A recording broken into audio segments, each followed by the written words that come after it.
Is in her.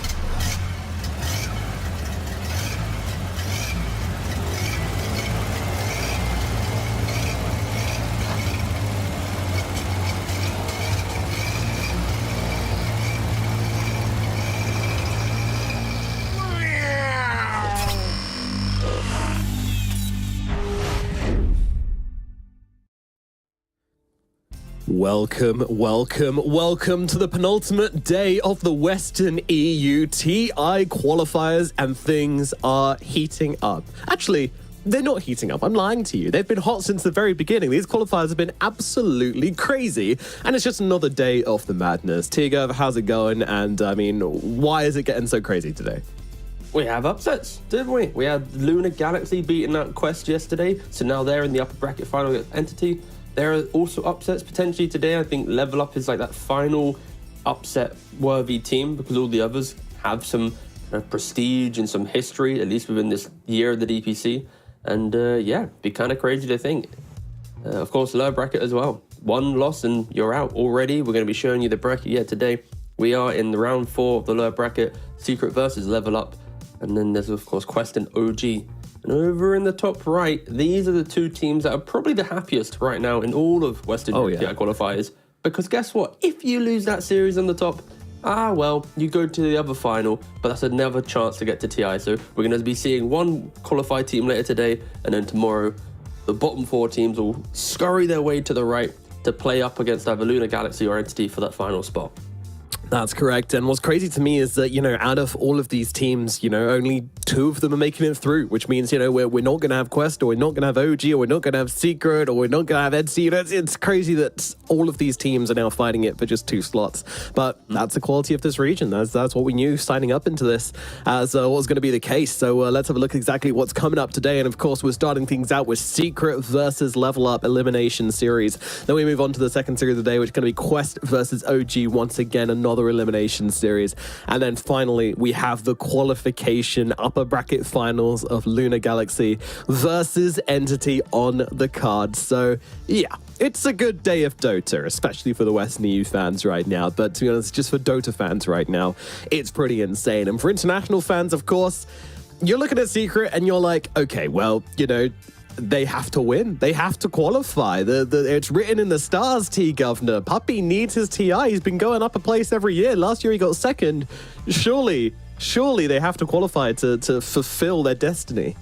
Yeah, and it's on me. I should have requested this graphic. I apologize. I just saw it as well myself, but don't worry. I think I've already cracked the code. So Puppy last year, in this position, he'd already lost to Entity 2 in the upper bracket. Guess who he lost this year in the upper bracket? Ooh, who was that, you say? Yeah. It was Entity again. And then don't forget that Secret then beat Nigma 2-1. They then really clutched out a win against Into the Breach 2-1 to qualify for TI in that scenario because there was 3 teams. But either way, they're used to this scenario. They've done this exact timeline a year ago. So surely they're comfortable getting slapped in the face by Entity, waking up and then going, wait a second, this is our time to shine.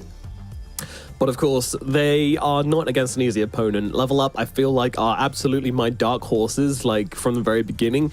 These guys can play some serious Dota, you know, and you got some names on this team as well. You know, we got Milan, we got Sweden Strong, who previously played for Navi. We got the Hack, who has been around for ages, causing upsets all the time, just coming in. And he is like the perfect player to cause upsets as well. He's got this weird hero pull. He can pull out some crazy stuff. You know, you hear him on the comms and he's just like loud and aggressive.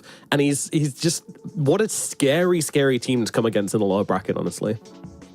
You could say that to literally any team, and I think for the Huck at least, he's probably been the most normal he's ever been, I think, so far. He's played, and it all kind of also leans into the fact that the current meta heroes is his playstyle, right? Gyrocopter can be very aggressive. Yes, we see this Crystallis Ags very big time farming strat, but there's also the magic damage output in the early to mid game that you can maybe look to join an extra fight or two. And then Sven, that is, I mean, look, he's a big lad, he's a strong lad. Of course, Sven is going to equally fit the same bill. And I think if anything, maybe Level Up has a couple pocket picks potentially in the lower bracket. Maybe they're not too confident to bring them out, but I would expect at some point, if they do find that comfort, maybe they win a game one, to have some strategy that they still holding for we really need to win this game. Yeah. And what's interesting as well about these two teams in the matchup is that they both had the same kind of record so far at the moment, just inverse. So while Secret did win their first series, they then lost their second series. Both were 2-0s.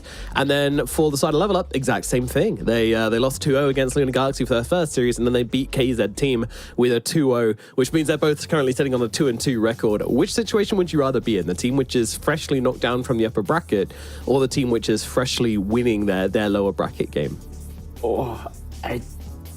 That's actually such a hard question. I think in reality, probably both are identical, but in the moment, I'd probably say the team that freshly moved from upper bracket to lower bracket, because that's probably your first wake-up call, and that's when you make not the biggest changes, but the biggest enlightening, we need to do this or that. And once you get into the lower bracket, it's replicate and enter the motions, and sometimes that might not be the best thing, right? So I think maybe the wake-up call is the best scenario, and Secret, they're going to have some team chats, they're going to have some understanding of what they were meant to be doing against Entity and why they fell short. Yep, and hopefully they can bring something new to the table today. I'm sure they will, because obviously this team is it is formidable. Any team trying to qualify to DI with Puppy in it, it's going to be formidable. So let's go. Let's get into the draft for game number 1 of Team Secret versus Level Up and find out what the lay of the land shall be for the draft for game number 1. And Level Up, firstly, they're going to ban out the Monkey King, the Gyrocopter, the Vengeful Spirit, and the Earth Spirit as their bans. And a lot of respect towards both the Huck and that flexibility of Prophet, right? The Naga Siren in the first phase ban, still a very prominent hero, and not been through any of the drafts so far. KZ and Lunar Galaxy both banning it out against Level Up. Nature's Prophet as well. Because it is so strong in support with this Sprout damage, I'm pretty sure the Huck would be like, you know what? Let me just play it carry, boys. Equally as aggressive. I'm sure. He wouldn't be against it. Yeah, he was a huge fan of the Nature's Prophet carry in the previous patches, so now that it's strong again, I think the team's just respecting him. Maybe some scrim information coming out as well, just knowing that you cannot give this man this hero, but Secret not willing to test the waters just yet, and they're going to be going for their Doom as well, so nice safe opening from them. No, I can't complain. Some SEA Doom. It was incredibly strong for Gabby, so why not pick it up for yourself as well? Yeah, absolutely. Makes sense. And the response is, of course, the Undying, so you'll get that position 5, who's pretty good against the Doom in the safe lane, and should just be able to zone him out a bit and stop him really having much of a lane. But of course, Doom doesn't really care too much about having a lane. He's always got that Devour, he can always come back. So, yeah, just Level Up securing their safe lane with his first pick. 5 seconds remaining. The main thing with Undying is it forces Doom to play on the back foot. So even though he can farm, he's not going to be farming forwards, which is get the Vanguard, get the Midas, Scorched Earth inside the lane, always being present. And you're knowing, he's going to hit this 20-minute timing of Midas plus maybe an Aura Blink, and a BKB, and everything's just going well. You pick up an Undying, now he can potentially die a couple of times. He's having to second guess where he's positioned in the lane, and yeah, he farms, but not as effective. It'll be interesting to see which carry Level Up goes for to synergize with the aggression of an Undying. There's still, of course, a lot of options still in the pool, but we'll see where the Huck lands on that. Maybe seeing the 4 position will give them more confidence in picking up that carry down the line. 5 seconds remaining. Yes, sir. Kind of frees up the lane a bit as well. You know, it's just one less thing to think about when you're picking up a carry, is knowing that it will be, you know your matchups. You know your what's going on in your lane. You know the lay of the land. Makes a lot of sense. So, bans, Lion banned out. That's no surprise. Both of these teams have both loved Lion. You know, out of the games they played, both of them have played it twice. And that's the maximum amount they've played any hero, because the meta is just so varied at the moment. Teams aren't really getting away with picking the same thing more than once. Or more than twice. So, yeah, that's what result of all of these bans as well. 10 seconds. Got so many bans in the first phase that usually you have to just keep on shuffling. You have to have a deep 5 hero pool. seconds remaining. Like the Dawnbreaker ban as well, this hero, especially Dire team when you're trying to isolate and kill off a single hero and you have a single target kind of strategy to some degree. Having that simple game plan for a pos 5 and offlane Dawnbreaker, just use Solar Guardian, keep them alive, kite them out, use a 4-staff Doom. It doesn't mute anymore, so even the hero that you Doom can now use some of their own utility to get disengaged. It makes it a little bit harder for Dooms to play, and I think it just further cements the point that when you're picking a Doom, you need to make sure that you have just cheap control, forms to keep the fight contained. And good examples would just be, I think, Entity series against Nigma Galaxy. They had Grimstroke and Tiny, and then Venge, Lesh, and Pudge, SD. They had a lot of ways, and that's 2 separate games, by the way. They didn't somehow have this many heroes. They just had so many ways to just contain that fight and enable the Doom to continue to scale but have relevant contribution. Yeah, that's what it's all about as well. I mean, Doom usually has contribution regardless, but you need to just make sure that you can get off that ultimate where required. Oh, look at Secret giving PGR the shout out. How nice of them. That's actually the admin's chair. The admin comes in, sits in, makes sure Puppy doesn't do anything. Yeah, specifically for Puppy as well. Mm-hmm. It's a really butch bodyguard as well. It's a comfy chair, but no complaints. Yeah. Doesn't get to sit on the Just looked at my own chair like, is it as comfy? Oh. Comparing. Yeah, I actually was. I was like, oh yeah. All right. So you could go for their favorite. They'll pull up the Warlock once again. So you got that, safe lane securing hero. Nice big ultimate for the team fights. Gives you a lot. This is 10 seconds remaining. It's nice. I think Warlock is this hero that needs to be picked a lot more. I believe Entity, of course, Fishman picked it twice against Secret. And this is where you asked me the question about would you rather be the team going from playing in the lower bracket or going from upper to lower? And it's like, going from upper bracket to lower bracket, you're going to be losing against one of the better teams. So the information that you get is clearly information that is on the trajectory towards qualifying to TI, compared to the lower bracket teams. Yeah, it's, fun games, but they're in the lower bracket probably for a reason. And that's already Secret, looking at this Warlock, playing against it, feeling about... The best thing is, watching is different to actually being in the game, right? You feel the motions, you see what's happening. And I think this Warlock pick, because the imps also spawn on the Fatal Bonds target when they die, inside the lane, you can just push out any difficult lane. If it's a little bit too much for you, kill the creep wave, the imps will start exploding, you just run them down, they obviously auto-target. But it's super obnoxious. And in the game as well, if you have a lineup that's trying to group up and just be naturally aggressive, they're going to have to walk through upheaval or into a golem. Yes, it's a very time-based hero, but I think the small changes to the Fatal Bond imps, plus the shard on your upheaval imps, and the fact that you can now go just general Solar Crest and other items to make the hero feel good, you're not so tied into your ultimate, and when your ultimate is available, it packs a punch. And shouldn't be too bad. Like the hero, kind of. Yeah, it's it's been tweaked. One of the most interesting tweaks, I'd say, is they've just kind of they've been cooking with this hero, and it's come out the other side, kind of being the imp lord, which I love. Yeah, I'm not opposed to it. I like it. There'll be some imp cosmetics soon. Yeah, I hope so. Because right now they just use the mini golem, don't they? But if they could get their own models, that'd be great. Ooh. And Level Up. This is a lineup that is so aggressive and so fun to watch. It is punishing of any high cooldown lineup if they are able to execute cleanly and see through the team fight and defensive capabilities of Team Secret. Flesh Golem from the Undying plus the early Deso of TA. That's your Roshan for you. You've got a Rubik into... I feel like this Rubik is going to be stealing everything, right? There's fissures, there's there's fissures, there's golems, there's dooms, there's fatal bonds, there's everything. And if he steals Echo Slam, that's kind of cool, but still. And, I'm sure he could make some plays with it, especially with the shard. I've seen some cool stuff before. So, I mean, it's a buffet. It's a absolute feast for this Rubik. He is going to be large and in charge when it comes to the steals. And then Level Up, they continue down this line with the Brewmaster for Onmi. Very aggressive player, and I think this Brew pick, it feels good in the draft when you see your opponents, first of all, not have reliable ways to lock him down to prevent that split in the early game. I think relying on the Doom or a full Shaker combo isn't the most ideal scenario for early game.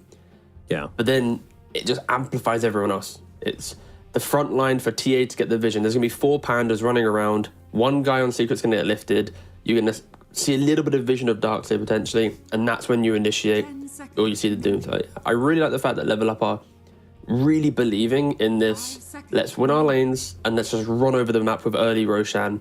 But Secret, this is such a filthy team fight heavy lineup. Like, they are going to hit some wombo combos. I hope that you have a good enough PC to actually be able to watch this out, because there's going to be vacuums, there's going to be slams, there's going to be fatal bonds into golems, cooldowns for days, but if they connect on them, it's going to be meaty if they hit their spells. You have to play by playing the fight before it's even happened. This is new tech. Yeah. No, if they can pull it off, it's going to look absolutely beautiful. And they just want to brawl their way back into TI. They just want to team fight their way there.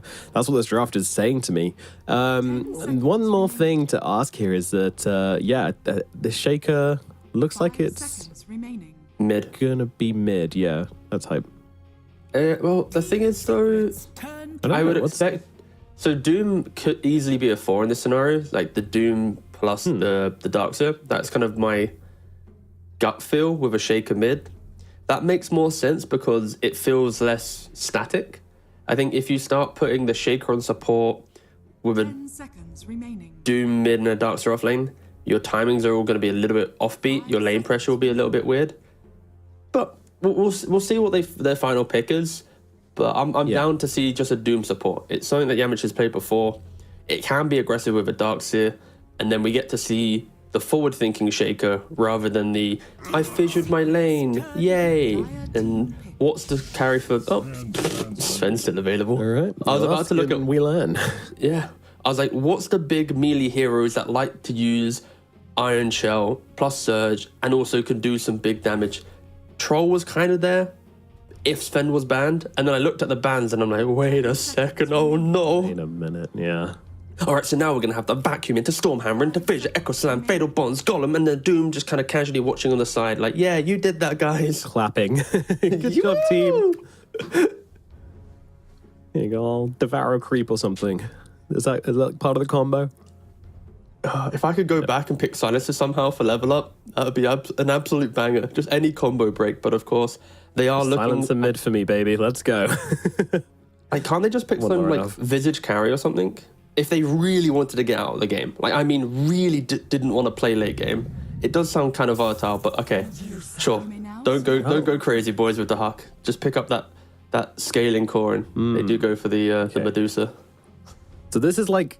This is like a dangly carry is how I'm going to put this, right? Level Up, they wanted something which can kind of just be on its own, which they don't have to like be buffing, be surrounding, be protecting. So yeah, the hacker is going to be playing the Medusa, and against all this team fight combinations, the Medusa can kind of just be out by herself and do her own thing. And over on the Team Secret, you were right. It's going to be the Yamich Doom coming out, FBZ Darkseer, so nothing super surprising there. And Armel Earthshaker. Oh, yeah, give it to me, Armel. I'm very excited for this mid lane shaker from him. Yeah, I think, but we also seen that mid TA can fare pretty well against the shaker with the refraction charges, with that meld strike, being able to just whittle down the shaker. I think this is Level Up's game to command, and I think if they do fall off of how they play the map, it could get potentially difficult. We've seen Brewmasters, specifically, I think it was Toby, go for like Vessel, then Blink, and suddenly not have any economy. With this type of lineup, when you have a T8 and a Medusa, you suddenly either have all the farm in the map, you get everything, Trap Vision, Dusa farming all the Ancients, TA farming everything, and you're OP, or you're forced into a corner and you're trying to like distribute the farm even like, okay, Brew, you can have the range creep, Medusa, you have the Ancients, and we're not allowed to leave. So it's a super scary lineup from Level Up. I think farm is super key for them. But if they hit their stride, Manta Butterfly on the Dusa, also very spooky. It's going to be a fun game. There's also like a Darkseer into Medusa. Like, there's so many things in this. It's like, okay, luckily we have a whole game to talk about it, but we really do. I don't know who I favor. I hope it's a slow one, and with our track record T, it's probably gonna be. But at the same time, I'm not sure Team Tico can let it be a slow one. They have so many cooldowns to work around as well, where it kind of goes full circle, right? Sometimes we see it where teams are playing on like 1 or 2 massive cooldowns, and obviously God Strength will be that. that's going to be the most vital one. But outside of that, you've got a ton of team fight where you can we'll probably see Secret be a little bit more reserved and not just drop all their team fights on like 1 or 2 targets, They're going to be saving it, and that's kind of going to, solve their issue, I believe. So that's why I think the Secret draft kind of works for me. If you're going to make a prediction, Steve, I'm going to put you in the hot water. Okay. Which way would you be leaning for this game one? It was Secret. fault. Okay. I think the Secret lineup, even though it looks very cooldown heavy, it's deceptively not, because Darkseer likes to play around his auras, and with the Aghanims, with the punch, he's always going to have a Medusa target to create that clone. Medusa might not be able to buy Butterfly because of that eventuality, even though Butterfly is great against Sven. So that alone gives me a little, Secret can do it.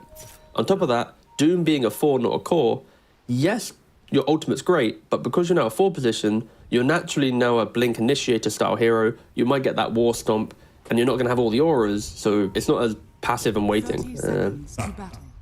So it's more kind of like a, hey, I'm here in the fight, throw some spells on me. And then, of course, Sven, he has those talents to reduce his ultimate cooldown. I think there's a lot of layers where, at glance value, you look at Secret and go, oh my god, how can they have a fight? There's so much to wait for. But every hero has playability outside of the spell that I think the viewers would expect would be the big cooldown tie. And also, who I feel bad for this game? The battle Who? begins. Milan, because he's got to have like 20 stopwatches on his desk. He's got to have 1 for God Strength. He's got to have 1 for Golem. He's got to have 1 for Wall. He's got to be 1 for Doom, and then 1 for Roshan. And he's going to be pressing them all. Like, he doesn't actually get to play the game anymore. He's just timing master. That is a skill in itself. I think there's even a lot of pro players who don't do this still, because it is so hard to do, right? It's in the fight to time it, to then record it, and it's most teams have like that one player who is the specialist, and if it is Milan, then good luck, buddy. This is going to be one of those games. Yeah, it's not even like he's playing like a hero which doesn't do much. He's not on the Warlock. He's on the Undying. He's got to press his buttons. So He jumps inside his shard just to time. He's like, BOB boys, I need 3 seconds. Types him out, re-enters the fight. Yeah, it's going to be all about the movements. What can they abuse, and what are the most important timings to look to abuse? And that's what we'll be seeing. Meanwhile, in the middle lane, Armel doing pretty well in the early levels, honestly. I mean, I've had the meld, of course, so won't be able to dodge any of the hits from Enchant Totem. But honestly, Armel's just using it to CS, and I'm pretty sure that's the trend we're going to be seeing in the middle lane. In this matchup, you just want to be hitting them creeps with the Enchant Totem. TA just doesn't really matter too much, but heavy harassment coming out onto this Earthshaker in the early points here. Well, you're a TA against a melee hero. You're always going to have opportunities to hit a couple side blades, get that pure damage going. And Armel, even with the additional buff to the range on Totem, you need to get pretty close to hit the CS. We are seeing the change up as well. Of course, Secret, they had this early pick Doom. The Undying was in play, but now they picked up the Darkseer. Darkseer, of course, can play against Undying relatively well. You just grab every single wave. You constantly hit farm. Yes, Dusa farms, but your Darkseer also will be on his merry way towards his auras. Even though he has only 1 CS, but he'll be getting there soon. Doom's kind of farming right now in this lane. He'll get there eventually, yeah. Armel at mid, being jumped by Lorinov a little bit here as Lorinov comes forward and just, by the way, you might not look like it, but Armel just 5 seconds ago salved. So that's the situation we're in here in the middle lane. It's not looking pretty.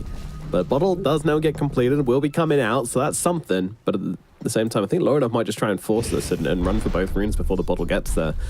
And force Armel to have to skip the refill. We'll see.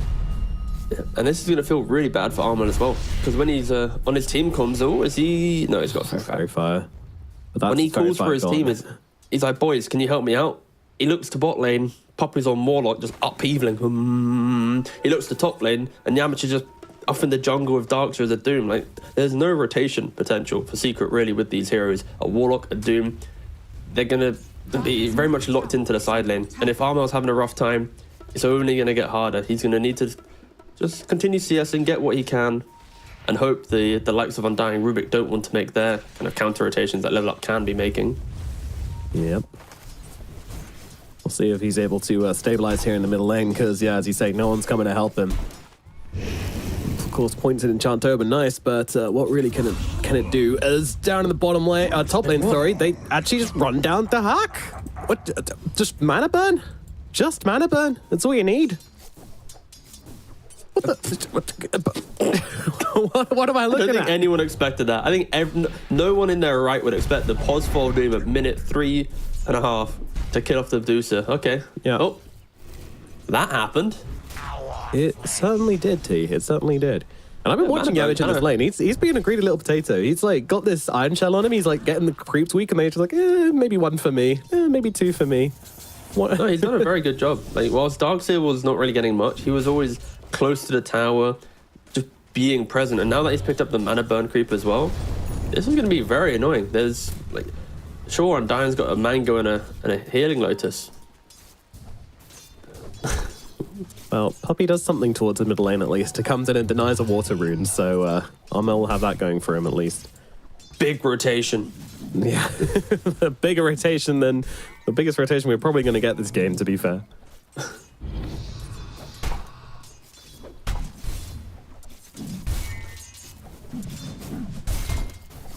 I guess the main thing for me as well is for both teams, they are able to utilize the jungle very effectively, be it through Sven, Dusa, or TA. And it will be interesting to see who breaks from that farming pattern first to just start being a little bit more efficient, as we do see Brewmaster with a very quick earn. Will he get any charges on it? Yeah, it could be tricky to bring these heroes down, especially into the Warlock lane. Mm-hmm. Oh, look at them. They are being efficient. Look at little old Rubik. He started making the stacks, and yeah, there's slight differences as well. Doom and a Darkseer, you got to play the lane together the entire time. Rubik and a Brew, you can probably leave this Brewmaster alone.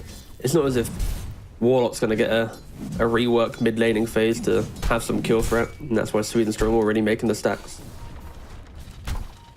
Yeah, absolutely. And your Medusa's died once already as well, so you already know that she's going to want just a little summon, to get back into the lane. And yeah, I mean, I want to go back to mid as well. I know we talked about it a lot, but you know, Armel, he's been getting absolutely hammered. You know, every time he's gone for a rune, he's just been immediately taking it and then literally drinking the entire bottle, just chugging it down like a madman because of the amount of harass he's been taking. But look at his CS. He's a CS ahead, and he's got more denies. So I mean. Oh, Yamich is rotating in. The Doom rotation. Yeah, Milan is here as well, but he's got no mana. He's been mana drained to hell and back, and now the slam comes through from Armel, but the refraction does come down from the Templar Assassin in time, so I'll change that target towards Milan instead and try to go for the easier target, and Yamich will be able to run him down. So they don't get the big kill, but they still get a kill. The unheard of waddling in Doom rotation, of course, Shaker having all control there. But no, yeah, Armel, he's had an exceptional laning phase. Not only has he got more CS than TA, but he was able just to continue playing on the fringe of I'm about to die to the TA, but not feeding away. So he never gave a cheap kill. He always just respected what TA can do. And with just the extra body of Doom, able to kill off an Undying. His bottle actually went into the backpack. That's why he couldn't get the haste to instantly chase down the TA. And Yamich swiping away and getting the Undying kill, but yeah, incredible stuff from Armel. Very, very good laning so far from him.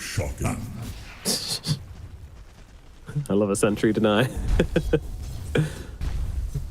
Wisdom runes should be going one each way. And in doing so, Puppey walks through the jungle, makes a set of stacks, and then goes to collect his reward. Let's see. Haste now popped from Armel. He's headed up to the top side lane. here, You are but dying. I think he's already dead. Under the tower, getting burnt down. It's too much for him to handle. That'll be a kill going to FBZ up on the top side. Puppey rotates in, and the Shaker was on his way as well. They don't need him. They can do this all by their lonesome. That's kind of unfortunately been the game of Puppey so far. He's like, I'm here, guys. Like, he denies the bot water rune. He comes to the mid gank a little bit late. He comes to the top kill.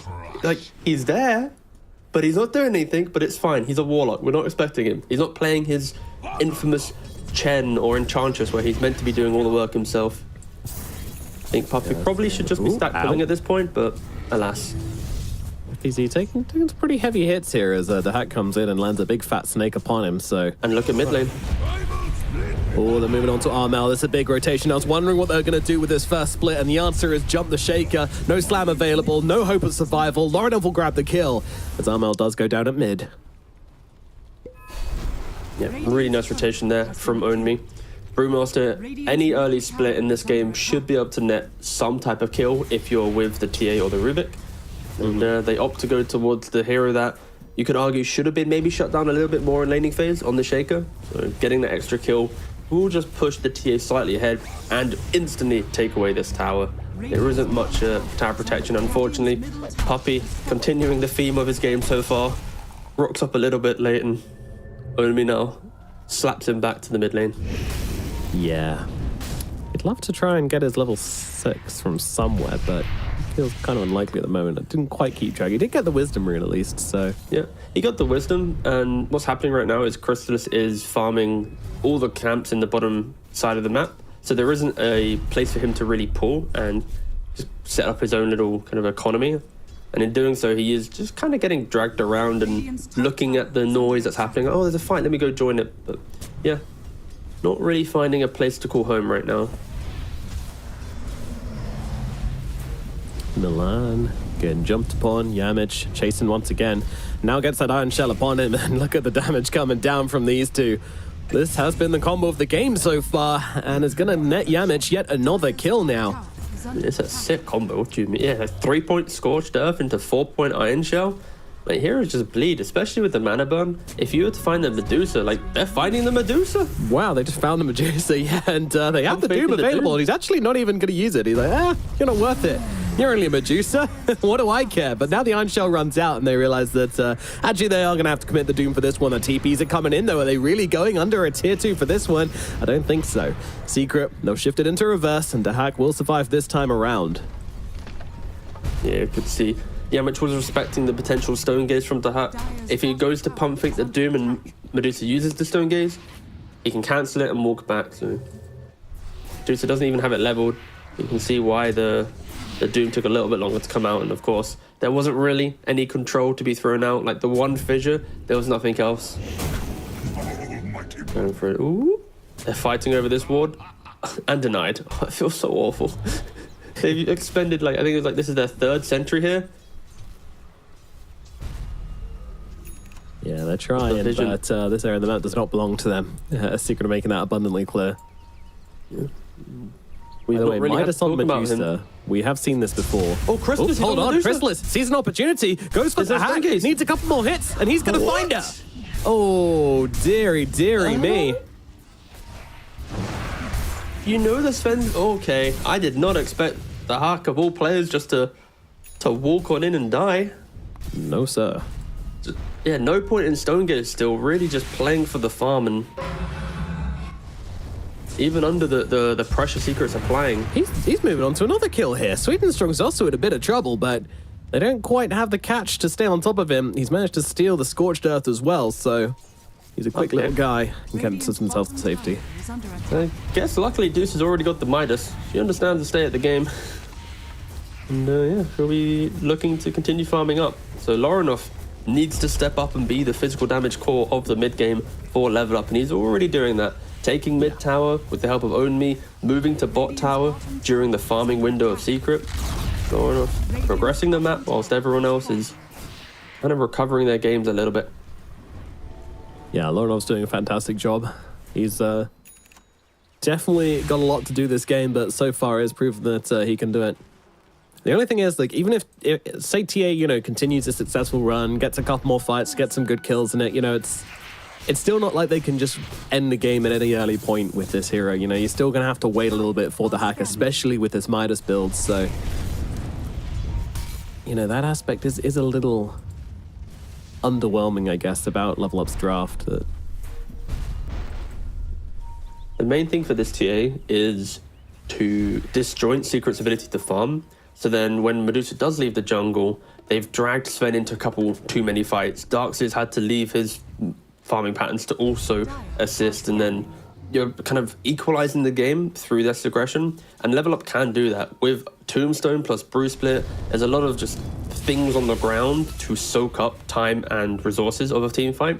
And on top of that, we've already mentioned how good of a Rubik game it is. If he can still literally anything. I'm not going to bother listing them, it's too long, but if he can steal any spell from Secret, he's going to be able to... If he presses R. If he presses R, if he has his monitor turned on, and look here, Iron Shell, what a spell already. Wowee. Now he can push out lanes and farm, so... Yeah, Sweden Strong going to be having the game of his life on this Rubik once the big team fights start to break out. Look at Milan just charging down the mid lane. Oh, and then just, I walk to your mid lane and I smoke. Yep. That is probably the worst smoke I've seen in competitive Dota. It wasn't subtle. It wasn't subtle. I'll give him that. If, imagine if they got Roshan off this, I guess. That's a power play. Yeah, look at this. We don't need to hide our smokes from you. We're so confident this is going to go well. We're going to do it in your face. Secret with the counter smoke. They're kind of baiting Yamich a little bit here. Yamich are moving back. Lorinov would be a great target if they can get upon him, but the blink out from Lorinov is there. The golem comes down, but not doing a whole lot, to be perfectly honest. With the tombstone down, they might just have to back themselves away. And yeah, a little bit awkward now from Team Secret. They drop down the wall, they drop down the golem, and then they run away. That was the smoke and shaker. He sees the TA for a second, but you don't really want to just blink echo slam the TA with refraction. You need that slam to do a little bit of damage, especially against the tankiness of level up heroes. So I can see why Armel was hesitant to instantly go in, but then once he blinks, it's not really optimal. And yeah, good disengage from Secret and also from level up to not overcommit there. But for Secret, at least, they were the ones with their ultimate. Puppey had his level 6. They had the wall. They wanted to get the kills. And to not net anything, level up will be extremely happy with this. Yep. Look at Lorinov. He is just... Ooh. God. He is so aggressive. My guy is playing on a knife's edge. And yeah, at the moment, this, he ain't getting cut. I mean, that's what he needs to do, you know. The hacker's just loving life right now. He's like, hell yeah, go in, go absorb some ultimates, you big old sponge. This is great. Oh my god, that's the nicest thing you've ever said. It's basically Lorinov's job this game.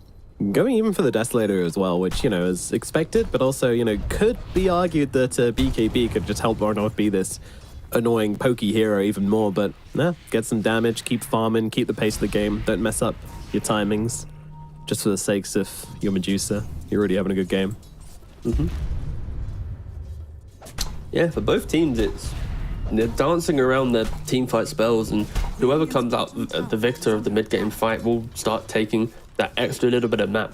Either team has the capabilities for the blink slam. I think again, Secret, they have the advantage in the team fight. It's why you're not seeing level up utilize this Brewmaster to its full effect, because it's like, what are we going to do? We're going to split up and go find you, and what? After that, we're just fully comboed out of the game. Yeah. Yeah, he's also going for the Midas. Oh, Sweden Strong stole bonds. Yeah, again, he can steal literally anything, but happy that Only is going for this Midas. I think if he went for like a Blink Dagger to try and bring his hero into the team fight a bit more, make sure he has the better positioning. One bad fight and bottom of the net worth, struggling. Yeah, so all heroes on level up are scaling. Double Midas though, got to consider that. This poor TA is... Guys, please, I need one other core to play with. Please. Please, guys, stop being so greedy. But no, it's like this call we've seen made a few times in these games, and I think what I'm starting to understand about this is that the Midas is good because not only does it give you a chance to... Oh, Sweden Strong just trying to play around with the shake-up. Ooh, a bad steal. It happened. Didn't know it could. Yep. He's had, what, probably like 3 good steals, 1 bad steal, I think, so far. Yep. Numbers probably should be higher, but still. It's around that. Yeah. They're actually picking out mid. But yeah, what I want to say about the Midas is that it pays off either way the game goes. You know, if things start going badly for you, then you have these Midases to recover. Obviously, that's what we know Midas for. But also, with the amount of team fight they have and the amount of high ground defense they have, and with how hard it is to break team fight in certain games such as this, those Midases are going to pay off even if you control the map, because you feel no pressure to force yourself up that high ground and into a potential mistake-making scenario. You can just farm the map, you know? Yep. And Narmel, smoked up, they see the scan, they know where the huck is. He also kind of sniffs it out. Yeah, he's now in the river. Do they have a ward to place on the high ground? They don't. Have to take this fight blind. Oh my god, it's so awkward. Just walking around each other at the moment. Secret can't quite find the engagement. The hack now actually shows and will oust them from the triangle. Secret now 2 times that they've smoked up, not to really achieve anything. In the mid river, they find a tier who blinks out. They disengage. They smoke up again when Golem's up. Don't find anyone, but this time around, even Puppy's now getting poked. But again, level up can't start the fight. It's Secret's job in this game to smoke, start the fight, to enable level up, to make the counter plays, to place that high ground tombstone, to get the big spell still, to use that split, to just disjoint the aggression. And it's why level up are behind the minus not doing anything. And 2 fights in a row now, or sorry, not even fights, 2 smokes in a row now, Secret have achieved nothing on the map.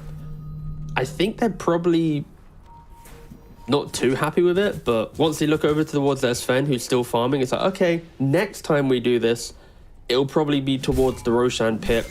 Even if we don't find anyone, we'll then take the Aegis. FPZ is literally on fire. Wall coming out onto own me here. This is aggressive. Armel follows up with a slam as well. They want to try and bring him down before he gets a chance to get an ultimate off, and they're going to be able to do exactly that. Down goes the Panda. It's a lot used though. It's a slam, it's a golem, it's a wall, it's a whole lot, but they do get the kill before the split comes out at least.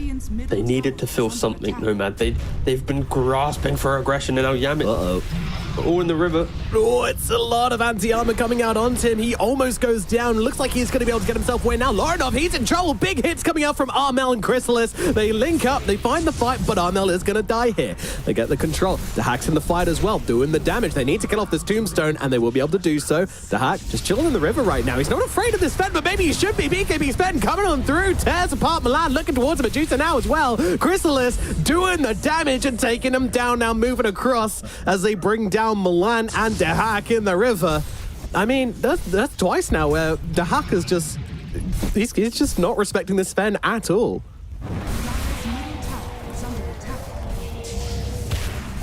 Bit lost for words, mate, I'll be honest. Thank God we got a replay. So it all starts with Yamich going for the rune. Armel having quite a stellar game from what could have been a very difficult laning phase to getting that blink dagger. Chrysalis finally rocks up to the fight. Disciplined as well with his BKB usage, doesn't really need to use it. And this is kind of the fight that baits you in, right, for the Hack. But he steps into the low ground, he then takes off the invis rune, but instantly breaks it. There's no detection here, so he opts to go for the fight. He could have maybe just disengaged with the invis, and in doing so, Chrysalis is going to slap you down. Sven destroys Dusa in this kind of window of the game. Dusa needs that butterfly, and again, it's so, Dusa goes butterfly, Darkseid goes Ags, game gets awkward. That's why she's going Skadi. She's just going to go for the raw stats game, and with all the spells used, level up are trying to go Roshan.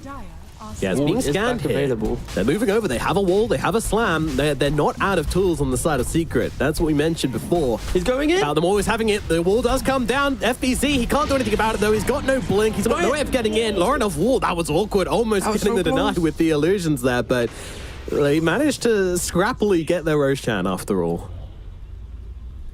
That was awkwardly close to getting the deny. Fair play to FBZ. Yeah, he was on it as well. Like, those illusions were head in there, you know? if Lorinov didn't blink immediately, that was a denied Aegis. But Milan elsewhere on the map is going to drop. Sven finds himself something. No God Strength to use for that one as well, by the way. Wow, good aggression from Chrysalis. Oh, you guys just picked up an Aegis? That's cute. I'm taking you a tower. Well, the cooldowns are kind of coming back up for Secret. There was the brief window where the cooldowns were down, get Aegis. The Golem's up, the Godstone's up. Back into that farm state, back into the Dusa isn't ready to play. God's being And when you have this many cooldowns, Tormentor. Easy still. Like when you have this many cooldowns though, it's like you don't need all 5 to be aggressive, because you can start with the Golem, you can set up with the slam, and then Doom will then trickle in at the halfway point of the fight if they really wanted to really rush and exploit their timings. And yeah, look at the little green dots above Secret's heads or below Secret's heads. They're all flickering back to green. I was about to say that the health bars, they're all looking full. No, I mean the ultimates. Although Sven just used it to farm a bit. But again, Sven's ult is just annoyingly short. Like, Yeah, minus this 15 second talent is cooldown, insane. 15 talent. Radiant's top He's level 18, so it's 80 seconds, and it lasts for 35. So it's got like less than a minute downtime for a spell that just rips through nearly any hero in the game that doesn't have evasion. Am I hearing a C patch coming after TI qualifiers, guys? Mayhaps. And possibly one of the craziest part about God's Strength now is also the slow resistance it gives you as well. Some games it doesn't matter so much, other games it really, really does. You're looking at Tombstone, you're looking at traps, you're looking at snakes bouncing around. You're even going to be looking at like a Scatty later on. Solar Crest, yeah. Yeah, Sven, no dams, no cares given.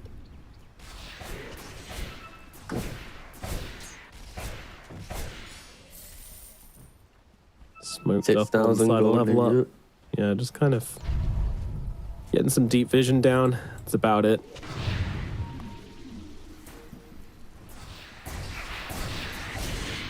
So at what point does the game stop looking awkward for level up? Because at the moment they've got an Aegis, a Blink, a Deso, a Dragonlance at a pretty decent time for Lorinov, and yet they're not able to do anything with it.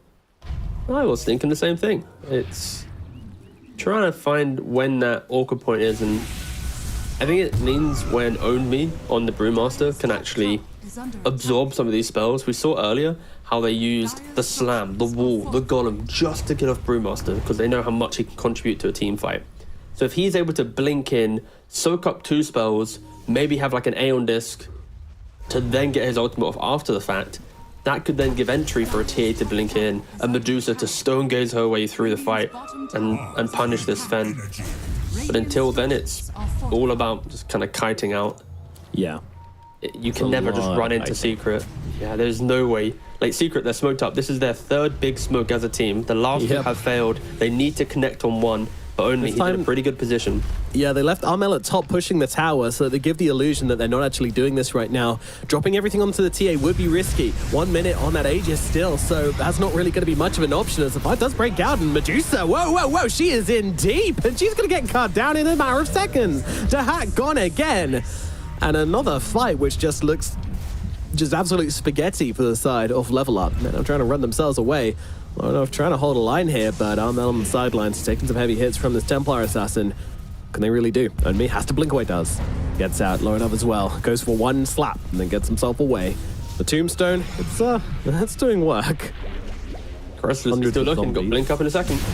Yeah, Own Me does get spotted here, does get off the Drunken Brawler just in time, but is it going to make a difference? I don't believe so. Heroes surround him, bring him down. Armel with the big totem takes down the Panda. And now they continue down onto the bottom side. Of course, this lane is very pushed in, so no chance of them actually going to be able to take this tier 2 tower at mid, but nevertheless, Secret just reign control over Level Up's map. And just as a reminder, this was into an Aegis, which was timing out soon as well. Level Up would have really wanted to fight, but without that Medusa, there's nothing to be done. And I have no idea how they called out the Medusa, what she was doing there. The fight could have replay, that would be great. Look at Medusa's damage real quick. 108, poggers.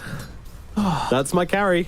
Range creeps do more in the laning phase, but no, if we close that real quick, notice her positioning. She was hugging the tree line south of this tier 2 Radiant Tower in the hope that when Secret TP in, they wanted to basically run down the lane, and she wanted to kind of basically just cut in between all of them with the Stone Gaze. But of course, Secret, they're TPing and positioning all around this area, so they just catch a small glimpse of her and instantly jump on top. Okay. Cool idea from the hut, but low execution, because that tree area is very easy to spot out, especially when you're just kind of sweeping through to take that wider fight. I love that little moment there. The stun gets thrown at Puppy and Chrysalis, like jumping on him with a blink down. Not my dad. Get off him. Level You up. raised me through the laning phase. You're not going to throw stuns at him now. Yeah, that's why he survived all the roster changes. Yep. The unknown secret lore revealed now. Dire's top Yeah, Love high this. risk, high reward nothing, play from the hack, but yeah. They're TPing bot again. I've seen this one before. It didn't really end well. Oh, the Doom, it gets interrupted. The Hag needs to get away. Oakerseal Totem going to help with that for sure. That's going to get him back to safety for the time being. Owned me in a bit of a weird position here, but he's got the split, so he's going to be okay. But that annoying Fisher, beautiful Fisher actually, blocking off and just making this fight so awkward for Level Up. Mind you, they've yet to have a fight which isn't awkward, but nevertheless, Omi comes in, tornado up onto the Sven. Sven's just chilling in the air for a bit. By a bit, I mean several years. Darkseer, the one karate chop to the Storm Panda. Get out of my jungle. Yeah, this is one of those really weird games that you don't get to cast too often. A team has We do. 2 kills to their name, and they can't do anything. Like, they're afraid to fight into the team fight. Their Medusa isn't strong enough to actually take a fight if they wanted to team fight. And then this TA who was very explosive in how she played the lane, moved to bottom, just was doing a lot of early moves, also can't stand her ground. So I think Level Up, they're trying to play out the fight aspect, but they probably just need to continue split pushing and dodge secret. Play the non-team fight Dota now. Wait for the high ground or something, because I just don't see how they ever play out on the map. Secret, they also feel this. They got a gem on the Warlock. They see a hero, they're running at them. Yep, TP's out in the trees. Lorinov, the key target there, gets himself away. And this is what I expect Level Up to have been doing for like the last 9 minutes. This idea of drag Secret into, you kind of want to kill us, don't you? So let's offer up a couple juicy baits, and then if you don't get us, now Deuce has got 3-4 items, TA's got a couple items, she can kill heroes. Again, it's always going to be an uncomfortable game for Level Up. At no point does this feel good, and you know it doesn't feel good because the Huck's also going for a nullifier on the Medusa. Interesting. So there are some amps to be thrown around because you have Solar Crest plus Shadow Word, the War Cry, Iron Shell, Surge. There's a lot of ways to make a hero feel good. But is it warranted of a nullifier pickup? Yeah, I'm Especially definitely with War feeling Cry you being there, like, undispellable, just to quickly throw that in there. what's with the shard. undispellable? The War Cry on Sven. Once he picks up his shard, the armor would be undispellable, which he just picked up. But this nullifier isn't as if it's going to go, don't worry guys, they're not tanky anymore. Sven is Fuck. paper now. Yeah, nope, doesn't happen. Who is paper though? Roshan. Level Yeah, up. This is the one thing they can do really good. Like their draft is built for this. Yo, no man, I got a 6 stat. Around. You ready? 30 minutes into the game, Level Up have the same amount of hero kills as Roshan kills. Bag of stat, thank you, T. No worries, I'm here. All series. Can we get up damage? I kind of want to see how much damage the Hack's done in the entire game so far. Not to play him, just to say how well that Secret have kind of controlled him up and maybe a little bit. The Hack. Oh, they've actually got on You say FBZ here, and yeah, FBZ trying to get away. Surge coming out on the run. That was incredibly disappointing. But again, like this is kind of the result of the Secret draft. You can't jump 5 heroes on a Darkseer to kill him. And the man's got Crimson Guard, Aghanim Scepter, Guardians, Greaves. He's not going down very easily. But you can't just jump on him to try and kill him because you're going to get Dune, you're going to get Golem, you're going to get Walled, you're going to get Stormhammered. Like it's such a... This is why they're not killing anyone. But you can see now from Level Up with this Aegis, this is kind of what they want to be doing. They want to get tanky enough that they can survive all the big spells that we've been hyping up for Secret. And maybe that's what the Nullifier was for the Huck. Getting that 10 armor, it's a way to buy it without giving away stats towards the Darkseer. If he bought the Butterfly for evasion, sure, Darkseer thrives. You buy some Nullifier, it's not, but he's running in the river. Yeah, they want to get the kill. They want to get the kill. Oh, Fisher, that's not great. That's going to put him in a really awkward position to try and hit the Hack here. Golem does come down, but there comes the... Well, no, actually, no Stone Gaze from the Hack. He's saving it for a second life. Yamich with a BKB stepping up forward here, and also new Doom coming out from him. So, again, you know, quite chilled out with their ultimate use on the side of Secret. You know, they'll pop 1, they'll pop 2, a God Strength, a Golem. Not that important. They've still got plenty more in the tank ready to go. Level Up, they respect this, hence not being able to commit to the fight. Oh, I can kind of see what Level Up's thinking is now. It really is just be tanky. And Nullifier, like I just mentioned, the Ogre Seal Totem as well on the Medusa. If they don't lock her down, she is going to be able to disengage and get back to a high ground position. I think where you choose to take the fight is key for Level Up. In open terrain, you're going to get completely slaughtered. If you can find a place where maybe there's some high ground, low ground, the Deucer can get to that high ground position. Secret, they are locked into where they blink initiate. Shaker, Darkseer, Sven, Doom, all of these heroes will enter the fight with a statement entry, and then they kind of waddle to the next part. They awkwardly need to walk to the next part of the engagement. So if you're able to just survive the instance, maybe it works out. It is only a 6k lead. Level up, if they continue to farm, maybe there's a glimmer of hope. I'm just wondering, is Darkseer going for the Ags anytime soon? Yeah, oh wait, sorry, he does have it. Yeah, no, there you go. Okay. Owned me, doesn't go for the split here. Decides that death would be preferable than splitting. What a champion. Although, TP out, being used through the Doom. Vacuum is there in time, and they will be able to get the kill. And there's your normal punch. Big old punch to the Brewmaster's face. Well, level up. They're now just positioning themselves into the enemy triangle, so Hack just finding more and more space, getting bigger and bigger. It's a high ground position.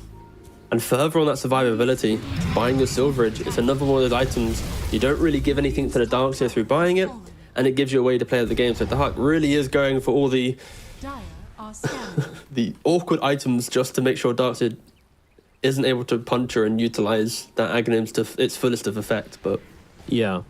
There's something I wanted to see from the Hack, though. Like, either the Blink or the Silver Edge is what I was kind of asking for, because sure, the way he played that previous fight where he was in the trees and just got awkwardly caught out, that one really awkward fight we remember, that kind of comes as a result of not being able to really get in and use your Stone Gaze to disrupt the secret combo. So, yeah, Blink Dagger or Silver Edge might allow you to do that a little bit more effectively without having to just position yourself pretty insanely to start off the engagement. And wow, TA doing the same thing, yeah. I was about to say, yeah, both cores buying the Shadowblade. TA looking for Silver Edge, Medusa looking for Silver Edge. Yes, there's a gem on Warlock, but naturally not too close to the fight. I think that gem probably needs to get passed over to the Darkseer or the Doom. Even the Shaker, just any of these heroes that get into the fight. Yeah. Let's level up. If they combo break one time, if they can just survive the Golem, survive the Slam, kite from the Doom, that's when they turn it around. Just A-click down a lane. Yeah, it's a lot of conditions to fill, though. It really is. I know, but someone in chat's like, oh god, T's only talking about secret. So I'm just covering all the bases. It's all good. Making sure level up get their light. I'm with Chow on this one. All right, level up. They are smoked up. Yeah. Secret isn't smoked up. There you go. Every time you mention one thing about one team, you're gonna do the inverse. That's what people want. Chrysalis, he is in the front lines here. Warden Sentries going straight down from level up in this area. They're happy to take a fight here. Even though their Aegis just ran out, who cares? Doom is now carrying the gem. So vision shouldn't be too much of an issue in the team fights. The double Silver Edge pickup on TA and Medusa might not be the biggest assistance, but yeah, level up. Don't chase the fight. You have a catapult in the mid wave. Are we going to see a 36-minute base race? Secret getting absolutely sick of them. They're like, right, come and fight us now. We're coming to your high ground. Come and fight us. We're taking these damn buildings. And level up. They're mating a bit. They're smoking up. Whoa. A very aggressive TP in from the Hack again, but they're not going to spot him. It pays off. Oh, front lines, here it comes. Everybody been thrown down on the Medusa. They've got the Doom, they've got the wall, they've got everything being thrown. She's running out of mana, now she's running out of health as well, and Chrysalis cuts her down to Hack. It happened again. The buildings are starting to fall, but more importantly, Onmi's starting to fall. The stun connects, the damage comes in. Where was the split? I don't know. Milan, he's also dead. I mean, there is just a big old lump of Team Secret. It's just smashing down onto the level up heroes. Barracks on the top side are gone. Chrysalis, is he looking at tier 4s right now? I don't quite think so. God Strength is over. But nevertheless, they are looking to try and take down now. They've got tier 2s in the other lane. That is unfortunate. But they're going to try and go through the back door. You got this. The boys are angry. Get us out of this game. Look, oh, this is... Should this ever be cinematic? Wow, it's kind of sad, but also very cool. Oh yeah, level up also never got a kill. They still have the same amount of kills to Roshan kills. That's really cool. I have no idea what level up was doing in that fight. It started with a really cool idea where they smoked up as 5, and rather than just rainbow TPing, they were going to take kind of the post-Rax fight pretty much, where they'd walk in and get the high ground vision. TA probably, oh no, has the cheese, is able to disengage. Gobble up that cheese. But the whole idea of that defense from Level Up was to smoke as a team. And what happened was the Huck just TP'd him by himself, thinking that Silver Edge would be good enough to save him. He just gets instantly golemed and comboed down. But the rest of the team was by like the mid-tier 2, was TPing to the tier 4s because they saw the dire situation. Quite a misread, and unfortunately, it's one of those rare games where I feel like the Huck and the rest of the guys have just been on a different understanding of what they need to do in the team fights. Often, this team has been built around, our carry is the carry, we follow him. And in this one, he's been dying at the tier 2 by himself, getting caught off by Doom. He's TPing to a tower by himself, where his team isn't even in base. When you're down 15k gold, you are a Medusa, you are tanky, but you're not tanky enough to 1v5. Yeah, it's really awkward as well, because that was kind of the concept of this draft. It was the concept of this pick of the Medusa, you know? It's the dangle hero. It's what you want them to kind of throw everything at. But then if the team's not there to kind of follow up from that, or if you can't survive everything, I guess is the more important point, then you're done. They need this Aegis on the Medusa to play like this, that's the thing. And, oh my god, if they get more Roshan kills and hero kills this game, I don't know what to do anymore. I almost think that might have never happened in Dota. I'm sure it has. But... Wait for it to die. Hold on, no, 1 second. Please hold. All right. Ladies and gentlemen. This is the first time in competitive Dota that a team has more Roshan kills than hero kills. Take it away, Nomad. Thank you very much. Meanwhile, towers on the bottom side starting to go down. There's a final tier 2 gone, as once again they see the Medusa, they drop the Golem, but they edit the Aegis this time, so you can't repeat the same play as before. And Sweden Strong's up to the high ground. He's going to be able to get himself to a modicum of safety. Armel has to be careful. TA's hitting pretty damn hard, and you don't really have that much armor on the Shaker, so he gets himself back. Greaves helping out a lot, actually, just to keep Armel nice and safe, nice and tanky. And yeah, they'll take the tier 2. They'll back themselves away. Secret not really feeling the pressure to super commit into this Aegis fight. Golem does get killed off by the TA at the very least, so Level Up gets something. And they get puppy run, TP. Ooh, that's shake.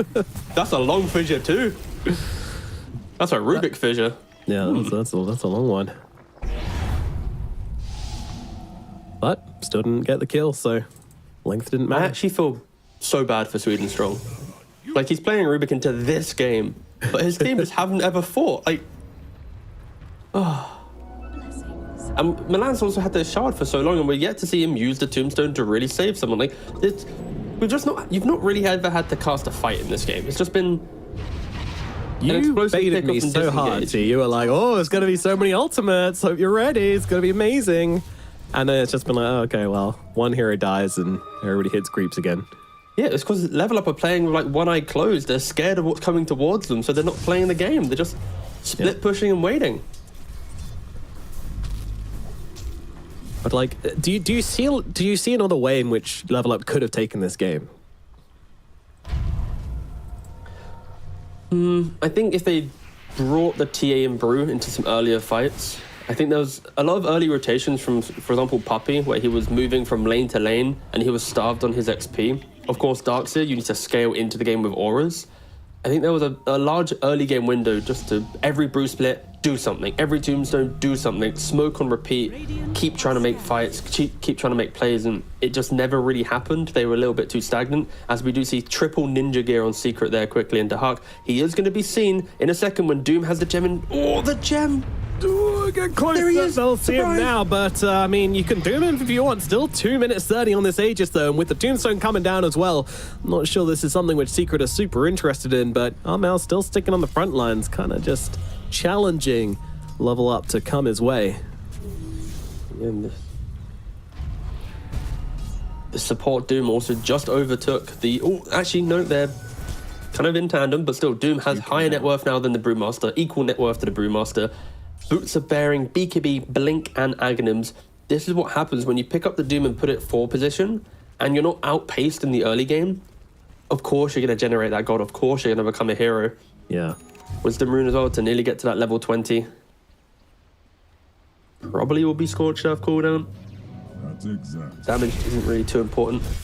We'll see. I mean, Yeah, he's vibing? He's not hitting. I'm scared. Sure. I shouldn't have said it. Now he's going to pick one. Might be wrong. He's only considering things, but no, it will be the thank God. support Oh my shuffle, God. and Phew. Oh, I was so scared. Oh, validated by a pro player. What can you do? There you go. Get me out.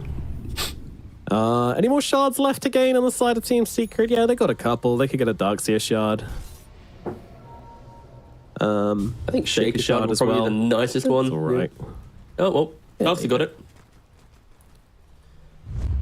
Yeah, the Shaker one's kind of awkward when you're playing Core Shaker because you don't really want to be just like controlling a couple of heroes with that long range Fissure, and then also Enchant Totem takes so much longer to go off when you're jumping through the air, so it's kind of...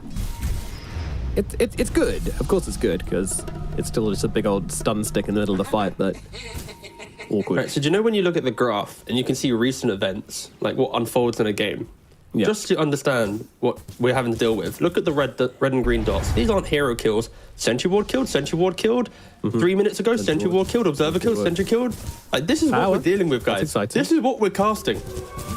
Like, this is all level up's been able to achieve. Courier? They killed Ooh, Courier. Courier. Hang on, we just might didn't actually have a find a fight. kill. Here we go. But never mind. Yeah, we gotta focus. Thank you, Observer. Here we go. Split comes onto the front lines, trying to find themselves a target. Gonna need a little bit more lockdown than this, and they're not gonna find it. Secret, they're just gonna get themselves back.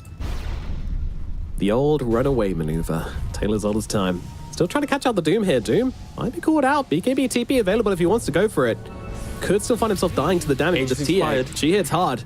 Yeah, just BKB back out. FEZ on the back Dude, lines, has gets the butterfly wall now. out and the punch out onto Dahak. It's a great target for him to find and basically takes the Medusa out of the fight. Meanwhile, Doom has used it on himself but hasn't found a target. Laurenov trying to TP out and does Nice just ball. about make it or level up. They are actually able to duke out this fight, and this is a lot of ultimates from the side of Team Secret. If they don't find anything here, then they're not going to be too happy. Sure, all right, Soon and Strong goes down. Whatever, it's a Rubik. They need something bigger than this. Owned Me is a bit bigger than this, and they do find him in the tree lines now. Yamich upon him, damage is there. has another Chrysalis split. comes over. There He is has the cheese. big red man, Get out. but the split's available. But they might just be able to kill off the Brewlings anyway. They've got a lot of chase, but once again, cancelling the ultimate, but it is too little too late. Finally, Owned Me will go down, and it is going to be a couple of kills going the way of Team Secret. They got nothing. Okay, TA, I don't know if we saw it, but she has a rapier, okay? They are still Whoa. yet to get another kill, but they have a rapier. And also another big ticket pickup. Medusa picked the butterfly as her next item choice. Darkseer now will get evasion on his illusion, and she felt the desperation. It's like, this game's not going well enough. I need to just accept the fact that Darkseer's gonna have a good time. And she goes for it at the end. And the main theme I mean, is she control. does have the Overseal Totem and the Silver Edge to get away from her in illusions, which sounds weird, but it kind of came into play in that last fight there. Radiant's top tower Overseal is under attack. doing so much work on the hack. I kind of feel that this is the type of game where Laurenov could easily go for like Aghanim's BKB on this TA.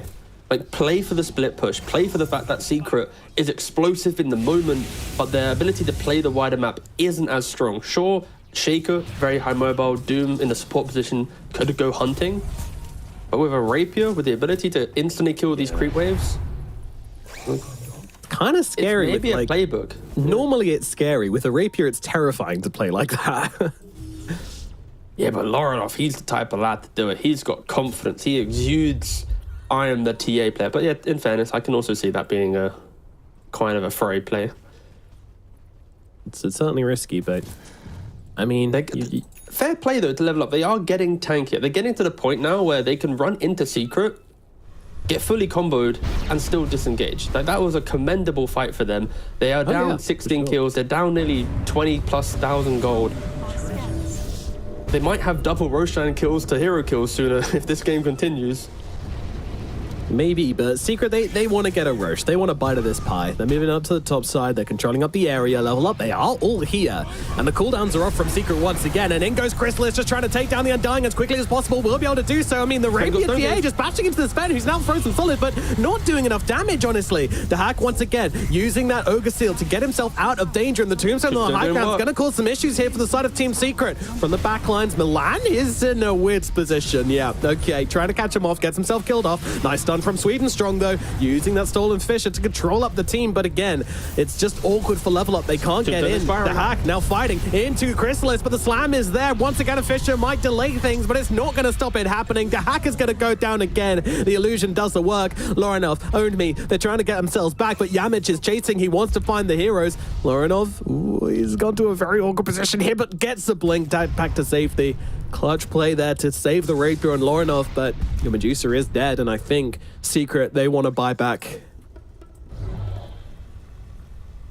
Question is, can they keep fighting without their ultimates, Team Secret? I think we know the answer at this point in the game. When you're 32k gold ahead, they can look for these barracks. The Hack, he's going to be stubborn. He's going to hold it as long as possible, but I don't think he's going to let Mega Creeps come through. Secret knocking on the doors here, T.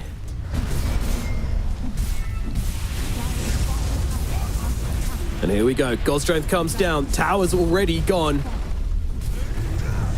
Barracks starting to fall. Jump in from the Shaker. Armel, though, he's taking hits. The buyback is there from the Hack as well. In the middle of the fight, FBZ just trying to slow them down. Armel, he's trying to get himself out. He's got another Uncharted Totem available, but the damage comes in from Lorinov in time. A lot of illusions. They should be able to clear through those without too much difficulty. Level Up. They hold the high ground for now. It's costly. They at least get the Armel kill. And now I'm wondering, is Roshan a possibility for the side of Level Up?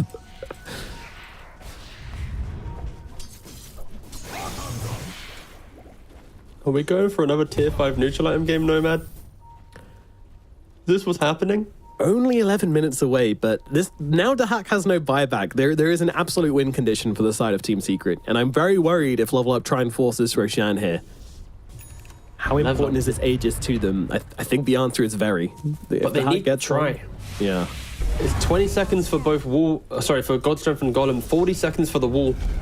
If they can find a fight right now with the Shaker, force his buyback, when you're down 34k gold, you take all of this as a dub. They are minutes away from being forced back into their base.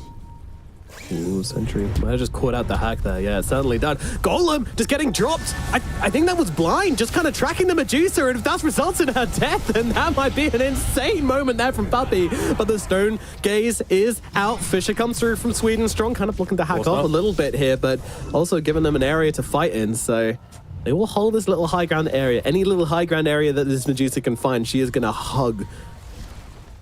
Yeah, he had the ward sentry, so he was able to track the Medusa going to the right-hand side, and he had the gem, so with the golem then gave the vision, but yeah, still. No, gem. Nice idea from Secret, especially when you're down a Shaker, to still look for it, and finally, after 50 minutes of Doda, they get themselves a Roshan. It's beautiful. It's beautiful. Trying to gather themselves up on the side of Level Up, but they're not going to be here nearly in time. Yates is going to go. Of course, Puppy takes it. Chrysalis. Puppy takes. Oh, that's the Ags, by the way. I don't care about the Aegis. I'm only here for the Ags. Oh, the amount of abilities in this game, I'm here for it. Give Warlock the. I mean, mate, that could have been a strat. Give Warlock the Ags and the Aegis. He has the level 20 talent. Summon Golem on death. He could use his Golem with 2. Force into the middle of the fight, die, respawn, die. That's like 4 golems in play. Don't know how good it is get it off before the TA1 shots him, yeah. Well. Chris just stole it from his captain. Disgusting. But yeah, AoE Surge as well. Gonna speed up Secret from running around the map. Very nice. We also got the God Strength damage talent, of course. 7 refraction instances on the TA. All these will be pretty important, especially the refraction, I believe. Yep. 25 on the Hack. Going to be getting those split shot modifiers now. And yeah, look at what Lorinov did by. He actually went for the Ags. He went for the strat that was advised. The play the wider map. I think if Level Up was a little bit more defensive-minded, they wouldn't have taken this top fight, which had led to their Rack's demise. If they played for split push the entire time, it could have been a harder game for Secret to accrue the 42k. It could have been maybe just stabilized around about middling 20s. And now they're going for the split push game. Now they're hoping to hold for as long as possible. And with a lineup that is so team fight heavy, trying to fight into the tier 4s, trying to finish off the Ancient, it's not going to be that easy, especially with level up. Positioning's been their issue the entire time. And luckily, fighting inside your base with multiple traps, sentries and wards, and the fountain just beside you, you could argue level up might be in a much better position to maybe even win a fight here. They've only got 3 kills the entire game in nearly an hour.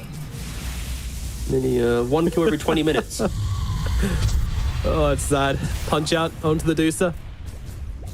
And she'll have to fight with her own illusion. And she is They need a level 1 Dagon, actually. That's, I think, the situation as well. Like, someone just needs to pick up the Dagon, kill off this illusion on Deucer. Get it. Every small thing possible. No one's got the economy for it. Rubik's still going for an Aghanim. Like, he's like, I want to have fun, please. He's been going for this for such a long time as well. Oh, it's so miserable. Support's just not really getting the income this game at all.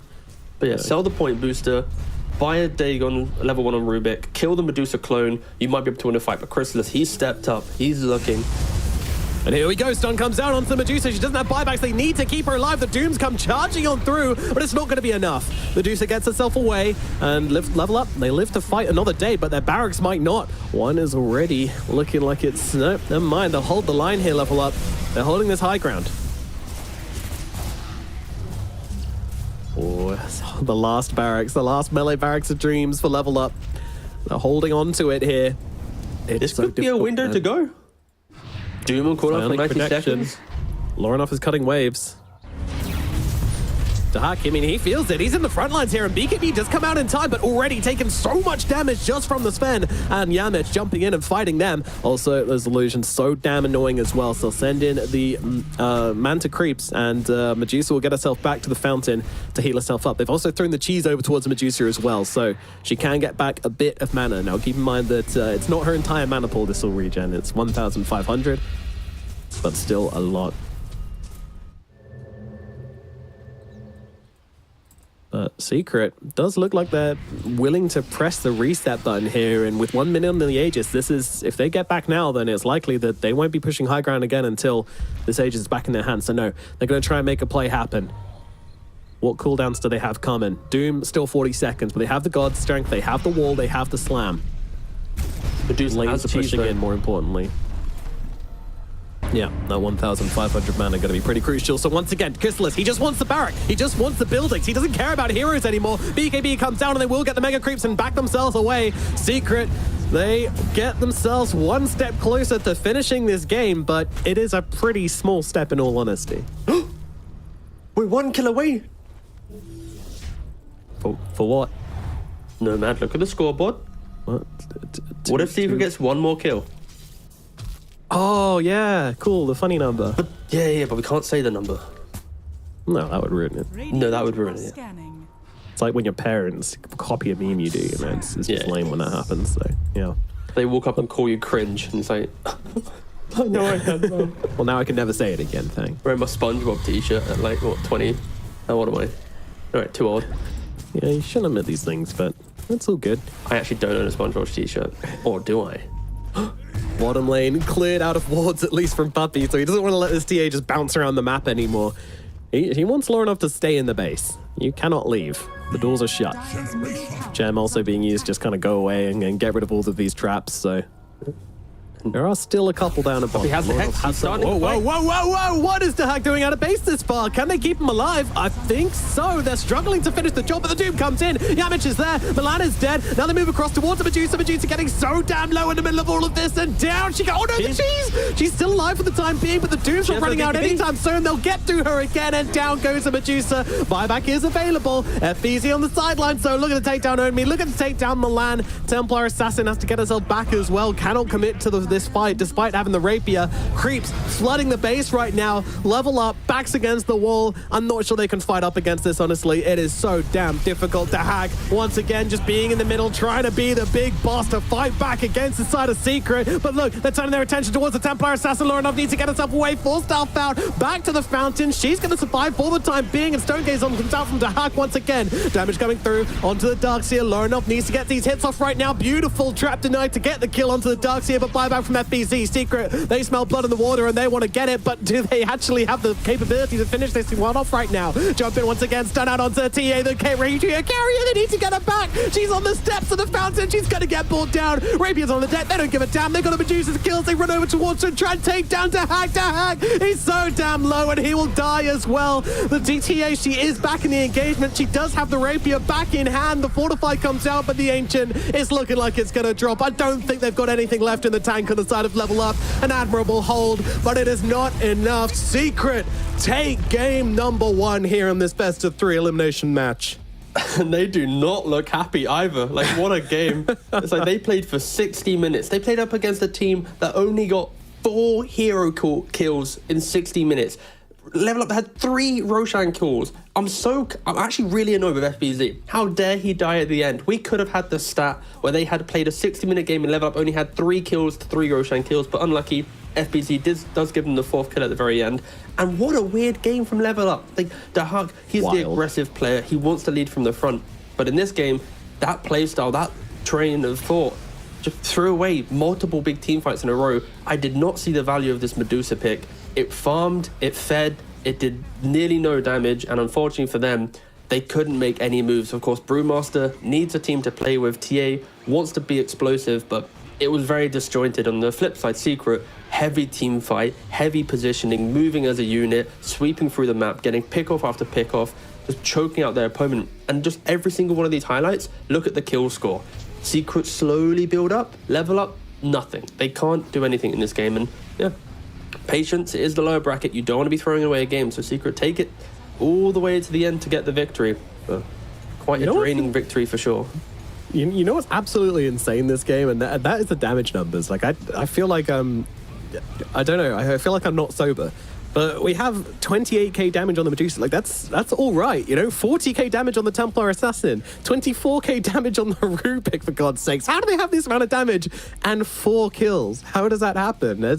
It's not as some massive sustained overhealing lineup on the side of Team Secret, but I guess they do have Shadow Word. They do have Dark Auras, yeah. They had a lot of tankiness, right? Like, all of Secret's heroes in their own way have innate tankiness, be it through strength heroes or purchasing auras or the spells that they have. And Level Up, they got to click a couple times in the fight, so yeah, they're going to have some damage. And I honestly couldn't tell you who's MVP on Secret. May I bestow an MVP? Please, yeah. Go on. All right, well, I'll be going for Yamich this game on the Doom. Okay. I feel like he did a ton of work in the early game, just shoving Dahak out of the game and putting him in this position where he actually just couldn't play the early game, forcing him to go Midas and generally just being annoying. And then in the late game, obviously, turning into this was a position 4, guys. Strength Blink, Aghanims, BKB, Boots of Bearing, and also a shard to go with it as well. Yamich was absolutely beefed up and saw the direction the game was going in, embraced it entirely, and yeah, I think he was probably one of the players with the best reads on this game, and yeah, I think that's my MVP. No, I like it a lot. I think Yamich, of course, playing the 4-position Doom, they've done it before, but not really tried it so far in this qualifier run. And on top of that, I think Secret is showcasing how they're looking at the meta, and for them, the meta heroes, the Svens, the Gyros, the Dooms, a couple of these options are flexible to the support position. Puppy played a pos 5 Gyrocopter earlier in the qualifiers. We're now seeing Yamich do it as well. You pick up the meta hero in the first phase, they instantly react. You have that draft advantage. Doom was picked, Undying was the response, but now suddenly it's laning with a Darkseer, much different lane. So I like the fact that Secret are looking at the flexibility of the meta rather than just forcing it into, we need to play it in the core role, we need to do what it's good for. And yeah, it's pretty cool stuff, Yamich. The fact that he killed off the Deuce as well, yeah, sure. What a weird... that game was just... It made me uneasy. I don't know. It's like, did I watch Dota? Like, it was such a one-sided affair, I feel. Like, we have stomps in Dota. We have these games where one team just can't find a kill. You know, it happened to Secret yesterday. But in this manner, it's unusual. It's very unusual. For it to last 60 minutes in that state, in this just stalemate, it's absolutely insane. So, yeah, crazy series. We're going to, I don't know, meditate and rebalance our chakras or something. And, yeah, we're going to throw it over to a break. And we'll be back very shortly for game number 2. And, of course, we'll leave you with a listen-in until then. Made wins here already. You catch him. I love the sun right now. Go. Are we sure?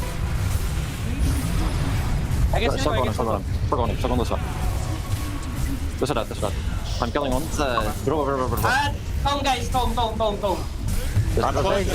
killing the Agumon with you. Bro that. Going Tom. They don't have damage on us. Yes. Yeah. Dire's top barracks. Just keep hitting Rexes.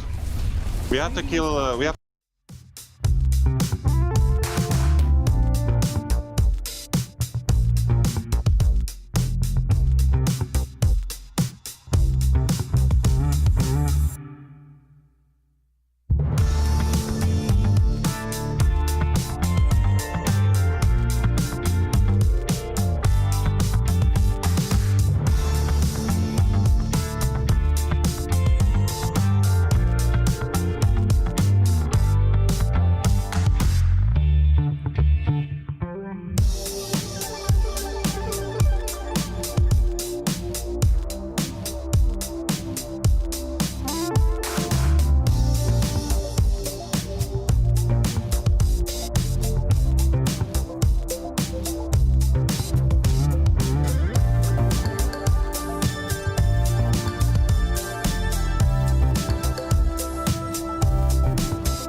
It can never be simple here in the Western EU qualifiers. No win comes for free, and even though Level Up weren't able to get a single wipe or even up to 5 kills in that last game, they still make it last almost an hour.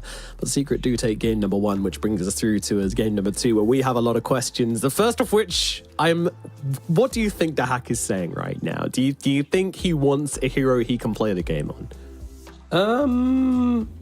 To be fair, this is the type of moment where the carry player either puts his hand up and goes, yeah, sorry lads, it's on me. Or they kind of go before that and say, you know what, the draft just put themselves in a weird spot. Because the Brewmaster needs to either lead from the charge the entire game or needs a little bit of information to play out the fight, right? So there's so many uncomfortable things with that game. But the Hawk needs to step up. If he's aggressive, be aggressive with the farm he has and actually have kill threat. Don't be aggressive with no kill threat, because then you're just a sponge of death. And then on top of that, sync up your mid to off lane supports, because I didn't really see those motions. Like when you have Brewmaster plus Undying and a TA, I'm seeing some quick kills. Like the TA is going Dragonlance Blink. Like she's looking to seek fight, but she was by herself doing a lot of moves, and everything just felt wrong for Level Up. Yeah, it didn't feel like this team were kind of playing how they wanted to. So let's jump into the draft for game number 2. And Fire's like, oh, Lauren's got himself a lovely drink. Look at that. Oh, nice. A 2-handed drink. That's so cute. Cup of cocoa. Yeah, he's going to be feeling nice and cozy for game number 2. But he shouldn't be, because it's elimination time. Your neck is on the line. This isn't cozy. This is stress. Sorry. But yeah, there's going to be a lot of team fight coming out from Secret again, I would imagine. And Level Up, they need to be ready for that. They need to have some answers ready. But I do want to see Dahak playing something where he can get out on the map and make some things happen.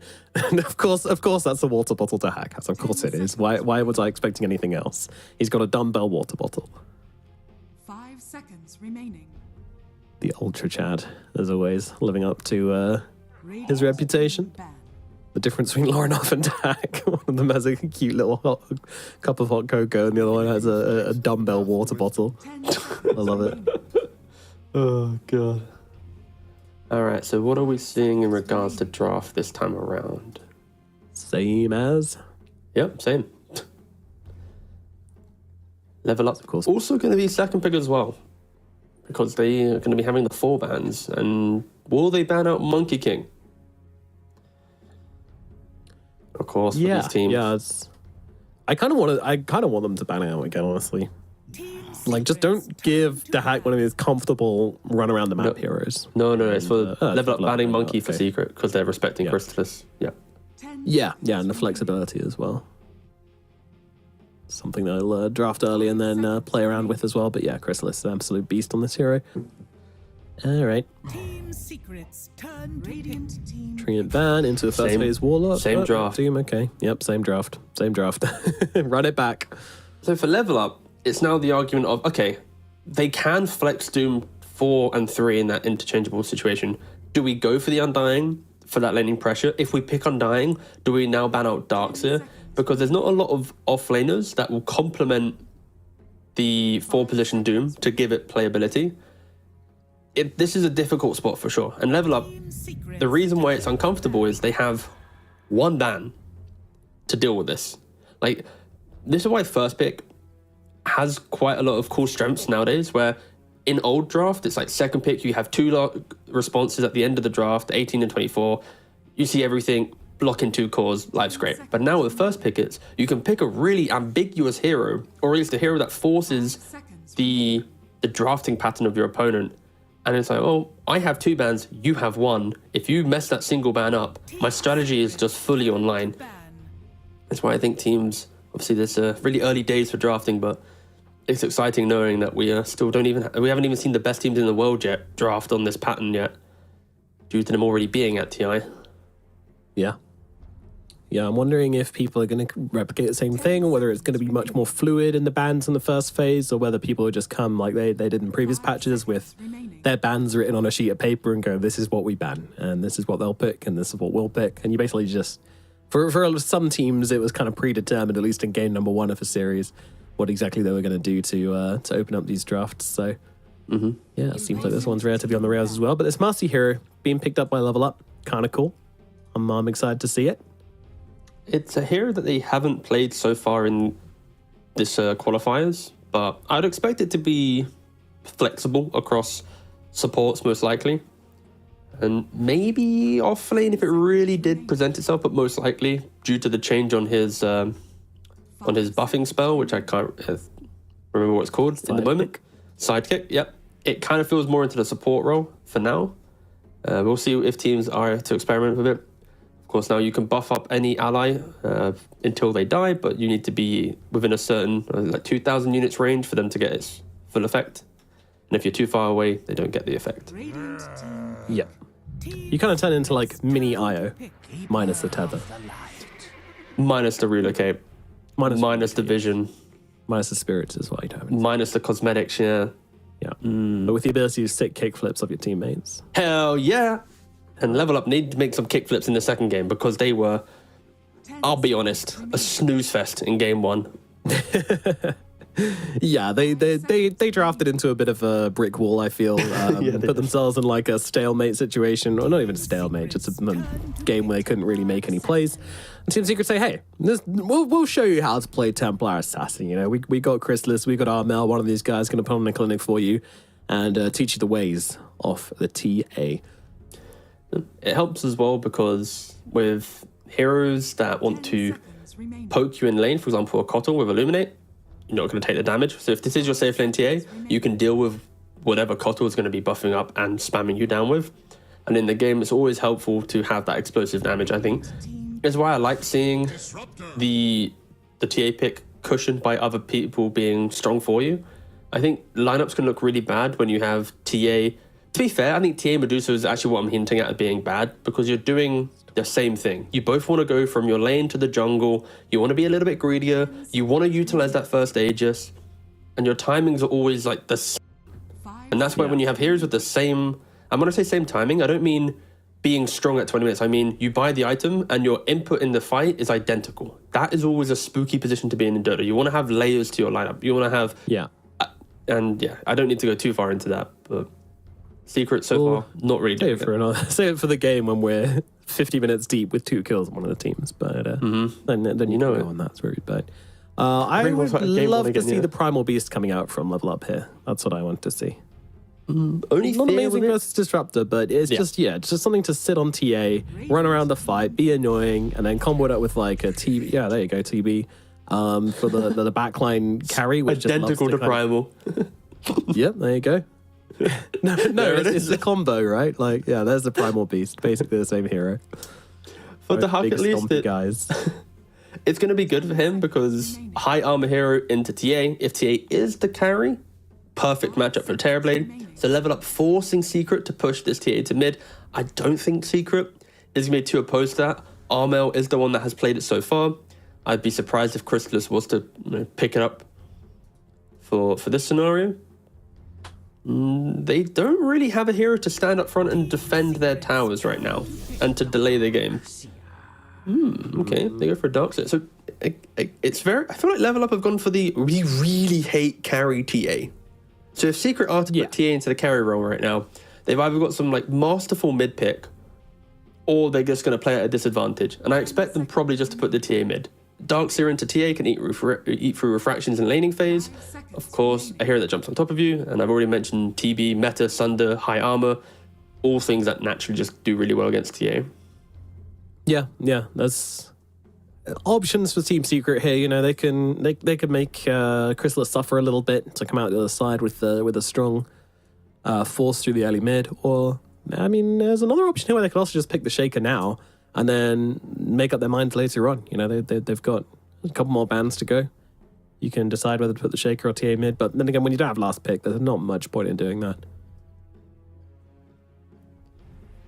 Hiding it only for 2 heroes to get banned and then changing your mind with your final pick when they don't even have anything to pick in between seems a little weird. So there you go. Sven comes out. TA will be mid. Chrysalis Sven in the safe lane. And yeah, the pacing which Secret played with this hero was pretty impressive. I'm excited to see it. Also, one thing we've seen happen to TB quite a couple of times now versus this Sven is level 6 for the Sven. You just go through the Twin Gate, pop the ultimate, run up behind the Terrorblade or find him jungling and just go cut him up, cost 1 or 2 heroes, and you've got yourself a free kill on your carry, onto their carry, and you feel pretty damn good about yourself.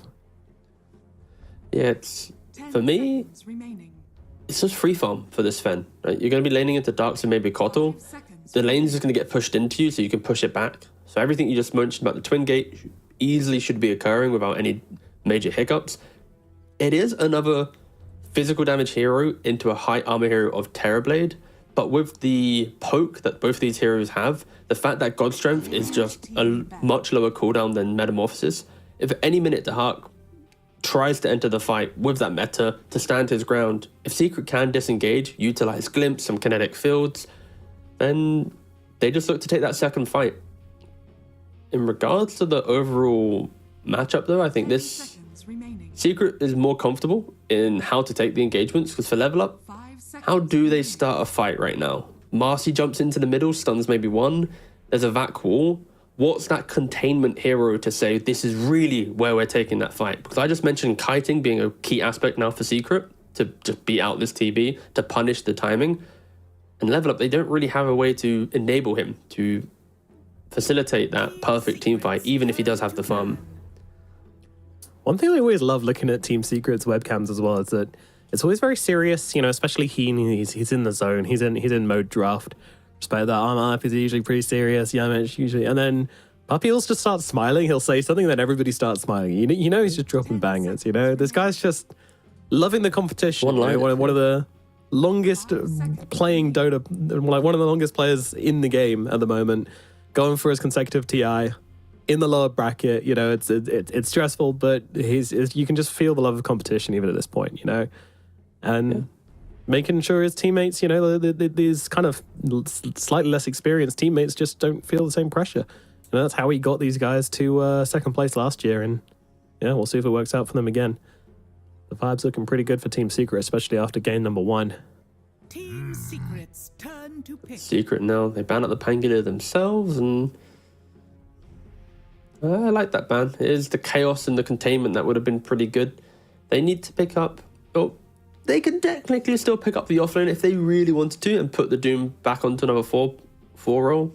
10 seconds. So it's between FBZ and Yamich right now to decide what they want to play. Yep. 5 seconds remaining. What could the answer be? I mean, would like a bit more magic damage coming out for Team Secret, just give them a slightly easier time to kill off the Terrorblade. What does that take the form off? I'm not too sure. I'm down. Like, this sounds kind of crazy, but I'm down for like a Razor 3 position with your Doom 4, because the lane isn't very strong for level up. You'll naturally bully him, and then you have just 3 scaling heroes. Razor can just farm the Radiant jungle and safe lane. Sven farms his own. TA can farm Ancients. Like, there's so much room on the map that it's greedy enough, and I don't see level up being able to punish it. It could just work out really well. The other option is maybe some like Beastmaster type strategy where you amp up the other cores, but I'm down just for greed to occur for Secret. I don't know if they really need additional lockdown, because you already have Disruptor and Doom, and okay, they're going to go for the ET, which means Doom is just your 3 position. They didn't go too crazy with the draft. Yeah. No, it didn't rock it up this time. It'll be the FBZ Elder Titan, a classic. No, it's Yamich most likely on the Elder Titan in 4th Sorry, position. Yamich, yeah. So what is Lorinov gonna play here? You're laning into a Templar Assassin. You kind of need to be everything that is active for your team. Pangolier is banned out, which would have been a banger. Shaker is available, but you don't really want to play that into TA. Although Armel did showcase how it's kind of good, so maybe. He survived the lane. He definitely didn't thrive through it. So they're going to go for the DK instead. Just love the matchup of Chrysalis versus Dahak as carry players. Like Chrysalis, I like if he was in England, like we'd go for like tea on a Sunday. You know, we're chilling. Dahak is like you hit the gym. It's like polar opposites on the vibe. Hit the gym at 7 a.m. Yeah. And then 9 a.m. Then 12 a.m. Then 13 a.m. Yeah. Somehow 13 a.m. Fighting thing, each other. Yeah. And then go for a beer afterwards. Oh no, during the gym. What do you mean?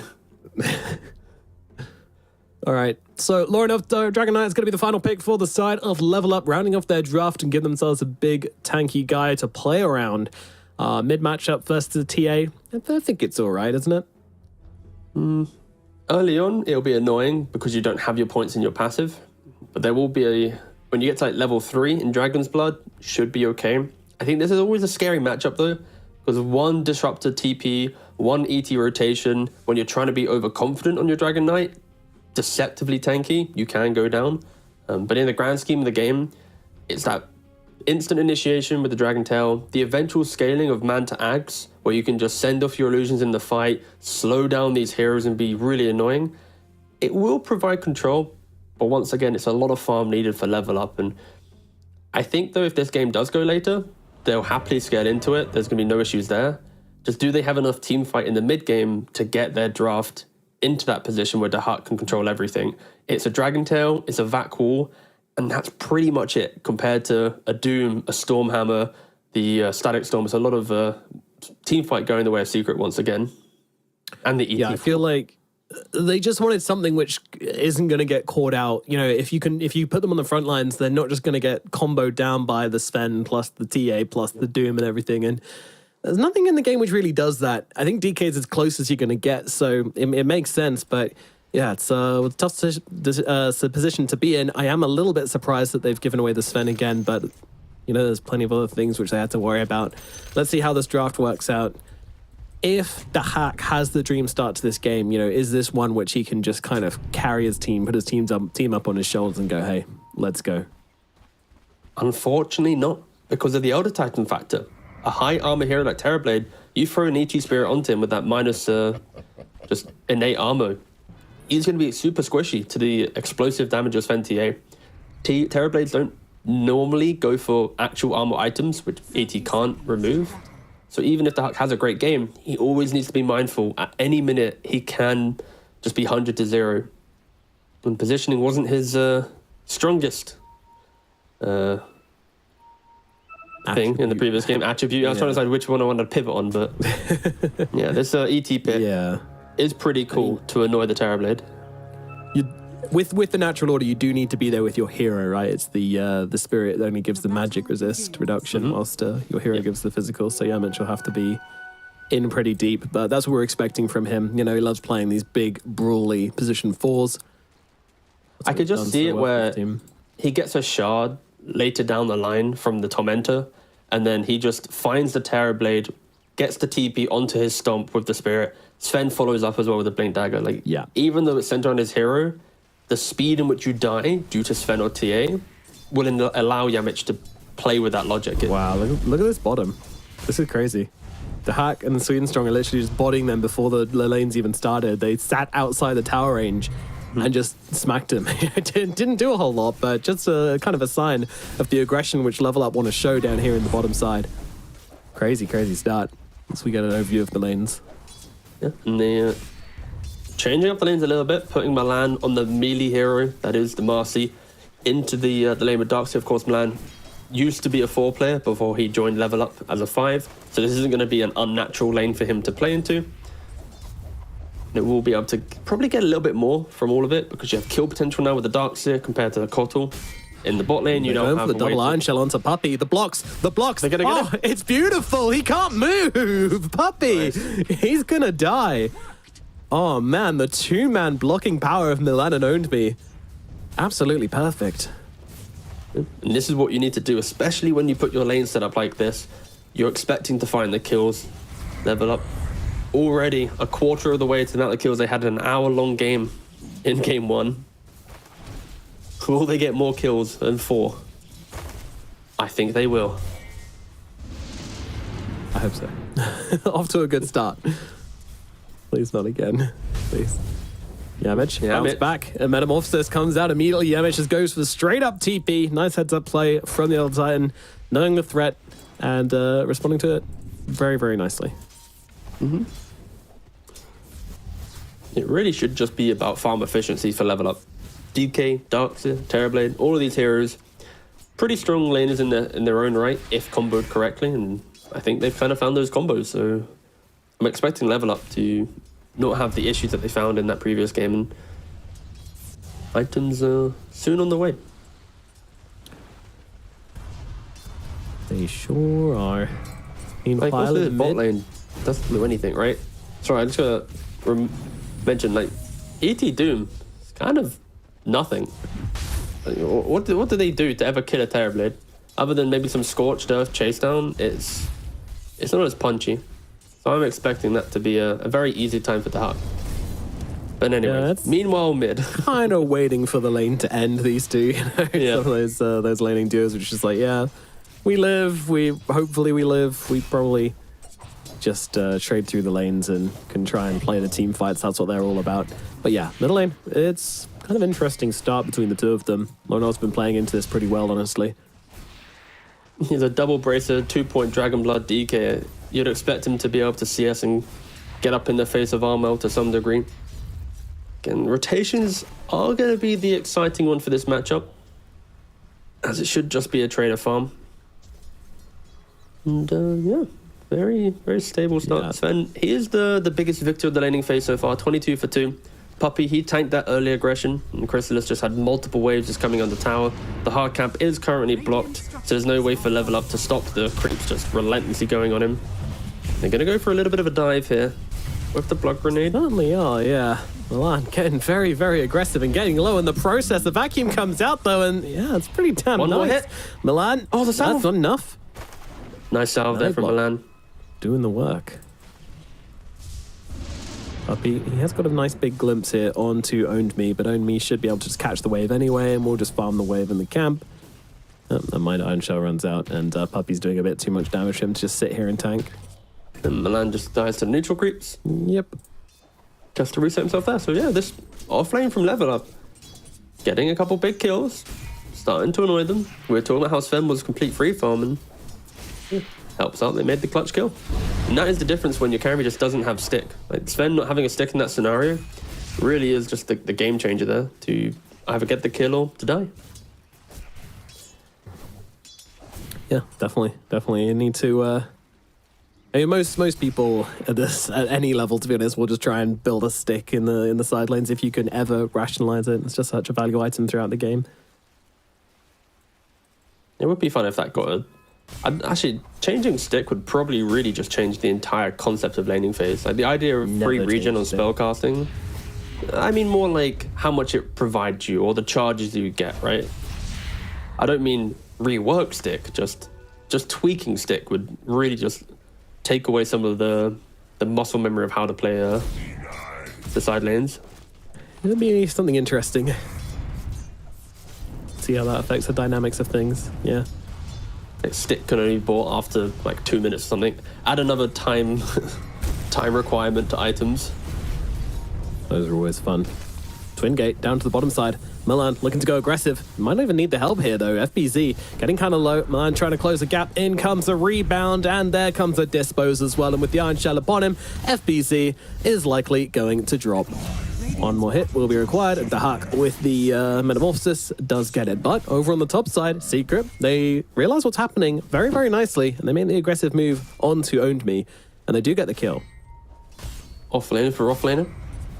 Both carriers, of course, will be happy in the game. It just feels very even. Everyone happy to make their moves, and Lorinov popping that ultimate. Of course, when DK hits 6, he instantly wants to hit the tower. This was the timing I was mentioning. If they can bring supports into mid, it could potentially be a window of annoying him. And yeah, they're even bringing in the Doom. They got the Disruptor for the Glimpse, and Holy mace, that's a lot of heroes in the middle lane. A party right now. Blinding Light comes on through, throwing back Secret, stopping them from really just tearing Milan apart, but it's not going to stop anything. Secret bringing the numbers. They want to keep their tower alive, and to do so, they get themselves a kill on Milan. Are scanning. this is one of the most predictable plays in all of Dota. DK hit 6, hit the tower. It's like the same thing with Death Prophet. As soon as you hit that ultimate, you're ingrained to want to try and force those rotation. Secret already prepared for that move. They don't kill off the DK, but they do kill off the Marcy. Nice attempt at blocking the stacks as well. Definitely. And Lauren, he can still get off a few more hits of the Corrosive Breath on the tower before it finishes, but yeah, ultimately, not the best usage of Elder Dragon form. Armel gets to keep on playing his lane, keep his tower, and just keeps farming up, which is really all you want to be doing on this Templar Assassin at this point in the game. Rotation's not very likely. Get a bottle for the runes and shove it out as hard as possible. Milan coming around once again here. Onmi's joining him, but pretty nice. Really, yeah. Go on. The deep observable that I like from Secret. putting it just outside of the natural river sentry spot allows him to just not get dewarded and keep that defensive capability. And FPZ putting his head in bot lane quite low. Doesn't really matter too much. Net worth right now, Sven easily up top, and everyone else basically sharing the kind of 3.5k part. Secret 3-man deward the jungle. Mel in the middle lane, Milan connects, and Laranov doing some damage, but the TPs are threatened from the side of Secret. Even the Sven flexing that TP there, threatening to come back and glimpse out onto Laranov, but they don't have any sort of damage to throw onto this guy, so... Extremely ambitious. Yeah. It's kind of doing what they want with its double damage rune. It's really going to enable him to kind of just bully down this tower. I'm not entirely sure that Puppey can do much about this. No, I don't think you really want to. Like, you can just accept, like, you've killed 2 Marcy rotations, and the inevitability of losing your tower is going to be there. And Doom getting pressured again. Milan super aggressive on this map, but once he uses the little pick up and throw down, gets the TP out. And mid tower will be falling at around the 9-minute mark. No attempt of a deny.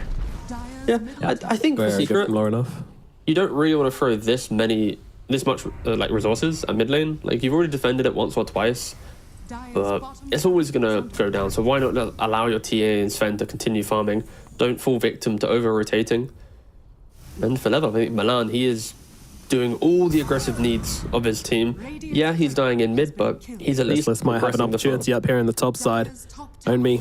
Took a step too far forward. Puppey's coming in to try and help out as well. Ultimate comes through. Chrysalis, he actually backed away there to go and hit a camp. This is awkward. God, it's really awkward. That Vanguard doing way too much work, and now Own me even looking to turn this one around. He's going to throw down the Disruptor Illusion, throw an Iron Shell on it as well, but yeah, Puppey's fine. Okay, well, at least they got a wall out of it. Kinda, and DK just hitting the tier 1 tower top. So Laranov replicating his previous game, right? On the TA, he did the exact same thing, and at the 10-minute mark, he is by himself pretty much, just taken 2 tier 1 towers. Really good stuff from him. Yeah. This dragon's looking pretty strong.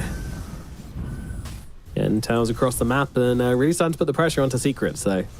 You know, they're not the fastest lineup. You know, they need to wait for this Sven to have some items. They need to wait for this TA to have some items before they can really start getting engaged.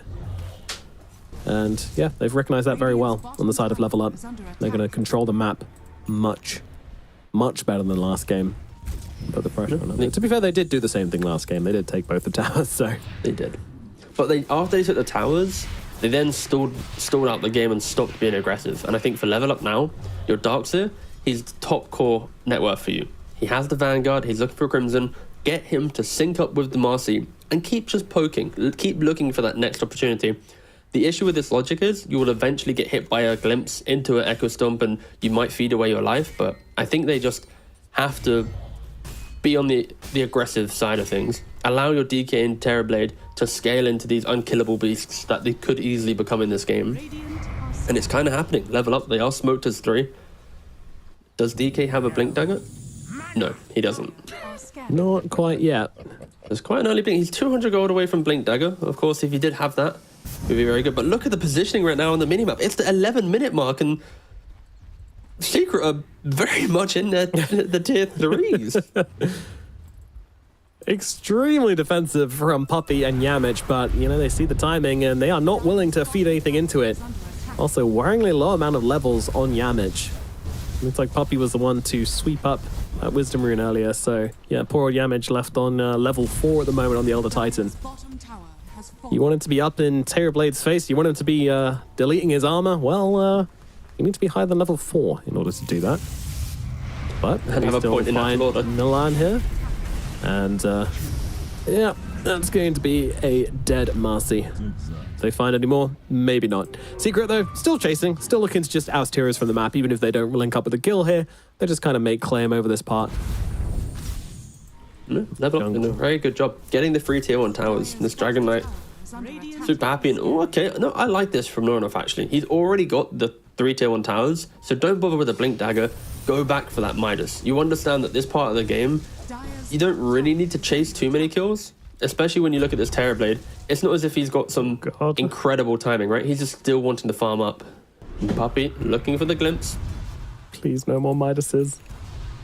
No, this Midas is fine. Like, DK Midas is good. It is good, pretty I know. boring. But I'm scared, Tika. We've cast about 12 Midases, 3 Rapiers, about 45 buybacks. Yeah, we're deep into the weird game. Is that it? I'm pretty sure it's much more. No, it is. Yeah, no, I was underselling it. About 75 Rapiers. Maybe too high now? A little bit, but not much. But yeah, Crystal is just looking to farm up, and yeah, there we go. Mask of Madness, Echo Saber, straight into the BKB. Sometimes you'll go for a Blink Dagger over the BKB, but in a game where you're playing things a little slower, and of course with annoying spells such as Blinding Light and Dragon Tail, you will be more inclined to head towards the BKB first, otherwise you don't get much of a fight. Also, you've got good initiation and catch from your team as well, so Blink Dagger less important. Keeping level up slightly behind on all 3 core net worth because they are moving around together to progress these tier 1 towers to make these moves. While Secret, we already saw the defensive positioning, 11-minute mark, 3 of them in their kind of tier 3 area of the map, but their cores hitting the jungle, hitting the lanes, no real smoke threat on them right now, especially when they click on the DK and don't see a blink. Like, oh, they don't actually have an aggressive timing. So Secret, super comfortable with how the game's going, but also level up. They are, as a team, understanding that if they can win that one fight, get that Aegis, their draft really will come online. We'll see who breaks first from the farming pattern.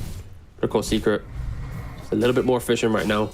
Being able to farm Ancients is also very key. They can do it with ease across the entire map. Well, level up, not the most effective. Zarmar blinks around, looking to complete that shard at the 15-minute mark for that silence. The aggressive style. Yeah, absolutely. Very aggressive. Yeah, it's kind of like... Okay, they do pop the gold strength for this one. So Sweden Strong very far forward here in a bad position and does get punished for it. Trying to get some wards down, I guess, just support things. Not only that, I think the D ward is the key thing. Taking away that vision, plus getting the kill.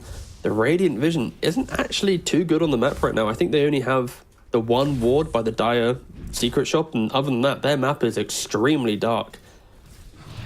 Yeah. Potentially uncomfortable entry to the mid game if they don't see what's coming. Now, I would like to see level up maybe try and abuse this a little bit because we're pre-level 15 on Sven, which means God Strength still has cooldown for a minute. Maybe this is something you can look to abuse, but at the same time, it doesn't really show the Hack much. You know, he's not looking to really make many engagements here. I feel like if he hits his timing off, you know, the Manta plus the Skadi, Sven has a really hard time fighting this game if he's the first one in.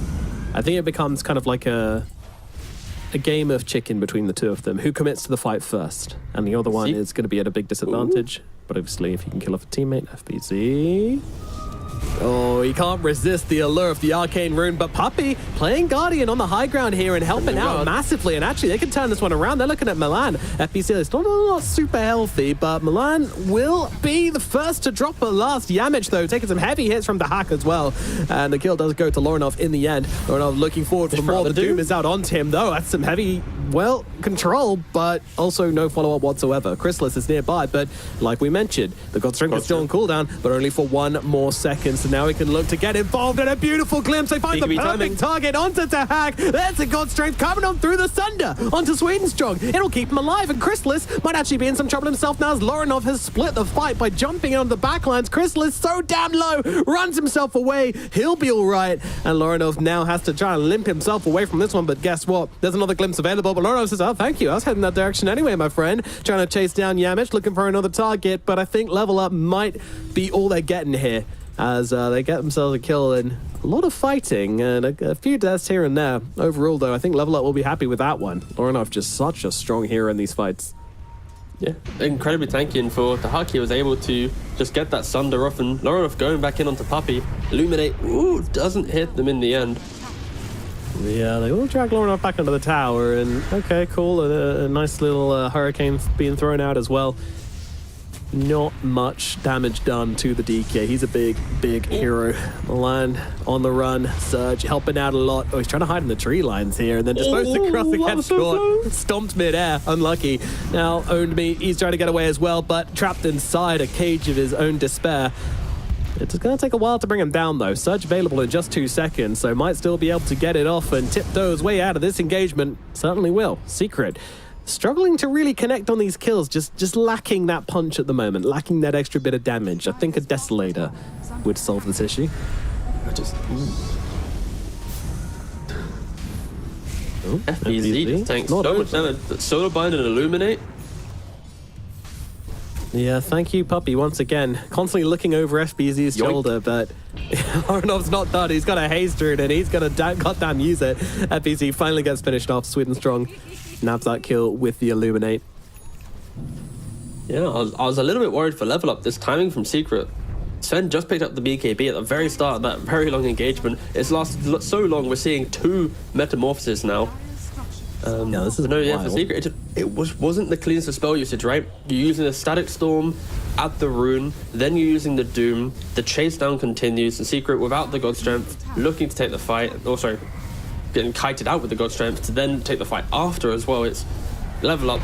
They're being decisive. They're poking. They're using this DK to its fullest. Sweden strong in his keeper light. He even killed FBZ in the fight prior with just a little Illuminate clip. And anything, Secret, they had a 4K lead. They were slowly building up this advantage, and just one sloppy fight and level up instantly capitalized on it quite beautifully. Yeah. Mad to complete now on the Terrorblade. He's looking towards that Skadi. He's looking to get as tanky as possible.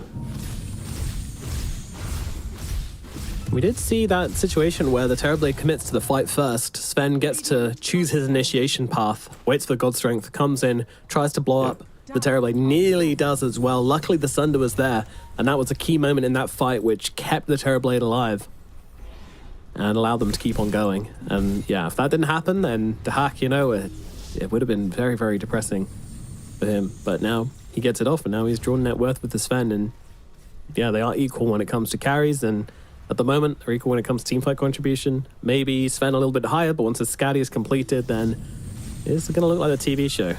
Yeah, the kite potential of level up, once they get their items, is going to be insane. Manta Aghanims on DK with the slows, Terrorblade, also having Mantas. They're going to be illusions throughout the entire fight.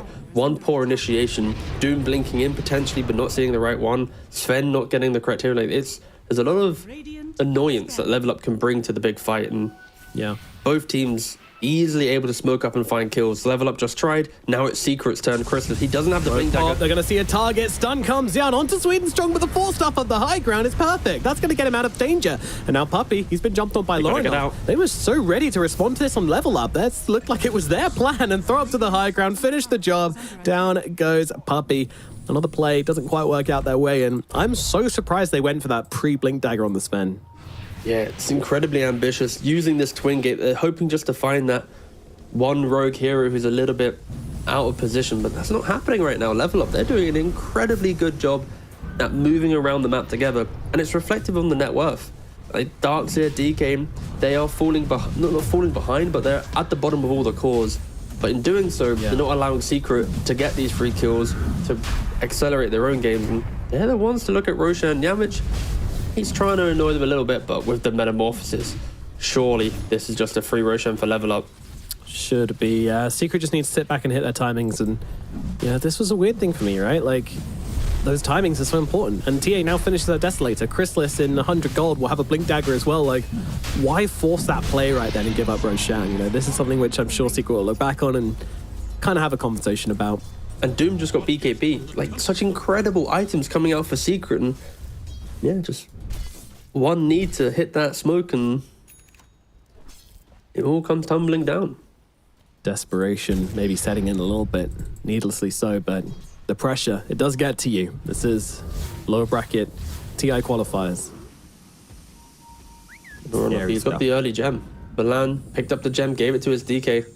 So vision for level up is going to be very powerful. TB is one of those heroes, once you get into a winning position, or at least a position of confidence, you're going to skip out the waves. You'll always be able to poke your head in that extra little bit, and the win probability is very even. The net worth is still Secret favored. neither team is truly in the lead right now. But for Level Up, they have done a very good job at breaking down the map of Secret. You have to respect these timings. Like we've spoke about a lot of items that Secret just picked up, even with the Aegis, before DK has Ags, before he has that Manta. There will be opportunities to connect. We are yet to see the big Static Storm, the Stomps, the Stormhammers, the Dooms. It's been a lot of one-by-one engagements right now for Secret. And that's all because of Level Up, just dragging them around the map and forcing them to react.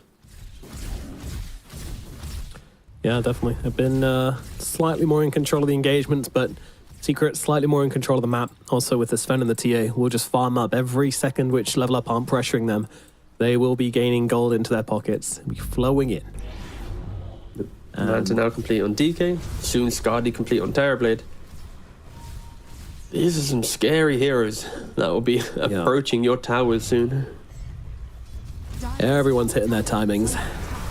Do they have the power to bring down the Terrorblade? Because you're going to need to. You can't just let him sit there and click through the entire engagement with the Skadi. Sven, he's going to struggle against that. TA is going to struggle into that. Two very good matchups for this Terrorblade, so it does become all about bringing down Dahak. They're able to do it last game, but will they be able to do the same thing this game? That is the biggest question.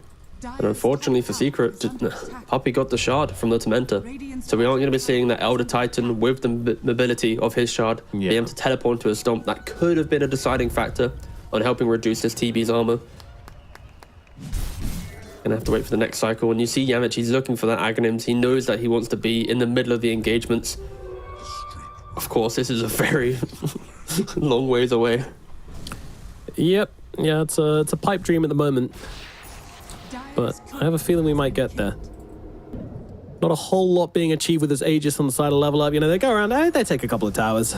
It's enough pressure. It's no kills, but Secret won't give them up that easily. Have these two games been like the lowest kill games by like the 30-minute mark, potentially? Like easily the previous game was, but this one? Yeah, there's a chance. Like they... TP down to the bottom side. The Hawk, he's looking and he's finding, but he doesn't have any stuns to stop these TPs from coming on out here, so... Found Yamit. Slightly spicy, but... Oh, okay, they catch someone. He has Stomp though, so maybe he can Stomp TP? Yeah, Dahak goes out of range, but the stun won't be there. Onmi comes in from the sidelines, though, gets off the vacuum, and... ooh, a little tip. Okay. Haven't had many of them this series, so that's bringing some life to it. Should we try and analyze it and create fake drama? Nah. Not yet. Enough. If he flips back the other way, then yeah, all right. We can go diving through some pub games and. I was already about to load up Pro Tracker. Yep. Yeah. But yeah, I'm wondering if Secret make a play when this Aegis is gone. 1 minute left. Level Up. They want to try and take all out of towers with the first Aegis, which is, yeah, pretty damn painful to play into without any tier 2s and a big threat. One more fight going wrong and suddenly you're looking at getting megged, or at least a couple of racks down, but doesn't look like bottom lane is going to fall right here, right now. Yeah, I think you spoke about damage. Stealing a Tormentor. Cute. Yeah, with Refraction you can do it. He's going to need to put another set of Refraction up, but there it is. Who gets the shard? No, okay, Yamich gets the shard, so... Hooray! Hooray! So yeah, we're mentioning damage being an issue for the side of Secret. The Sven is looking to go straight Daedalus. He's only a recipe away. And of course, TA did get the Desolator, then the BKB. So two very big damage items coming out on the side of the Secret cause. Surviving the Aegis, not really losing too much of their map. They lost all their tier 1 and tier 2 towers. But you kind of expect that against a TB and a DK. With the Aegis, well, Secret still building up the gold lead. Like, just that one pre-Roshan contest brought Level Up a little bit back into the game. But continuing to be just more efficient on how they farm. Level Up are having to TP around. They're using their TB, their Darkseer, their DK just to kill off the Elder Titan. Will Secret look to smoke once this Daedalus is complete? I would imagine so. I'd like to see it. I think this is their timing. But do they... This is some scary timing. Yeah, surely. Here we go. They smoked under a ward though, so not going to be the biggest surprise. Yeah. Now, the question here for Level Up is, do they take the 5-on-5? Do they dangle a tasty carrot, a tasty morsel for Secret to come and take a chunk out of? Or do they just avoid I think they do. Only has the Lotus Orb, he has the Blink Dagger. This Darkseid can be so disruptive in this fight. Reflecting the Stormhammer, the Doom. They have illusions as well from both Manta of the TB and the Dragon Knight to push out the waves without having to commit. Yeah. This is why this smoke doesn't feel too good. Look at top lane. The creeps are at the front door of the Dire side. Mid lane's getting pushed in by the creeps. The map setup does not give Secret any possibility of really connecting, and they level up, read this beautifully. They're playing the wider game ever so nicely. Yeah, and even if they didn't have the vision there, I feel like there was a good chance to level up, read that smoke anyway, just because of the way the map looks at the moment. So No, exactly, yeah. They're left empty-handed. They played against the Aegis beautifully, even though they did lose all their outer towers, you know, level up doing everything they needed to, but still just making the most of it, getting their net worth. But now the fight breaks out as Chrysalis just trying to go onto the DK. DK, he's big, but Chrysalis, he's got the damage with the Daedalus to try and get through him, and does eventually kill him off. And get back comes a call from Lorinov, but the Doom's already out. Onto the Darkseer. Sure, if he dooms himself, but he doesn't give a damn. They're just going to be able to take down 3 heroes. Okay. Secret, they finally find a way to put this gold to use and bring down 3 heroes. There's a gem. They found the gem too? Ooh, dear. What on earth was that? That was so aggressive. Level Up had done a beautiful job setting up the map, skipping the waves, dodging the aggression, and then they're aware of these timings, and Lorinov just blinks right at the front door of the Dire base, and Sven with his Daedalus completely rips through him. Of course, Static Storm Kinetic Field, that extra little bit of control. But Level Up, they need to fight together. Use the fact that DK initiates with the follow-up, and we're going to see the replay here. Just look at the minimap. This is clearly such a poor fight. The cyan little blob, that was the Darkseer. He's blinking at the very end of the fight. He just appears here once the DK dies. Level Up were not in a position to fight, but Secret, all 5 of them were ready, poised and positioned. They kill off the Dragon Knight, the Darkseer, and the Marcy. They don't get back the gem. They gain a free gem as well. Yeah, it just felt so forced, so forced from the DK. You know, you've spent the last 5 minutes playing with your Aegis and not getting anything for it, just getting towers, but you know, you want to kill some heroes.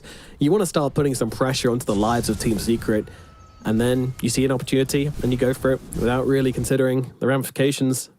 Obviously a bad engagement, and yeah, Team Secret, they make the best use possible of that. So even though the smoke didn't work out with this Daedalus, they still find a brilliant, brilliant fight. And now, 12k gold lead. It's huge. What we're looking at for the next 5 minutes is definitely down this bottom side. We're looking at this Roshan area. The next Aegis, it's going to be everything. Yeah, I think for me, Level Up, they need to respect the game plan of how they initiate these fights. Utilize their illusions, utilize the fact that they can just push out these waves for free. And Secret, their wave clear, it's Sven and TA are the big kind of ticket wave clearers, and then the other 3 heroes, it's not as easy. So Level Up will always be gaining some important information. Like, we see Sven in top wave, we see TA in bot wave. Like, there's going to be some type of positional information that they can use to then get a little bit closer to the next objective, or to go for Roshan, like you were mentioning. Lorinov is, I think, only a couple hundred gold away from the Aghanims. Yeah, about 400 gold away, which will further simplify his game plan. But I'm so surprised they took that fight. It was... Yeah. It's on par with Secret taking the fight pre-Roshan, no Sven blink. Like, it's... yeah, they're going to... kind of equal, but unfortunately... But theirs is much more impact. Exactly. It's like 20 minutes down, or 10 minutes down the line, where a misplay in the 30-minute mark is always going to be worse than the misplay at the 15-minute mark, right? Absolutely. Were you surprised to see the DK go for the Manta style over the Aghanim Scepter? No, I'm not opposed to it. I think the Manta is always just good for the wave clear that I've been mentioning. I like the idea of constantly farming. It's just a really good tool. Just look at how this illusion by itself can just gain information. TB's doing it. Like, just the mini-map. Look at all these dots. The orange dots, the yellow dots. It's so much information. Where Level Up should always get the perfect fight based on the map state. FPC, he's on the wrong side of the river right now. Does he know the blink spot? He doesn't have a blink. Oh well. Unlucky. Gonna go bury himself in the trees, but think it's coming up from level up. They no way to just walk his way away from it. No, he's going to get cut off here by Sweden Strong, right? Right? Nope. What an escape. The most menacing Scorch So hype. disengage, yeah. Can't believe you didn't hype that up more, Nomad. Christ. Apology. Yeah, great walking coming out from it. Can we get a replay so Nomad can actually give that hype it deserved, please? That was disgusting I think behavior, it was Nomad. in the moment, one of those things where We'll replay see. wouldn't do it We'll see. justice. Nah, I don't know. I don't know about that. Level up, they are smoked though. They want to find something. They have the Ags. Are scanning. They have the BKB on the Terrorblade. They need to find that engagement. Roshan is respawning in 7 seconds, so whoever is the victor of this fight Radiant's middle tower should be able is to get it. under But attack. Secret, they are the ones already set up. Traps, sentries. The Radiant Roshan is littered with secret crap to Radiant's be able to bottom defend it. tower is under attack. Tigo said secret crap. You heard it here first. Lorinov is actually going on to FBZ here outside the fight. And yeah, Secret immediately Haki's meta. disengaged. Yeah, this is kind of important. The Hack now just needs to push into the Roshan area. He actually needs to force them to fight him with this with this meta. But it's so scary, you know? He's got that BKB, but if he gets stunned up before he can get it off, then he might just be dead. But I still feel like they need to force this. You know, they've used both their transformation abilities. Their light bulbs are on right now. They need to start shedding some light on the side Look of at the Secret. position from Secret though. Look at this. Yeah, they move around. They don't want to be where they're expected to be. Lorinov does get seen. He's going to be the target. Everything thrown onto the Dragon Knight, and they're going to be able to bring him down in a matter of instants. Now, does this give up some space for Level Up to try and turn around this fight without, you know, the Doom being up and everything? But no, they're not Match is looking to now fight out. this without a DK. They can't. What a beautiful wraparound from Secret.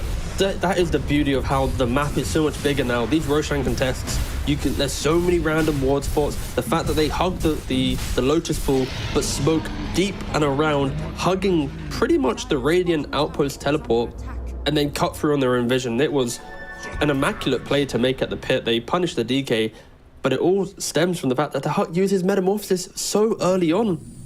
If you're using meta like that, it needs to be for a kill. You can't be just trying to tickle a Doom that has Crimson, Octarine, and a BKB. That is not the way to get this Terrorblade into the game. In Secret, they get the Aegis. They continue to build up their lead, 13k gold. When will this Terrorblade be able to make his mark in the game? That is indeed the question. We've been waiting for it. Feels like 2 games we've been waiting for Tahak to really explode into one of these games, as he tends to do, but Secret just keeping him on a leash. He got that dog in him, but the dog can't get out, T. That is the issue. Now, we're at the scary point where Sven has his Aegis. I'm a little surprised they didn't give it towards a TA and kept it on the transformation hero, but Sven's still happy to be on the front lines, hit buildings and such.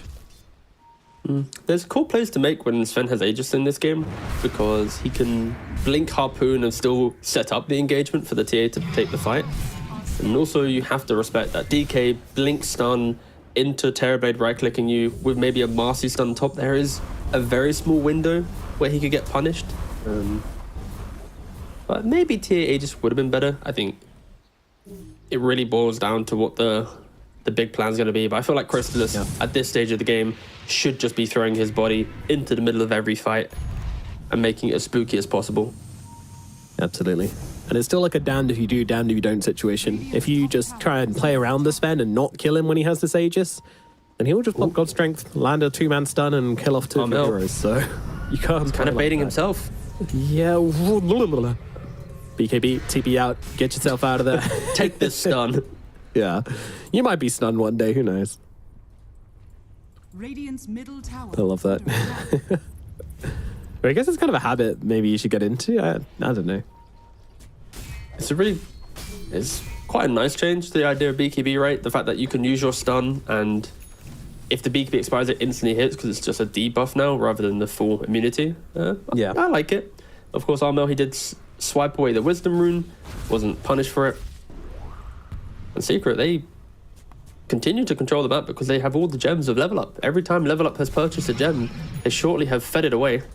They got 1 gem on Disruptor right now, 1 gem just sitting in the Dire base.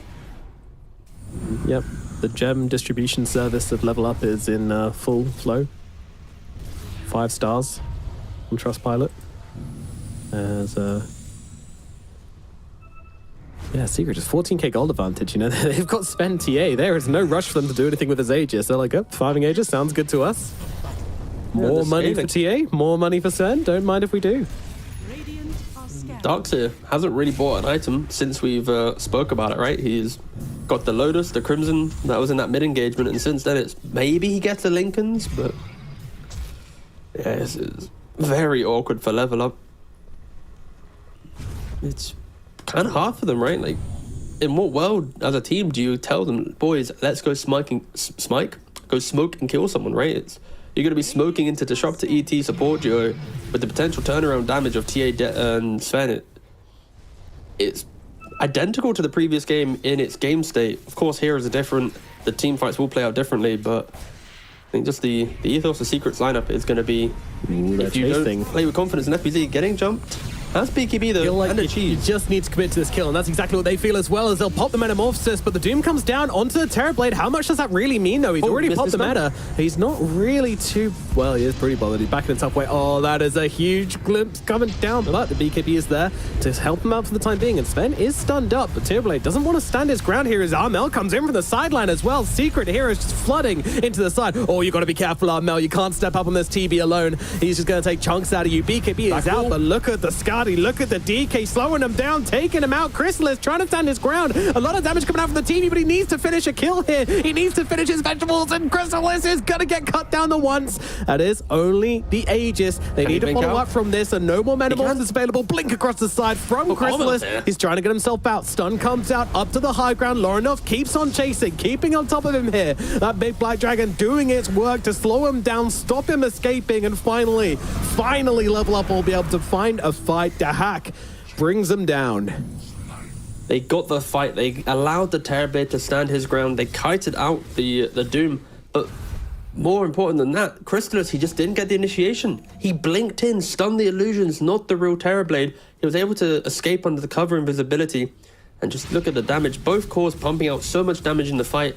Yeah. The key difference is TB and DK able to freely click pretty much the entire time. In Secret, they weren't able to contain the fight, and it all boils down to, can Chrysalis find that initiation? Can he get that stun to rip through the heroes?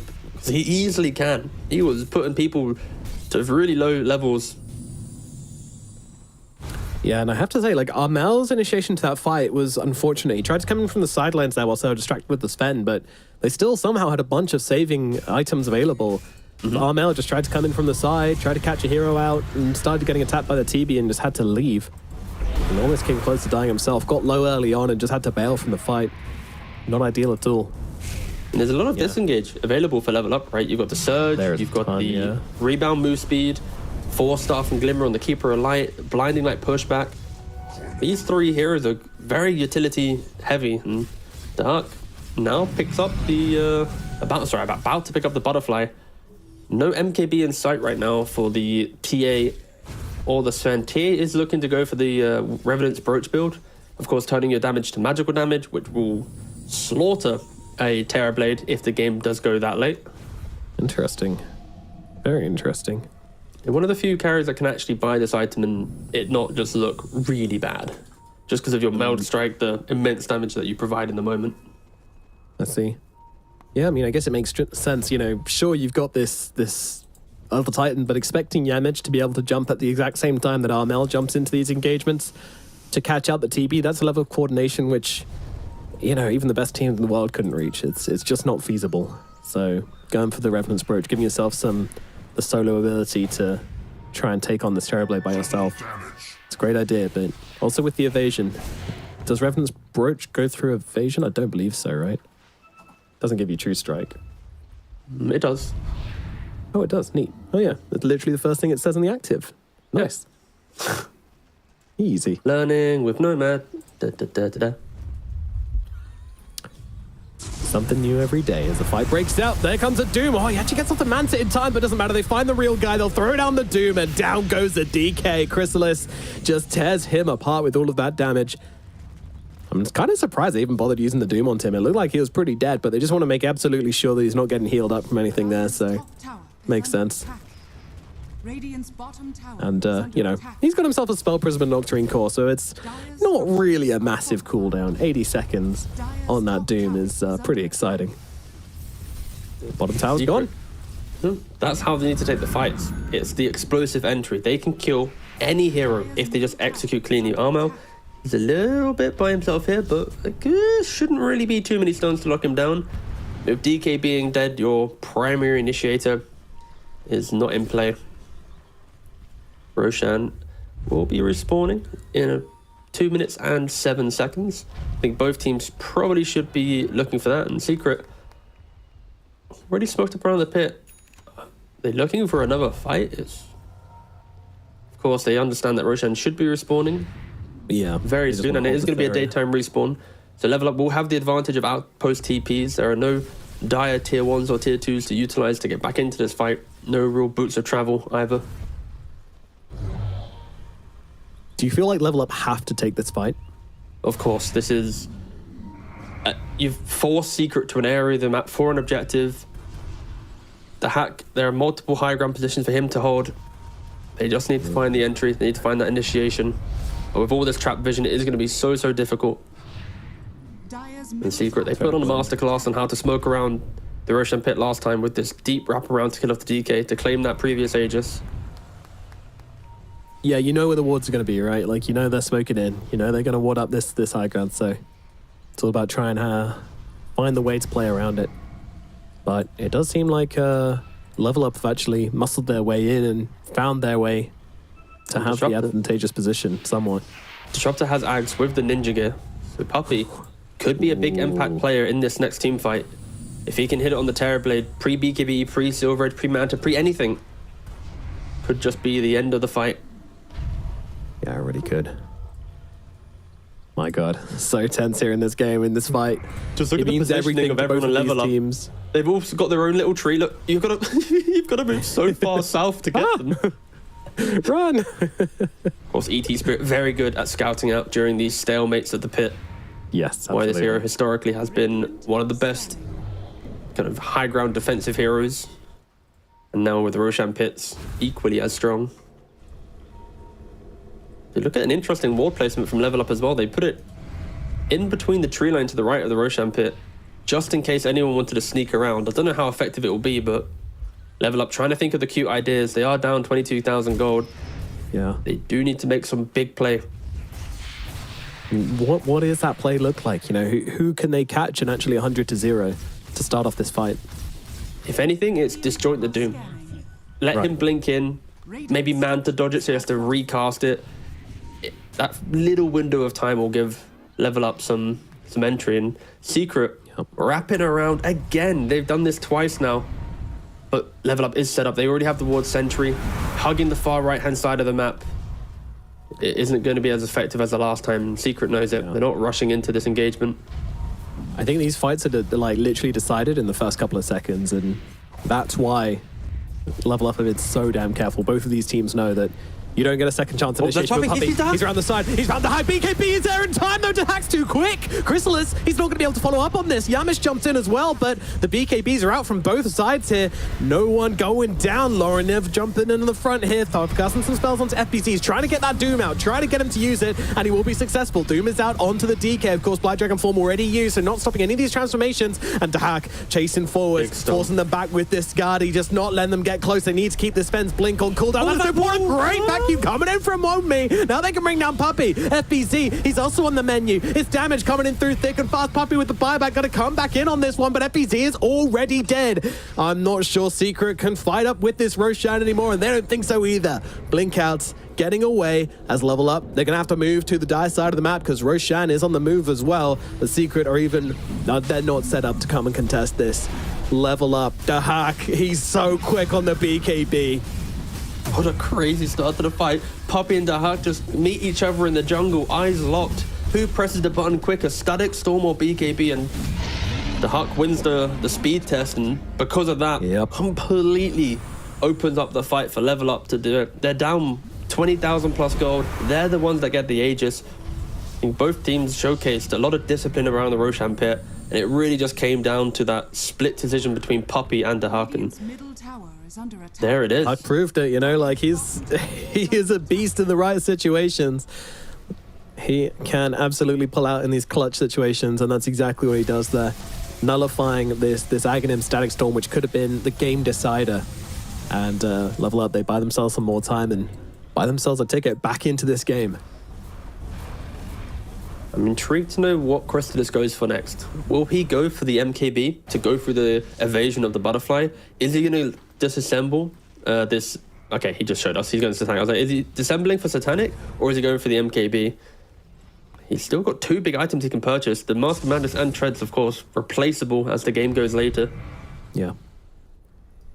Level Up. Even with the Aegis, though, you need to be so careful. They want to get themselves in a position, some ward protecting their flank, get the illusions to slowly continue chipping down. Their high ground siege, it isn't the classic hero goes up. This is going to be illusion spam the entire time. And Ags in play. Someone is breaking the law this game, though. What's that? What's that? I think it's very important to point out. Okay. Lorinov is sitting with a 2-charge Midas in his backpack. Ooh. Completely illegal. That is so, and especially next to the secret shop where you can instantly tab it in. There's 3 Midas options just to the south of him. Yeah, that is. He might get kicked from the team, I think, if they saw this in the review. Yeah, when they're looking back on this is what the coach is going to be pointing at. And that's what some coaches contribute. Yeah. That's a joke. Experience. Calm down, guys. Calm down. Manta's coming out. Those scary Elder Dragons coming out. Okay. Doom applying mute is a very big timing, of course. Yeah. Levels are very healthy for Secret. I mean, net worth, everything's been good for them. They just need to find that entry. We need to find that connection. They're smoking, they're wrapping around. Secret love to do the wraparound, yeah. Yeah. This is insane. He's got to be so clutch in these fights because there's now 2 forms of mute coming out onto him. It's really scary to be the Terrorblade in this game. But they won't quite make the engagement. Ignis going to slow him down. And Secret, they just give up the goat on that first engagement. Actually, it's Coddle with the Refresher Shard. I was wondering where that had gone off to because you got these 2 big transformation heroes. I'm guessing he'll just pass it across to whoever needs it in the fight. Yep. Or get a double Ignis, but that seems very unlikely. No, my expectation is he will pass it off. There's no real reason to have the double Ignis compared to Terrorblade, who might need to take that second wind in the engagement. Yeah, so much more important. And this is exactly what I expected Level Up to do, right? They've got this ward on the high ground. They're using their illusions. They're not committing. Like, this is exactly how you should be sieging. And it's annoying. It's great. It's painful. How'd you deal with it for Secret? Going to be here for a while, and I imagine that gold lead is going to start to trickle away for them if Level Up keep this up, which they will. Oh, look at the siege! And he's focusing the range racks in both lanes. He knows that he doesn't need to bother trying to hit the melee that can regen. Death by 1,000 cuts. Get the range racks. 1 falls. They didn't even need to put a hero in the base. This is one way to do it, that's for sure. Stun out onto FBZ. Doesn't want to get close enough. Doesn't want to get in Doom range. Absolutely want to slow him down and just let him know you are not allowed to leave your base. Here is your bonk, good sir. Stay in there. He does have glimpse that can auto-kill the illusion at least, so that's one mechanic in play. But with the speed in which they spawn, not too great. Wow, what a great usage of the shard. That's actually the first time I've ever seen shard be used. Wait. On who? Maybe I just don't look at Disruptor. The Disruptor Q. He just plays it on the ground. Yeah, you can use it to like break smokes and stuff. Like, yeah, you never really see it. Just kind of there. Just because it's garbage. Oh look, it's just now there on the floor too. Kill the dragons! Kill the dragons! Lorinov moving himself from the bot side. But they kind of want to hug this ward. This ward is key. It protects them from the wraparound, but Secret, they're smoked up. They are well aware that this ward exists. So they might even go for a deeper wrap to go kind of dodge this. Or they're just running straight on in. And it looks like they're second guessing themselves. This constant DK illusion spam is maybe too much for them to handle. They're scared to leave their base. Yeah, they have like another range racks. A 5-second timer before Level Up realize something's up because these illusions go to the high ground and all of a sudden, no, didn't get glimpsed, didn't get attacked by TA. And this is only Spell Prison, by the way. There's still an Octarine on the way. No, there's not. It's constant. Milan but- looks so bored. Poor guy. He's like, look at him. So yeah, okay. Hey, we're gonna win it this way, I see. Okay. Another Manta. Yeah, okay, you got your Octarine. Nice, cool. I guess I'll watch. Still, 15k gold advantage for Secret. You know, there are no means behind in this game when it comes to the money. But when it comes to the buildings, when it comes to map pressure, level up, well, they do a lot when they have this Aegis in their hand. It is really, really difficult for Secret to jump in. You know, they've been starting every single fight the same way. Jump in the DK, take him down, throw everything you've got onto Lorinov, and know that the Terrorblade can't commit to the fight without him. But, oh, the mid-range falls. Are under attack. Dire's yeah, it kind of feels like Secret gave up. They just got a bit bored of having to defend that all the time. Yes, just give it to him. It's like, you know your range racks will fall. Your melee racks will be able to at least regen a little bit. So, yeah, whatever. It's their strategy. You don't really have a way to easily kill them off. And I think for level up, they are a little bit worried because, yes, they are forcing Secret into the base, but this net worth lead isn't really going anywhere else. If anything, it's now going back the way of Secret. Please no, please no. Come on, guys, give us a break. No, man. barracks are under Not everyone gets to watch the really long, fun games. Just because we got to cast like 2 of them in the last 2 days, Click on that Milan. shouldn't change our excitement. I am giddy. I am here. Click on Milan. I want this to go as long as possible. They'll never find your grave. Marcy This just is picked TI up a Midas. qualifiers. I know. I love it, T, but yeah, it's a journey. It's a journey, and I'd rather be on it with you than anyone else. And I love you too. Let's complete this journey together. As Midas picked up on Marcy, recognizing the state of the game, wants to have 2 charges available for that 60-minute timing, which is looking inevitable at this point. Both teams, neither one really getting the advantage over the other. Maybe the next Roche fight determines everything, but at the same time, I don't think either team's going to overcommit towards the Roche because we've seen what Aegis does on each side. It doesn't end the game. And Sven, he picked up the MKB. Earlier, if you can remember, we were talking about the Satanic or whatever, and I kind of wanted to see MKB, and instead, yeah, he didn't even bother disassembling it. He just, bam, here it is. If they find the Terrorblade, they have Doom Mute, they have Ag Static Storm. The initiation is key for Secret. Level up. The Dragon Spam has stopped. They're going to find the Keeper of Light. Kind of Yeah, hard to not kill him. overcommitting to this one though. No God Strength used, and that's fine. Just go for the slow kill. Yeah, the key thing for Secret right now is to break the motions of the DK. Get back onto the map. If you force the DK to play on the Radiant side, there is no way he can send these illusions down. Yeah, the lanes might get hit, but to pressure the buildings, it's going to be a little bit less. So for Secret, Top tower it's is under attack. punish, push, hold your own high ground position, start skipping your own waves. And they're kind of doing it. But with the double illusion, it's always going to be so difficult. It's the TB, it's the DK, it's the non-stop in your face. And Roshan respawning in a minute 20.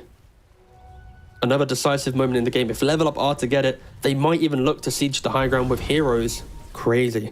But if Secret are to get it, that's when they're going to set the pace of this game, use their gold lead. Yeah, absolutely. I think just as important as the Roshan is going to be the Refresher Shard as well, because it is going to be a dire Rosh. And you know, look at all the heroes in this game. We've got a Terrorblade, we've got a DK, we've got a Sven. Refresher Shard just as important, if not even more so than the Aegis in this game. Crazy to say that. A awkward repercussion of Level Up's gameplay is because their illusions are doing all the work for them. Look at the hero levels compared to TA Sven Doom, who naturally are within the waves that they're killing, compared to the TB and the DK. Like, they are heavily starved on XP. At this stage of the game, we're entertaining the idea of like level 30 TA, level 28, 29 Sven by the time that DK and TB start hitting the high level points. And in the Secret, they are so incredibly strong. I can't stress that enough. I think maybe if Puppy he gets getting the caught, blink he is dead. Like, Yeah, they've like- got again the Doom and the Static Storm, but you know, Puppy wants him. Puppy wants to smash him in the face like he's a fresh new monitor. But to do that, you've got to be quicker than him. And last time he wasn't, and now he's kind of shook. Now he doesn't know how to turn into this engagement with the hack. Seemingly always looking in 360 degrees around him as the Sven is seen for a minute. Puppy, it's a great target. If they can catch it, the vacuum the wall. It's good. but it's not good enough to invite them up onto the high ground. It would be a really awkward fight to take on the steps. Not something they're willing to do. But what they are willing to do is pop the Black Dragon and send the illusions into the base. Jesus Christ. Tigo, do you like Dagons? There's not enough to buy. The cooldown is too long. Yeah. You need like an ogre with a Dagon Octarine Spell Prism to deal with this. That's basically where you're at, and unfortunately you can't add heroes mid-game. I think for Puppey, he needs to buy the Blink Dagger. He currently is holding his buyback.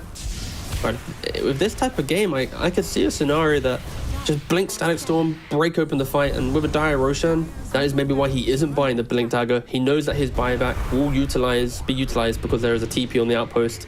Both teams smoked up, looking towards the 56-minute mark, but look at the minimap. All the illusions are pushing in the base of Secret. Chrysalis, he needs to find the jump lane, but Puppey goes, they find the huge target to hack. He's in trouble. They need to take him down. They need the vision. They will be able to kill him off. He's got the buyback available, and he's going to have to use it as the Doomtown onto the Darkseer as well, stopping any form of rebuttal from the side of Level Up. 1, 2, 3 heroes dead in the blink of an eye.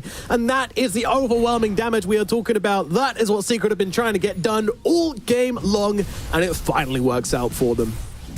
And as Roshan respawns, what a cut through Chrysalis. He gets the jump. Puppey hits the Static Storm. The redemption he needs in this game. Aegis is to fall. Cheese and Refresher Shard.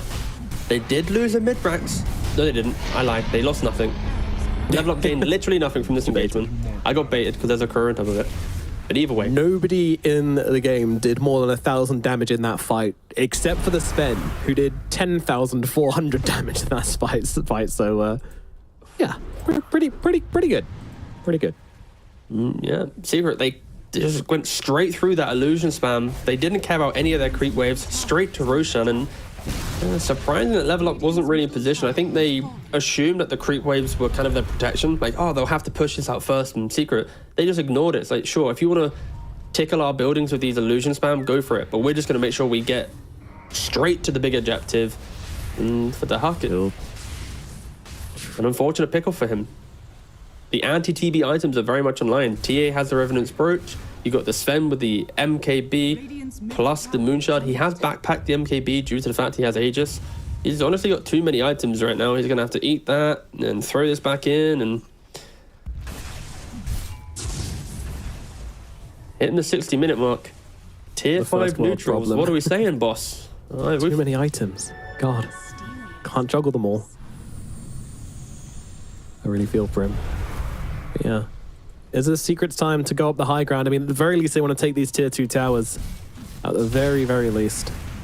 And not just sit behind Sven, let Chrysalis do the damage. Obviously, with the items he has, he can siege easily with this. Armel, he has a double damage as well, so no jokes from him. With that Revenant's Brooch, of course. Double damage Revenant's Brooch, and yeah, you don't want to be anywhere near him on Dahak. But again, you know, this game, it's all on Dahak. Can they catch him? Can he get off the BKB? They don't really have any saves for him, you know. It would have been great if this was a patch ago and Marcy has the rebound shard, but unluckily, it's not the case any longer. But you will see that Milan has actually charged up his Midas fully, so 2 charges available. Now, this is not a massive Midas. This is, in fact, for taking the minute 60 neutral items. Secret, they're looking to punish before the 60-minute mark. Don't allow Level Up out into the jungle. Take it away before the dark. He's ninja geared. He's looking. Huck. He's moving forward again. The madman is down. Puppey's found him. Puppey's found him on the sidelines. He needs some help, and he's not going to get it. The team comes in. There's the God Strength coming on through. Bye-bye to Hack. The Terrorblade is gone. Chrysalis takes him out again. Oh, man. He baited that for such a long time. I don't know what reaction he was looking for, but he got it. I just don't think the Huck should be playing out on the map at this point. Puppey, as soon as he picks up this Blink Dagger, he has the Huck's number. That was such a nice wraparound, hugging the tree line, waiting for just enough information to get that Blink, to get the Static Storm, hit the kinetic field, and yep. With Gem in play on the ET and the Doom, they have double Gem. They are not allowing invisibility to be their downfall at the 60-minute mark. And yeah, Puppey? that's... I mean, he's got a Doom coming. Oh my God, is everyone coming? The whole squad has arrived. Get off our captain. Don't you try it, Milan. And Milan, he just wanted to get out and get some neutrals. He's got no buyback. Yeah, he bought out the I believe he... Oh, he's on cooldown. Don't worry, but that is like the safest kind of camp to at least Midas if you're Radiant. So Puppey, he protects it. He doesn't want any tier 5s to come in. Only one tier 5 neutral item for Secret right now. They're sieging the base. They don't care about the neutrals. TB's dead. Marcy's no buyback. Get what you can. Stun onto the Sven. He's getting pretty low to this right now. I mean, I don't know if he's a tanky boy, but no one's tanky in the face of this Secret draft. It tears you apart. And the bottom barracks are going to fall. Now they move across towards middle. Dahak, 15 seconds on the buyback. Going to save it for now, but it's going to cost them big. Once again, barracks time to fall. We have one tier 5 neutral. Yep, they got the mirror shield. Mirror shield doom, nice. Stun out to Lorinov. Lorinov far too tanky to really be jumped upon here. And in comes Dahak. He's back. But again, the last 2 or 3 fights, he just hasn't been able to get a click off. Oh, Stygian Desolator on the Sven. Now that is some DPS. Like, get rid of that Aegis. He kind of doesn't want Aegis anymore. I think he needs that gone. Slap the MKB in, and they're living the dream. So, Mel getting the mirror shield as well. Elder Titan currently choosing what he wants to go for, pondering on his choices. I'll keep you updated. Meanwhile, we have a pirate's hat on the Dragon Knight. So more attack speed, more gold. They are down 46k. If there's ever a start of a comeback, it's always with the pirate hat.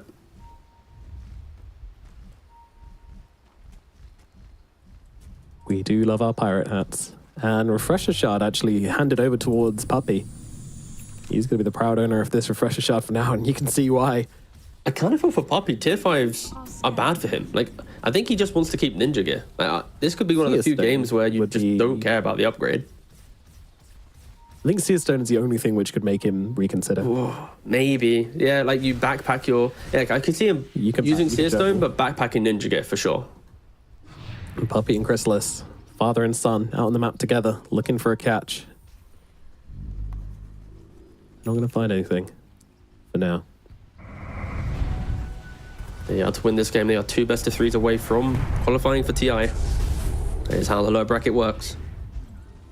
Thing is, they're playing without pressure, because even if they do lose this series, you know, they're fated to go to TI and win it. So something will happen, you know. A team will drop out and Gaben will come over and personally invite them to TI anyway.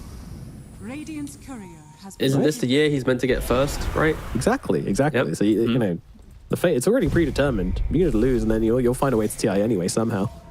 Maybe.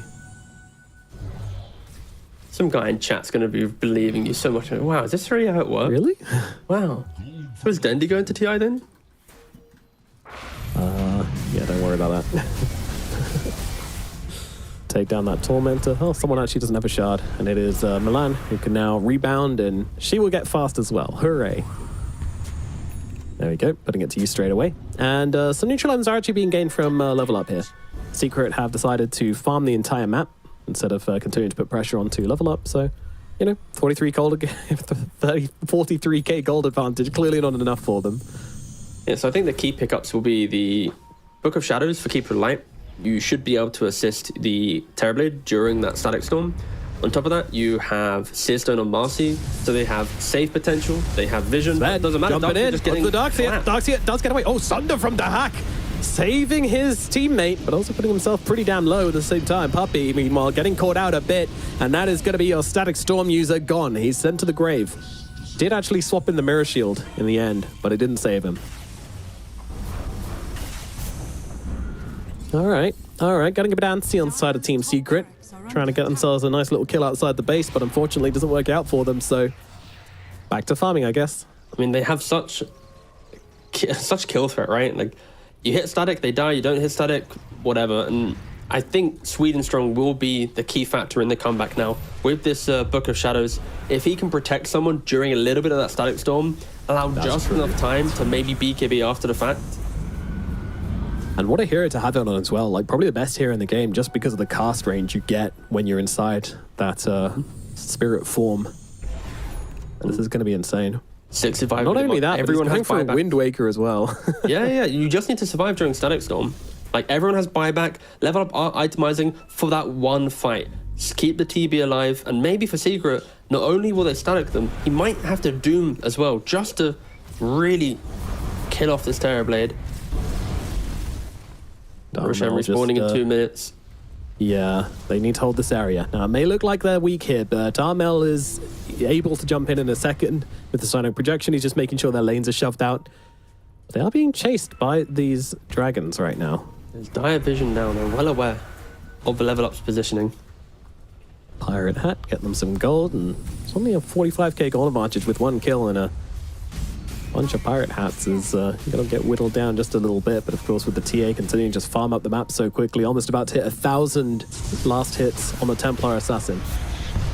The fight has started. Sven, he's hexed up. He's in trouble. But level up, they don't want to overcommit to this one. They know that these big spells are still available on the side of Team Secret, so they're being very, very cautious. They've got out the BKB. They'll be happy about that. But in terms of fully committing to this, not a chance. You need to find the Disruptor. You need to find the Doom. Sven means nothing. But also everything. It's kind of confusing. Do keep up. Zach. He's actually got himself an Ex Machina as well, so 2 rounds of BKB will be available. He can't get doomed. He can't get static stormed.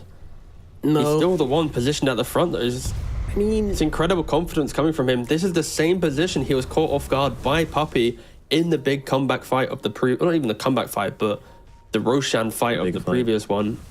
Yeah. He does. There is a difference this time. There is Sweden strong. If he can get off this Book of Shadows, it could mean everything, but yeah, get off the Ninja Gear now, swap in the Book of Shadows. It needs to be ready, though. There's no way you can just go without it. Yeah, there we go. Getting me a bit worried. Secret using the gem, dewarding the area, level up. Yeah. Again, but Doom, he has the Shiva, so hugging the tree line. It's not as if this is going to be the perfect vision. Some overwhelming blink slow into Shiva's vision. You're going to get a glimpse of that hero. You're not going to glimpse him, you're just going to static storm from the Disruptor. And the hack. They're down 40k gold. They're doing such an incredible job at keeping the lanes in a ready to go spot. Now, throwing out an illusion here, he's going to have to scurry his way back. I guess actually there's recall, so there's not a problem. He can actually just live in the base. That's the thing. They've got recall and they've got Sonic projection, so there's actually no chance that either of these lanes are going to be in a particularly terrible place. If you just got 2 heroes which can constantly bounce back and forth. Yep, TA for Secret and Cuddle for level up. Mm-hmm. My God, how long is this stalemate going to last? Well, I might have spoken too soon here. Nope, never mind. Just kidding. Yep, nope, straight into the pit. They're into the pit. Roshan is spawned, and it is going down very quickly indeed. Level up. That's just too quick. It is just too quick. They were not ready. I mean, sometimes you get too involved in the mind games and the positioning, and then you forget about the thing you're actually here for. And Secret just get to go in and scoop it up for free. And to be fair, it is extremely fast from Secret. They have such good roach taking with these 2 heroes. Too much damage. It was a drive-by Roshan. Yamich, we haven't really had to talk about him too much in the game, and yeah, he's got his Moonshard complete as well with the Aghanims. So if he can get into the middle of the fight with 3-4 plus heroes amped up with that aura, plus the spirit damage, he's going to do pretty good. And yeah, Milan, struggling with FPS, that is going to be the repercussions of playing a 70-minute game with the likes of TB, Darkseer, and all these heroes that can just make it a clunky one. Indeed, indeed. But we do have a item progression on the Keeper of the Light. Wind Waker now available. So with Wind Waker and Book of Shadows, even 2 Static Storms might be possible to keep Terrorblade alive through them. And that's the thing, right? Like, at this point in the game, we're looking at buybacks, right? Those start to become just as important as any other factor of the game. Obviously, everyone has them and everyone will keep them. So it comes a point where you're going to have this Refresher Shard on the Disruptor, so he's got to try and use the Static Storm to kill him once. He buys back, you kill him again, hopefully, but then it gets very confusing, because if you can save him through one, then he'll probably want to refresh and use the second one. It's a big old ifs and maybes and buts. There's 2 Refresher Shards, one on Disruptor, one on ET. Refresher Rob on Doom and Sven. Secret are ready to take 1, but 2 engagements, whilst Level Up are barely keeping themselves for a single fight. Yamich also has the Stygian Desolator, which I didn't catch. 3 Mirror Shields, 2 Stygians. They really want to find that that initiation. Yes, sir. It's tricky. What does a good fight look like for level up then? I think it's on Puppy's initiation. Puppy, even though he has this insane Static Storm Ags, if he blinks incorrectly, he can easily go down like him by himself. Ooh, they blink away on the DK. Immediately backing out. Didn't want to get caught by the Static Storm. Thought that it was Puppy moving aggressively, but he's just running by himself around the map at 70 minutes into the game. I mean, his unhinged behavior to level up weren't ready for it. But we see everything. Like, we know that he's by himself, but for level up, under the threat of the Static Storm, down 50k gold, if they see a disruptor, they're going to have to assume the team's behind. It could have been just a smoke reveal, full-on team fight. So I fully respect level up not going for that kill, playing for the fight where they have at least a little bit more information, control on how the engagement is to break out. Aegis still online for 3 minutes on this Sven. How much more can you scale on the side of Secret? How many more items do you need? It's it's more apparently. This is crazy. Sven doesn't have room for all the items we've got. Moon Shard up on both the Sven and the Templar Assassin. Quick check in with the CS. TB has over 1,000. TA has over 1,000. Sven doesn't have over 1,000. I think he's just in. He really is, yeah. Doom coming out onto himself, but the hack with the turret wave of the backlines, just scaring off Armel and trying to delay the initiation. Now with that Doom on cooldown, there could be an opportunity, but of course the refresher orb is there from FBZ, already being used, that shard, so he's got the second one available should he want to throw it down. Level up, look in, but every spell usage is so important in this game at this point. If you mess up one Doom, a second Doom's not going to cut it. You're going to need to make every single usage of every single spell count, because you're not just killing them once. You're killing them all twice. The buybacks will be there. Yeah, but of course, when does the meta come out? But then there's a refresher orb as well, so yeah, it's very... He just used the Terror Wave there. He used the Terror Wave to kind of move, just quieten the engagement, and on top of that, gets a little bit of meta, but not using the actual spell. And nothing really used on the side of level up to that extent. Mentioning the saves during Static Storm, this Wind Waker sure is good for Coddle, but Armel still has that nullifier. There are ways for Secret to punish the very expensive items that level up have tried to buy to keep whoever gets Static Storm alive.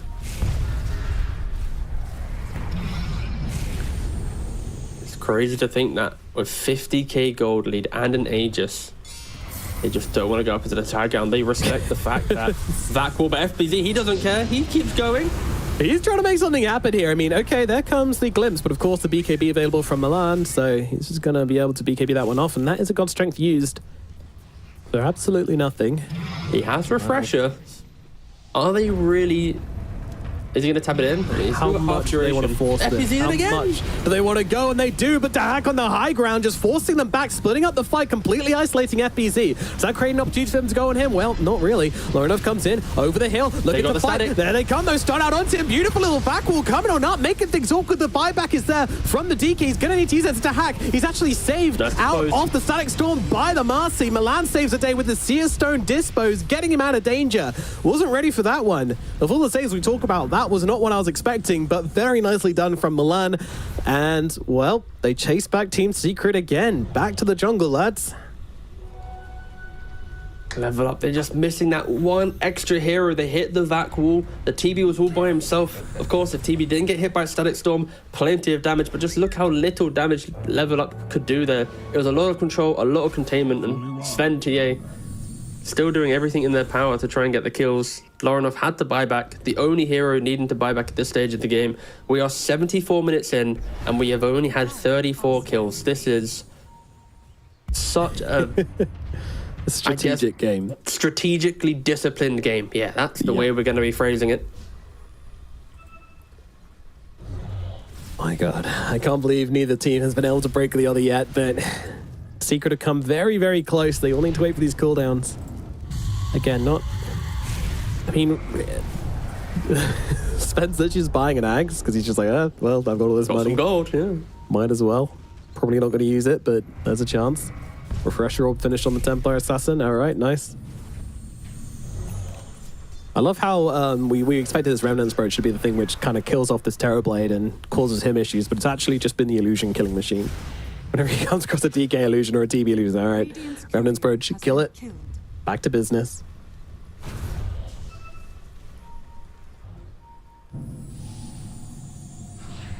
The Hug, sitting on that high ground with the Shadow Walk. It's still amazing to me that he's happy to be this frontline hero, but of course we've seen the saves they have now. They are confident they can get him out of danger, or at least keep him alive through the brunt of Secret's aggression. And here they see it. Once again, they'll go. The Hex is out onto the Doom. Doom taking hammering here from the Hack, who has now popped the Metamorphosis. So first big committal we've seen to the Hack in a while. Oh, no, never mind. It's Subterra Wave again. Just kidding. No He's never really commitment using this needed. meta. He is doing an exceptional job at using Terror Wave. They want the barracks. They're They on- want the barracks. Chrysalis jumps in, tries to take down the barracks, and will be able to do so. Doom comes out now onto the Terrorblade, but do they really care? The answer is no. Yamich, got to be careful. Full stuff out from him. I'll get him back to safety. One melee barracks remains for the side of Level Up. One melee barracks. And they'll have to defend against Mega Creeps. Will their situation change if they're playing against Mega Creeps? I don't think so. It's not like they're leaving the base anyway, but still. Those creeps flooding in, it'll be hard for them to go out and get stuff done if they do end up winning a fight, so it does change the game a bit. Holy shit, so you got a 58k gold advantage for the side of Secret. I mean, Roshan is possibly respawning in 30 seconds, so I guess that's what we're looking at now. I mean, Secret better qualify for TI after putting us through this in this series. This is... If they've done all of this to fall short. Level Up as well, they're gonna be like, right, if you're gonna do this to us. How many tweets do you think Secret have banged out in this, this like 4-hour 2-game series? Oh yeah, Secret Hundreds? social media guy is like, his keyboard's on fire right now. There's so much work to do. He's exceeded his bandwidth for the month.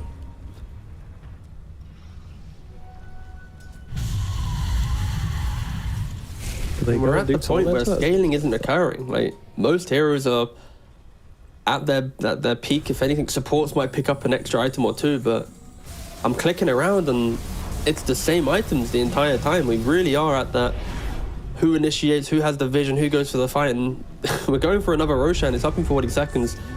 It'd be entertaining to see if Level Up do try to contest it. And at this point in the game, we're getting to the point where, I mean, I can't believe we haven't seen a Rapier yet. True. From anybody. That is It's kind of hard though.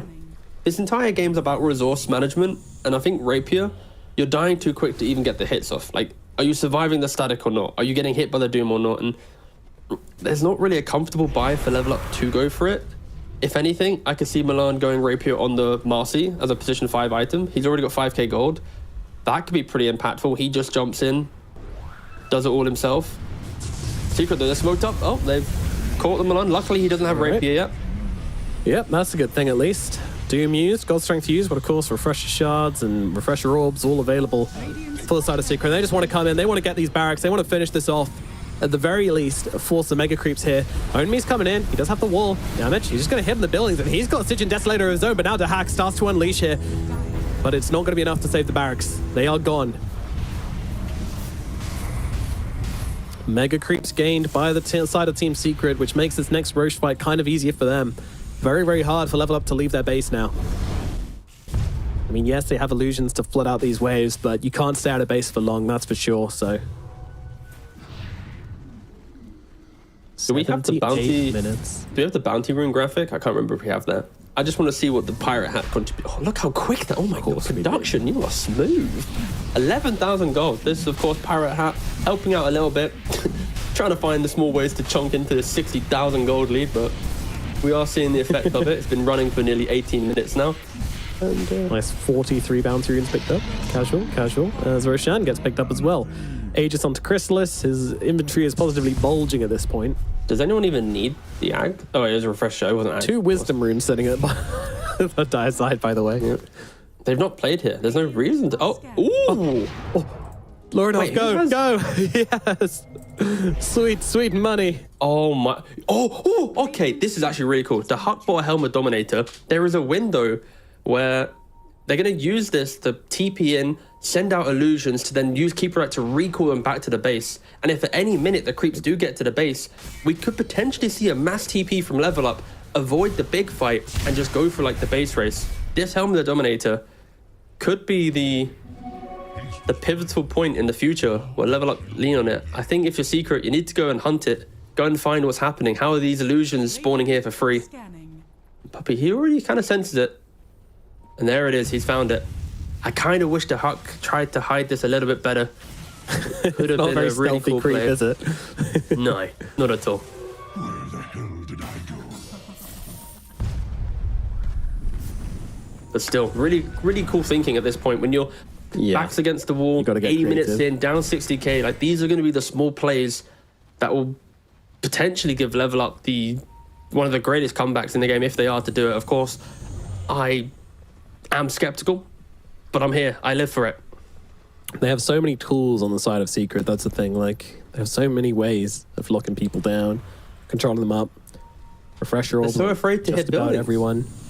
It took them so long to take the melee racks. Imagine how long it will take them to take the Ancient, Yeah. especially if they're not getting the pick off the start.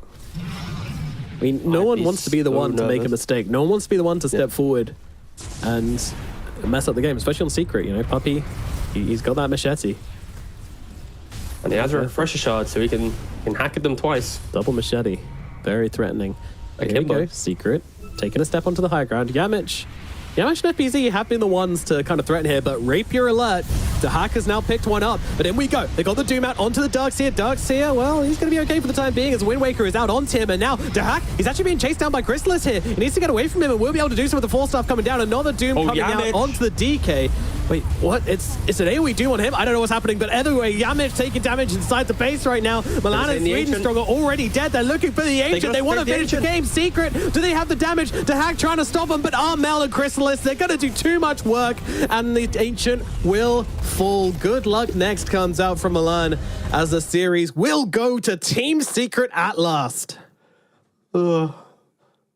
I'll be honest, what an anticlimactic ending. I feel like Secret, they were like, wait a second, couldn't we just run through them the entire time? And eventually, it does happen. They just throw out their spells, they walk down the mid lane, and I think FBZ, he was a treat to watch in this game, because on this Doom, he was constantly looking for them with the Shiva's Guard vision, he was constantly blinking in, he was the one that was giving Chrysalis or Armel the ability to then enter the fight, and fair play to Level Up. They did so much in this game to keep them in it. They were doing the illusion tricks, they were hitting the range racks, but just that top Roshan contest where Tahak got caught off guard, he got bit by the Puppy Static Storm on the Disruptor, and that alone catapulted Spirit, that's a different team, Secret, back into the game, which looked kind of awkward as we entered like the 50-minute mark. And yep, that is going to be Level Up now eliminated from the TI qualifiers.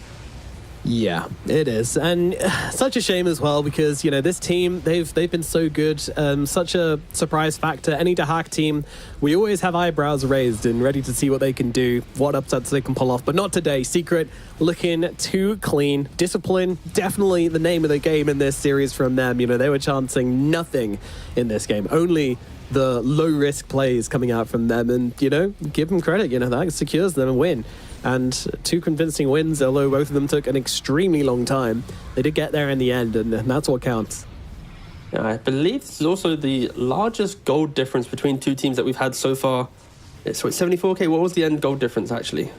It might be. It was either way, it was very close. Like, Secret, they didn't want to play for a mistake, especially this fight here, I believe, where Puppy appeared to find a hack, didn't hit the Static Storm in time, but luckily the bounce back, if you are a Secret fan, they wrap around the tree, Chrysalis gives the vision, Puppy hits the Static Storm, and the real question is, what if the Hack was quick with his BKB? I am talking milliseconds here, by the way. This is nothing to critique. It is literally, if he got BKB off, this could have been a whole different story, but the speed in which Chrysalis and Puppy was able to jump on him there gave him the fight victory, gave him the Roshan, and yeah, quite the series. Secret are going to be progressing.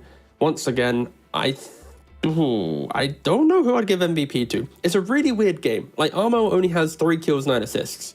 Chrysalis did do a lot of work, really nice itemization, but there was something about the late game FBZ that I have no cares initiations, blinking up and doing everything that kind of makes me lean that way. I'll let you decide. Oh, God. On me again? Yeah. How about this? Should we give it to production? Let them choose. Oh, They watched it too. There you go. Yeah, come on then, production. You Let's see what production. you guys On you. think. There we go. We want to see what you're thinking. Yeah. Why do we have to do all the work when it comes to choosing MVPs anyway? Yeah, how about that? Yeah. Yamich. All right. Yeah, okay. Sweet. Fair Go enough. on. Running Explain it it. back from game one. Just copy paste. Don't copy my homework, bro. But no, Yamish did a pretty Chad job on this Elder Titan, doing the damage, pulling out the Stygian Desolator and the BKB and the Moonshot at the end of the game on the Elder Titan. So, yeah, pretty sick stuff. I mean, it could have gone to anyone, but yeah, he was the one. I think it's because he ended the game. I think that's what they liked, that he just ran up the high ground and forced something to happen, That is true. So, yeah, hell of an ending, hell of a series, and Team Secret definitely be feeling good about that one. One last question: why did we have an AOE Doom onto an enemy hero at the end? Is that normal? I didn't. Yeah, Doom has ags and you can target it onto enemy heroes, Nomad. Yeah, okay, all right, fair enough. I mean, You it was not like know that, Lotus huh? onto both himself and other people, but yeah, it was pretty cool, I guess. Nevertheless, that was. I thought that was only when you cast it on yourself. But anyway, that is the end of a very long, very arduous, very insane series between Team Secret and Level Up. But it is going to be Team Secret taking a nice, clean, quick 2-0. Very clean, very clean. All right, we're going to throw it over to break, and then we'll be back with the next series of the day. So don't go anywhere, as there's plenty more lower bracket action coming up here. And of course, the TI deciding spot going today as well. We'll find out the first team going to TI later on. So stick around, plenty more Dota action coming here. We'll see you later.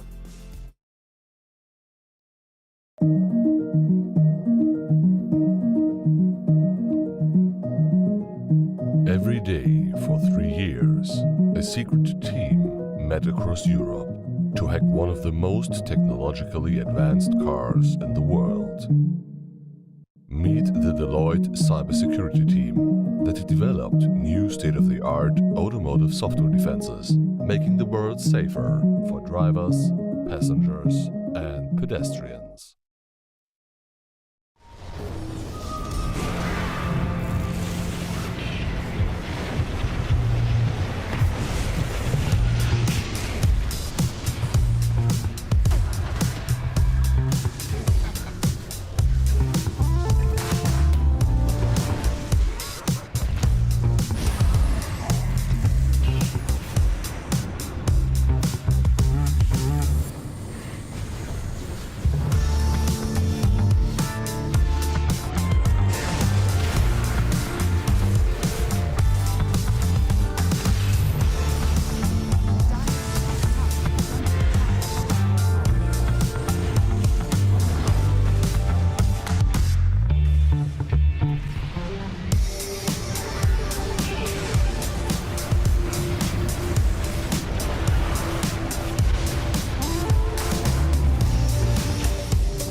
All right, and welcome back to the Western Europe TI qualifiers. You just watched probably what was the longest 2-0 of all time, but at the end of the day, Secret make it forward, and we're on to the next series. It's going to be Quest Esports against OG, and it's going to be a fun one. I don't know if it's going to be 3 hours long to be, 2-0 fun, but it's going to be something, that's for sure. I think this is going to be a close one. It might go all 3 games. I was thinking 9 games at the end of yesterday, but we only got 2 in the last one. Lacoste, how do you think this series is going to go?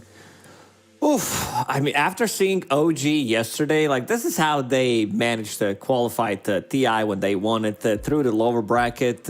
I feel like OG, this is like momentum for them. It's a different squad. They do have Seb, who's on the team, which gives them a lot of leadership and experience. And this second game against the Lions that they played, third game against the Lions, my bad, is what like shows how great of a team they are. It's like you're having that old OG feeling, and after like they were down 6, 7, 8k in that third game and managed to just like win one team fight and then grouped up as 5 and pretty much win the game off of that. They tried something different.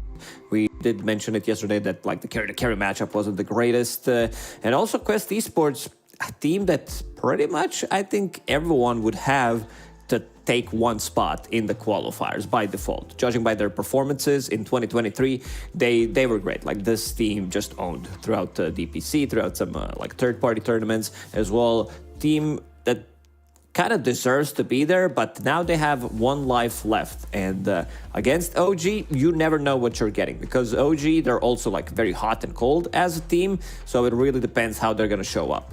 Yeah, and you take a look at who's left in the lower bracket, and it's just Secret, Quest, and OG, and I feel like a lot of people coming into this one had 2 of those teams qualifying for TI, and only one of them is going to make it. So it's going to be an interesting finish here, especially knowing that one of these 2 teams is out after this. Like, Quest, like you said, has looked really good. OG, after yesterday, I'm not so sure they get away with what they did yesterday against Quest.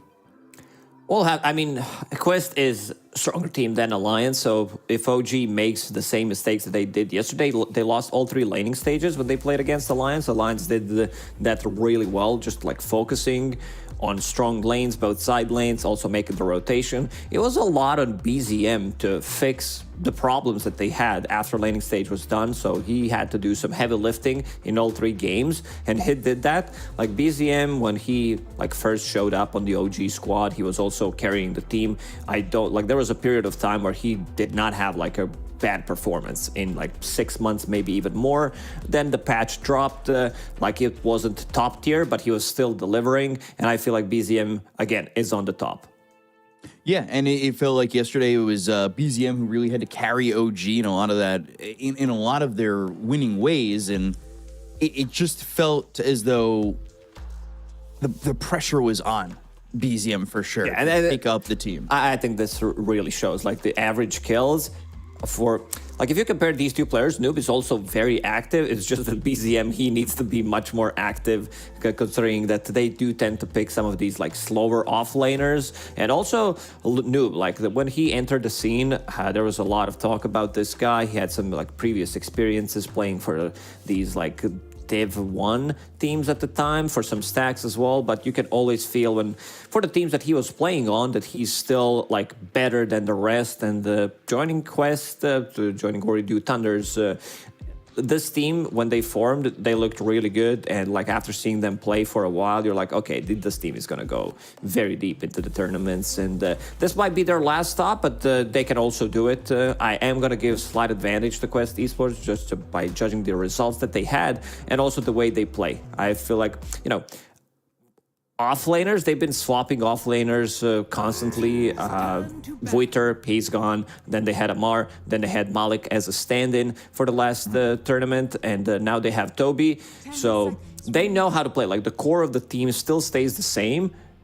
And even if you change one player, usually it tends to, like, you need some time to build up the chemistry. Doesn't seem like it's lacking. I feel maybe what is lacking is some hero pool from Toby, because so far he played only 2 heroes. One is Brewmaster, the other is Lycan. So I want to see if OG Esports wants to mess up with that, remove both of them, and then Toby will need to play a new hero in these TI qualifiers. Yeah, we really haven't seen much Lycan when the two of us are casting. We've seen a lot of Brewmaster. Also, we saw a lot of Gyro. It feels like the hero to beat at times. So, waiting to see. Yeah, there it is, banned out, and maybe the Invoker's next as well. Because when you think about BZM, you also think about that Invoker. We saw that played in that OG Alliance series, and that was a pretty contested hero there too. Yeah, for a good reason. Hero really scales well, has this early presence, the spell mechanic, very annoying to play into EMP, especially if it's Quas-Vex Invoker. When it's maxed out, maybe he picks up the early shard. I like that OG removed Kaori's hero. They removed Treant Protector and Phoenix. I'm gonna throw it out there, best Phoenix player in the world at the moment. What he does with the hero is just insane. I tried to replicate it, and I'm like, man, it's a difficult hero to use. Maybe for me, I'm being a boomer, but Quest Esports will pick up Pangolier as a response to Vengeful Spirit immediately. Pangolier, this has been a noob's hero ever since the Pango started to be played from the mid lane. He plays it really well. Every single time I watch him play, there's always something new that he does, even though Pangolier is kind of stable mid nowadays. Even some of the stuff for Pango, he's been nerfed when it comes down to not having disarm anymore, because it's now attack speed slow, so that's much worse, especially in the late game against some of these carries, which was super annoying. But his shield, I think that maybe just straight up having a number rather than percentage base, especially at the early levels, is much better on the shield crash, that is. So they pick up the Venge on the other side for OG. We've seen Venge paired up with Gyro. That's usually been a big combo, but it gives you the swap. It gives you stunning opportunity with this Venge. Is there something in particular that you want to see this Venge combined with now that the Gyro's already banned out in that first phase? There's a bunch of heroes. Maybe Drow Ranger's not the best pairing for the lane. You can still play Vengeful Spirit as position 4, but definitely up there. The way she amplifies the damage in the mid game, you usually want to max out your Q and W and then go for Aura later on. A hero that scales really well. If you find Philosopher's Stone, one item, which most of the time is going to be just Solar Crest to have that minus armor and also amping up the damage on your carry, and then you can farm Aghanim Scepter. We've seen a lot of long games in these TI qualifiers, not just the previous series, but because it matters. Once it comes down to the lower bracket, the elimination games, you want to have some extra security. So there's going to be these Medusas coming out. Also, people picking scaling core from both mid and safe lane, and sometimes even seeing it from the off lane. And in the end, OG, they remove Lycan, Darkseer. These are all heroes that Toby wants to play. Yeah. Keeper of the Light has been banned in all 3 games, I believe, yesterday when they played against Alliance, and now they're going to pair it up with the Storm Spirit. Yeah, so Quest banning out Ember. Great matchup against Pango. Searing Chains really destroys Pango. Can't use the abilities the way he wants to.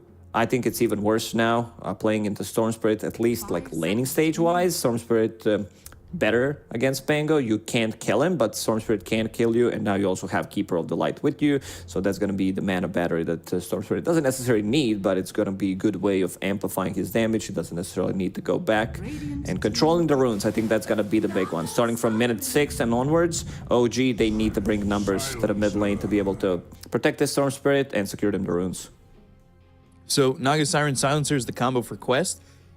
A little bit surprising. I only say that because TA2000, I feel like I always see him on ranged carries. So having him potentially here on this Naga Siren is a little bit different than what I'm used to seeing from him. But I'm gonna suggest one hero that could destroy this whole game. That's Pudge against Naga Siren. Pudge carry, maybe even Pudge offlane. It works really well. The other is Primal Beast if they want to run it on the offlane. Great against Pango, great against Naga Siren. Builds into BKB, can counter Silencer. But the reason why I like Pudge so much is not because I'm a Pudge spammer that's on the side. It's just that these heroes can't really deal with Pudge. Like, maybe you can steal a hook, but it's really not, the greatest thing in the game. Against Nagasar and Illusions, now you can also, like, go for Maelstrom Radiance type of carries, because these things have been amplified, the damage that it deals to Illusions. Mjolnir, Radiance. So let's have they need something beefy. That's why I also wanted to see Pudge, because I see Keeper of the Light, Venge. They also want to keep the distance. Storm Spirit wants to go in, but he also needs another guy that plays with him in the front lines. So 30 seconds remaining on this OG reserve time, and they go into the Medusa. So Medusa, Storm Spirit. I mean, with the Coddle, that makes sense, right? You've got that mana battery that can help the Medusa as well. Yeah, we said in the lower bracket, these Medusas, they're going to come out, no doubt about it. And maybe it's time to ban out Anti-Mage. Okay, they already did. I mean, it's very doable to play it. I mean, it would be such a godly Anti-Mage game to start with. Into Storm Spirit, Keeper of the Light, Medusa, gigantic mana pools. There is mana burn already coming out from Pango. So the Diffusal Blade carry, maybe in this matchup, I know it's not a thing anymore on Nagasar, and it does pop up from time to time, but picking up Diffusal Blade, not necessarily as your like second, third item, but maybe later down the line, you could pick it up. You get a lot of value from it. Also having Disperser, so you can dispel things on yourself, like Keeper of the Light could be very annoying with the Blinding Light, even his ability that I always forget what it's called for some reason. The slow magic resistance. There it is. Thank you, B-Cup. I'm always there for you. Tidehunter, Underlord, two offlaners banned out here by Quest. OG needing an offlaner. I know the Underlord was very popular for DM. Maybe looking at something else, or having a look at something else with Beastmaster also banned as well. I mean, a lot of bans focused on the offlane from both these teams. I'm still down for Primal Beast. It's a hero that can deal early on against Nagasar, and you kill those illusions with Trample. They're going to need to find new heroes, because both of the offlaners for OG and Quest, all the heroes that they played so far in the TI qualifiers have been banned out. So what's this final ban going to be? Will be Slark. We saw some Slark be a problem and not a problem against OG. And they go to Legion. Okay. It's also a hero that like kills Illusion early on, so I don't mind it too much. Builds into a BKB. You can find like real Naga Siren with Overwhelming Odds relatively easy. It's also another way of buffing up or having a dispel onto your Medusa. 5 seconds remaining. Wonder what they want to go for in this last pick, as it's quickly into the Dawnbreaker, something I can't believe we completely missed, because that has been a first phase ban so often, but Dawnbreaker here against this lineup of OG, is it strong enough? Is the healing too overwhelming for OG? Well, this is a really strong lane from Quest, I would say. Off-lane duo, Rubik, Dawnbreaker, Omar playing his signature hero. Rubik, every single time it is available. So this is the killer lane for Quest Esports. Noob, he's going to be playing into Storm Spirit, so he should not win that matchup, but he has a little bit of extra help. As soon as Kaori hits level 6, they could lock down Storm Spirit. I feel like, just by looking at both of these drafts, that OG's front line is going to be slightly weaker compared to Quest Esports. They have also like some global presence with, of course, Global Silence and Dawnbreaker ulti, so they don't necessarily need to bring one extra hero. Like having global heroes is always good, because you can contribute from the other part of the map. You can get the farm while the other team is trying to bring in numbers, have that one extra hero, maybe two, and then you can counter it. So counter initiation on Quest Esports is through the roof. Like you have Song of the Siren if you don't want to take a fight, Global Silence, Dawnbreaker ulti. A little worried for OG's like damage output early on. Also, this is type of a game where I don't think Legion Commander is gonna have like insane amount of dual damage early on because there isn't that damage. Like, again, BZM, he needs to be the guy that rotates. Now he does have help from Keeper of the Light. The Vengeful Spirit damage output early on is really low. So is Medusa. She wants to farm up Keeper of the Light if you like miss your blast, if it's on cooldown. So I feel like they could get the advantage coming out from the laning stage on side of Quest. Especially with what we saw yesterday, right? Like, Alliance was really good at controlling the laning phase and winning those laning phases in all 3 games. If OG give that away to Quest in a game like this, like, it could be really problematic for OG. It could be. I could see like OG winning mid lane because it's Storm into Pango matchup. Want to see how well they're going to do with this Legion Commander Keeper of the Light. It is a lot of spam onto Illusion, so early on, Naga Siren is not going to have a good time. Yeah, so we'll have to see how this goes for both sides. It's Naga Medusa, which, well, back in the day, and maybe even now, used to scream 2-hour game. But we'll see how the series starts off with game number 1 and how these lanes are going to go. Should be an interesting one for sure, and see if there's any first blood before the horn. Oh, Kitrak, he got 2 gold, the most farm hero in the game at the moment from killing that Illusion. Always nice to get that first CS. A little bit of gold, always nice. Yeah, I think those Illusions should be worth more gold. There was a time where you needed to invest sentries to kill Templar Assassin traps, and all you got was 1 gold. At least now you're getting some extra. Gotta make it worth it. Spending money on sentries just to get 1 gold, I feel like that's great value. It's definitely a good reason when I get. Yeah, this is why me am I not buying sentries? This is me investing into Dogecoin. Yeah. Invest 50, return 1. Wow, I'm an investor, Mom. I'm doing it. Also, a guy who screams Big Connect. Yuragi in trouble. Out of mana. Mystic Snake comes back and he won't be able to chase Yuragi down. He needs to run back. He needs to go back to base and heal up. Doesn't have even mana for a TP. So that's going to leave some free CS for Toby. It's going to take a while. This is like 25 seconds, maybe even 30 until he comes back to the lane, starting from 5 seconds ago. So 40 seconds is what you're saying. No. I'm saying less. So he's going to pick up some items for Kitrak. He's trying to get some solo XP, but good start. I mean, all eyes on this lane, how much they're going to be able to pressure Medusa.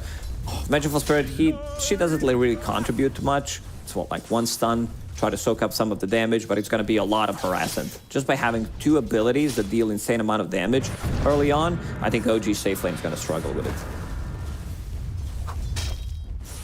So, bottom lane, Kaori. Good chased body a little block. bit.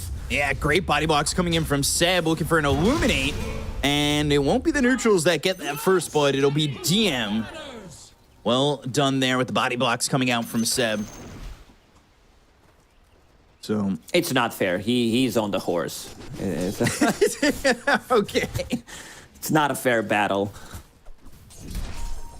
I was always wondering, like, in terms of sheer numbers, how much was 1 knight worth of foot soldiers in the Middle Ages? Probably like 10.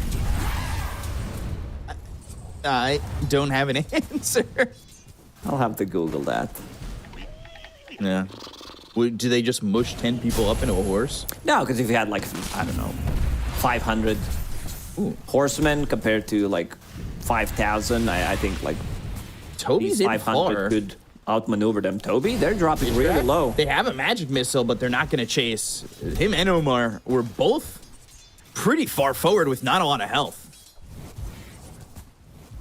That was very dangerous. And another magic missile. I mean, Omar is just on his way, running back to the tier 1 tower, constantly being harassed in this top lane. I didn't think that this was going to be so much of a killer lane in the moment, but not that they've gotten any kills yet, but I don't see a blood grenade, so I region. assume Kitrak used it. Mystic Snake bounced on 2 heroes, and this is why they're low.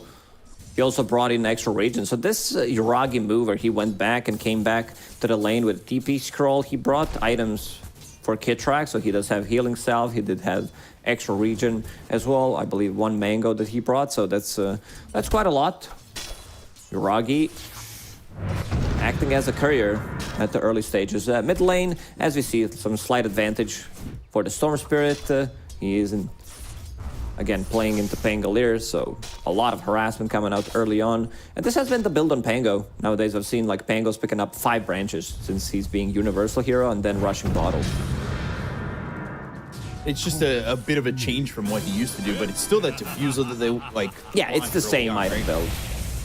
The Magic Missile top lane and Mystic Snake doing some damage. Yuragi, though, sitting low on some mana. Needs to be pretty careful if he doesn't want to just get knocked out of this lane. But the constant Magic Missile harassment and the Mystic Snake, ooh, they're getting the kill on a Toby. Ooh, that's a good kill. That's a really good kill. And now Toby buys Raindrop, wants to soak up some of that early damage so they can play slightly more aggressive. Maybe if he brought it earlier, BZM. Are you going for the runes? BZM has Electric Vortex available. And he gets in front of him, but there's Kaori. Yeah, Arcane Curse, BZM though, he is in trouble. He'll pop the water rune. It's not going to matter. Kaori will help get that kill on a BZM. So, getting that kill over mid, that's really going to help out. The Pangolier sub's going to take over for a moment, but Noob is really going to have a free time here, and it doesn't bode well for OG if they need BZM to be a lot more active if he's already down like this. Yeah, he's going to get level 5 from this. Noob is already level 5.5, so he could maybe get another kill with the rotation with Rolling Thunder. You don't expect this kind of a move from your position 5, because TA2000, he is not having a fun time in the bottom lane. There's 10 denies on Legion Commander, forced to be in the jungle. Or he will try to get some XP, but not going to be able to achieve much. They could run him down. Boots of Speed, almost full phase boots available on DM now. Radiant's courier has Thinking about been those killed. overwhelming odds. But Seb getting a courier, getting Kaori's courier out there, and it's double bracer for Legion now going into the lane now, and Omar's over towards mid. Trying to help out in the lane, maybe set up for this 6-minute rune. But for the moment, it is a 1,000 net worth lead for the side of OG as they are doing well on both side lanes. Mid not as much, but BZM trying to recover as best he can. And something that we mentioned, OG will need to play around BZM. 2 supports will need to help him out with the 6-minute rune. Seb is going to stack. There's already 1 stack of Ancients. They did block the big camp, however, with the sentry in the triangle.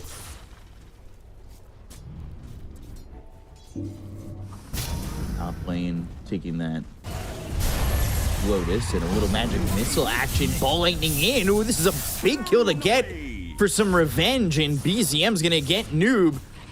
Toby's gonna put aggression on Yuragi, but here comes Kit Track. Toby doesn't have a lot of health remaining, but Omar is here. The wave gets thrown forward, and Toby's gonna have to retreat from trying to take out this Medusa. And with that kill over mid, it stabilizes BZM, and all over now OG. They've got a 2,000 net worth lead, and things are going their direction in all 3 lanes. Things are going really well for them. They managed to get the kill on Noob.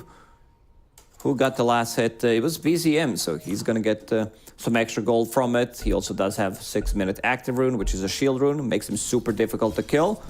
This top lane for Quest, it didn't work out. They were supposed to put more pressure. Yeah, last pick, Dawnbreaker. Usually Rubik and Dawnbreaker. And the Illuminate is there, and the victory is early. 6 minutes, 45 seconds, 10 duel damage. That's a great start for OG. TA2000, like, he's gonna need to recover a lot. And speaking of recovery, I see Pytus queued up, so that means that, you know, he doesn't want to play early game. Overwhelming odds again. TA2000 taking a lot of damage in this lane. Both lanes are really opening up, top and bottom, for the sides of OG. They're bringing numbers. They want the Medusa, and has a Mystic Snake, but the mana's out and depleted until Kato comes. It's not enough. The Illuminate is not enough of a deterrent. And they will get the kill on the Yuragi, but the ball lightning all the way through, finding Omar. Not a lot of mana working here for BZM either. Seb's going to have to give him something, looking for the Illuminate to land to get the kill. But the Arcane Curse and... Level 3. BZM? Dire's top tower. Ooh, this is troublesome. Radiant's bottom tower. He's coming back and will eventually be fine, but still, he didn't get the kills that he necessarily wanted in that rotation. And it really felt a little bit underwhelming, the move over. Was a bit low on mana. Chakra magic used on Medusa. Maybe he relied on that one chakra magic. They try to save Jiragi, but he dies in the end. He's getting levels. He's up there, sitting at 3.5k net worth, which is not too bad. The biggest winner of the laning stage is DM, who took down the tower. Has Blade Mail completed after finishing off this wave bottom. That's really fast. Magic Missile, Nuke, Hit Track, Ball Lightning, and the Rolling Thunder. BZM's now kind of in here with not a lot of mana, and Arcane Curse, last word. So a bit of a problem for him. Blood Grenade, the bounces are there, the swashbuckles in, and BZM's dead.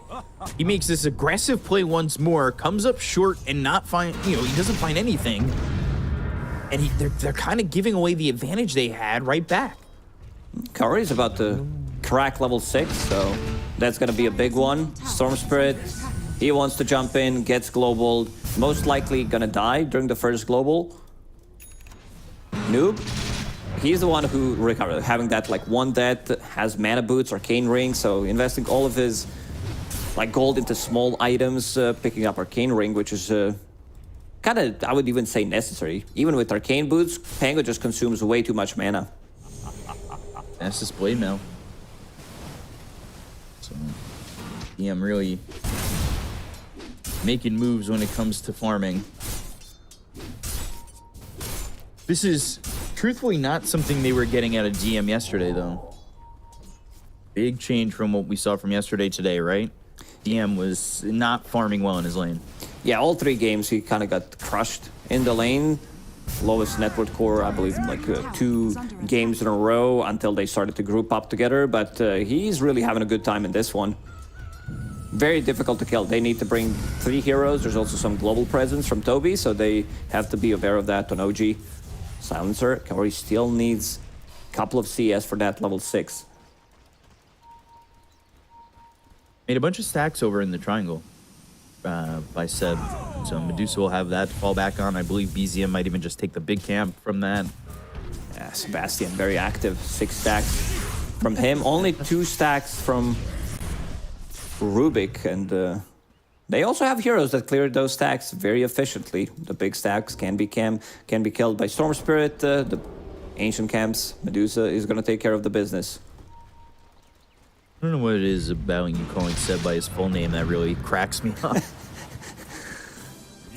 Maybe you know what it is? In my brain, it just goes 0 to 100, where I just I don't want you to call me by my full name because I know it just means disappointment. Global Silence comes in, and they've got the Telekinesis as well as the Rolling Thunder. And like you said, first Global Silence, BZM's probably going to die, and you have predicted the future. He does just that. Yeah, you have to get it out of the system. Like in this, the sooner you die, the sooner you can play Dota against Global. DM, he's steeping in. That should be a duel if he can get close. Ooh, but they got the Silence, the Arcane Curse. Now he slowed up. The Solar Bind's there. They go to the Blade Mail, but they've got themselves the Solar Guardian. Toby's in. Dual use? Ooh, this is a tough spot for him to be in. They go to this. He's very tanky on Noob. DM, he's tanky, but not enough, and he'll end up dead. Everybody's still alive with a decent amount of health. But then Illuminate flies through. They get the kill into Toby. They end up trading. BZM looking for a +1. Finds himself Kaori, and will get the second for the side of OG. They have to be careful. There's this Solar Guardian. We talked about OG's damage output early on. It really isn't massive. Overwhelming Odds also didn't connect on a hero. And Pango uses Shield Crash, uses another one. So that makes him super tanky. They don't even get the kill. They don't get the dual damage in the end. Maybe with the Blink Dagger, things are going to be slightly easier for them, DM to initiate. And also with no global, BZM was not in that fight because they killed him before. They definitely need BZM. Yeah, they lacked a little bit of that damage to get that dual damage out, and just coming into that and being slowed immediately, it really hurt DM and getting that early duel. And just like that, you know, the net worth lead that they had that was 3,000 early on is kind of dwindled to be back to even for Quest. Yeah, this is big timing. Pangolier picking up the Fusel Blade, and now they want to go. Another global available in 20 seconds, so they're going to start to put some pressure in this top lane, while TA2000, he continues to farm up. Hand of Might is done. Going into Manta style next. Nothing too new when it comes down to itemization. Maybe Hand of Midas is not like the most common item on Naga Siren, because she usually does win the laning stage, but we've seen Hand of Midas after recent changes having... On everybody. Yeah, pretty much. It's like recovery, sounds good. If you're ahead, buy Hand of Midas, keep that GPM going. Recovery Midas if you're not ahead. Expansion Midas if you are ahead. And it feels like that item's been built for everything. Winning and losing. Manta for Naga next. Getting towards it. Now top of the net worth for TA2000. Same for Yuragi. Similar builds coming out. Just Sans Midas for Yuragi. Track thinking about going in with a swap. You're having Seb as well as BZM on his side. He knows if he swaps aggressively, there's going to be Global Silence BZM. Haste Rune about to expire. Looking for the duel. They'll find it. Solar Guardian's not even going to save him. And they're looking for the Rolling Thunder, but there's the swap, so it doesn't hit anybody. Looking over at BZM, though, and now the ball lightning out. Heattrack ends up dead, and they're going to find themselves Seb. 2 kills there for Quest. That was a good jump from OG. When it comes down to fighting the target, BZM picks up Arcane Rune, needs to zip out of the trouble. Still, Quest, they're really strong. When they group up as 5, next fight, they're gonna have Global Silence available unless they jump him again. 14-minute XP Rune is being pinged out. Both teams did not pick it up yet. Want to get those levels, but also want to make sure you don't get your Wisdom Rune stolen. Dire's bottom tower is under attack. After a good start for OG, things have kind of fallen apart. And I think, you know, that goes off the basis of what we were talking about, BZM not really being able to activate with this lineup just yet. Not an easy one for him. Successfully. Like playing into Global Silence, he initiates, maybe he gets slept, net, Starbreaker, also Pangolier with the Fusel Blade, so that's a lot of mana burn. He does have Keeper of the Light behind him to save him with Mech, with Chakra Magic if necessary, and also Seb going for Force Staff next, just a recipe away. And he'll get that pretty quickly if they just give him an open lane to go to, but he's been sitting here with DM quite a bit. It's been him and Kittrak with DM just trying to find like that swap stun duel. But now there's a smoke here from Quest, and if BZM's not too careful, he's the one who gets caught. Global, and he's dead again. Ooh, kind of gets through these trees and avoids them. Slightly too late. This is like 3 seconds too late. BZM, they see him. Noob with the Blink Dagger can initiate. Scan and Yuragi. He's fine for now. They don't want to go. They don't want to initiate just yet. Thinking maybe they'd move their way. All that time, though, Naga now going for the heart. And TA2000, look at the net worth that he's accumulated. Things have been pretty easy for him all over the map. TA2000 net worth advantage to Medusa. He's been farming. Like, Medusa did try to join in one of these fights, but he's been, like, constantly pushing the waves, getting the farm. Even though they made the stacks for Medusa, Naga Siren, like early on, she just farms way too quickly. Is there a point in time where Medusa catches up to that kind of farm speed? Yeah, I mean, she does have Manta of her own, so can use those illusions to push out the wave and go farm in a safer place with the hero. For right now, TA2000 leads, and when that heart ends up being built, I have a feeling Quest are going to start really putting the pressure on OG if they are not too careful. They find themselves Dawnbreaker, and Toby, Seeds of Serenity are down. The song's not Global is available. So now they go to the Song. This might be a counter initiation, something we said that they're proficient in the draft, and they get the kill on a BZM, and they Rolling Thunder. Oh, look at that roll. Seb, DM, knocked up into the air. They pop the blade mail on DM, but now he's trying to run. Seb, one shot from dead. Omar gets the kill with a Fade Bolt. They've got the shield crash on DM, and they're going to get themselves another. So all 4 heroes on the side of OG drop with a great counterplay from the side of Quest Esports. We did say that this lineup from Quest has insane amount of counter initiation going, whether that's Global Silence, whether that's Solar Guardian or Sleep. And now we see the first Sleep being used from Naga Siren to great effect. It's just setting things up for Global Silence and then fighting the right target. So it feels like they need to kill like 2 heroes before they can cast their spells. Every single time one of these big abilities is available, Quest, they're gonna fight back. They weren't afraid to, like, that Song comes after Toby dies, but it catches 4.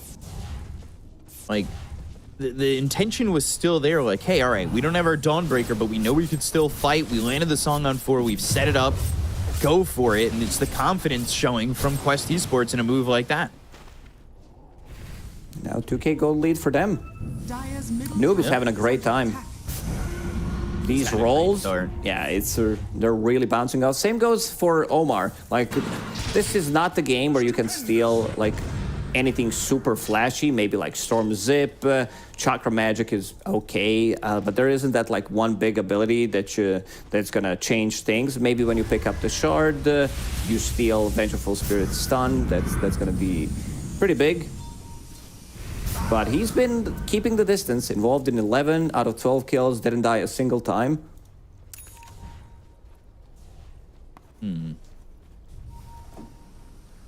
So, Ags being built for Noob. And Omar going for that blink, speaking of those 2 heroes. And that Ags is going to be devastating, especially with the way he's been landing these Rolling Thunders. They've been pretty spot on. That with the eventual upgraded shield crash, like, he's really going to be putting in the work. They will need BKBs. I think this game, like, it's going to be difficult. I also want to see, like, we did talk about it, that, oh, they see him. They see these Lotuses being picked up.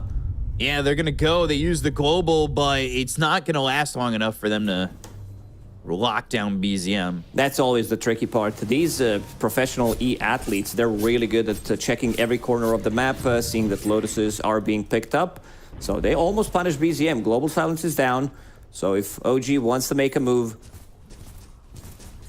time could be right now. The thing is, how do you kill this Naga Siren? We did mention that their damage output in the early game is going to be relatively limited. I don't think TA2000 dies. Like, he didn't die a single time in this game, understood what the assignment was listening during the class, and raised his hand. Yeah. This guy participates. He definitely does. Went to jungle early on, left Kaori in the bottom, and then picked up Hand of Midas. Understood that they can't really lane against what OG had in the laning phase. Rolling Thunder used mid and gonna try and get in on this. Already on cooldown. Stealing the Solar Bind, by the way. That's a good one to steal. Rolling Thunder doesn't end up netting them that kill on Seb, but... Yeah, it needs to steal Mana Leak against Medusa. Very effective. I miss that ability. I don't know. I know a lot of people don't. It's just like you move, you lose your mana, and you get stunned if you're out of mana. But I thought it might make a comeback. Because they're starting to bring things back. Exactly. Maybe the next patch. They brought Repel back. Mana Leak might be next. You gotta trust the process. So, you know, I was gonna say earlier, the way that we said that OG needed to rely on BZM to get things done in the early part of the game to really make this one stable for them is what Noob, I think, accomplished for Quest. Absolutely. He's having a great game. That only one death to his name when they brought in numbers, ganked him from the side. He was low on mana, didn't get the shield, crashed nor the Rolling Thunder off.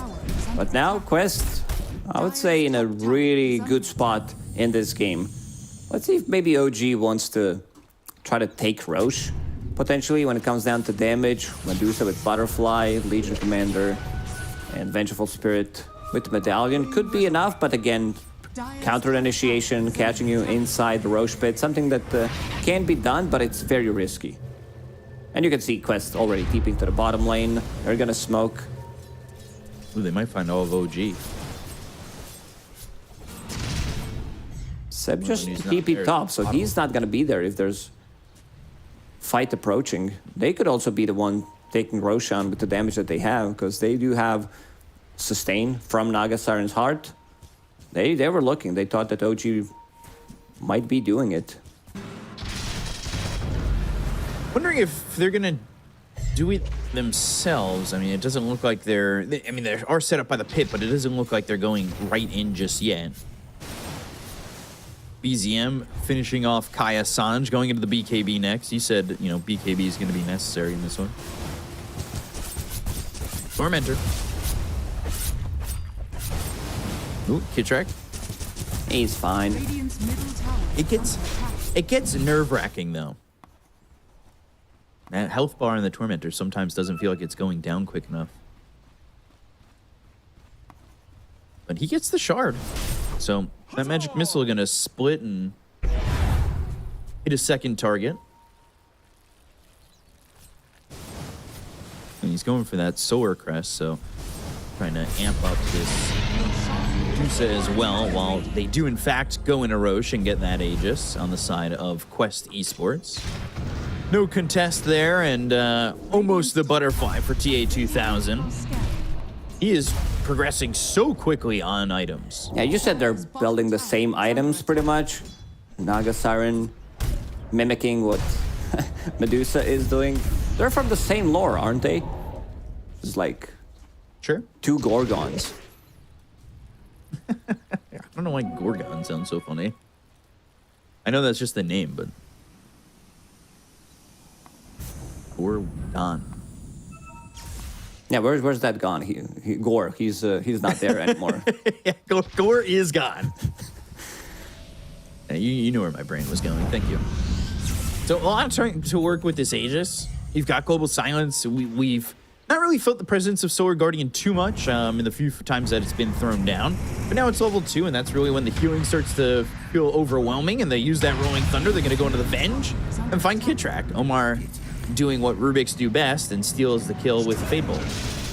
Omar, I mean, Nuba's going for the solo kill, but Omar wanted to help. There's the song. Can he catch anyone? BZM. A long cast time. Once BZM saw it, he was already leaving. Omar might catch him with Wave of Terror. He's still there. Oof. Dire's middle tower is under attack. Try and play maybe a little bit more safe than that. BZM almost in trouble. Dire's bottom Level 4 Wave of Terror Stone, so that armor reduction's there, and almost has that Blink Dagger available on the Rubik.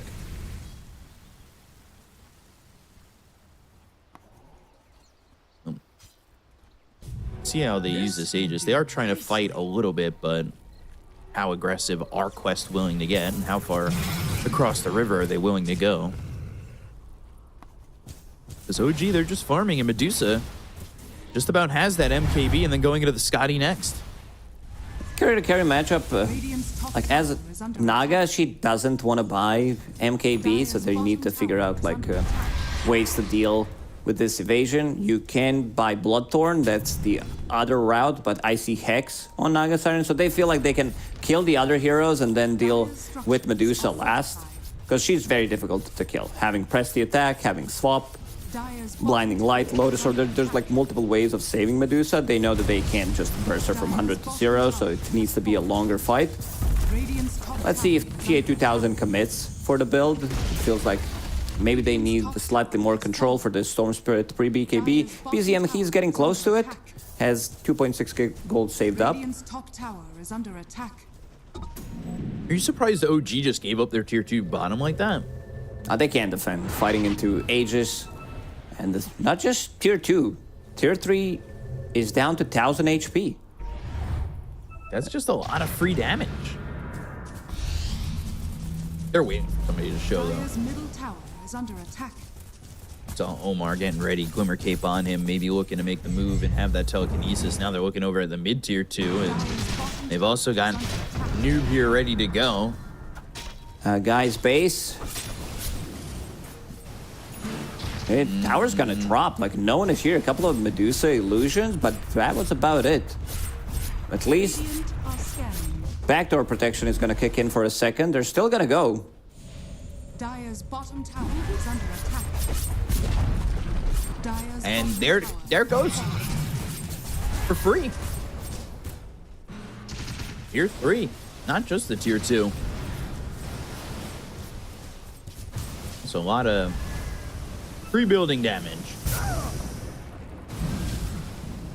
And still, 45 seconds left on this Aegis. As to deal with this Medusa, they're going Hex on Naga Siren.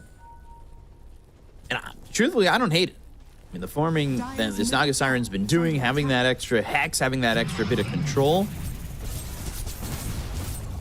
Could be excellent choice in the end. Just to control others. Like, you have Legion Commander, because you're so tanky, it means that you're getting like at least 2 hexes in a team fight, maybe even 3, depending how long it's gonna take for you to kill them. Dire using a scan, not gonna find anything. Yeah, they're not staying nearly as close. Dire's middle tower is under Set up to attack. bottle that Wisdom Rune, activated. Trying to get BZM to level 18. But things staying a little bit quiet as we get ourselves a pause from Omar. Do you think Medusa's done enough in terms of like the item choices here to be the ultimate late game threat? Yeah, I mean, he still has like 2 slots. Next one seems like it's going to be Scotty to tank things up. Now he's swapped his mind. Switches to Axe. You sure he's not going to keep that Windlace? Say 6 slotted? Yeah, 6 slotted. She's 6 slotted already. Yeah, Windlace is there. Things that he might need like a different approach when it comes down to this game. MKB is fine.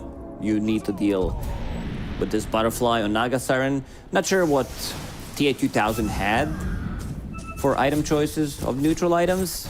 Picked up Ogre Seal Totem. Probably had some... I mean, it's a good one to like close the gap, maybe get some like Hex initiation going, but pretty sure he could have gotten better choices, just that he was not blessed by Gaben. That'll happen even with 5 choices these days. They continue to farm, want this Ags. They've got the gold now on Medusa. So full Aghanim Scepter flying out on the Courier as they're going to smoke as a 5 squad. But who can they find? Because 4 heroes are bottom and the only one around is the Dawnbreaker. And not even really Dire's around. middle tower is under attack. Dawnbreaker is back in the base. This has really been some solid movements coming in from Quest to avoid the aggression of OG. As next on the list for Medusa is that BKB. TA2000 is investing all of his gold into items. He was thinking about maybe picking up Lincoln Sphere. There's Shard being delivered to him as we speak. So, Song of the Siren, max HP, duration 8 seconds. Under attack. Radiant's middle tower is Be a under attack. lot of healing coming out. Yeah, there's a lot of sustain for Quest, right? With Solar Guardian and that Shard now for Naga Dire's bottom Siren. barracks are under attack.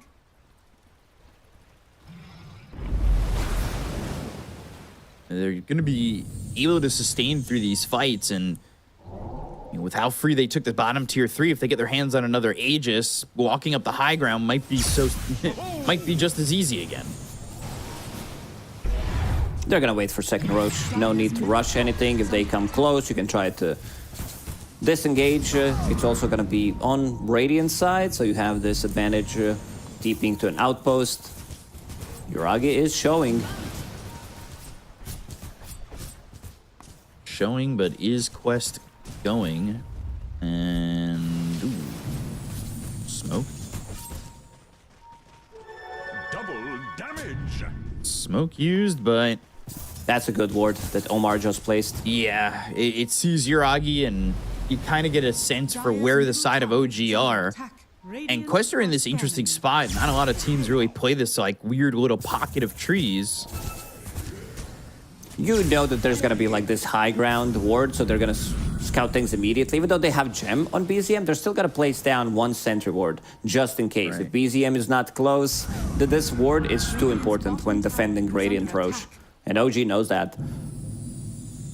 Jiragi is a walk-in ward. He's like, I'll scout things out. They dewarded wards that Omar just placed.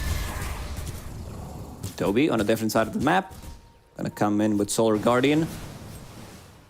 They're split up a little bit on Quest. TA2000 gonna be spotted here as he goes up onto the cliff. Now they're gonna try and go to the Stone Gaze, Global Silence, as well as the Solar Guardian. The Starbreaker comes down. BZM's gonna avoid that. They go to the Song of the Siren, but they've got these BKBs. They've hit the duel onto the Naga Siren. Rolling Thunder comes in, doing some damage, catching them, but not gonna be enough to save their Naga Siren. Now the swap out of mana completely. BZM, he's got no mana. They get the kill on a Kid Track, but they end up losing too. DM next on the list. Noob trying to stand his ground, but Yuragi's ready with the help of Seb, and it will be a triple kill for the Medusa as they lose 2 on OG.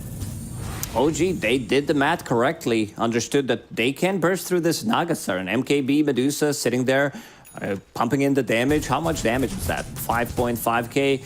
Naga Siren only dealing 600 damage in the previous fight, so they will need to figure out how to defend this Naga Siren. I want to see if he like picks up something different. He had Lincoln Sphere queued up, and also BZM, like getting that first jump into dual Solar Guardian. It's a lot of healing, but it's not enough. Like you can see them dropping very low. And as you mentioned, they were also like very far away from each other. So this Rolling Thunder comes in slightly too late. They still need Naga Siren to deal the damage, but Jiragi pumped out way too much in this one.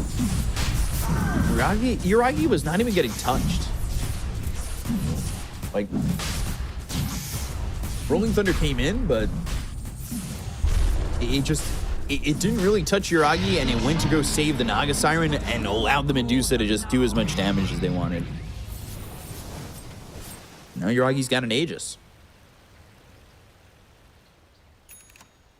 So, Aegis here for the Medusa, putting that BKB in the backpack. But as this Ags, this MKB, thinking about just going Ags Blessing, open up a slot. Swift Blink is on the agenda, as well as Mjolnir. They don't have anything that pierces through this evasion from Yuragi. He does have Butterfly, Elven Tunic. What is that, 35% evasion? It's bugged, so it's slightly more, I think like 41, 42%.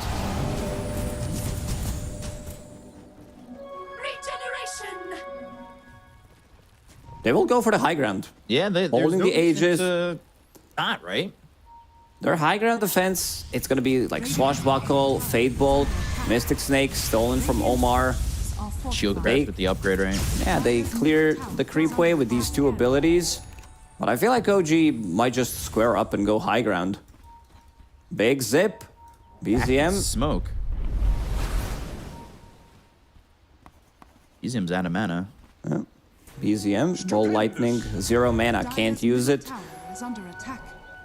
Yeah, he's got no mana. BZM brings 0 mana. Dire's middle tower has fallen. I tried. The next upgrade is gonna be Aghanim Scepter for him. Like it's just like he's gonna pull people together into Blast, into Medusa. Ooh, swap. That's a very impressive swap. He's dead. They're gonna look for the duel on a TA2000, but now the stolen swap gets the Naga Siren away. Solar Guardian comes in with the BKBs pop by Yuragi as well as DM. They've got the root. It's onto this Coddle. Seb, he's on the backlines of this as they go to the Song of the Siren, but with the BKB, BZM trying to lock down TA2000, but they go to and retreat from the fight with the song going. Still only losing Kid Track. They did manage to reset, but BKBs have been used. Aegis, Anchi still available for OG. Like, everything's still here. Like, they have Duel, they have Stone Gaze, and nothing's available on Quest anymore. No green lights. There's one on Rubik, not the most important one. Look at the damage from Yuragi. Swap, Hex, Duel coming through on Omar, but that leaves Yuragi. His Aegis was used, and now they've got the telekinesis and the buyback. They swap him away. Rocky goes to the Stone Gaze. Guardian Greaves are popped. Kid Track's dead again for 70 seconds. Ogre Seal Totem. Netting. Press the attack from DM. They've got the Lotus Orb on BZM. Swashbuckle moving forward. There's the Hex on Iragi. They've got the catch, but do they have the damage? Goes into the Manta. He's low on mana, and now back to full on mana. They look over at Noob, who goes into the Rolling Thunder. TA2000 just chasing forward. They've got the telekinesis. It's going to be on the DM. They'll catch the Legion Commander out. They get the kill on Omar, who bought back just a moment ago. So he's dead for 70 seconds without buyback. Yuragi, BKB, TP attempt, Solar Guardian, not going to be in time, but they get the kill on a BZM as well as Seb with the Swashbuckle landing from Noob, doing so much damage, and 4 heroes are gone on OG. This is only with Omar's buyback, and Omar did one hell of a job stealing swap in the previous fight, swapping in Medusa, so they kill her instantly. Pango's going ham. Like the last couple of fights, Pango's just doing way too much. Overwhelming Blink in the middle of them. No one can use their Blink daggers. Slow, and then extra slow coming out from the Diffusal Blade. His shield crashes, very annoying. They also just lost the gem. Yeah, it is... Now no gem for them, a very good fight. And that was a good fight with no global silence. Like, pretty crazy how well that is. But that's off the back of the fact that Omar stole swap in the fight that happened mid. And Agasaren feels much safer now. She was thinking about picking up this Lincoln Sphere early on, had Silver Edge, then decided to went back for Lincoln so that he can't be dueled. DM will need to find a way how to proc this Lincolns. When it comes down to procking the Lincolns, they don't have many abilities. There's like Solar Bind, Vengeful Spirit, but I don't think you want to use those abilities anyway. So not going to be the easiest target. I think the A2000, like itemization-wise, really nailed it this game. He saw like what the weakness was. Immediately picks up this Lincoln Sphere, needs to tank up slightly more for his teammates, picks up the Shard early on. Something that we've seen like level up when they were playing Swen throughout the DPC is they really love to just prioritize that Shard from the carry role. Yeah, and having that Shard here and picking it up and willing to buy it, not waiting on, you know, the hope that a Tormentor is going to drop it is definitely the move, and his itemization is going to be leaning towards an Ag's next, or well, really an Ag's Blessing. He might just go full out on that. That'll give him the reel in, the upgraded Ensnare. And we'll see if he even gets to that point. I think Quest kind of hit this big spot with this fight where, look at, you know, you look at where they are mid, they could just start to push on forward and all of a sudden force some buybacks out of the side of OG.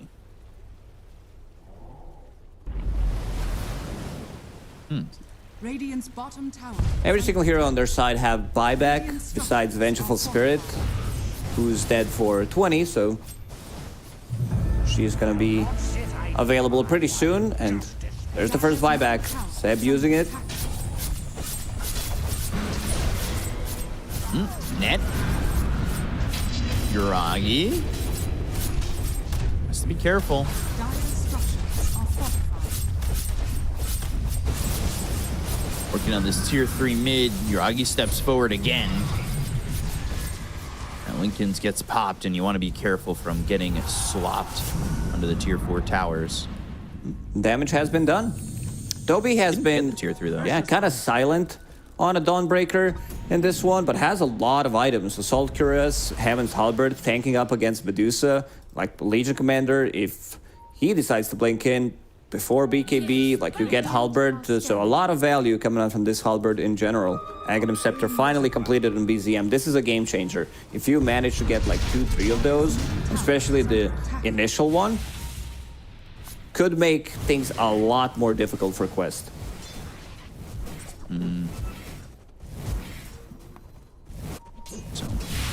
4K lead. Wisdom Rune available. Thinking about doing the Tormentor as well.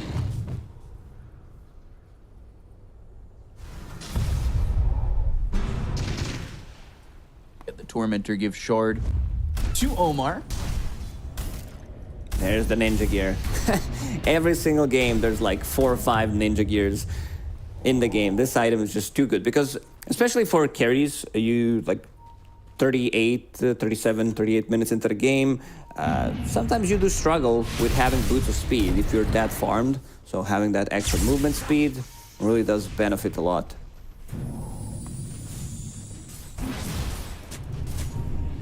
And we'll see how many ninja gears we get here. BZM, he goes into the timeless relic. Dire's top tower is under attack. And TA2000 just sending these illusions into the top lane. BCM also hit level 20 like 1-2 minutes ago. That also means longer duration Vortex, plus Timeless Relic, plus Aghanim Scepter. He was also holding Ceremonial Robe. Unfortunately, they don't have the other, like usually before the changes to neutral items, you could give Ceremonial Robe to someone else. Like, yeah, you hold it now, plus my Timeless Relic, so that's gonna increase the duration of it even more. So potentially, most likely wait until next Roche. Next stage is going to be very important to see who ends up probably breaking the high ground even more. But what are you seeing from Quest? Like, they're positioning up towards top. Are they just trying to take this top tier 3 with illusions and spam it? They could get a pick off. Hex initiation. TA2000, he is smoked using that ninja gear. If someone shows up, they could potentially initiate. And Noob holding onto shield rune plus a shield crash. That's a lot of damage mitigation. Even Noob picked up ninja gear. Not just him, Omar as well. This item is really, really good right now. So, just defending the high grounds, making look at taking out this double catapult wave. Both teams, I think, just setting up, getting this farm, waiting for this Roche. As the Ags was picked up by BZM, so he's going to have that blue vortex.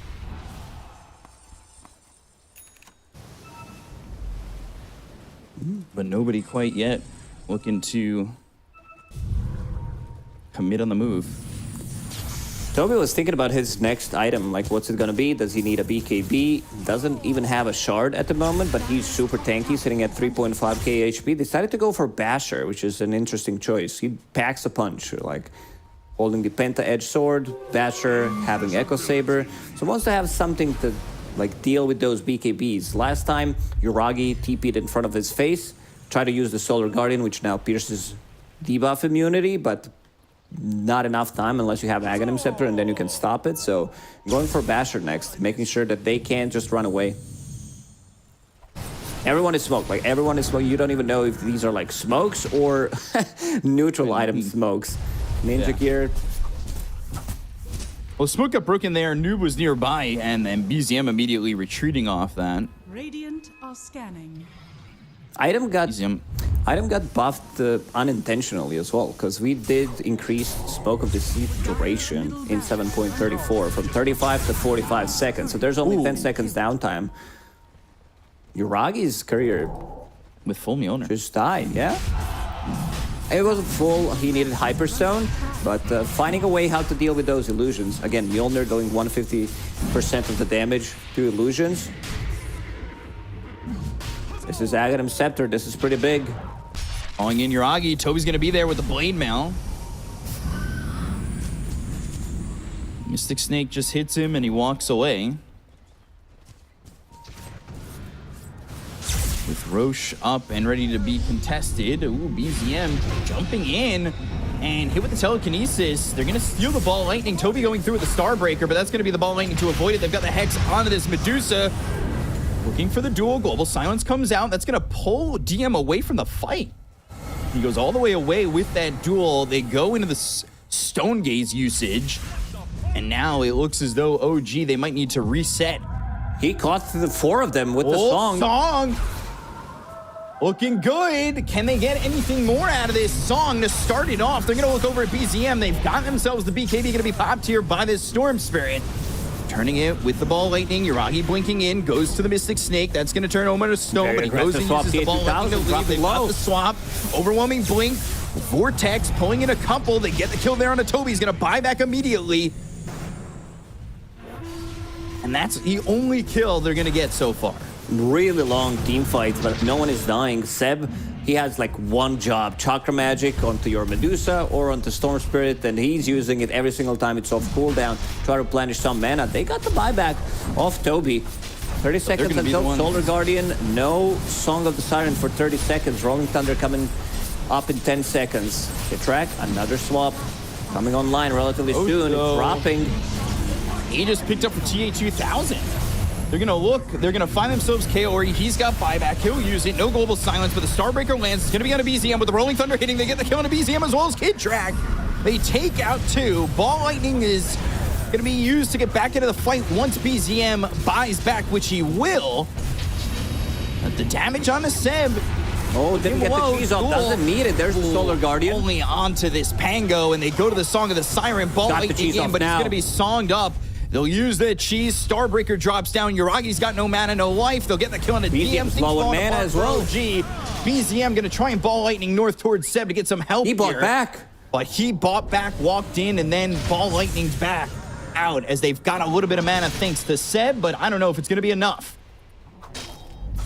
Trying to run, trying to hide, out of mana, out of life, and gone. Dead for 2 minutes. It looked good for OG, but Pango dismantled them in that fight. Like, he's just doing way too much work. Also, BZM, he zips in after buying back, spends most of his mana, doesn't get the pull off because he gets in the middle of the Song of the Siren, and then Pango gets the cheese off.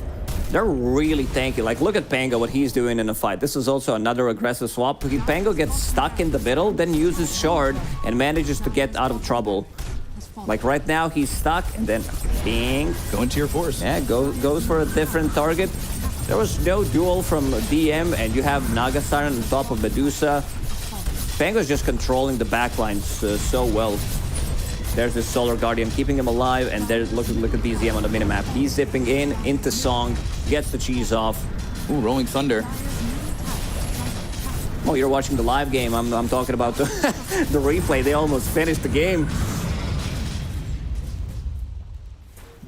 There's the Mjolnir to try and deal with these illusions now.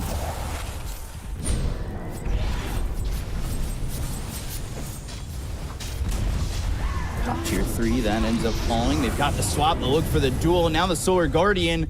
That's going to be with the Stone Gaze, but Starbreaker comes in. Global Silence was used, and now they're going to put the Celestial Hammer on top of Yuragi as well as DM. DM's going to pop that BKB. Legion Commander with the Lotus Orb on him. TA2000 running over at Yuragi, but TA2000 might have to use this Aegis. He's in some trouble. Left alone is Kaori. Gets hit with a Mystic Snake. They get the kill to Toby. They take out Kaori. Toby doesn't have his buyback. He used it in the last fight. Noob's coming through. Gonna roll up and Rolling Thunder. Hits DM once, but now TA2000 starting to retreat. He's got these illusions pushing away as he gets some distance and leaves the fight. They lost Toby. Toby, no buyback. Maybe if he does have it. Like for the next fight, if they want to go with like Toby's buyback, he can be the one who goes in and uses Solar Guardian after he dies, so they can take a fight anywhere. It's still on cooldown for a really long time, but most importantly, they got buyback out of Medusa, and your Naga Siren still has it available, sitting on 8,000 gold. Has Moonshard as well. He picked up Aghanim Scepter from Roshan. Maybe he could have gave it to someone else, because he, like, what is he gonna do with the gold? He can swap one more item, but that's about it, save for the buyback.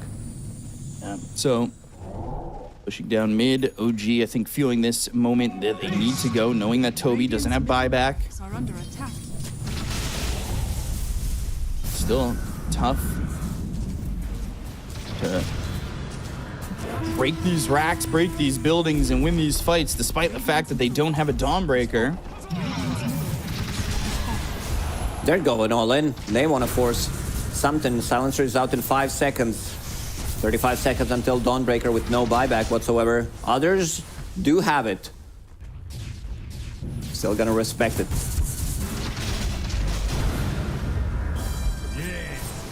Using that ninja gear, and now they'll leave. So, OG get the Seterax over mid, but they're down to 1 tier 4, and the top Seterax of their own. No Aegis, though. We'll see how willing Quest are to go, even though they've got this big lead. Radiant's bottom tower is under attack. Toby gets the shard from Tormentor. So that's going to be his free BKB. Level 25 as well. So with the Starbreaker cooldown, that's pretty massive.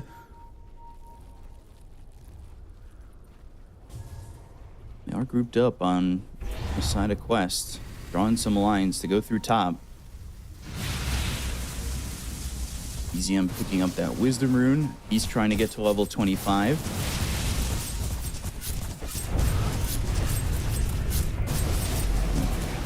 Let's see. I mean, I don't think that Quest are going to wait for the next Roche. They definitely have the advantage here with everybody up and the global silence available. They want to use this opportunity before Medusa has buyback. It is an elimination game. It is the best of 3. This is the first game. I think you can risk it a little bit and go take these last set of barracks. Maybe if it means that you have to use 1 buyback, they're still going to be playing against Mega Creeps. Any big 25s coming up? They already have on Medusa, Storm Spirit, getting closer and closer to it. Going for Refresher next. That's an interesting one. Double pull into Medusa's overwhelming damage. Could make the difference. Look at Omar. He's drawing on a minimap. Knows exactly where they are.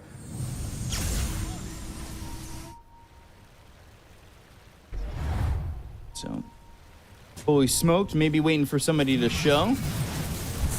Could be Yuragi if he's not too careful. They're thinking about the Rolling Thunder. They do have the overwhelming blink. Dire's top barracks Jump on him. is under attack.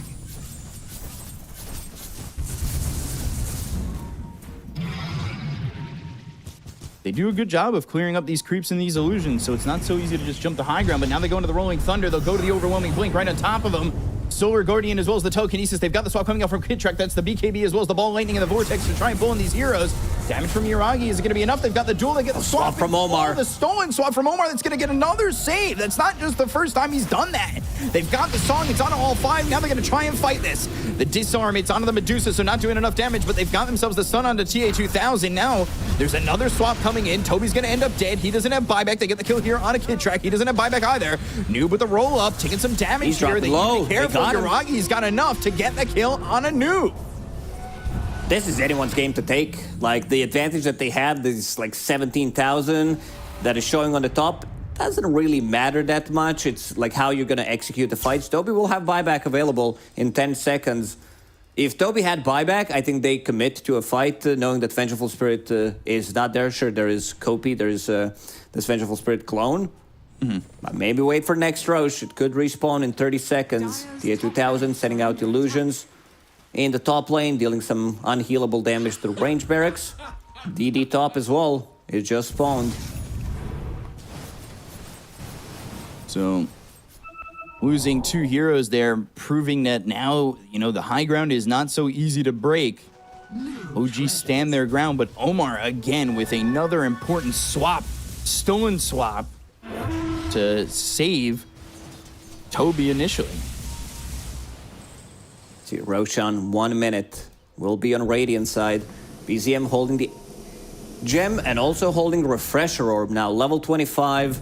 So there's going to be a lot of bounces coming out from him. Has Shard as well. That's a good way to deal with the Naga Siren and the illusions, but double pull, this could make the difference. It's like 5 plus, almost 6 seconds pull if you use both of them. Getting to 53 minutes. Might get the Dire's top barracks are under tier attack. 5 items if this game goes long enough, but Roche available in 15 seconds. Yet another Aegis available in this game.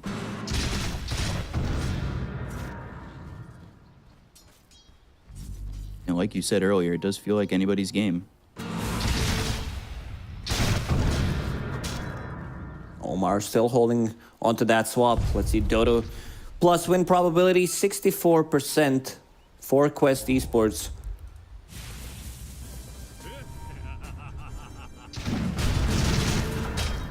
Into Roche. Noob's there.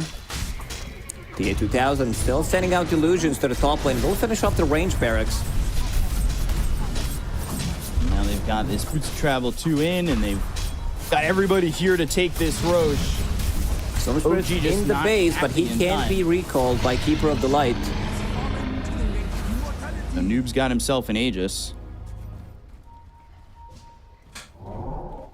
Dawnbreaker, Aghanim Scepter. This is also massive. We've seen the power of it yesterday when Alliance played against OG. Having Ags gives you 60% evasion. It's really effective against other heroes. Against Medusa, not as much, but you can also decide where to land. It's massive. Now with that buyback, having that cheese, definitely going to make this fight way more quest favored.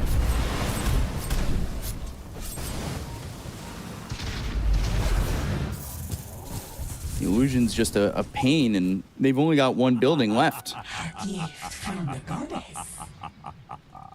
That is definition of pain. Yeah, definitely. Even though Quest does have Aegis and Cheese available now, OG, they are the ones pushing the high ground. Swap in the middle of the They've team. got themselves to go. They've got themselves to Medusa in the front line. There's the counter swap, but the Rolling Thunder's going to stick with him. They get the kill in the Kid Track. They're going to look because they've got the Will-Wisp, the newly built Axe versus Zeb. They go in with the Ball Lightning as well as the Vortex. They've got themselves the Refresher. They get the kill there under the Naga Siren as well as Toby. They're going to get themselves the buybacks out of 3. Whoa, my. OG. Looking like they might be able to do it. The damage again on Omar. Triple kill for Yuragi. Now they find Kid Track. There's the swap. They've got the Hex onto the Medusa. Lotus Orb, no mana, no life. They'll take him out. He's got buyback as well. They'll chase down this illusion. They need to catch more. There is Storm Spirit. Ogre Seal Totem. Lotus Orb available on Seb. Did he get it? Up. Oh my god, the damage so quickly. They take out BZM. They're even looking for Seb. They've got the telekinesis, and they will catch themselves another.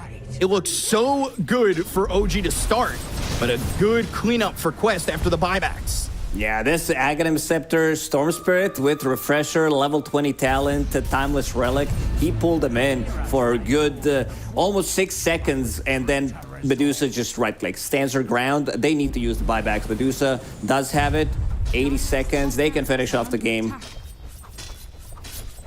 Whoever wins the next fight pretty much wins the game. OG using the buyback, using the glyph. They do have buybacks available on both cores. Good track. Will-Wisp, buybacks used, Ball Lightning, Vortex, and now can they get the kill on the Naga Siren? TA2000 slept up again thanks to the Will-Wisp. They've got the BKBs. They're trying to chase Ball Lightning in. They've got themselves the Rolling Thunder.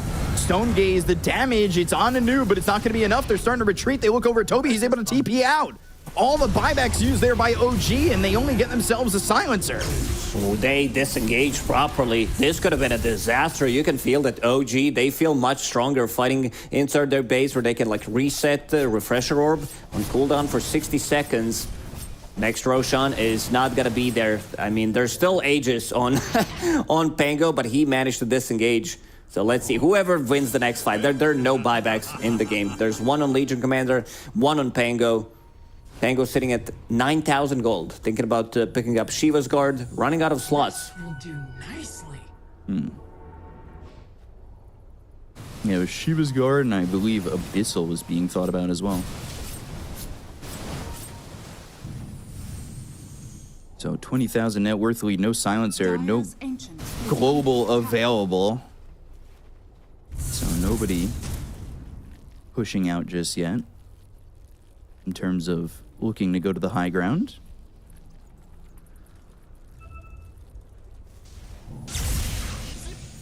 BZM nearby.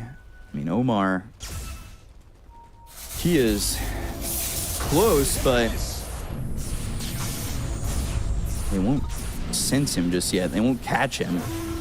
Keeper of the Light. Surprisingly, in a game like this, only 122 duel damage.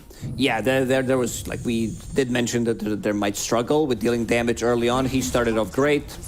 Early on, 7 minutes first duel, but then they didn't have enough. He doesn't have a hero to play with other than Storm Spirit, and Storm Spirit felt kind of intimidated by the global silence. Refresher Orb is available. Keeper of the Light, level 25 talent also available. 1.2 seconds, Blinding Light stun. With Timeless Relic, that goes up to 1.5 seconds.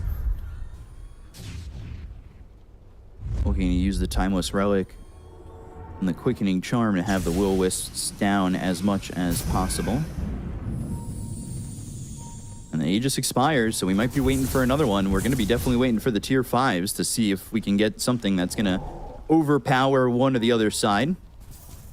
There's this window where Quest can take a fight, because your Naga Siren's buyback is going to come 1 minute and 20 seconds before Medusa's, if they have like the exact timing on it. But also tier 5 items in 30 seconds. So let's see if they stack the Ancients. Prepare for it. Tormentor taken. So where he gets his shard finally. With his 14 permanent intelligence stone. Yeah, very important shard at this stage of the game.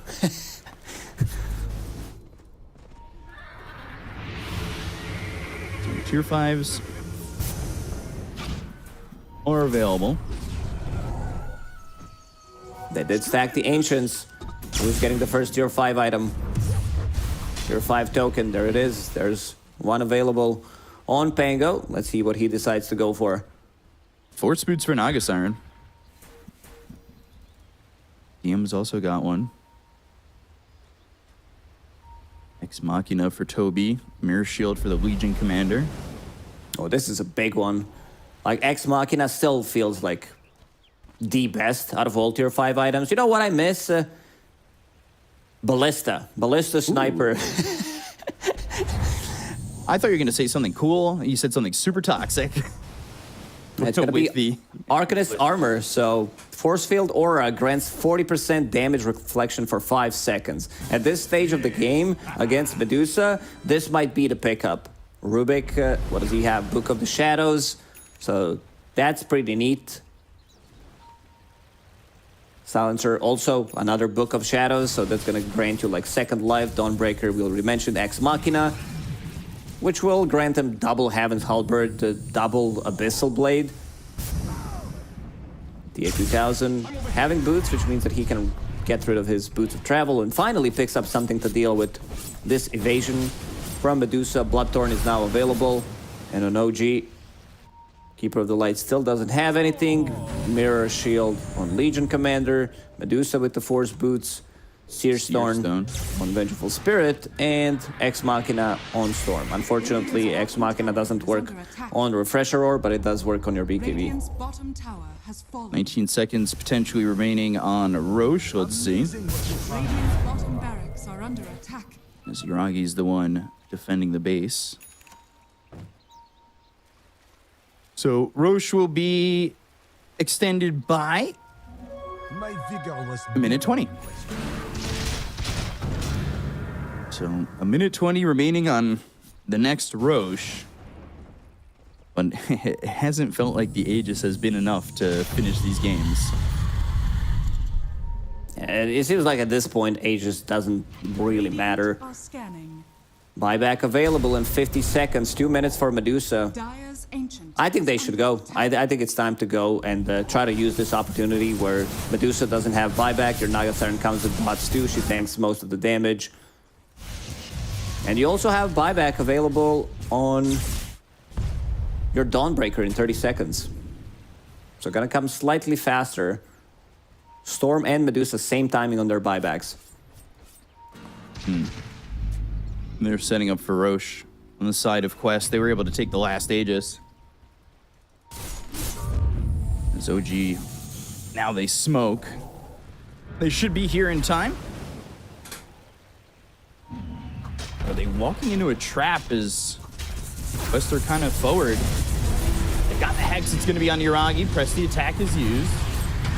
Now the Rolling Thunder with a roll-up. They've got a duel, but he's chasing. Wait. Wop.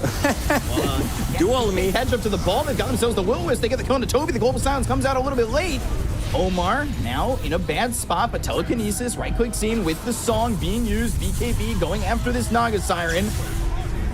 All lightning finding Kaori. but they can't get that kill quite yet as they're still retreating on the side of Quest, trying to draw them in. Maybe in a good positioning, and it will be for TA2000, but they've gotten the lockdown again. Overwhelming blink hits on a DM. They've got the stun. They turn this Pango to stone. They're completely out of mana. They go in. Starbreaker swap from Kidtrack. BZM not working with a lot of mana. They look over at Toby. Toby's going to heal up, but they've got the damage coming in on all these heroes on the side of Quest. TA2000, he's low, but surviving, and they finally get the kill on a Kaori. They get themselves the dual damage. They've got themselves the Ball Lightning as well as the Vortex onto TA2000 to hold him down, but the Rolling Thunder comes in with a Swashbuckle. They've got the damage to get the kill on Yuragi. Now they look over the Magic Missile as well as Will-O-Wisp. They've got themselves the control to get the kill on the Noob as well as Omar. They hit this Naga Siren as well as the Dawnbreaker, but not with enough damage as they turn it all around. They get the kill on a BZM, DM, and Kidtrack, and 4 heroes are dead on the side of OGs. They're going to buy back on DM. TA2000 and Omar looking over at Kidtrack's illusion. They netted up, overwhelming blink drop on them, and get the kill there. And they have buyback available on Yuragi as well as Kidtrack on this Venge. Oh man, what a gigantic fight. Look at the damage coming out from Medusa in that fight, 18,000. It's still not enough. They did buyback on 4 heroes, so they won't have it. Buyback is available again. Storm Spirit, he doesn't have it. No gold for him. No, swap, Stone Gaze, 500. Rolling Thunder, again used. Duel and running, chasing the ball. Putting DM in this precarious position. Will-O-Wisp is used. TA2000's locked up for a second. They start to retreat. Whew, DM, professional e-gamer. It stands for duel me, but Pango the Pango doesn't want to do it. He just keeps rolling away. And now Roshan, it is on Dire's side. They probably think that Storm Spirit must have buyback, so they want to go and play it safe. Maybe get like 1 more life on your Naga Siren. Noob is doing so much work in these fights, just like being in the middle of the fight, soaking up most of the damage. Attracting duels. Pretty much. I think Toby messed up there for a second. I thought it might be a disaster for them because he did not have TP available. He TP'd there, already used the Solar Guardian, and didn't have anything to TP to, so he had to walk from the base, connect with the rest of the team. One of the reasons why Quest probably played it slightly slower, and it's going to be Pangolier who picks it up, since Naga Siren has buyback. What a crazy game. 66-minute game. Like we've seen Team Secret in the previous series also pushing it to 70 plus minute 2 games. Seems like that's going to be the story of this series as well. Definitely could be, as they get the Aegis, but they don't immediately run through top.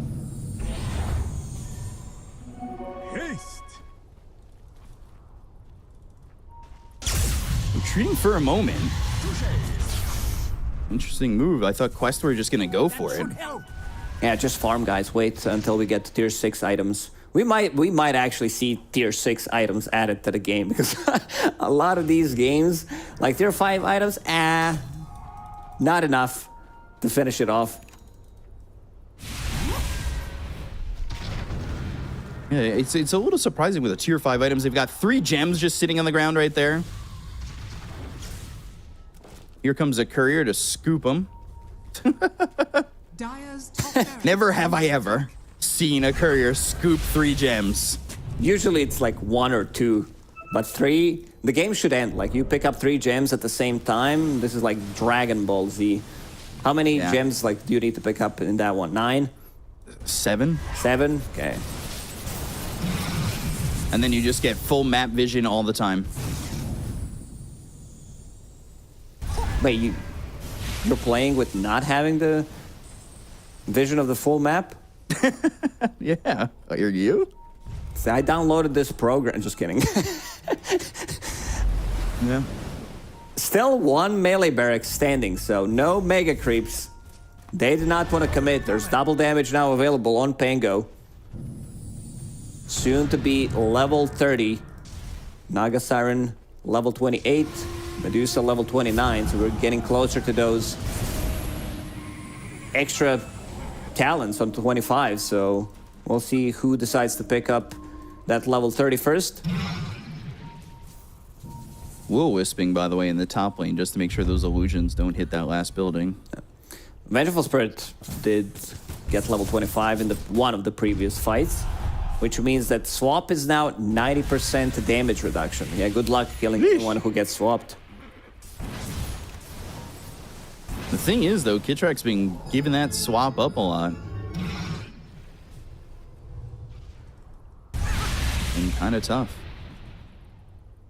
These Book of Shadows came in clutch, by the way, in that last fight.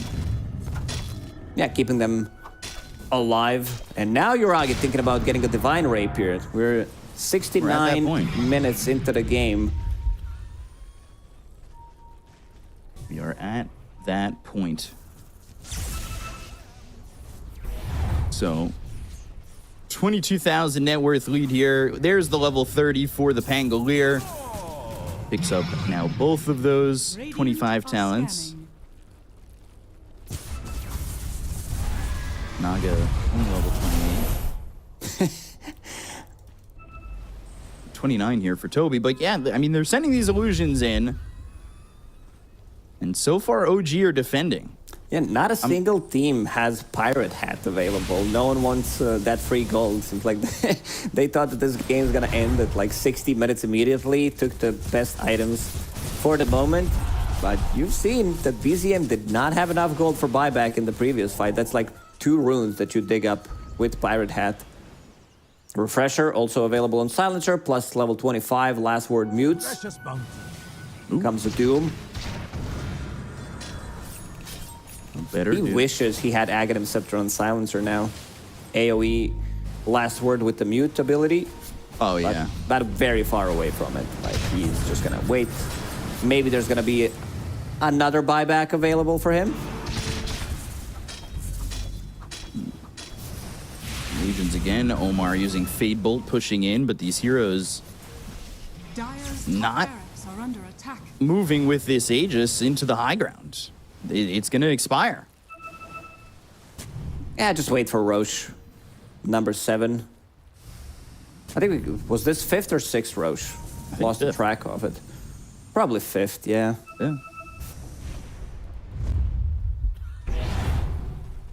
So, Aegis expires.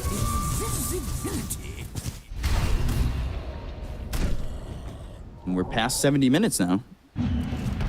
I mean, just kind of waiting to see who wants to make the first move, right? Who wants to step wrong? Or who's willing to even take that chance? Maybe the last fights made Quest a little bit hesitant on going in, but having that Aegis, having that opportunity, and not taking it the whole time with this Aegis is a little bit interesting. And no one has block of cheese yet. That's a 70-minute game. They've been using these Lotuses, trying to heal up as much as they can. Can't really blame them. OG now smoked. Minute with no buyback on Medusa. Pango. No Aegis available on him anymore. He also needs 800 gold for buyback. His buyback is super expensive. I don't see anybody with a Wave of Terror. But not willing to move any further up. Overwhelming Blink available on DM, 10,000 gold available on TA 2000. You're a beautiful person with a charming So, personality to be a giant space. yeah, like, it's time to spam some of the Gaben lines. As things got really quiet for the last. It really was quiet. No one was using any chat wheel in the old chat, but Yuragi is like, yeah, we can do that. 72-minute game. Buybacks are coming online. Pango needs to farm 500 gold for his buyback. So we're going to have 10 buybacks available pretty soon. Divine Rapier money is there for Yuragi. He moves very quickly. And he buys it.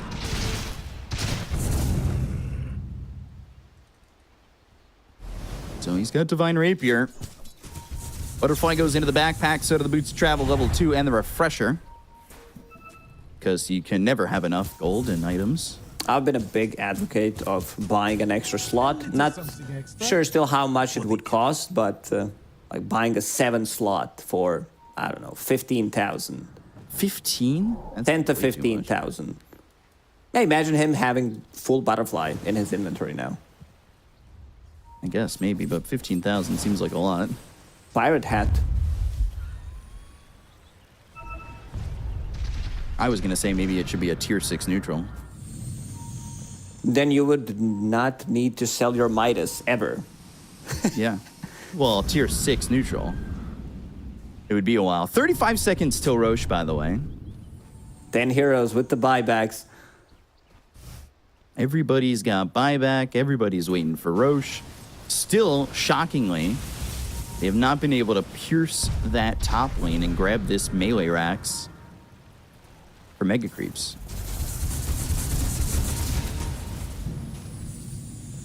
So 10 seconds.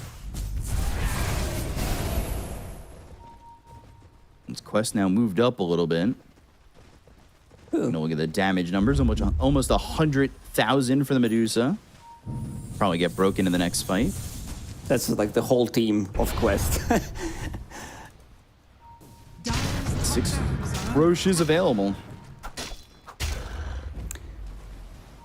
It's going to be on Dire's side. I think it's better if it's on Radiant's side, just because Silencer picks it up and has that upgrade to AoE last word, which mutes with his level 25 talent. Scan connects, they know that they're coming. They know that they were within that scan. They start to retreat back towards the Roche pit. And Roche is up, so do they want to commit to that? Do they want to find the proper positioning? They've got some illusions on the high ground. Well, magic missile action and a swap on an illusion. That illusion's going to be doing 90% less damage. But it's dead. So swap on cooldown for just 5 seconds. As it's the illusion duel in the top lane. And the Naga Siren illusions are winning. Both these teams on the tip of a knife's edge. Holding that high ground near the Twin Gate, that's the advantage. 76 minutes into the game. BZM ready to jump in. Somebody looking to make a move. A little bit of that deforestation. Coming through with the Celestial Hammer. BZM throwing a remnant down. Both teams a little bit scared as Yuragi's going to be forced to go back to clean up some creeps. He can get recalled by Keeper of the Light. Doesn't need to use Boots of Travel or anything to come back. Let's see if Quest wants to open up Roche. Ball lightning from BZM sitting on the high ground. Noob's going to come over. They've got themselves the Vortex. Ball lightning back for a second. Will leave. Illusions are being used now to scout the side of OG. Who's going to lose the focus? I think everyone who plays Dota has been in this scenario where like, I kind of want to play with the mouse only. Not much is happening, but yeah. These e-gamers, like, they can't afford to make the same mistakes as we do in the pubs. Magic missile from afar. Willis put half in the pit. And there's the recalling Yuragi. Full 5-man smoke from Quest Esports. Trying to find just a little bit of an opening. Send the illusions up and around. Going from a different direction now. Butterfly on the ground. Butterfly still on the ground. Rolling Thunder comes in. Butterfly's going to stay there. And they've got a courier trying to pick it up, and it does. But now they've got the Global Silence being used, as well as the BKBs and the Refresher. They've got themselves the Vortex. It lands on a 2. They should be able to get the kill on the KO. He's got himself buyback. They've got the swap into the Will-Wisp, as well as the duel. But a stolen swap once again. Omar, he has been perfect with the steals that he's made. They've got the Song of the Siren. They've got the Silence. It's going to be on a 2,000. It'll go split. But now, Magic Missile bouncing off of Noob as well as Omar. They've got another swap, but Omar, he's not going to be able to get hit. He's got himself the Book of the Shadows. Starbreaker used by Toby. They've got the aggression coming in on Yuragi, but he's going to be able to split. They go to the Global Silence once again. They've got themselves Noob in a little bit of trouble. He goes to the Swashbuckler. The damage coming in. Shield crash. Another swap from Omar, getting him away from the fight. Omar has been perfect. They've got the telekinesis. Now they're looking over at BCM. He's going to end up dead. He'll buy back into the fight. Book of Shadows doing so much work to keep these heroes alive on the side of Quest Esports. As Toby, now with the Starbreaker, he goes to the refresher. They've got themselves the Rolling Thunder once again with that talent. And Noob sitting low on health. There's the Mystic Snake, but it's not going to do the damage to get the kill on a Noob. BKB, BZM, he's out of mana. Omar on the high ground. Noob still surviving, but they finally get the kill. They've got themselves the duel. It's going to be on Omar. They've got themselves the control to get the victory with that duel again here now. Yuragi getting that kill, and the buybacks come out from 2. Curry will not Omar, have buyback. as well as Noob coming back into the fight. They've got themselves another song that's going to lock up for these heroes. What can they set up with it? It's actually 5. It's a full team songed up and slept. Throne is exposed. They're going to go. The throne's exposed. They've got creeps going in. This fight might take too long, so our Guardian's going to slam down. BZM with the ball of lightning. They look over T2000. They've got themselves the Mystic Snake. Noob's going to end up looking over as Toby dies and buys back as well. But the throne exposed. They use the glyph. T2000 with the Book of Shadows. He's trying to run. Omar stunned up, magic missile. Kaori ends up dead. Yuragi's got the damage. Omar gets in with the Glimmer Cape and away once more. Rolling Thunder trying to leave, buying some time as they send Seb back to deal with these creeps. Hit track. He'll end up dead. They've got themselves the illusion. They go to the swap with the magic missile. It bounces over, hits on the TH2000, but he's got himself the BKB on Toby to try and run, and they've got themselves the sleep again with the saw. They start to run from the side of OG. They don't have a silencer for 100 seconds, but they've been holding their ground with the Book of Shadows as well as everything else as these refreshers starting to really pile up. These refreshers, Ex Machinas, everybody has like double, triple BKB surviving long enough. And not many heroes dying in the end. Like, you can feel that Quest is lacking slightly damage to kill this Medusa, who's sitting on 16,000 gold at the moment, fully jacked. Like, what do you even buy? Where's his butterfly at? You might have sent it back. On the courier. It's up at the top twin gate. You found it, actually. Now those 15,000 gold to buy an extra slot, that doesn't sound so stupid, huh? I don't know. I don't want to agree with you, though. I got him a scepter. This is Roche now on the bottom side. Legion Commander will pick it up. Reducing cooldown by 30 seconds, so it's going to be a lot of duels. Immortality is mine. So Ags for DM. Not sure if he even wants to use that. He's been using it on the Rolling Thunder a lot. We'll pick it up. Again, damage reduction, 50%, you get swapped. Literally no damage taken. Literally healing. Yeah, Divine Rapier now purchased by Pango. 81 minutes. Let's see how much he can do. He doesn't have buyback for a good 5 minutes now. I think OG is in a better spot, not just because they have this like number on top of the screen. It's just because they don't. They have buyback available on Medusa. They have another Divine Rapier potentially. I think at this point you buy Divine Rapier and you put it in the base. Might have to. You know what it should be, by the way, with your activating a slot? It should you don't get an additional slot, you just activate a backpack slot and you can buy 3 of them. For 15, how much does it then cost? 20, then 25,000. That's very expensive for a backpack slot. 15. Well, no, you get to activate them like they're part of your real inventory. Let's just Yuragi? stick with what we have at the moment. Yuragi, sleep. He's gonna run away. You say it? What the hell? There's that butterfly. There's that demon edge. Thinking about the Divine Rapier again. Buyback cost 6,000 on Medusa. They're not even willing to go in with their Aegis either. At least not yet. Oh, Mirror Shield.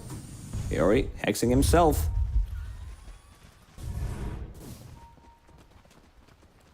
Kind of split up. They need to be worried about these illusions as well as Noob. He's top with the Divine Rapier.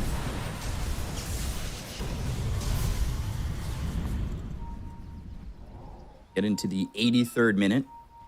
Yeah, I saw Toby purchasing Deso as his like 6th item. Has 0 charges on it. Maybe there was some thinking about going for the throne. Someone sneaks in, they go for the throne. There's no glyph available for another minute. Yeah, they had to use it in that last fight to survive.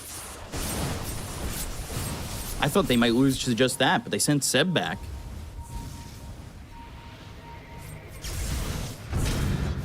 Lightning spotting them. Vortex on a 2. They've got the control. They look over at Kaori. They've got themselves the duel coming out from DM. They get the kill onto the silencer. Song TP. Ooh, they're going for the throne. They're going for the throne. They're going to use the Solar Guardian. They're going to try and get in. Pull The TPs. I don't think there's going to be a time. I don't know if it's going to be a time for them. They've got themselves the throne in the game. Oh my God, they just stole it. It took them good 83 minutes to finish off this game. Like I just mentioned the rat potential, seeing this Deso being picked up. So with the Solar Guardian, they go in and Pango, I'm like, he's not holding onto his tier 5 neutral item. He was using the other neutral so that he smokes himself for Ninja Gear. And they don't see him. They tried to kill these melee barracks for such a long time. Didn't manage to do so, but the throne was exposed, and somebody on the team timed that glyph. So they had good 30 seconds to go in and finish it off. That is, what a way to snipe a game. As they probably, OG's probably like, we just killed Silencer. Let's just go. We've got this. We're right by their base. TPs. And they have Solar Guardian. OG had their focus somewhere elsewhere. Like they're like, okay, this is it. It's the Silencer. No buyback on him. We should go in and try to end the game. But yeah, what a move in the end. Like understanding the timings.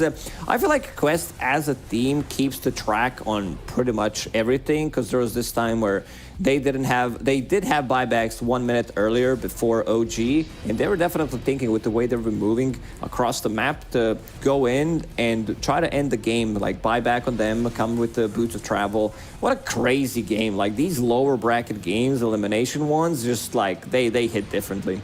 Yeah, I mean, it goes 80 plus minutes. We see this, like, I love that this highlight's just taking place in 78 minutes. I mean, this was a huge fight. The one where it felt like, yeah, OG had taken the win. Omar was doing so much in these fights. Like, I know there's so many people you could probably give MVP to, but Omar kept them in the game for so long with the swaps that he stole and with everything that he was able to take from the side of OG. Like, we said it early on in the game. This isn't exactly the flashiest Rubik game, right? Like, there's not a lot here to just steal. But having Swap every opportunity and saving his team multiple times, like, Noob survives in that fight for so long because he gets swapped away twice. And they're so good at spellcasting and holding hands together, like using these Book of the Shadows, Glimmer Capes, Lotus Orbs, Force Staffs, like defensive, telekinesis, whatever you want to call it. Like when it comes down to these like 60+ minute games, someone's gonna lose and it's gonna feel bad. So especially for 84, 85 minute game, I lost the track of time watching this one. But in the end, Quest Esports, they do finish it off. Like it took them a while to figure it out. And someone's paying attention, which I really like, because they're like, okay, we have to do something about this one. I thought that they might miss the opportunity, but in the end, they go for it and they succeed. Yeah, so Omar, for me, he's going to be my MVP. I think he saved these fights so many times. I know it's so easy to give it to like TA2000 or somebody like that, but it just felt so like the impact he had in fights, maybe not in the front of your face, but the most important when it came down to it, right? Yeah, one more quick game before going to bed, and this is what happens to most of us. And then you're going to be yawning all day, not available to do anything at work. But yeah, you said it at the start of the series that we might see 3 games. We might see like some 3 crazy long-ass games. And seems like a good way to start a series. Yeah, definitely a great way to start a series. And that was a fun one. I'm expecting 2 more games like that. I mean, that was pretty insane. Like, that was a super fun one. There were some lulls in the moments, but other than that, I mean... you know, it felt like it was so tense the entire time. It was such a great game 1. You're going to have to come back and watch game number 2 and hopefully a game number 3. But it's a 1-0 lead for Quest right now. We'll be back with game number 2 in a moment. Stay tuned. We'll be right back. No mana storm, guys. Blink and 2, blink. I got swap. Kill Alcy first. Alcy dying. Dusa very low mana, guys. Yeah, I can disable Dusa now. Yeah, I'm going Conduza, Ulti and 7. Duza was outbite, I will spam him. Look at Dusa, guys. Look at Dusa, 0 mana. Ulti in one. I can buy. To the harder, to the harder. I need help. I will jump in soon. 1 HP. Doza. He's halberded, guys. He's 1 HP, 1 HP. Doza dying, guys. No buy, not there. No buy Doza. Storm cave. Nice. I buy. I'm teaming. They no buy, go push, guys, go push. 30 seconds, no buy. He's tipping. Killing bench. Can't fucking move. Can we go push, guys? 30 Yeah. seconds, 30 seconds. Do you have travels?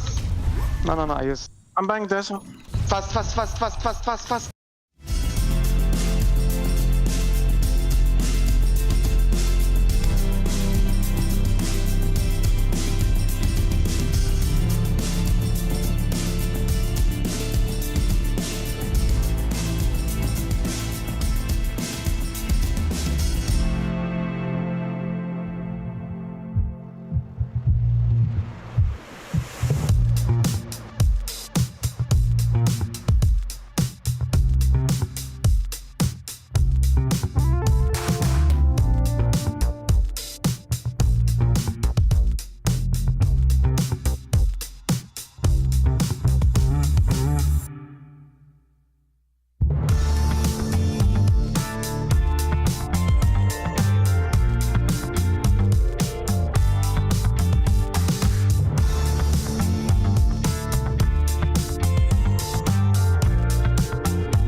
Welcome back to the Western Europe TI qualifiers.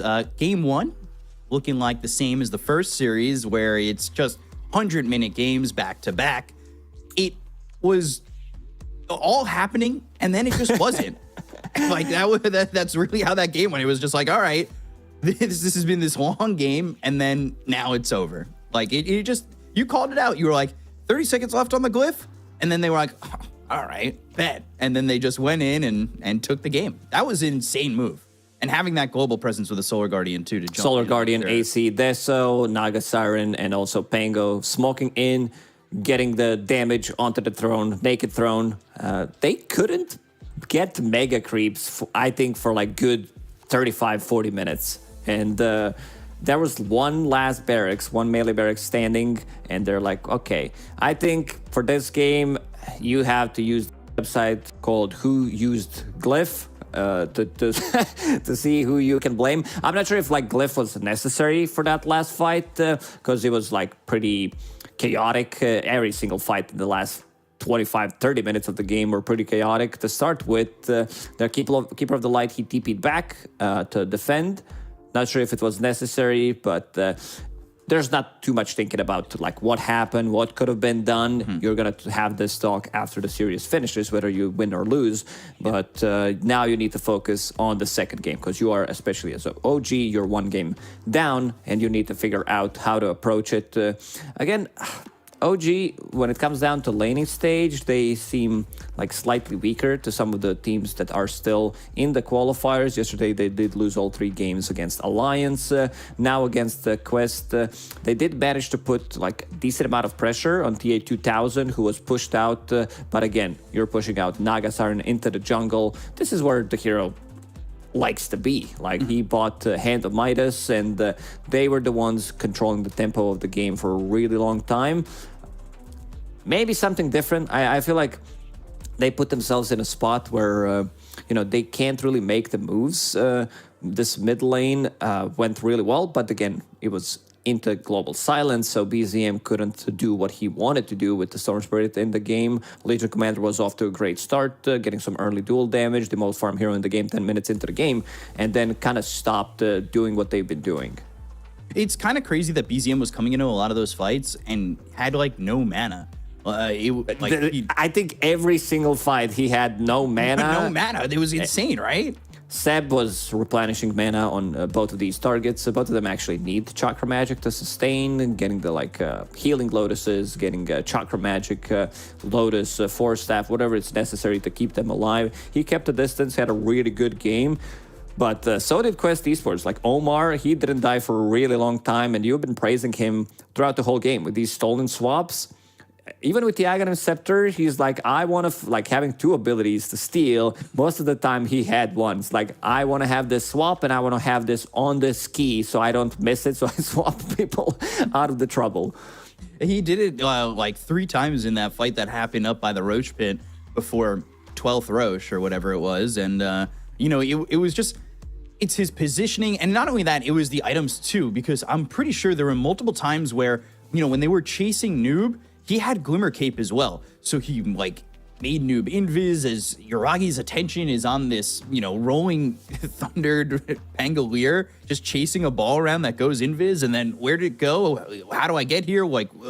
It was just perfect plays coming out from a support that you love to see, that I feel like sometimes just don't get the credit they deserve. So yeah, there were so many nice plays. I mean, it's not hard to find some good plays, having 10 professional E-players in the game playing 85-minute games, so that's really not hard. But in the end, Quest, they think outside of the box, and they found themselves a dub, and it seems like they needed a slightly extended break to reset from this one, because it was a long one. Yeah, that's what I was going to say to you, is you have a game like that is exhausting, that is just so mind-numbing, and truthfully, the breaks in between aren't that huge, so you have to kind of get back to set. And we've said it a couple times, team that loses a game like that, they usually win game 2. It's kind of crazy how many times I feel like I see a team lose a game like that, come back with a vengeance, and win game 2. But the reset time isn't long. How do you get yourself back mentally for a game like this? The other players, especially the younger ones, like I think everyone experienced it as well. You queue, you lose a game, you instantly queue again. So I don't like. Sometimes you need a little bit more reset time. Step away from the computer. To just stretch your legs, have a bit of a talk. OG, Seb being that guy winning like 2 TIs with the team, with your different squad, but he was always giving speeches, and like we've seen it in the true side that they are able to reset. And now with the younger squad, still having a figure like that, I'm not too worried about them mentally resetting coming into the second game. Yeah, I know if I lose a game like that, Dota's off for the night, but they don't have this option. They have to play game number 2, and try to force a game 3 and try to continue on to tomorrow. But let's see how this draft goes. It's been interesting. The Gyro gets banned again. Pango getting banned this time. I mean, Noob caused them a lot of problems. And, yes, DM was dueling him, so he wasn't really able to do much with his Rolling Thunders at times. But at the same time, his presence outside of those duels was so overwhelming that, it's a first ban for sure. Like, it just has to be. He did way too much on Pango in that game, so no, not really surprised that they banned it out. There's still Phoenix left in the pool. That is Kaori's best hero by far. He just shines on the hero, so they needed to make some adjustments, banning out this Naga Siren, banning out Pango, and speaking of Phoenix, there it is, instantly picked up by Quest Esports. Not really a surprise considering how well he plays it. I already mentioned it, that he's like the best Phoenix player in the world. Always pleasure to watch him play the hero, and OG will get some healing of their own, some extra attack speed to be able to kill the egg and match the healing that Phoenix provides in a team fight. Yeah, so going to be looking out for potentially heroes that can handle the Supernova. Oof, this bar is moving slowly. Only 33% win rate so far. You know it's not going to be good when it's only crawling to that bar. Gosh. 5 But seconds remaining. let's see. Naga Siren banned out. They had a lot of trouble with that hero as well. The songs were giving them a lot of trouble. And they banned that Lycan, something you were talking about. Getting Toby to play something else, right? Yeah, I think like this whole matchup against two offlaners, which have pretty similar hero pool, heroes that they like to play, I don't think they're going to get to choose. They're not going to get their S-tier heroes. I already see Lycan being banned. There's a Brewmaster available, which is the other hero Toby did play. Storm getting banned, and now they banned the Sven, a hero that can jump in, play, and put some damage out there and potentially smash an egg, right? Yeah, they could be prepping for like Medusa of their own. Sven hits an earlier timing. There's also potential PL pick when I see Sven. It also gives, like Io gives Sven good laning stage. He doesn't necessarily need to go to jungle early on. He can sustain in the lane, like we've seen in the series when Secret played like 6 hours ago, because this last game lasted for a really long time. Yeah. Like what Sven can do, especially when he's off to a good start. Man, that series was that long ago. My God. I mean, we're setting up for another 80-minute game here. Although, no Naga, sorry, no Medusa. Also, at the beginning of that game, I did say Naga and Medusa synonymous with 80-minute games. And then we got there. Now, Naga's out, and we're not having it again. There's still Medusa available. Oh, no. I think the hero gets contested, that's for sure. Yeah. Also, Faceless Void banning out some of these like, BZM late Invoker. game carries, and BZM will get the hands on the Invoker. So having global presence of their own in this game, having that Sunstrike, Boots of Travel later on, Io with the Relocate. Maybe sensing that they want to go for Legion again on DM. We've seen that combo a lot. A little bit surprising that they did also give up the Invoker. And an early puck pick. Not a hero we're seeing a lot of. And Into the Sky. So probably now deterring a Legion pick, right? And so far, Quest Like they played really well with this Skyrat Mage. I was thinking about it, but maybe thought that they might go with something beefier on position 4 because you have Phoenix. And so far they are undefeated on Puck in the TI qualifiers. Noob plays the hero really well. Also, picking up Puck and picking up Skyrat Mage together takes away potential Skyrat Mage pick against them because both Phoenix and Puck would struggle against this long duration silence on Skyrat Mage. However, they need some playmaking offlane. Like this offlaner needs to be something super tanky to protect Skyrat Mage, who's extremely squishy. So is Phoenix. What about Phantom Assassin for OG? PA? I could see that happening. Maybe they don't necessarily need to pick their carry like straight away. I think they can go with the offlane and one more support and then save the pick for last. Because they have the last pick, so they will see the matchup, and some of these heroes that TA2000 likes to play that I mentioned could be like potentially countered by different heroes, even Phantom Assassin that you mentioned. Yep. Skywrath is classic one dagger dead kind of hero. Where you're trying to get something done, you just die immediately. OG's turn to pick. They go Disruptor. Also not a support we're seeing that much of. Both teams not exactly have like the best lockdown at the moment. Obviously, you've got Glimpse, Kinetic Field, as well as Tornado. But for the other side, like Quest, if Supernova explodes, if the, and Dream Coil, but both teams kind of needing like that 5 seconds low cooldown stun, right? Yeah, like maybe some like offlane Dragonite, Brewmaster, these type of heroes are gonna be popular. There's still Underlord available for DM, but I think like this last hero for OG might need to be like a stun, but they go with the Underlord. They're just picking like what they feel comfortable with. You just go Brew in response here? Now that you see the matchup, you might pick up your safe lane. You know what you're playing into, Underlord plus Io or Disruptor Io, depending like how they want to lane it, what kind of carry OG wants to pick up. 5 seconds remaining.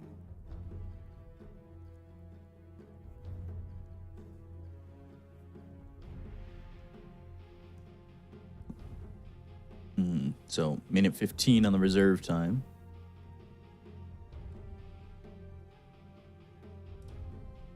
Thinking about what they want to do. What's the response? Maybe thinking about that carry that they want to play with this. You were saying Medusa's still available. But is Medusa a good pick for Quest against this lineup? I mean, this could be a problem. Yeah, this could be a very aggressive lineup from OG, something similar that they did yesterday when they played against Alliance. So having Aura Builder from the offlane, having Alacrity, having Sustain.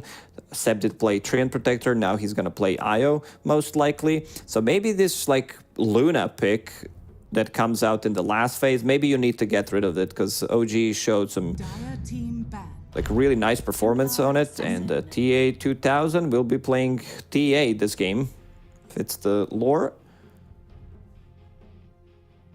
Do they play? I mean, can TA just go safe? Would they ever swap with like Puck? Maybe throw Puck in the offlane or something like that? Yeah, I don't think they would. I think this is like way too much complicating for what you're getting out of these ones.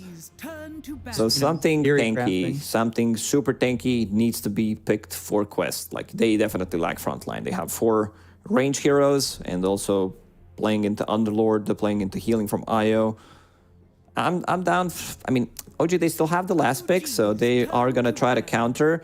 There's the Brewmaster that we mentioned. I said maybe Dragonite. Yeah, I don't hate that idea. Dawnbreaker is still available. I'm fine with Dawnbreaker. I like the DK giving you that stun, though. And he's definitely a tanky frontliner. Like, 10 seconds. Usually... The reason why I like Dawnbreaker as well is you'll have always something to drop on top of the coil.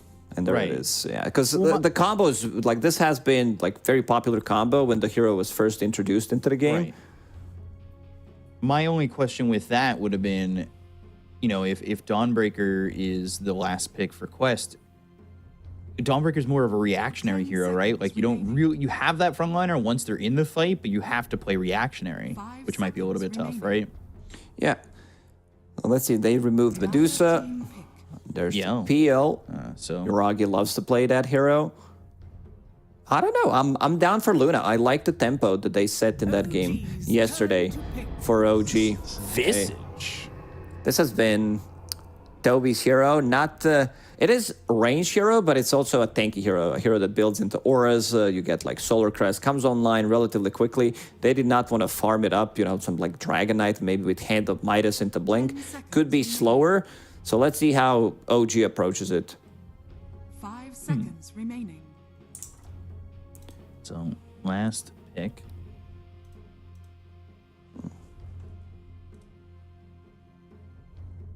How's this Visage been doing? 13 picks, actually, with a 53.85 win percentage, and they go to the Terrorblade. TB was still in the pool. TB is just like, you don't know what to pick. TB seems good. Scotty Builder against 5 range heroes feels nice to have. They have some good amount of burst damage coming out from Puck, Omar, Kaori, but they also have a lot of sustain. A little worried for Quest's frontline. Like, Visage can be that guy. I think if Quest loses laning stage, OG might roll over them. Yeah, they definitely can set that tempo. We saw it yesterday in that third game against Alliance, where they know how to keep it up. But I definitely need to see OG come out of a laning phase where they're confident, right? Like, they did have a good start in game number 1 of this series, but it fell apart once Noob started moving around, because he found a lot early on. In terms of lockdown that they have against Puck, there isn't much. Like, there's not a single stun that Puck is afraid of. There's some like Tornado into Static Storm combo. Glimpse, he can dodge that. Pit of Malice, maybe later to catch him. But when it comes down to real stuns, something that like you blink initiate with, there isn't that ability. So Noob, and this is also very early Puck into the draft, 2nd pick overall. Yeah, and you don't even have a stun for not it. many counters, exactly. It's kind of concerning too. Like, yeah, OG, if they get out of the laning phase, they're going to look good. But if it's close enough for Quest, like, I think Noob's just going to have a similar style game where he's able to do whatever he wants. Kaori putting out some laughing squawks. Let's see, as all 5 heroes together for the side of OG. It is BZM on the patented Invoker, the Grandmaster. Of course. Ominous beeps. We've got 2 heroes squawking and or beeping like that. No words. Marcy can join the team. Yeah. A little whistling. Get tracked. In trouble. The start with the concussive shot. EMP is going to land, but it's not going to matter. First blood for Toby. Great start. Like, we've seen Visages, what they can do if they're off to a good start. Whenever I think of Visage, 33 as a player comes to my mind. Like, he's the Grandmaster Visage player. And what is he bringing? Some extra regeneration. Another circlet going into Bracer next. We'll see if this is going to be like Phylactery game, because he had a great start. Or if he wants to build into Solar Crest, tank things up, get the drums, pipe later on. There's a huge amount of magical damage coming out from Invoker, Underlord, Disruptor. Pretty much every hero does have it. What's like the big killer lane right now for either team? Is there really even a killer lane? Actually, is it Yoragi and Kitrak at level 2? Top lane, definitely not a killer lane. By like, it's Io plus Underlord. That's going to be a sustain lane. Phoenix, slow, very slow when it comes down to his laning stage. I think it's going to be bottom. I think Yoragi is going to be in trouble considering the amount of nuke damage that they have. Another concussive shot with another blood grenade soul assumption. He dies. I think in this one, it's very important for Terrorblade to itemize correctly. Get as much stats as you can. Magic Wand, Bracer, Treads, get another Belt of Giant Strength, Raindrop. All these small items just to tank up as much as possible. Noob getting caught in the mid lane. Some good harassment from BZM. Yeah, BZM, we were talking about it in game number 1. He kind of needs to be the one who gets out of the starting line quickly. And he's gone for Quaswex to start.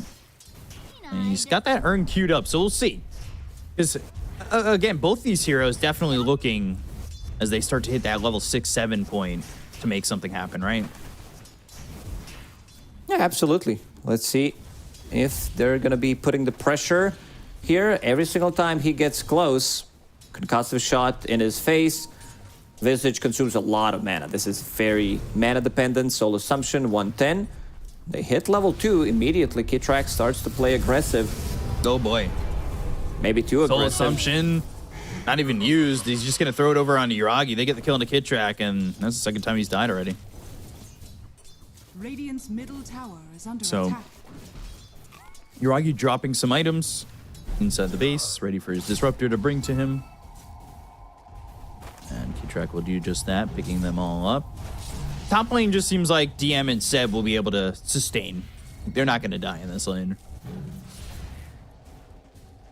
There's not enough damage. TA in the safe lane doesn't have those levels to threaten a kill when she's paired up with a hero like a Phoenix. Already having Headress, Underlord, one Bracer going into Soul Ring Phase Boot. So this lane should do really well for OG. They push the wave. There is big camp being blocked. Let's see if Seb unblocks it, and then they start pulling. 3 minutes. Also, Lotus going to be available soon. Early on, Kaori just trying to body block this camp. Both teams looking to always keep these camps blocked as Yuragi, bottom lane, gets a kill onto Omar while he gets traded by this Lotus pool. So, Yuragi dying in this lane. All 3 deaths have come from this bottom lane of OG. This also leaves some solo XP for Visage, which is really good. Once hero hits level 6, he's gonna go for like even solo kills on these heroes like Disruptor, can find Terrorblade, and immediately starting to play aggressive again. Concussive shot hits on both of them. Yeah, they really don't want to give them any sort of reprieve, right?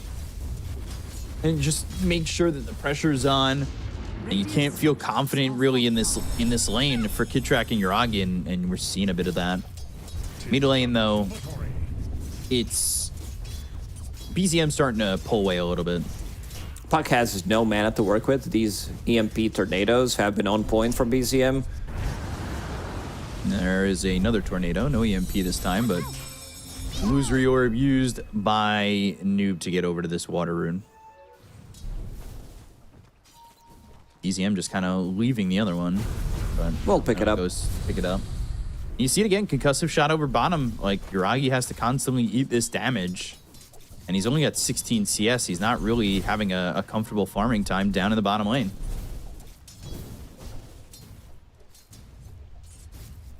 It's been tough, and you know, like you said, top's not really a killer lane. As much as DM and Seb are going to have a good time here to get some CS, like TA 2000 just feels safe. So you can just farm. He's farming. The question is how many stacks can they make? Again, making a move on Kitrak. Does have Raindrop available, so does Yuragi. So they need to burn through these charges. Already burned through 4 of them on Yuragi. Does he buy another set? Or No, does he just go back to the jungle. One set is all he needs. Yeah. Toby's really low on mana. He doesn't have much mana to work with. It does cost a lot. Level 1 of the Soul Assumption is 110 mana, and he's got 1 clarity to work with, but the mana isn't exactly pristine for him. And I've got 1 Mango from Omar that they could take. Probably want to have control on that 6-minute Lotus pool as well to get that Lotus to give that mana over. We'll see if any supports go over towards mid. I know that is always in question. Is Noob taking a lot of damage here from BZM? Noob will pop a clarity of his own while the 6-minute rune is about to spawn, and Kitrak might...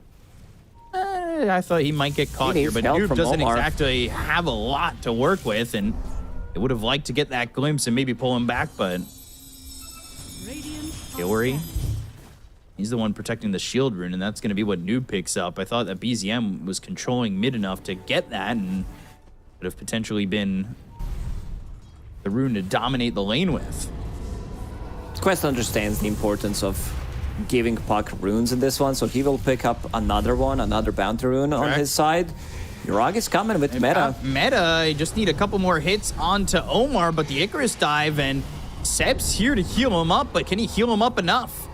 Going past this tier 1 tower, and Omar's nearby. It looks as though Seb, he's going to be in between a rock and a hard place, and so will Kitrak, but nobody dying at the moment, and somehow, after a clash happens right there, nobody dies. But Seb comes coming over. out. DM, he's pretty much safe by himself at this point, right? Yeah, he's in a good spot. Radiant's But tier 2000, he's farming. He's farming some of these smaller camps in the jungle, and that pushes him closer to level 6, while DM is only level 4.5. Wow. Yeah. I mean, now he's getting some solo experience, so he'll hit 5. Last raindrop. Ooh, they're going for Yuragi. Soul Assumption with this Ancient Seal Silence. But BZM, now this is what they needed him to do, but they've got this sentry down. They know he's here, but it might be too little too late. EMP with the cold snap, and they've got Toby going the other way. Tornado misses, though. Kinetic Field's also not going to be on the mark. Bot here. Yeah, they're wasting a lot to get this kill on Toby, or trying to get this kill onto Toby. They haven't even secured it yet, and it's really difficult for them to control him. Finally, they get another cold snap. They'll eventually take out Toby, and BZM gets credit for the kill there, taking away the killing spree, but that was Took a him case good and a half. 30 seconds to get the kill there. Puck is level 7. Thinking about going in, playing slightly more aggressive. This is some good damage onto tower. Usually like Phoenix and Scarlet Mage don't deal damage to towers, but they had a big wave because OG, they were busy in the bottom lane. BZM comes back over towards mid, wanting to protect this tier 1 tower. Noob, by the way, he's gone are scanning. to the 4 points in Illusory Orb, 2 in Waning Rift, and 1 in the Phase Shift.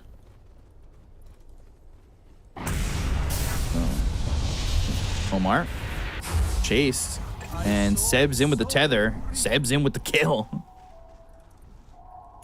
Getting urn charges ready for BZM.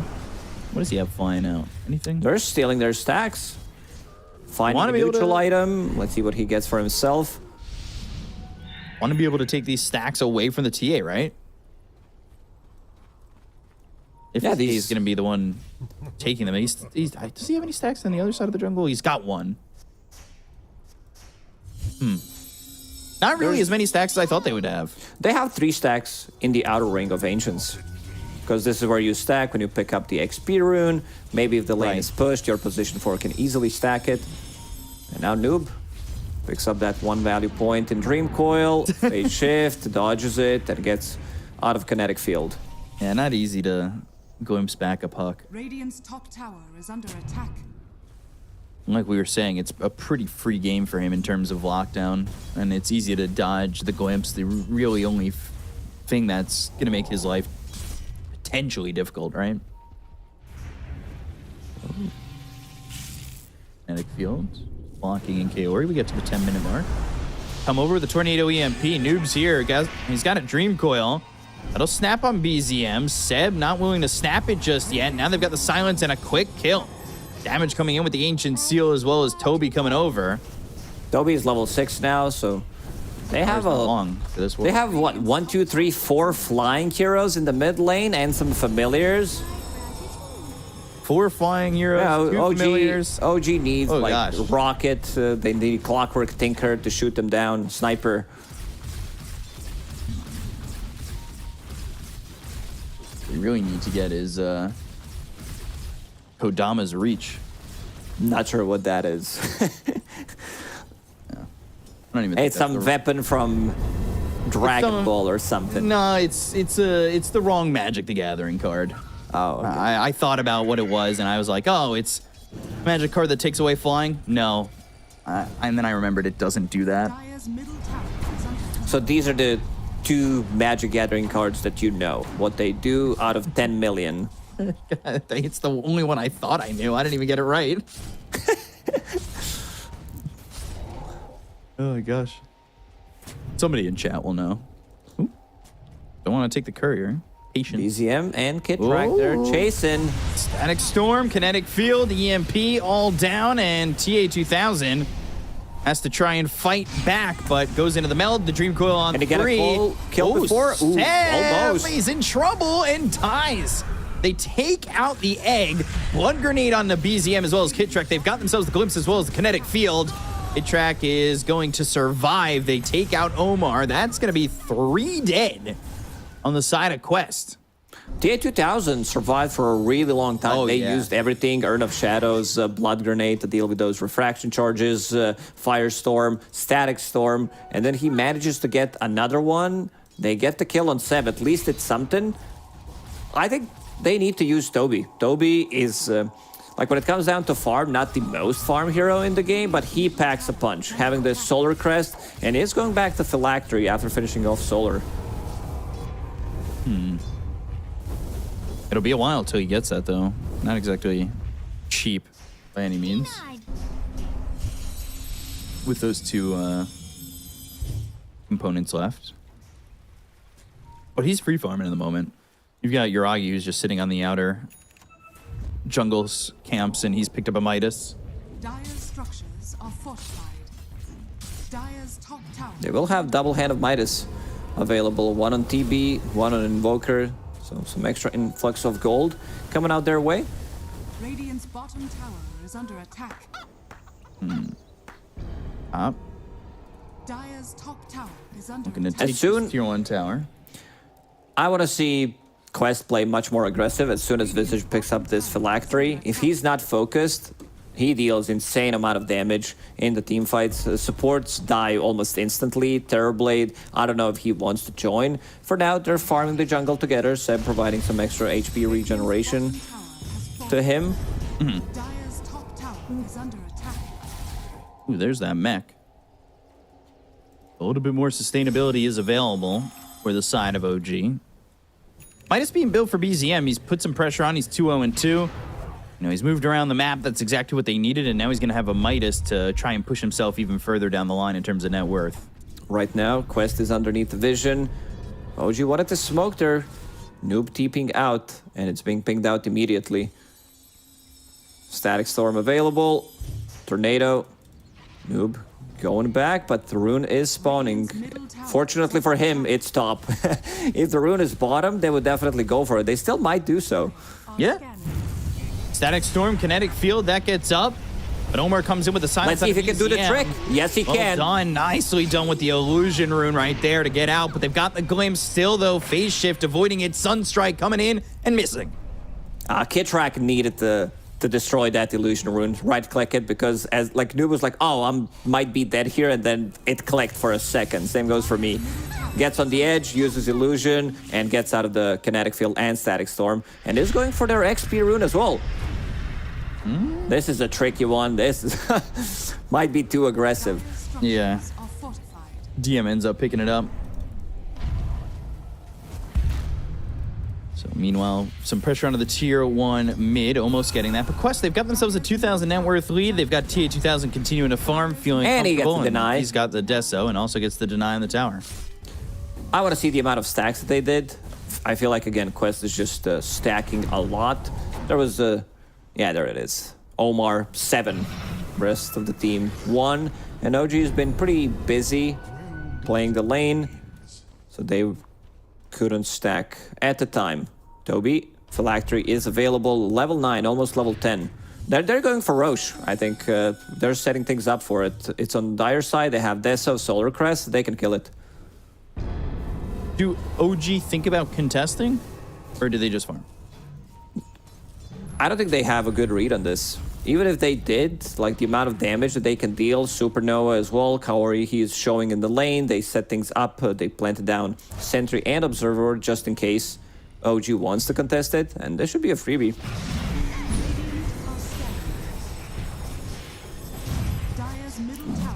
Radiant are using the scan, and it does connect. Sunstrike will also come through. They know that there's way too much damage. They saw Solar Crest. Templar Assassin was going for Deso. It will die in 25-30 seconds. DM was putting pressure on the mid-tier too. He was at least trying to force them back, and that's what he accomplishes with getting the puck back, but they still pick themselves up in Aegis, which might be gone very quickly. Already out of mana. Like TA2000, he's in trouble. They've got the tether, they have the relocate, and they'll get the kill. They'll take the Aegis immediately. The rest of the team needs to back him up. Supernova is available. They're gonna relocate him out. Okay, this is pretty massive. Really well Nobody's backstabbing DM. Ooh, DM's in trouble, but he's pretty tanky. Can he survive and TP out? Nope. They've got themselves the Dream Coil, Mystic Flare, and the Ancient Seal, so everybody comes together to kill off DM. At least they got something out of it. I can't really blame DM for trying to TP out. The birds were used. He thought, you know, they don't have many stuns available. Potentially resummoning the birds on Toby, or if they use Coil, Noob was in vicinity to do it. We talked about Noob having a great game on Puck, because, you know, it's... there's not much lockdown for him, but these two Static Storm were used on him. His mana got burned, the lowest net worth core at the moment, but still 0 deaths to his name, which is very important. Dire's top tower is under attack. Manta not terribly far away from Yuragi. Despite the fact that it's a 2,000 net worth lead right now, I think that OG are in an okay spot, but not if they lose BZM here. Ancient Seal, Sunray on him, and they also lose Kid Track. Just about to say they were keeping it close, and their 3 cores had a decent amount of net worth, but losing heroes like that is really ill-advised, that's for sure. They have so much damage. Magical and physical, Solar Crest, Deso, Visage Birds, plus Sunray, which is maxed out. Kaori is level 10. And again, going for the same item build. Every single time I see this guy play Phoenix, same stuff. I'll pick up my shard and go straight into Hex. Right. Yeah, that's definitely his standard go-to. But what do you do at this point? You're down 5,000 net worth. We've talked about Puck. If he gets off to the races, they don't have a lot of lockdown for him. And OG really even... Like, what's the best case scenario set up for them to come back into the game? I think they want to farm on Terrorblade. Like, Terrorblade is the true carry in this game. Again, picking up Scotty against Templar Assassin, 5 range heroes, reducing the healing from Sunray, having extra attack speed from your IO. Like, you can carry the game on Terrorblade, no doubt about it. But you also playing into Puck, like you're gonna need to have lockdown. I want to see what kind of items BZM is gonna pick up. For now, it seems to be Dragonlance BKB, so he wants to also deal right-click damage. Might need Hex at one point to deal with this Puck that they really had troubles killing him. He's trying to set it up, but Noob. Sunstrike for the vision. Not gonna land. Dust. BZM not committing to going in onto Noob. Track losing his courier because, I believe it, got killed on the way coming through this tier 2 area. Dire's top tower is under attack. Radiant's middle tower. Dobby's farming a lot. He does have all these like small items, drums, solar, phylactery. Now going into pipe, level 12 will resummon the birds. Double damage also available for TA2000 if he wants to pick it up. Dire's bottom tower is under Everything's attack. just kind of coming out right for the side of Quest. And they're OG are kind of just putting their eggs in one basket and hoping that Yuragi can farm enough, but they go Static Storm, but look at that, Mystic Flare and the Ancient Sunray Seal keeping him alive. in. And Sunray's going to keep Noob alive. The Pit of Malice is down, but it's not doing anything. The Dream Coil to try and turn this one around with TA2000 coming over. The Supernova's there. The damage is out. BZM is dead, but so is Toby. Seb falls, Yuragi taking out some familiars. Now the blink forward. They've got the Ancient Seal. It's onto the Terrorblade. There's the Deso shots. Mantis under. Kinetic 2000, field. he's Hit of inside of kinetic Malice, field. and he might be in too far and will be in too far. Great turnaround here for OG. Omar? He's not going to get out with this Fiend's Gate if they can get the stun, but TP away. No mana. Just TP. He had no mana available for it, so in terms of trade, this is a relatively good trade because they killed 2 cores on quest. TA2000, I saw him like hesitating for a second, didn't want to join immediately since he didn't have BKB, just a recipe away. He farms that in like 45 seconds. But also showing that they can kill Toby. It took them a lot of time, and you see the power of Phoenix in the previous fight. Like, damage-wise, he almost dealt the most damage, and also the amount of healing that he did, keeping Puck alive during the Static Storm. Lockdown. Like, I feel like they will need a Hex on Invoker. For now, BZM is going for a BKB, but they will definitely need something else to keep them in place. Double harm shall I do? So 2K lead here for Quest to kind of dwindle down a little bit. But they're looking over at BZM again, and they'll get the kill onto the Invoker. At the same time, Omar's getting a shard, which, well, killed the Scion. But losing BZM like that, it just... He is not having the game that he would have liked after that start that he had where he was 2-0-2. Fury. He's out of the map. See you later, nerds. How massive is this? He didn't have TP, so... Oh, okay. I thought he's out. TP. They knew. They waited for him. My bad.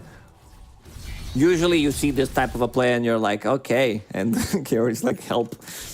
So, keeping the steady 4 or 5k gold lead on side of Quest. And that jumped right back up.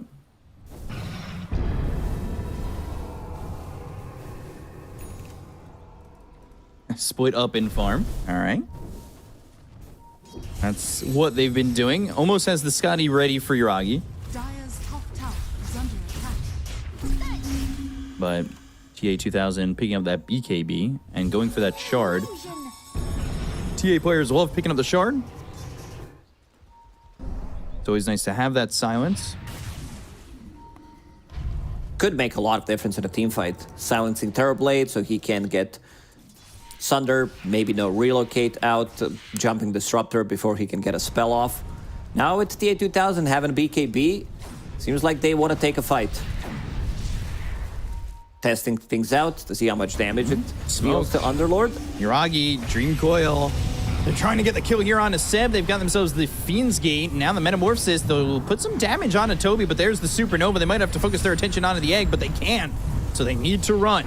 Static Storm committed. That lands on a TA2000. It pops the BKB immediately. Seb. He's coming in. Seb's coming back into the fight and try and keep these heroes alive so they can chase. They get the kill on a Kid Track. It's going to be Noob who focuses his attention over there. Sunray out. 3 of Tornado comes through, hits on a TA2000. They've got the Rod of Atos as well as the Silence. They get the kill on a Seb once more. He already bought back into the fight, so he's dead for 60 seconds. Silence, Sunder, available. Noob goes into the phase shift and blinks away.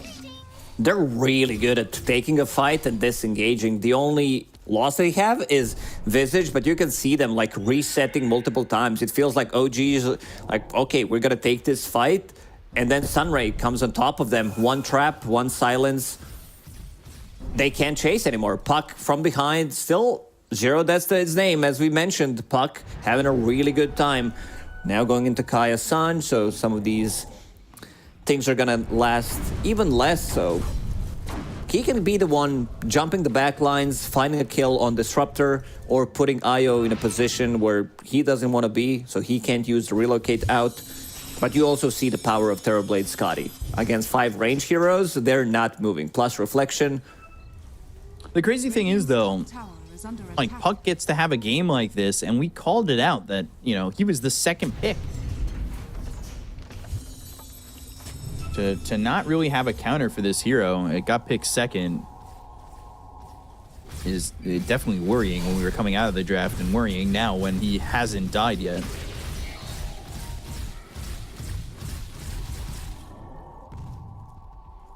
So, setting up potentially for Roche again. It's up in 20 seconds. They have a big item now. Crimson Guard plus Pipe on Underlord. I feel like this time OG wants to take a fight. They can't just let this one go for free. No, they can't. And also Kaori, he finds Philosopher's Stone. Does have Hex queued up, already Mystic Staff available. Sending out illusions into Roche Pit, and they will scout it out. So they will know Roshan is available. Dire's middle tower is under attack. Roche up. Let's see.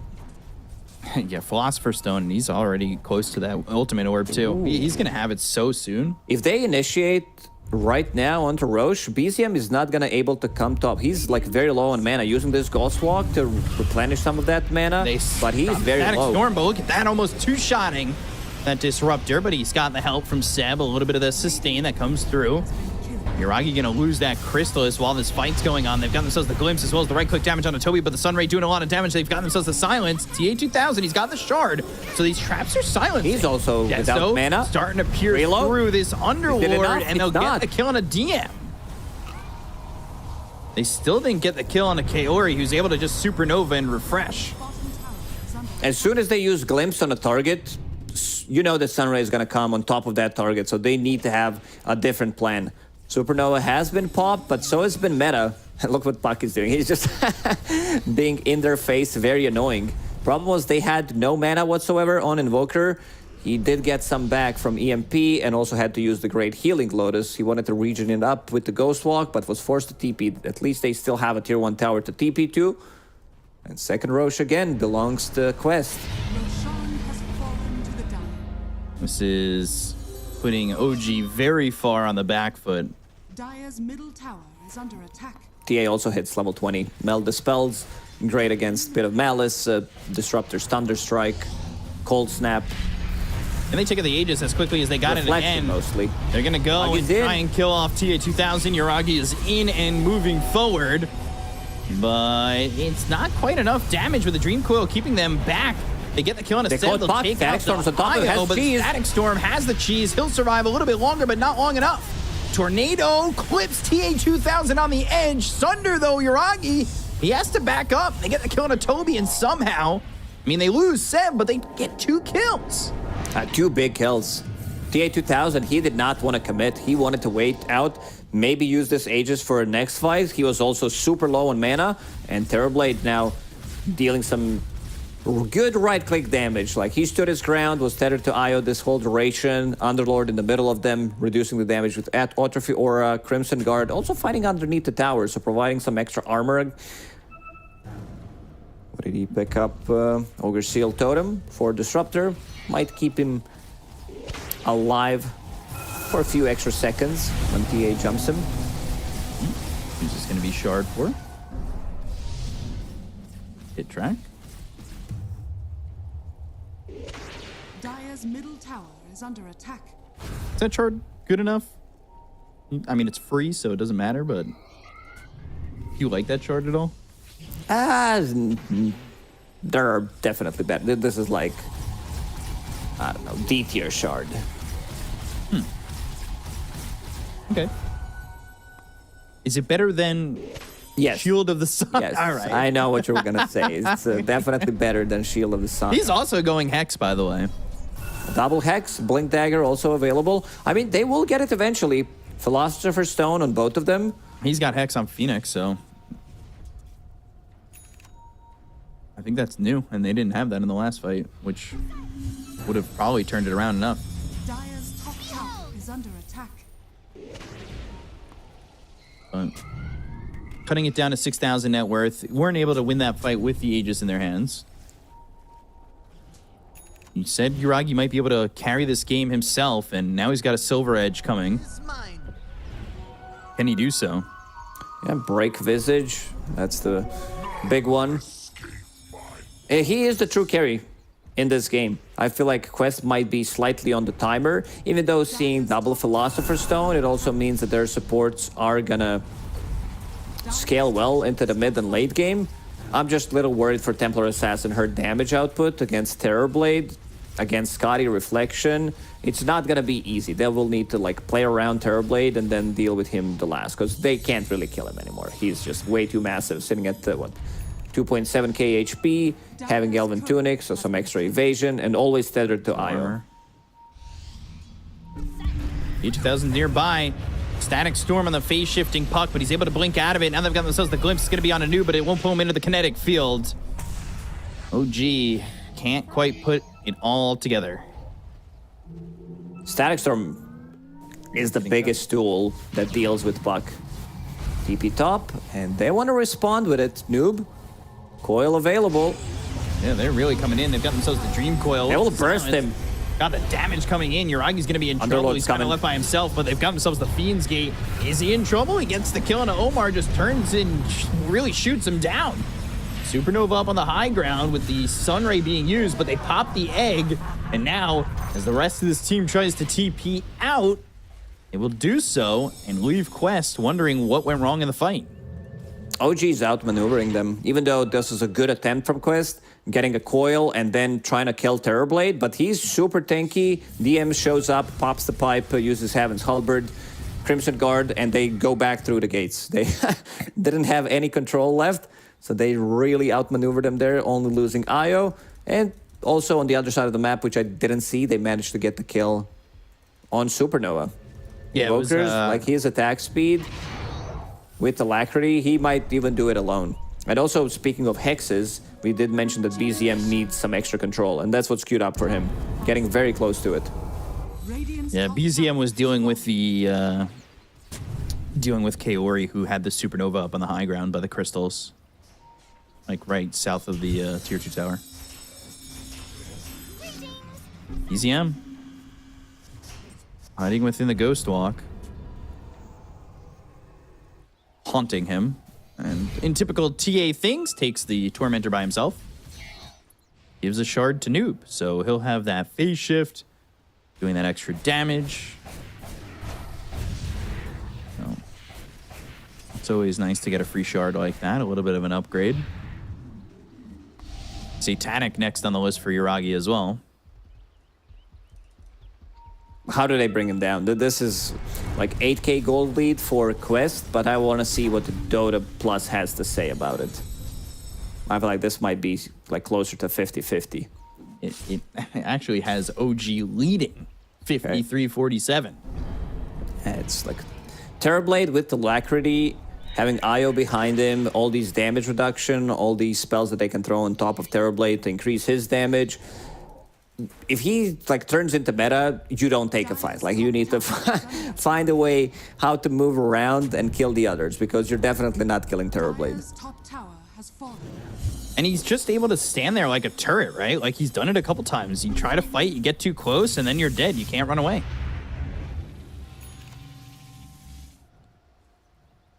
Just feels like every time they've tried to kill Uragi, they lose one or two heroes.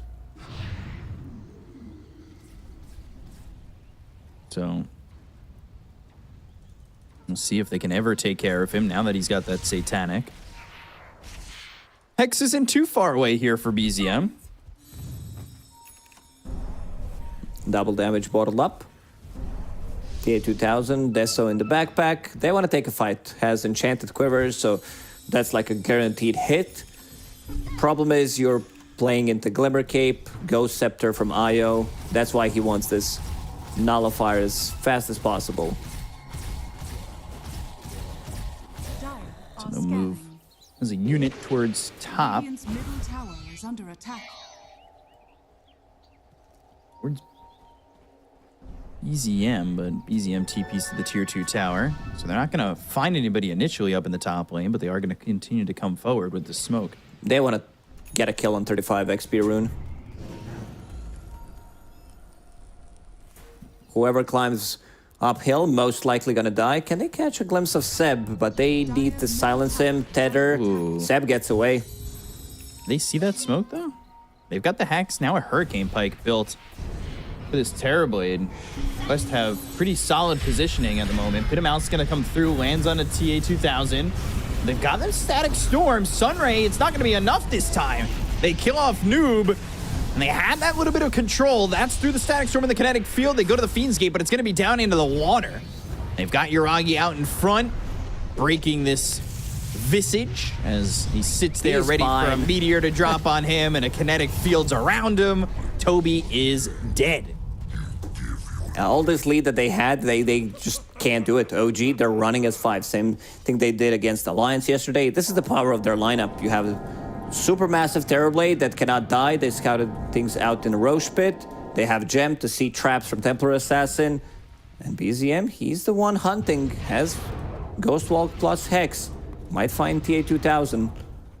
Radiant are scanning. Radiant are scanning. Scan coming in and not gonna land on anybody. Ooh, TA-2000 turns around. Oy. And now they'll find themselves the Phoenix, who goes into the Supernova, and BZM Pops will just BKB, making sure he gets the kill. No shenanigans, no they got the evasion. Hex. It's onto the TA-2000. He's caught in a bad spot, but they've got themselves the Ancient Seal. They get the kill to Seb, so end up taking out this healing opportunity for the side of OG. But now with the BKB pop by TA-2000, he goes invis with a Silver Edge of his own and goes on the run. Kiori also using buyback. OG didn't commit with much. They used 1 Hex, there was no meta whatsoever, and immediately drawing on the minimap. Want to take that next Roche, this is the big one. Also, tier 4 items just got available. Let's see if they can find one before Noob finds one. What's it gonna be? Timeless Relic, of course. Oh, they see him! Oh, Yuragi! No! Gets caught! This Ob Sentry in the middle of the lane. Oh, no.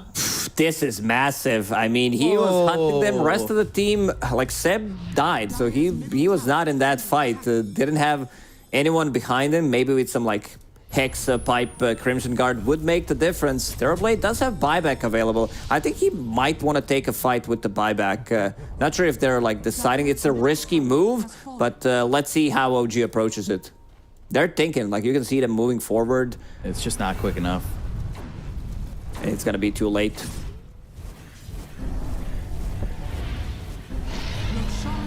I will say the impact these Aegises have had for Quest haven't exactly been a lot. Yeah, the first one was where they were supposed to get like some extra 4, 5, 6k gold advantage, but he died off immediately. OG had a pretty good read on it. So, Mindbreaker picked up for BZM. He goes into the 4-staff. But now you're dealing against an Aegis again. This is going to be really tough for OG to sustain through it. I mean, not a problem really for Terrorblade, but everybody else now has to deal with Cheese, Refresher, potentially 2 Supernovas if BZM doesn't just pop the egg immediately. The A2000, he's smoked. Ninja gear available. Okay, Trax setting up some vision in the bottom part of the map, which is probably gonna get dewarded. It usually does.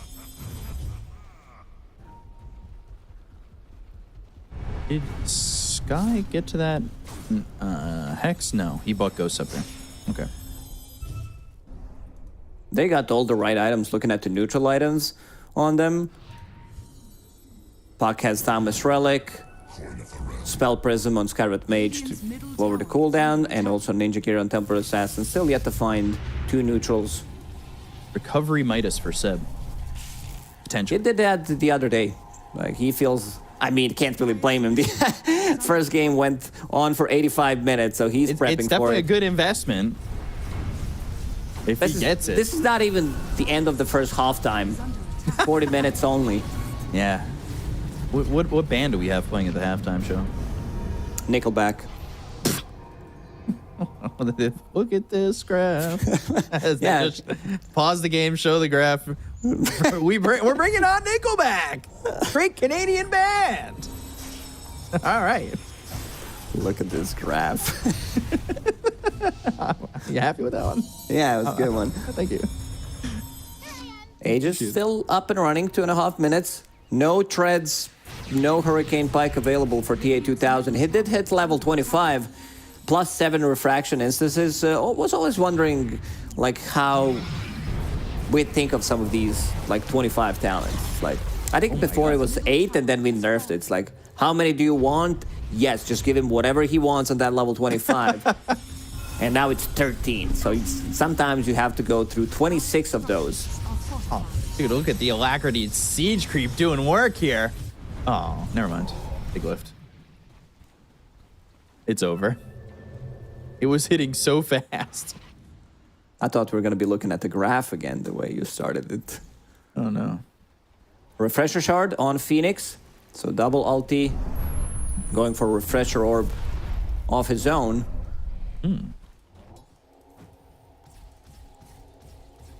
There's BKB next. For Yuragi, he's got 6,000 gold saved up.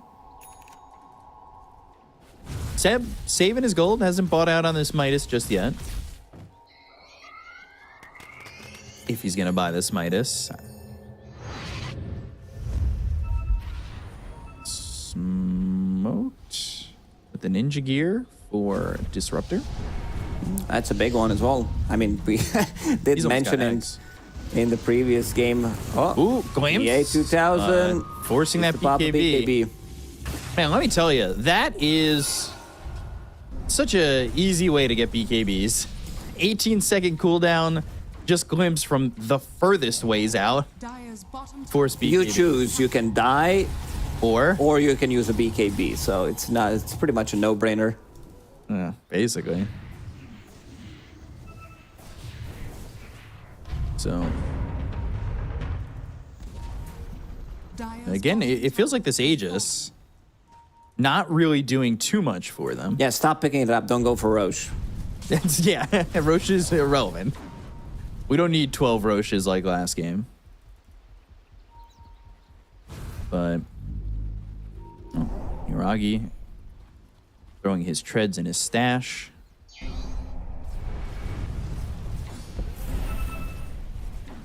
Let's see. What does DM have? I feel like we haven't been focusing on what he's got. And he picked up that Heaven's Halberd. I was thinking about picking up second Hex to have slightly more control. Now has Lotus Orb. Remove some of these hexes, silences as well.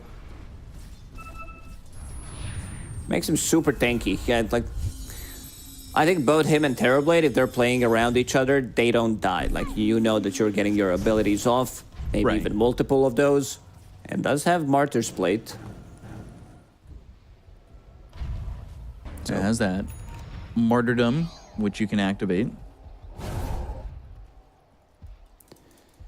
This will make him less tanky, but you also like gain that magic resistance, HP regen, and also having pipe of your own, so you're soaking up the damage. But also Disruptor, 900 gold away from having that Ags. Oh, Noob. They see him. Noob has 9-second BKB Mystic now. Flare, Sunray, but Seb's gonna tether all the way over to Kid Track, goes and throws the Static Storm around too.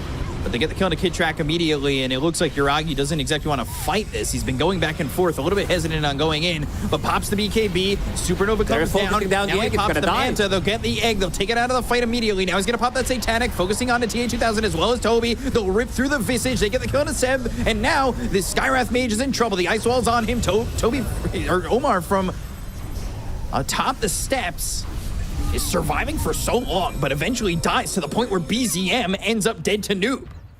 Noob is in the back lines, like Noob was on the low ground doing whatever he wants. BKB, and now two-man coil. TA2000 is going to come back. And they had the Heaven's Halberd coming through from DM. They'll focus their attention on a TA2000 now as, well, Toby bought back into the fight. Bit of Malice lands, Soul Assumption going to be avoided. They got the disarm out of the Terrorblade, so he's going to be chasing TA2000, who's got the Silver Edge, and he is invis. Vision on the high ground here for the side of Quest, but they're trying to take the fight elsewhere. Now Halberd again. DM is now in trouble. The Halberd He's once isolated. more, but Noob, he's here with him, and they've also got Toby, but they have Seb back into the fight with the tether as well as this heal coming through with that mech. Ooh, this egg wasn't like placed perfectly. Needs to be slightly further away from Terrorblade because he's gonna focus him down. Either him or Invoker. They do have the attack speed, tether from IO, and then Alacrity Invoker. But Noob, he cleaned up. Like he just hit level 25 from that one. So Dream Coil pierces through debuff immunity. And also I was watching both him and TA2000. They're so patient with the BKBs. Like they don't want to use it early on. They know that other than this Hex from Invoker, there isn't an instant stun. Maybe things are gonna change now that Disruptor is only 200 gold away from Ags. And Noob was on the low ground. I accidentally called him Toby, but he was like super patient watching the sky. Yeah, Noobie. Taking a lot of attention and like surviving for a while to the point where Noob was able to take out BZM. Like the Ghost Scepter just proving to be such a solid pickup here for Sky. And he wants to go back for that Hex, maybe even thinking about getting an E-Blade later down the line as this game, you know, we're already 47 minutes into it. But it doesn't even feel like we're close to done. Early game just finished. Now laning stage over. Yeah, this is mid game we're talking about now. Noob, he's gonna scale level 25. Puck, make it 26, going into Overwhelming Blink. He's gonna stop like this constant damage over time. They don't have any blink daggers, but it's very annoying to deal with these things, and also the extra slow. This is 6 seconds slow plus Timeless Relic, extra 20% debuff duration. That makes it like 7.2. So you're gonna be constantly slow. Visage Birds, Sunray slow if he's using it during Supernova. So that's gonna be quite a lot on the ground. Traps as well. Ooh, Roshan up in minute and 40 seconds. This is the fourth one, I believe. I want to say Noob almost killed Disruptor's Courier with the Ags finish on it, but didn't get there in time. So now he's got the Static Storm with this upgrade, but he got the BKB Dream Coil, BKBs immediately. TA2000 coming in for the side. They're going to use that Manta. But can they do anything with this? Supernova off to the side. It's out of its spot where they can't really get the right clicks on it. So that'll be used. It doesn't really do anything. They've got the Fiend's Gate going behind them, trying to catch these heroes on the other side. DM comes in, but they go north. So they avoid him. Pitamaus is going to be placed down, not going to land on any of the heroes. They're fighting around this outpost, trying to find the proper positioning. Ooh, another coil available in 20, BKB 30 seconds. Also Refresher available on Phoenix if he wants to use another Supernova. We'll heal Noob for now. Noob.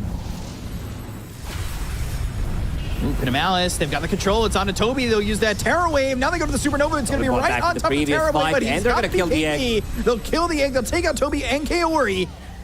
Oh, somehow Kidtrack survives with just a sliver of health. They have way too many problems now that they need to deal with. Kidtrack coming back around. Yuragi, Seb now going towards Roche. Noob going to TP away. They need to Noob not going to TP away. He's going to TP to the tier 2 an area of OG side of the map. Push that wave in. Roshan respawning, 49 minutes. This is a nice play from Yuragi. He used Hurricane Pike on one of his illusions to scout out the bird that was standing on top of the hill. That could, you know, scout things out, provide some vision, maybe deny Aegis or whatever.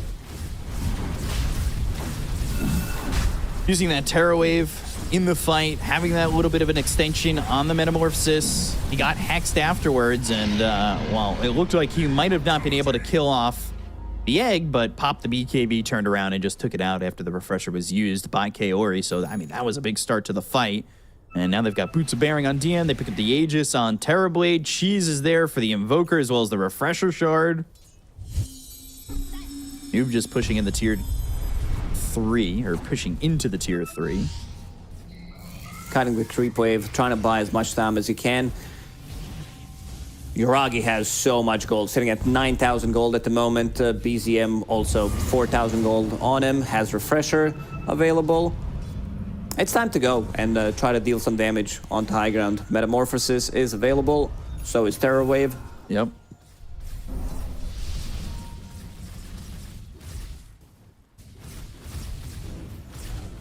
TA2000 just sitting here. He's got a lot of gold saved up as well. DM has Gem, needs to be careful about it. Pops the meta, takes the tier 3. Nobody pushing in on the side of Quest, but they're going to go in with the Dream Coil. They've got themselves a Sunray, but there's the Static Storm. Noob's in trouble. Sunstrike is not going to even be needed. Kitrak gets the kill with the damage coming in from the Static Storm, but however, this is now Yuragi without meta. BZM was so quick with the Hex, and so was Kitrak with the Aghanim Scepter. Silence on top of Puck. Does have buyback available. They also have no creeps at the moment, but creeps are approaching. Has Terrawave. There they go with the Glyph. They've got the break from the Silver Edge. Glimpse is only going to take Omar so far. And they'll take the Citarax, but will they stay for more with no meta for a minute and a half? They've got the Alacrity, though, onto the Terrorblade, and maybe they shift over towards mid. They're going to smoke on the low ground with Yuragi standing towards the front. Pops that Manta, gets disarmed, had the Nullifier on him as well. Now the Alacrity is there, so they'll look at that damage. Buildings very quickly. He got mid-air on a Kaori, and now they'll look over as the Sunstrike again not needed, but they go to the Dream Coil. They're going to buy back on both these heroes. Now the Terror Wave comes in. It's going to fear on TA2000. They look at Noob, who pops the BKB. The Icarus dive once again. TA2000 trying to do the damage on a DM. Static Storm around on 3.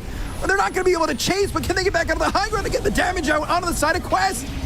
That's the Supernova used. Eggs there, disarm onto the Terrorblade. They're going to have to force staff him onto the low ground. They get the counter step as well as BZM. and 2000 trying to chase. Ooh, Nullifier thrown, but the blink away. Coming out for Kitrak, the TP out from Yuragi. Alone. And they need to leave, but DM, he's not going to be so fortunate. Isolated from the rest of his team and killed off. These are very costly buybacks. Both Kaori and Noob did buyback in the previous fight. They also lost the tier 3 tower, but so did BZM. Like, this could be an opening for something. If they manage to kill BZM, he's their control, because it's the only Hex that they have right now. And you can see Puck, like, he needs to be careful. This BKB needs to come early on, otherwise he'll get hexed. The Static Storm looked really good, but instant buyback from Kaori, Supernova into Sunray, keeping them alive there. So tip for Omar from Seb. 8,600 gold left for Yuragi, who didn't end up dying in that fight. He's got a bunch of surplus.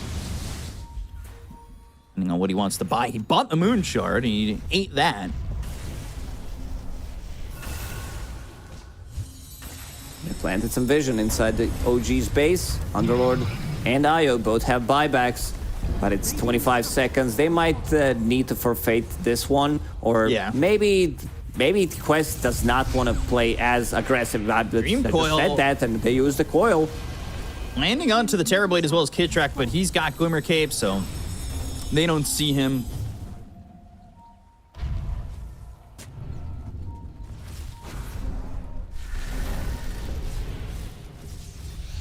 And they only get the tier 3 tower.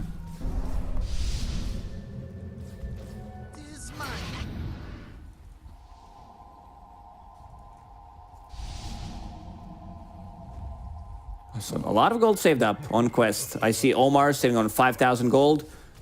Does have buyback available, so we'll probably save for buyback before purchasing the whole Hex. Right. Noob, he used his buyback, so he needs to buy, like, yeah, he's thinking about different items. He was thinking about maybe getting a refresher, but also wants to pick up Aeon Disc. Yeah. Him and the Phoenix want to pick up Aeon Disc.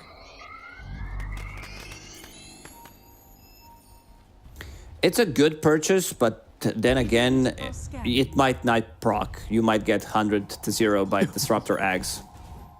Yeah, I mean, that's definitely a possibility here, as they are pushing up even further. They are looking to maybe just push into the base, and if they can get one pick off on somebody who's already used their buyback, that could just be it. But we'll see. They might also want to wait for Roche, wait for tier 5s again. When was the last time so many consecutive games got I don't think this happened, to be honest, because we had like so many. How many today? This is the 4th one, I believe. We started at 10 a.m. and now it's 16:28 local it's time, been Central 10:28 European world. time. Yeah, so that's like 6.5 hours for 3.5 games, let's call it. Yeah, 3.5. No, you're telling me there's another 53 minutes. They go. Dream Coil. That's down. BKB. Noob sticking onto BZM. They go to the Terror Wave. It's going to fear anybody. It hits on a Toby. They've got themselves a Supernova. They're going to really bail on this because they can't hit it quick enough. Supernova explodes. Doesn't land on anybody on the side of OG. They've got themselves the Glimpse. They hit the Vision, but they won't be able to pull him back because he goes into another Supernova. So forcing to use the Refresher, forcing to use the Another Supernova dive. so he doesn't get glimpsed. Can he get it off? For Kaori. He got the Icarus dive away. The damage is not going to be enough. They had the Thunderstrike on him, but he escapes into the base. They want to go. They know that there is no Supernova, no Coil for 20 seconds. Quest will immediately get that Glyph. Meta still up and running for a long period of time. Trying to slow them down as much as he can, but Terrorblade, he's going ham.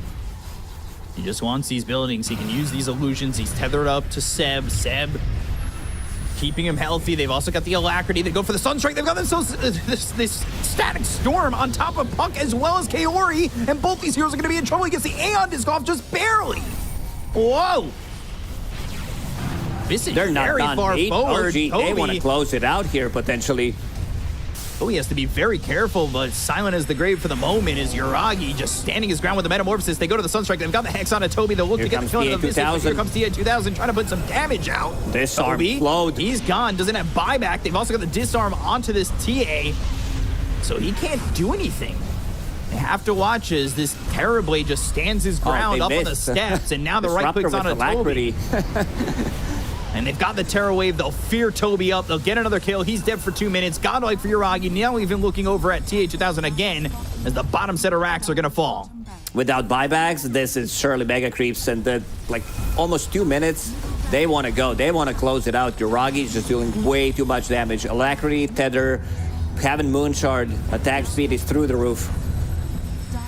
Doesn't look like they're going to have a way to stop this Terrorblade. You talked about it. He was the ultimate late game carry, and that's exactly what he's been in this game for the side of OG. They'll get the kill into Omar. They'll take him out. He's got buyback. Noob trying to do whatever he can to stall this game out. TA2000.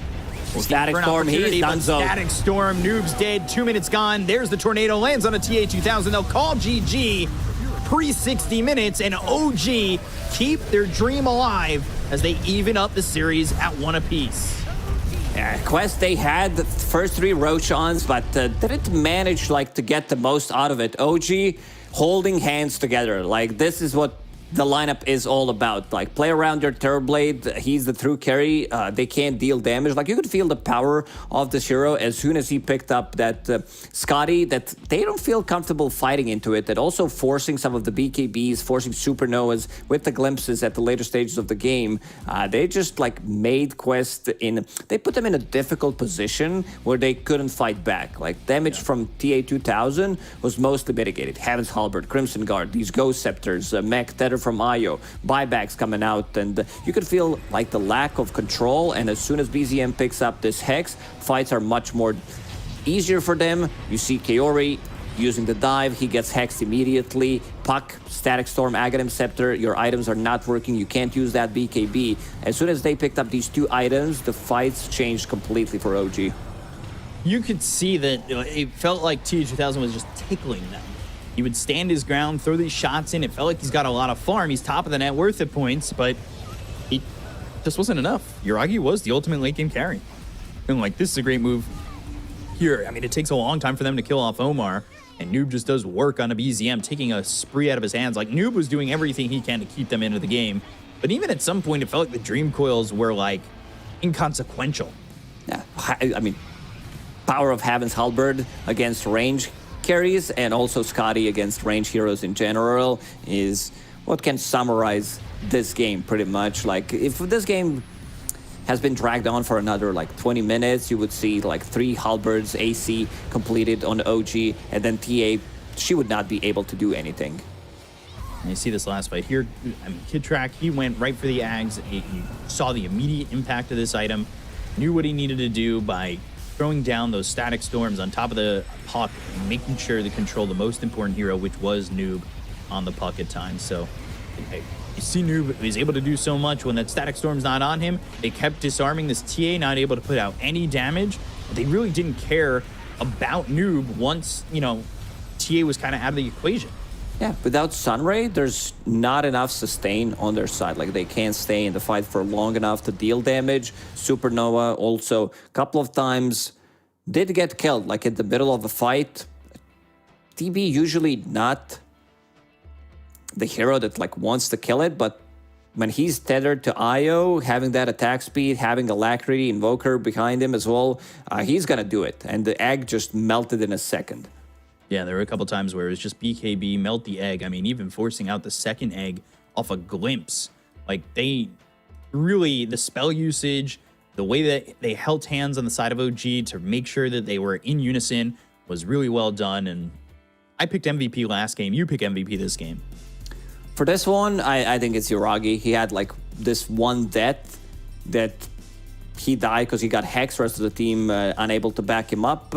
One in the laning stage, but he continued to farm up. Like, he had a pretty bad matchup that he played into Scarlet Mage plus Visage. It's a lot of kill threat onto TB, mostly magic damage, something that he struggles with, but he did the job. Like, he was all over the place. I mean, kill participation, almost 80% as a Terrorblade. It's not so much that he played as a team, like, they all played as a unit. They understood that they need to be around Terrorblade and Underlord so that they have this overwhelming damage, and they also have damage reduction so Templar Assassin can't deal with this Underlord or a Crimson Guard, which was dispelled later on by Nullifier, but still, you can feel the power. That's how they win yesterday against Alliance, and seems like this is the working formula for OG. So now 1-1. We had 85-minute game. We had 58-minute game for the third one, expecting it to go over 60 minutes, and now it's a best of one. So you better bring your best strategy into this one, and I feel like OG might go with something similar. Yeah. Adjustments for the second game, IO has to go. Yeah, I agree with that, and we'll have to see what comes down and what gets drafted in game number 3 when we come back. So we're going to take a quick break. We'll see you guys in a moment. Stay tuned.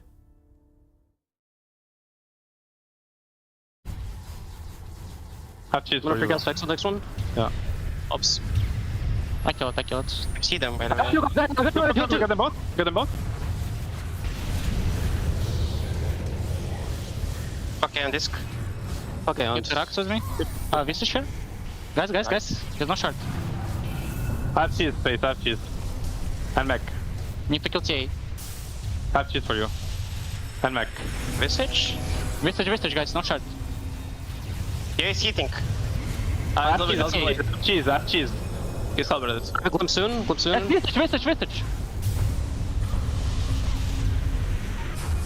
I still have cheese. Glimpse Don't die. Okay. Visage can die, guys. I'm in. Still have cheese. Get rocks. No man on me. Okay. I will.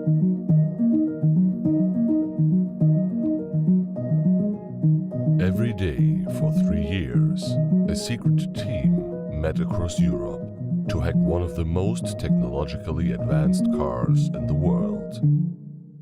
Meet the Deloitte cybersecurity team that developed new state-of-the-art automotive software defenses, making the world safer for drivers, passengers, and pedestrians.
Welcome back to the Western Europe TI qualifiers. We've got a game 3 on our hands, and we've had 2 pretty long games so far, 4 long games for the day, and well, we're seeing if we're going to get another long one coming into the 3rd game, and it is win or go home, and well, both these teams are dying to go to TI, and you're not even there yet after a series like that. You still have 2 more series after this one, which has been such a back and forth to make it to that 2nd qualifier spot. Like, that's pretty crazy.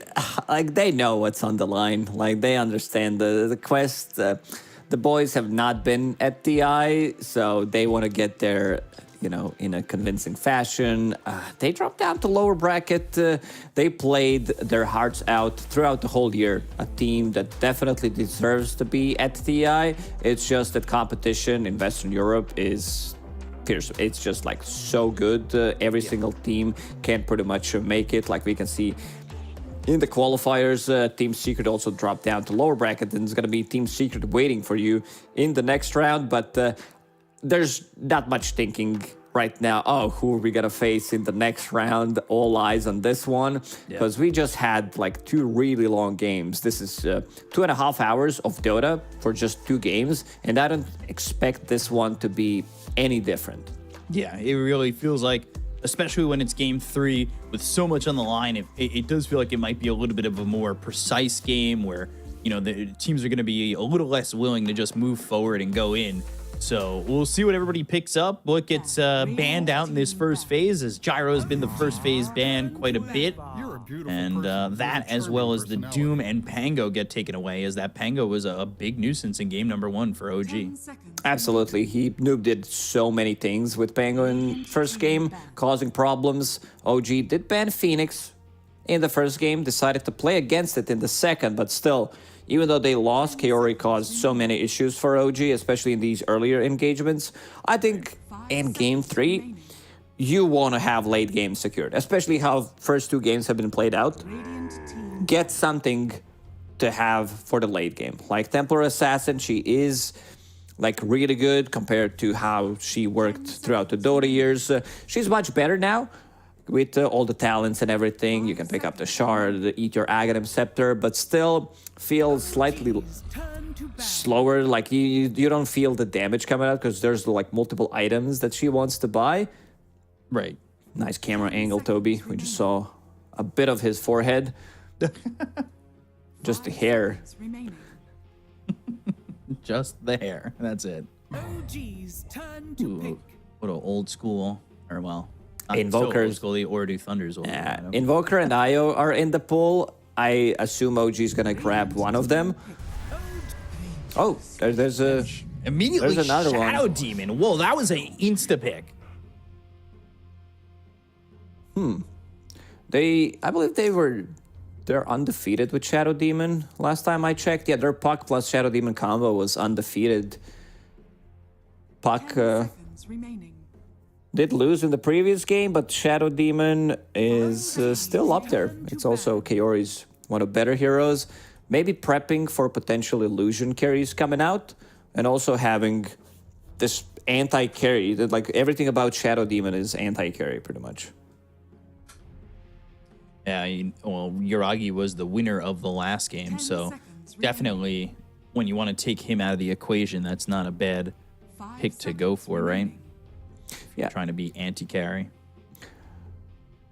Still, like 2 of these big heroes from the previous game, Invoker, and also have an Io.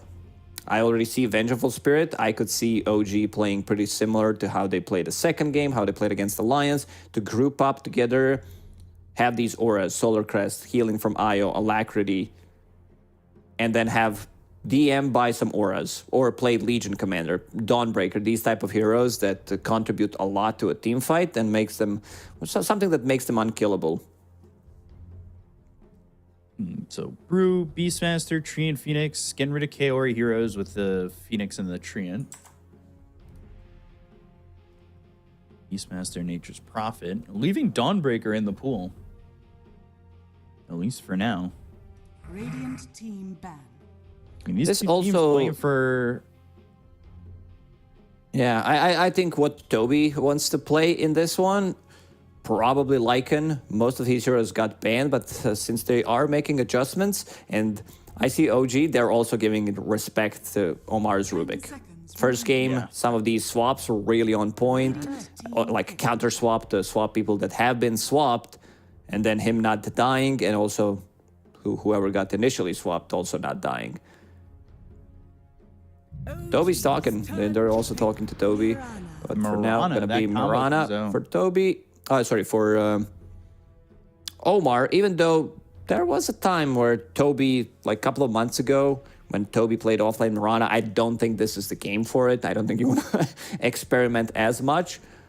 Most likely it's just going to be Omar, have a good setup, roam around with Shadow Demon, get those kills going. So, having that combo ready to go. See what they want to put with that. OG's turn. As OG, they go back to the Underlord for DM. I think you should run it back. IO, Invoker, plus Underlord. You have control. Maybe you don't have like this instant stun again, but you'll have really strong 5-man. And there's the IO. Yeah. So IO, Underlord, Venge. They're also prepping for potential Lycan coming out from Quest. This has been Toby's go-to hero because they know what they're picking. Like they just picked Underlord, and I don't know if you want to get Lycan. Sure, like there's some way to play around if you're isolating Underlord and then dealing with those two supports who don't have any ways of like dealing with the summons. Back to the Naga Siren. And they didn't ban the Lycan this time around. Still, Dawnbreaker sits free to pick for Quest if they want it. 5 seconds remaining. I know that OG's not afraid to pick a hero because they showed it yesterday, picking up Luna into Slark, which is not the greatest matchup. So I want to see if they want to hit an earlier timing with hero, maybe like Sven, who can farm super fast, and then they group up and not allow Naga Siren. But then again, you're putting yourself on a timer. So we might see, I don't know, Medusa again. There is Shadow Demon on the enemy side, which kind of shuts it down. But I've also seen teams pick it up. They're like, okay, Shadow Demon will kill Shadow Demon, and our Medusa is going to do good. So, also, there's one hero left in the pool that is not Invoker, that they could pair up with IO, and that's Storm Spirit. Just to have something, and it's also like BZM is a beast on Storm. Ooh. Now they're the ones you got the Invoker in that pick, getting Toby ready. He seemed pretty happy with that pickup. Also, BZM likes to play Void Spirit into Invoker. He thinks it's a good matchup. Because you can like CS nicely, have like you build into damage, you cut into backlines. Why I'm saying Void Spirit is, again, not enough lockdown on their side. You have Shadow Demon, Disruption, like some Arrow. Naga Siren also going to be set up for Arrow later on, maybe even Tornado.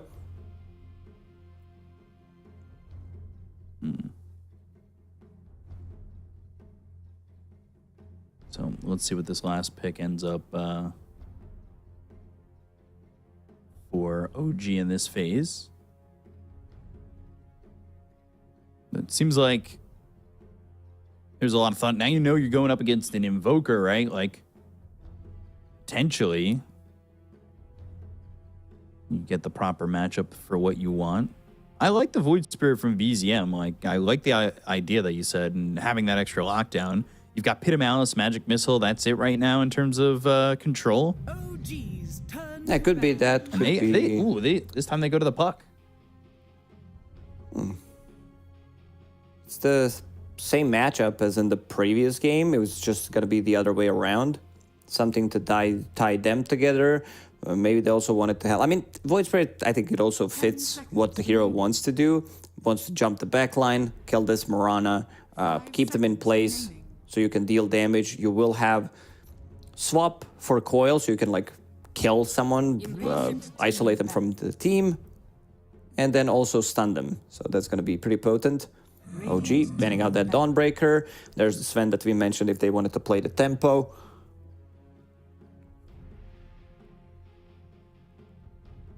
What else do you want to ban here? Do you want to get rid of that TB? Are you okay with them picking it up, having the Shadow Demon? That's why they opened it up, I think, to have their illusions of their own, plus having Illusion Hero and also shutting down some of these illusions.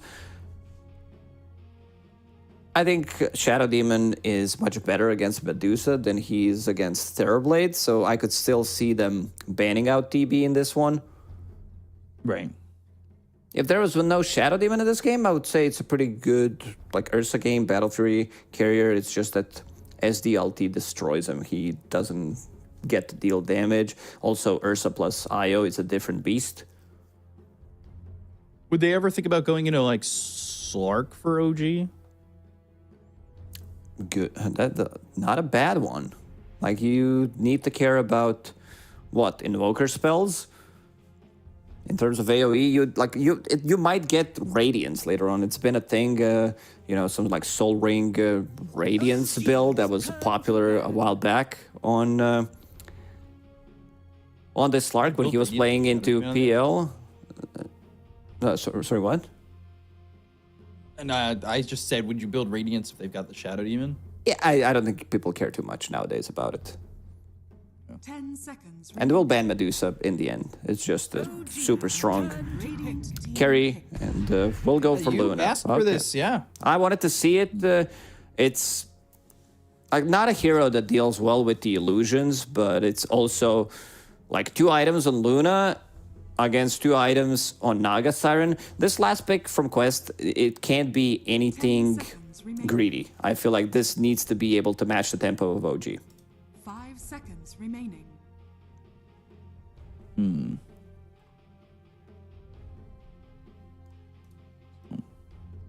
Let's see what this final pick will be for the draft. Could be something like a Legion Commander, maybe, just to have a Dispel mechanic. But you also might want to get some Aura Builder.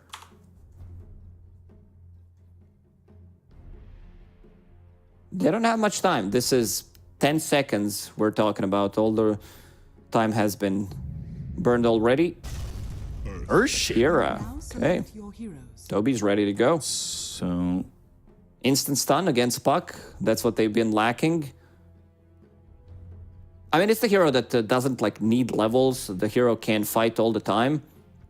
Again, it's pretty similar to what OG did when they played against Alliance. If this game drags on, I feel Quest takes it. It's just, is OG going to be able to like outmaneuver them, how they did in the second game, and also like choose the fights, hit the timing, because they want to have like 2-3 items on Luna, 2 items on Puck, DM with his mech plus pipe this game, and then they just go in together. You take one fight, enemy bites back, you're clearing their tier 3 towers, then those bounces from Luna gonna hit. I do like Quest's draft, but I also seen OG win with this type of a draft, which is gonna hit slightly earlier timing. So I would say this is 50-50. The way OG played, they really convinced me that they can play this strategy. Yeah, and we'll have to see. I mean, 50-50 is as good as it gets for game 3 with so much on the line, right? Yeah, I also want to keep it balanced. You know, game 3, we had the 2 really long games, and now it's time to go. Kaori getting the hero that he wanted, TA 2000 again, playing his hero. I think all members pretty much on Quest got the heroes that they wanted. It's just how strong is this lineup with all these heroes together, because they're playing their signature heroes. Yeah, so we'll get into game number 3, Quest against OG to finish off the series. You know what's crazy? We still have another series after this, which is going to be a barn burner as well. But, you know, we'll have to wait potentially 80 minutes on this game. Because definitely when things come to a game 3, sometimes they slow down. But saying that, it was game 3 of OG Alliance, and they played a very fast tempo. It was one mistake from Alliance, and suddenly OG with this exact same type of a draft managed to get the advantage and then just snowballed out of control. Ran down the lanes. 'Cause this lineup doesn't rely on any cooldowns. Like, you misuse your Song, you misuse your Echo Slam, you don't get the kill, they're gonna out-heal you. They also have global presence, a bit of it, with Underlords. Fiend's Gate, relocate so they can go back to base, heal up, and come back and take another fight. We see any first blood. It was Kittrack who died last game on first blood.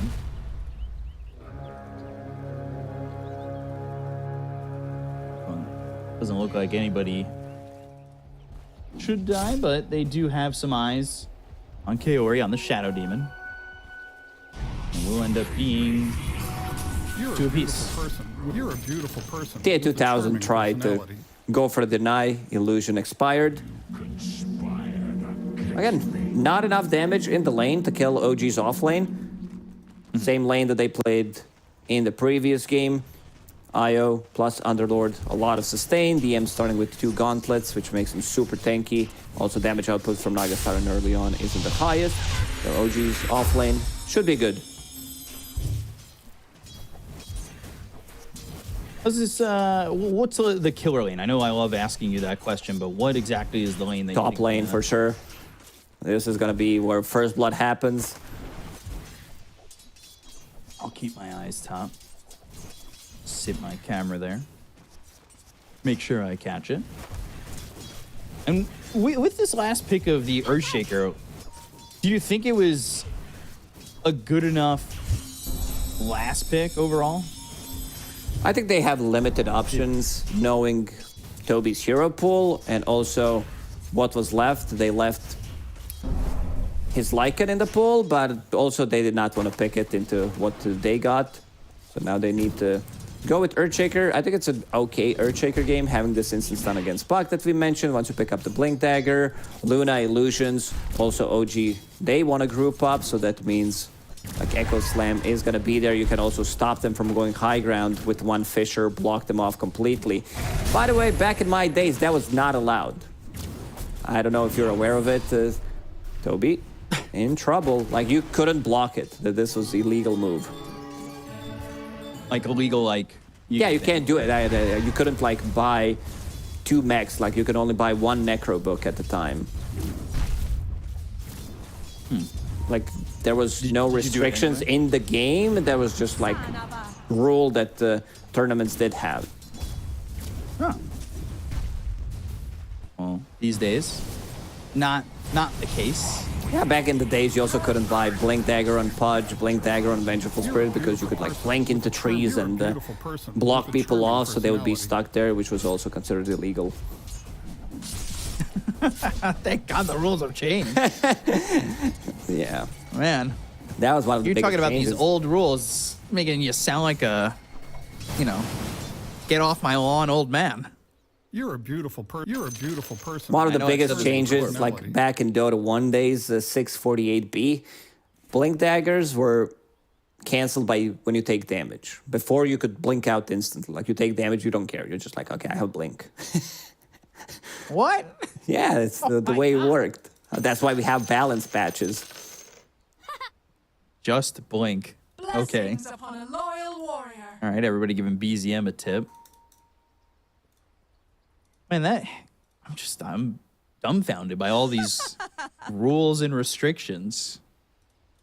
I'm sure there were a bunch of them. It's just that I don't recall most of them now. Were you not allowed to hit creeps with Fissure at any time? Like No. In the middle of a team fight, and then Fissure goes down, hits creeps.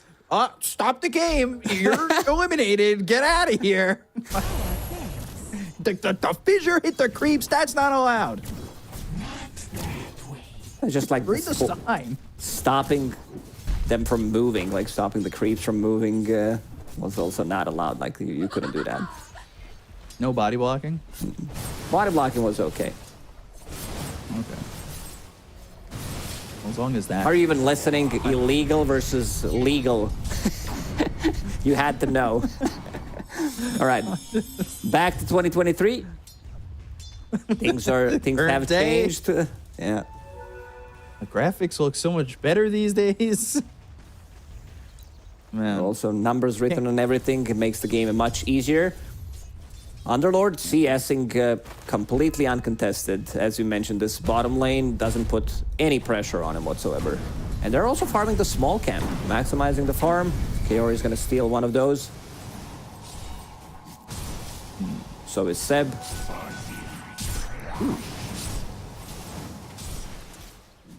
Why not take one? Taking a look back over towards top. Couple of denies for the Earthshaker, but he's not really CSing that well. 11-3, now 12-3. Puts the second point in Enchant Totem to have some extra damage, but you don't have this setup for Fisher. Omar still saving 2 points, deciding what he wants to go for. This Sacred Arrow did secure him a couple of range creeps. Seb, by the way, moving over towards mid to heal up BZM. And he's got an empty bottle. BZM would love to fill that up.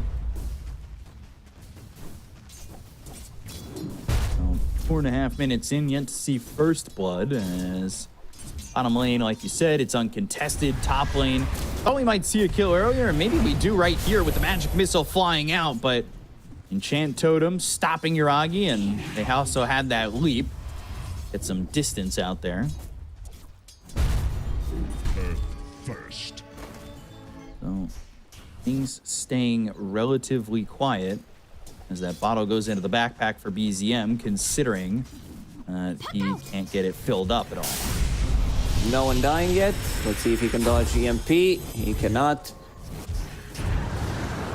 So now he's Tornado? completely out of Whoa. mana, and the tornado, ooh, turnaround with Seb coming over in the tether. Waning Rift silence, but able to get back to the tier 1 tower and stay alive. I think a lot of players would try to go Arrow. and grab a kill anyway. Arrow did hit. Top lane. Got the Enchant Totem. Yuragi getting low. Yuragi falling to Kaori with that Shadow Poison. Pretty good combo there, as they had Kaori come over. They use that disruption. They land the perfect arrow and get a kill onto the Luna to start the game off. Nice move from Kaori. He understands that bottom can't really touch this Underlord. So leaving some solo XP. 48,000 makes a move. They get the kill, and now trying to go for another one. Omar even puts a second point in arrow. Wants to lower the cooldown on it, increase damage. Avoids the tornado, but now they've got the tether. EMP uses that illusory orb to jaunt away. And the 6-minute rune is a regen top that will be picked up by Noob. He's pretty happy about that one. We'll go back to full HP, full mana. 1 value point in Exort, so you can de-push the wave, use Meteor in the mid lane. Omar with the arrow. Benj is going to die here. It's just a question of to whom, and it will be to Toby. So, just getting a couple kills around the map. Not really having that early presence here for OG just yet, as they were able to leave TA2000 alone, like you said, and that means they really do have that potent combo of the disruption and arrow. XP rune. What do you? About to be picked up by Omar. They're going to be moving around together a lot. This is also, have in mind, something that we didn't mention. Shadow Demon has been one of the best counters throughout ages against Luna. Terrorblade with reflection, because everything works on those reflections. Like you get the aura, you get Moonglaives. Shadow Demon is also that hero. Like Luna super farmed, uses disruption on her, plus Demonic Purge, you can get the solo kill. You can always get the farm. Luna will be like pushing the waves with Manta style. You create illusions of those illusions, and then you get the farm. Right. Bottom lane, Pit of Malice, it's down, but Noob's here. Made the rotation to get the kill on a DM. They were thinking about TPing in another one. They don't even need it. So it's now 3-0 in favor of Radiant's top tower is under attack. And DM was leading the net worth and still kind of is. Sunstrike, while he's not in the lane or the area, which will help them get the kill on Not a Kid good Crack. Made trade it for them. 4-0, but then 4-2 as BZM counters it around with 2 kills of his own. At least Kaori picked up Arcane Rune, which Puck would definitely love to have. So they kill Venge, but they lose 2 of them, pushing Puck closer to level 8. And pushing him to the top of the net worth. So ends up getting that bottle refilled now that Kidtrack had died, comes in from base, and immediately they smoke up. They want to make a move, potentially over bottom, to get the kill on the TA2000, who's still feeling confident enough to just sit in the lane.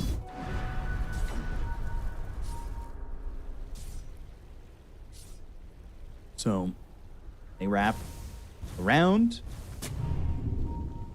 and they'll try to find the availability to go as TA2000 kind of falls back a little bit, doing some good juking. Where's he gonna go? No point in Song of the Siren. BZM. No jump like from he doesn't want to BZM. chase. Yep. No Dream Coil available, and TA2000 will TP out successfully. Man, that was really well done. Kind of feeling the presence and maybe getting a glance there as TA2000 was able to move around and avoid that gank. So going and getting the Midas first, and meanwhile Yuragi, he's going into the Dragonlance and then that Manta style. I think Naga Siren on Radiant could be slightly better because what hero wants to do, like you want to have extra mana. You're not tanking with HP compared to like some Sven who wants to have extra HP regeneration. So he's mostly played on Dire's side, having this, what is it, Mighty Mines, extra HP regeneration, while Naga Siren gets from the Vicious mana regeneration. Do you think that those should switch with updates, like swap sides? I don't know. It's a cool addition.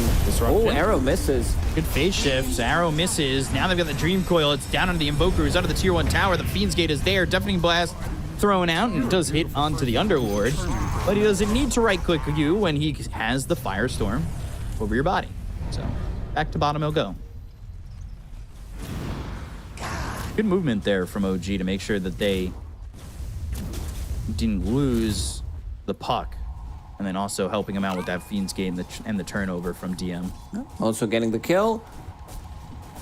Yuragi is farming. Looking at the stack, there's gigantic stack of Ancients in OG's triangle, which Luna is gonna farm later on. Omar, noob. Gonna get a kill here onto the Luna. Yuragi's been pretty much free farming, except for the one death that he had, but the Tornado comes in, and the Arrow's gonna be right behind immediately. They can't get it off. Good banish. Nicely done by Kaori. Yeah, it means he can't tether, and they're still gonna get the kill on Yuragi anyway. That was really well done. The Arrow may not have landed, but they also have Kaori there, and they're also gonna find this IO and get the kill on a Seb. So now Earthshaker does have Blink Dagger available, Echo Slam as well. Slowing them down with like each one of these deaths. OG's draft, like it's very tempo based, so what they want to do is get those 2-3 items that we mentioned and then group up, go together, take the towers, like just move as a unit. Same thing that happened in the second game when they played against Alliance yesterday. BZM trying to set things up in the top lane. They don't have relocate, they don't have Fiend's Gate for a couple of seconds. Dire's top tower is under attack. Radiant's middle tower. BZM going Blink Dagger after this Witchblade. Dream Coil committed, Illusory Orb, Fiend's Gate, Kaori coming over. He'll have the disruption. The magic missile's not in time to stop the disruption from hitting the puck.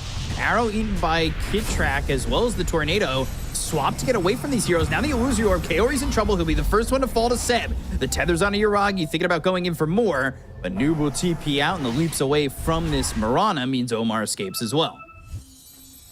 Using global presence that they have, Fiend's Gate to relocate, about to be available in 10 seconds again. Noob immediately goes to the mid lane, tries to get some pressure on the tower, but Toby didn't use anything in the previous fight, like no Echo Slam, so they did show that Blink Dagger is available.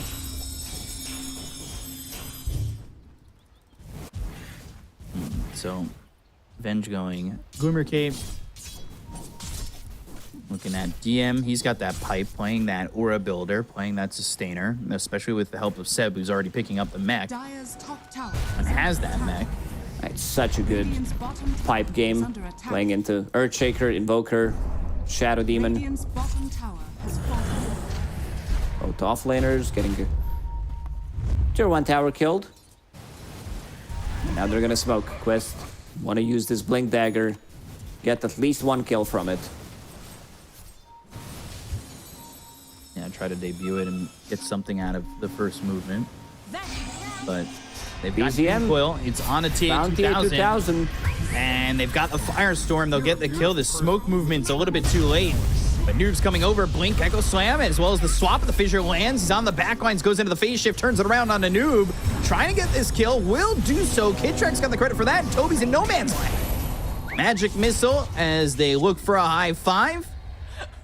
And they will get a third, taking out Toby. All 3 cores on the side of Quest Esports dying in that fight.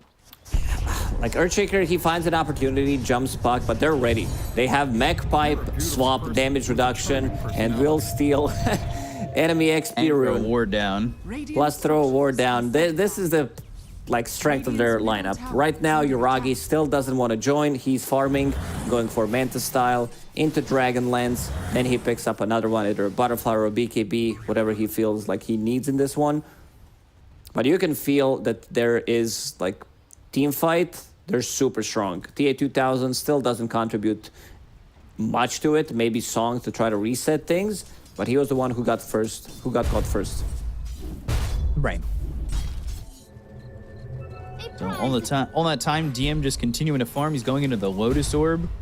He's top of the net worth, keeping up with TA2000 with Midas, but that's going to change in a little bit probably, especially once that Manta is achieved. But Yuragi's been free to do whatever he wants for the most part as well. These 4 cores at the top are pretty farmed, and now there's a big stack being taken by Yuragi. A lot of stacking. Sebastian, 8 of those stacked. DM, he's not stacking. He's just chilling in the lane, being unkillable pretty much. Gonna take them a while to clear those, but at least Lunar Blessing is maxed out. Moonglaves as well. Pops the Manta style immediately. It's a big chunk of gold. Might push Luna to the top of the net worth. Let's see. Dream Coil, by the way. Invoker caught again. They've got snap it. Won't snap it. Still enough. But they still get the kill. Yeah. That's definitely the idea. Ooh, Echo Slam. There's the kill on a BZM. At least a good exchange. If they don't lose Toby, they need to catch vision. They have no sentries. Kidtrack did place. There's the Underlord who has dust, but he was out of range. Nice Moonlight Shadow. Toby is gonna farm it. This could be, a disaster for him. Vengeful Spirit was there, maybe a different timing. She wants to stack the camp with Wave of Terror, hits him, gets stunned. And when that swap hits level 2, it's going to be much easier to snap that coil. Obviously, a fun little combo.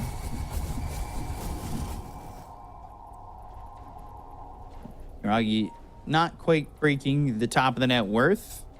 And TA2000 has his courier ready at the secret shop, which is not that much of a secret. Yeah, maybe we should change the name of it. Like every single player that plays Dota 2 actually knows where the shop is. It should be hidden. You should have to dust. It should be like randomly placed. You can't find like, I can't buy my Radiance, can't find the secret shop. But you just dust and like it appears out of nowhere. You're like, oh, this is cool. It's such a secret. That would be actually a secret shop. Like they call this the secret shop. It's there like a Starbucks. It's on the corner. Like, it's available. Why? We milked it. BKB. Yeah, it went too far. BKB available for Toby soon as he's getting that gold, getting that farm. But you can see the difference between the top 4 and then the next 4. Like, it's actually so crazy how all 3 heroes on the side of OG are kind of just keeping up, and the difference in net worth is probably just the difference in supports as well as, like, all 3 cores on OG, though, having about a 1,000 net worth lead or 2,000 net worth lead on their main opponents. Except for, of course, the Yuragi and Naga combo. Some of this comes from stacks. Luna now maxing out Lucent Beam. No points in Eclipse yet. Still want to get like other spells maxed out for Eclipse to be efficient anyway. Radiant's middle tower is under There's attack. that Lotus Orb for DM. So Lotus Pipe, I think he's just farming up. He's ready to be the help that his team needs when they get into these fights, and he's going into the Shiva's Guard next, so I mean, even more for him to do in these team fights once he picks that item up. Invoker, Noob, having a little bit of a struggle, but has the Spirit Vessel, only 1 charge on it, and trying to get into the BKB as quickly as he can. And so is Toby, which he's not too far away from. I feel these Echo They'll Slams... have that, like, double BKB timing. Yeah, the Echo Slams are gonna need to be on point. Like, hit multiple targets. Is under attack. Aftershock is maxed out. He also deals a lot of right-click damage. Has Orb of Destruction, Enchant Totem maxed out, plus level 10, 40 base damage talent on him. Underlord, solo pushing the tower. Closing out that Watcher. And now Yuragi's there to help. Easy damage, easy tower. Yuragi trying to get himself a Hurricane Pike. Bunch of things on the ground. There was a Mango and a Salve just on the ground. Looks like Omar was starting his own store, competing with the secret shop. And instead the courier dies Discounted with those items on it. Oh my gosh. If you buy these 2 together, I'll give you 20% off. Ooh. Now buy a stack of tangos instead of just 1 tango. Give you a discount. Hurricane Pike. Took it too far. Picked up here for the Luna. Has that Gossamer's Cape too. You love this item. Oh, everybody loves that item. I saw Kaori picking it up. Because you can't get hit. Like, it's move speed, what heroes want to have, and also the miss chance. Yeah. It's also on low cooldown, so that's pretty big.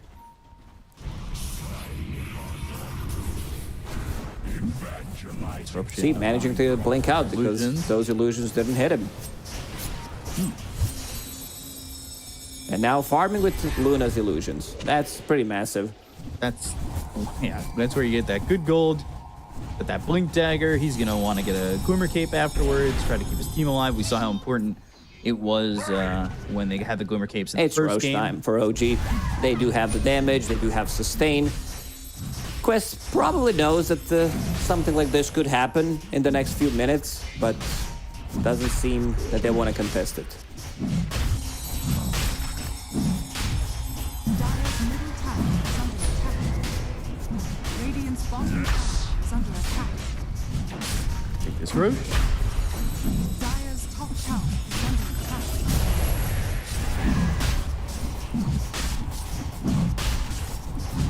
Easy Aegis, but top's getting pushed in a little bit. They can go through the gates, they can go with relocate, so still getting some farm on the map while the rest of the team is there maybe defending. Puck, again, if he's not getting Echo Slammed immediately, they can't really catch him. So also if Disruption plus Arrow doesn't connect at the right second, he can phase shift it off. Radiant structures are fortified. Radiant's bottom tower is Team's under just attack. been sitting around this 1K net worth line for a Is while. under attack. You said it was going to be 50-50. You said it was going to be back and forth, and you've gotten exactly what you asked for. Look at that. Both teams... 347, basically 50-50 round.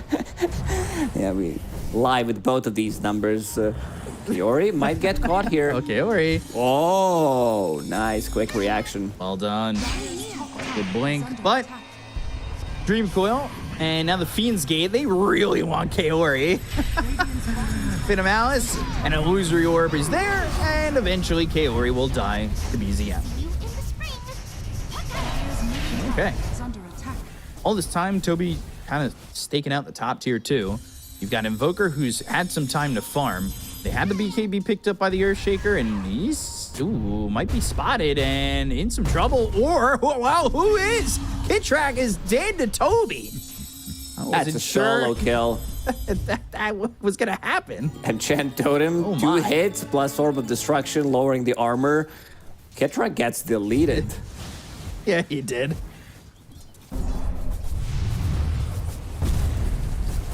I was like, I saw that happen. I was like, oh, yeah, Toby might be in trouble if there's just a magic missile. And then all of a sudden, the health bar went from 1088 for this Venge to like 100. Earthshaker There's does that back a BKB, punch. so BKB is also available on him. BKB timing. What is Nagi have now? He's picked up that pike and he's saved a bunch of gold to go for the butterfly. Wants to have evasion against Nagasiren. We've seen like the Nagasiren matchup in the first game Is under attack. when he was playing Medusa, also picking up that butterfly. And Nagasiren also going for butterfly of her own. Yuri TPing and escaping. There's the Guardian Greaves for Omar. Under attack. Omar trying to play some vision down. There are quite a bit of sentries from both teams around and scattered in the mines. The bottom tier 2 is going to drop to Yuragi. No way for them to stop it when they're not there. They have 2 minutes. And Seems Yuragi like that's going to be the first high ground push. Toby needs to be there to either block them off, just like use the Fissure. Arrow connects. And the Meteor. There's the Fissure. Has Blink ready with Gossamer Echo, but Cape. Blink and yeah, Gossamer's Cape keeps him from getting hit. Sunstrike. Deafening Blast. Oi! Backlines. Uh-oh. Arrow, not And they the get right there. timing. Goes in between the heroes, but they did successfully stop the push from OG. I don't think they're going to go for the high ground without having Aegis, so probably going to farm, try to get that second Aegis, get one more item on Luna, maybe even 2 of those. Because Luna dies. Like, we've seen the power of Shadow Demon, Illusions, also setting things up for Arrow, Sunstrike, Fissure, Echo Slam afterwards. So not going to be that easy to siege. I think Quest, they're in a good spot. Like, they have counters to Luna. They have Shadow Demon, which is like one of the better counters in the game for Luna. The stronger she gets, the stronger those illusions are. It looked like maybe the backlines of OG wanted to go in, but at the same time they were dealing with some illusions and never really made the jump. They also saw the Luna die and could have potentially also been waiting for maybe Quest to feel confident enough to move forward after getting that Aegis out of the hands of the Luna. Haste. But there's the butterfly. MKB next on the list for Yuragi. Hex for TA2000. He's also got a butterfly. Same story as game 1. Both of them trying to figure out, like, one guy's buying MKB, that's going to be Yuragi to deal with the evasion, and Nagasiren going for Hex. Instant Hex against Puck, and also because you're tanky enough with this heart means that you will be getting multiple Hexes in a fight. Still a little worried for just Luna. You get Demonic Purged in the middle of a fight, illusions on top of you, you're not moving, so they're just gonna need to be like swap, relocate out. A lot of these things that you can throw in her will be dispelled anyway. Like Glimmer Cape, Medallion, Soul, or whatever.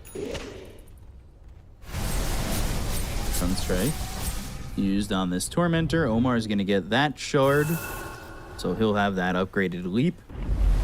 It's a little okay. A 5,000 net worth lead here for Quest all of a sudden. Kaori is following where Luna is. Wherever there are Luna illusions, he goes in there, Glimmer Cape, Blink Dagger, and continues to farm that lane. Hey, he's got a lot of gold. The support's way more farmed on the side of Quest than they are on OG. OG's getting out farmed right now. What they want to do is run together, while Quest, they don't mind. They have Nagasiren, they have Shadow Demon pushing one wave. Earthshaker's been constantly in this outer ring, farming, then showing up in the lane, using Fissure and Chant Totem, pushing it out, and then disappearing. Seb again, going for Hand of Midas. Is it forcing OG maybe to have to make a move? Next Roche, OG will definitely try to go for the high ground. All they want to have is Luna Aegis, have that extra life, have that extra sustain. Roshan, potentially in 1 minute and 30 seconds. So Luna will have another item, whether that's gonna be MKB or a BKB. One of KBs, for sure. Dire's middle tower is under attack. Wisdom Rune available. Yuragi wants to pick that up. He's only level 15. That'll push him to 16, while Tia 2000 is almost level 20. So the experience difference is actually favoring Quest by a little bit. Nagasar also not the hero that gets most XP, since you are farming a lot of these scams with illusions. Does have Hand of Midas. I think this is where the difference comes from. Also, Luna is tethered up to Io, so he's soaking up some of that XP. Yeah. They do the Tormentor, they get Kitrak, his shard. That's going to be the magic missile now bouncing. Things have stayed relatively quiet while now Seb, he's got this Midas. His idea is BKB or Heart. They want to scale. That's why they are... Oh, Echo Slam top. DM? Yeah, they get a kill here onto the Underlord. And they just Moonlight Shadow and leave. Earthshaker buys out on the Ags after that. OG kind of losing a lot of control in this game. It felt like they were the ones who were controlling the map for a good portion. And now things got really quiet to the point where Quest, after stopping the Luna push bottom, they feel like they have control of the game and are really the ones putting the pressure on. Yeah, I don't know if OG is going to be able to fight back. Like, we still haven't seen the power of their lineup. We haven't seen them 5-man strong, hitting together like a target in a full team fight. Roshan, minute and 20 seconds. Going to be on Radiant side. This also means that probably the third row is going to be on Radiant, which means Aghanim Scepter. MKB in the end for Yuragi, and they're going to smoke. Radiant are scanning. Smoke to try and make a fight happen.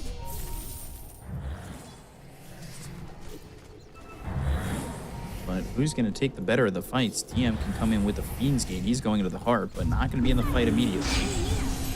EZM going in, finds the silence, and now has the Dream Coil, but the BKB's been popped. He's got that axe to jump away. Pushing him away with that Psychic Headband, so got him some distance. Now they might be able to at least get Kaori. BZM's onto the back lines. He doesn't have a Dream Coil. He avoids the fissure that was thrown down with the phase shift. And they get that one kill. They don't lose anything on the side of OG, and Roche is up in 30 seconds. Echo Slam in 10 seconds. No BKB on Earthshaker.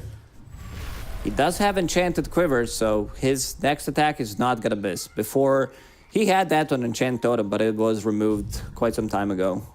Had a True Strike available. What year was this? I don't know, 2021, maybe 2020. Nice. COVID killed my perception of time. Like, I lost 2 years, it feels like. You know, I'm younger in the heart. You are. I am, and there's not gonna be any... Yeah, there's not gonna be contest for this second Roche. Yeah. Aegis, Cheese, Sunstrike, maybe to scout things out, get the last hit. But they're too late. Sunstrike too early. The movements from a team, if they wanted to come over, are too late. So... Dire's middle tower has fallen. Roche dead. Dire's middle tower is under attack. Moving the cheese out. Oh, only that second Roche. And ooh. Like Shadow used in Quest. Starting to back away. However, Yuragi and Seb, they're not going to run into Earthshaker. They know exactly where he is, though.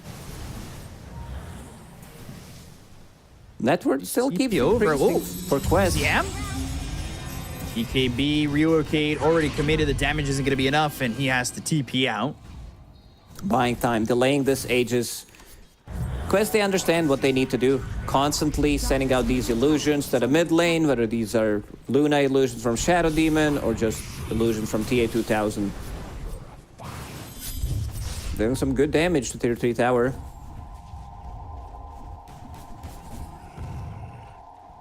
Look at all these illusions, so many of them. You can make illusions of your own illusions, and all of a sudden, you just really end up pushing. They're going in again. Anybody in harm's way. Look at all these some illusions. top, sending some mid. Infestation. Tower is under attack. Kaori creating illusions of those illusions. Tier 3 tower down to half HP. This is gonna stop OG from pushing because they need to deal with this. Even though they have global presence with relocate plus Underlord ulti, they can't find any openings.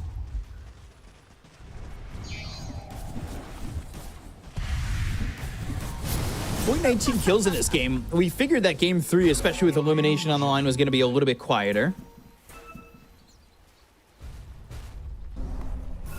So, 7,000 net worth lead for Quest, but for the most part, it hasn't really mattered. That fight over bottom, even with the massive lead that they had, was, you know, OG was what we talked about in game number 2. Their positioning and execution was better. Ooh, Toby might find something. They caught a glimpse of him. Kaori.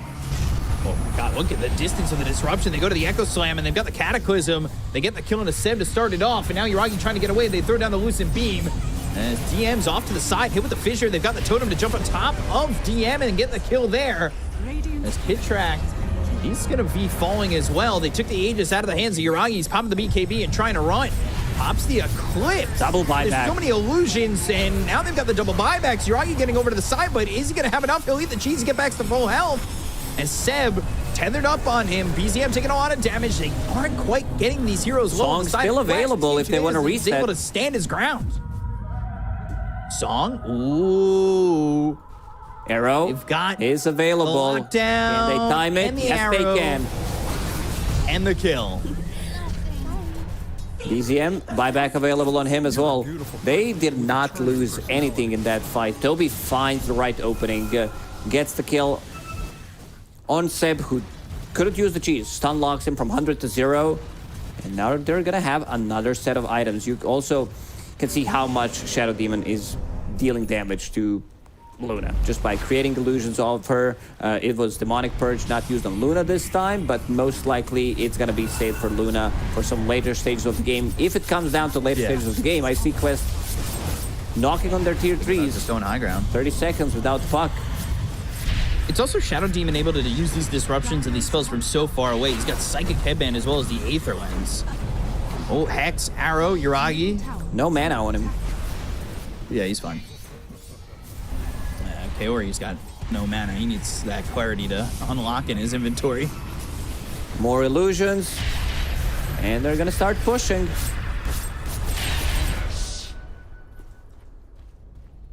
Tier 3 already gone. Tier 3 mid damaged. More than 2,000 HP. Quest are really in a good spot. I mean, OG, they were never 5, I feel like, in this game. What they wanted to do, Quest, they also understood that they need to split them up as much as possible. I'm looking at the minimap. All these dots, orange and purple ones, these are Shadow Demon illusions and Naga Siren illusions. Very frustrating to deal with. I've never quite found the opportunity to have a good fight, and they're down 15,000 net worth. There's always something pushing into this top lane. Range barracks. This is gonna get killed eventually. If they keep playing like this.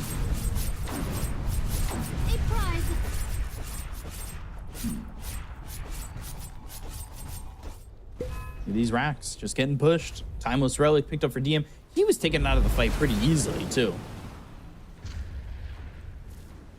You've got this Ags on Invoker. He was throwing down the Cataclysm. And this is... They're stuck in the base, not where you want to be with this type of a draft.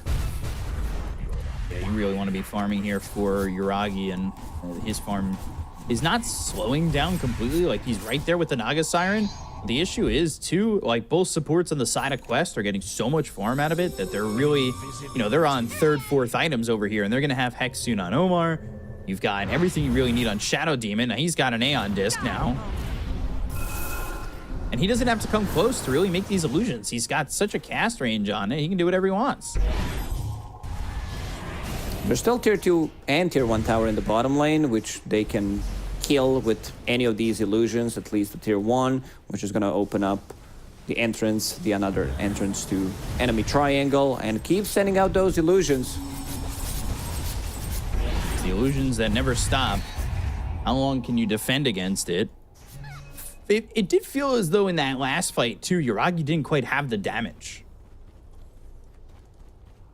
Also, not enough healing. There was Spirit Vessel on him. Sure, Cheese did get him to full HP, but Mech Healing Lotus, it's definitely not. Also, Shiva's Guard eventually will be picked up by someone on a quest. They're drawing on a minimap. They want to take control of the bottom side. And again, range barracks, soaking up some damage.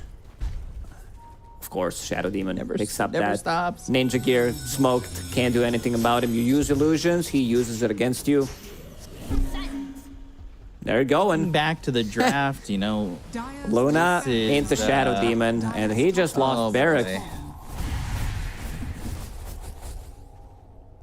Yeah, it ain't fun, but there might have been other better options, but they felt confident with the Luna, something they did against the Lions yesterday against that Slark. They didn't play the same pace. Okay.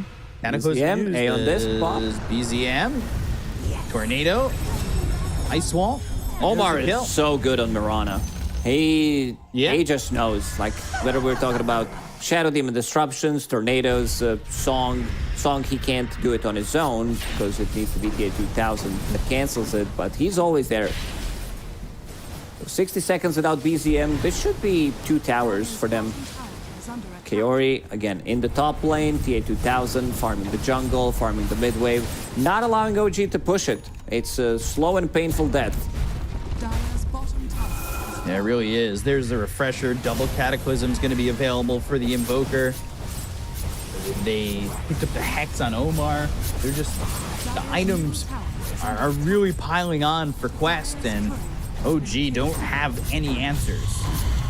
They don't have to commit to anything. That's the best part of what they're doing right now. If you feel you're in trouble, Aeon Disc on Shadow Demon, some like Fisher, BKB and Chant Totem get out of trouble. This has to be like very sad for OG if this is the way that they're gonna drop out of TI qualifiers. Kill their dream, especially illusions, like they just knock you out. Tier 3 tower mid is gone, range barracks top gone, now both towers, and now this opens up the map even more. 84% win rate, that's what Gaben says. Yeah. Especially with the way Games 1 and Games 2 went, for something as so quiet as this one, it just, that feels unfortunate.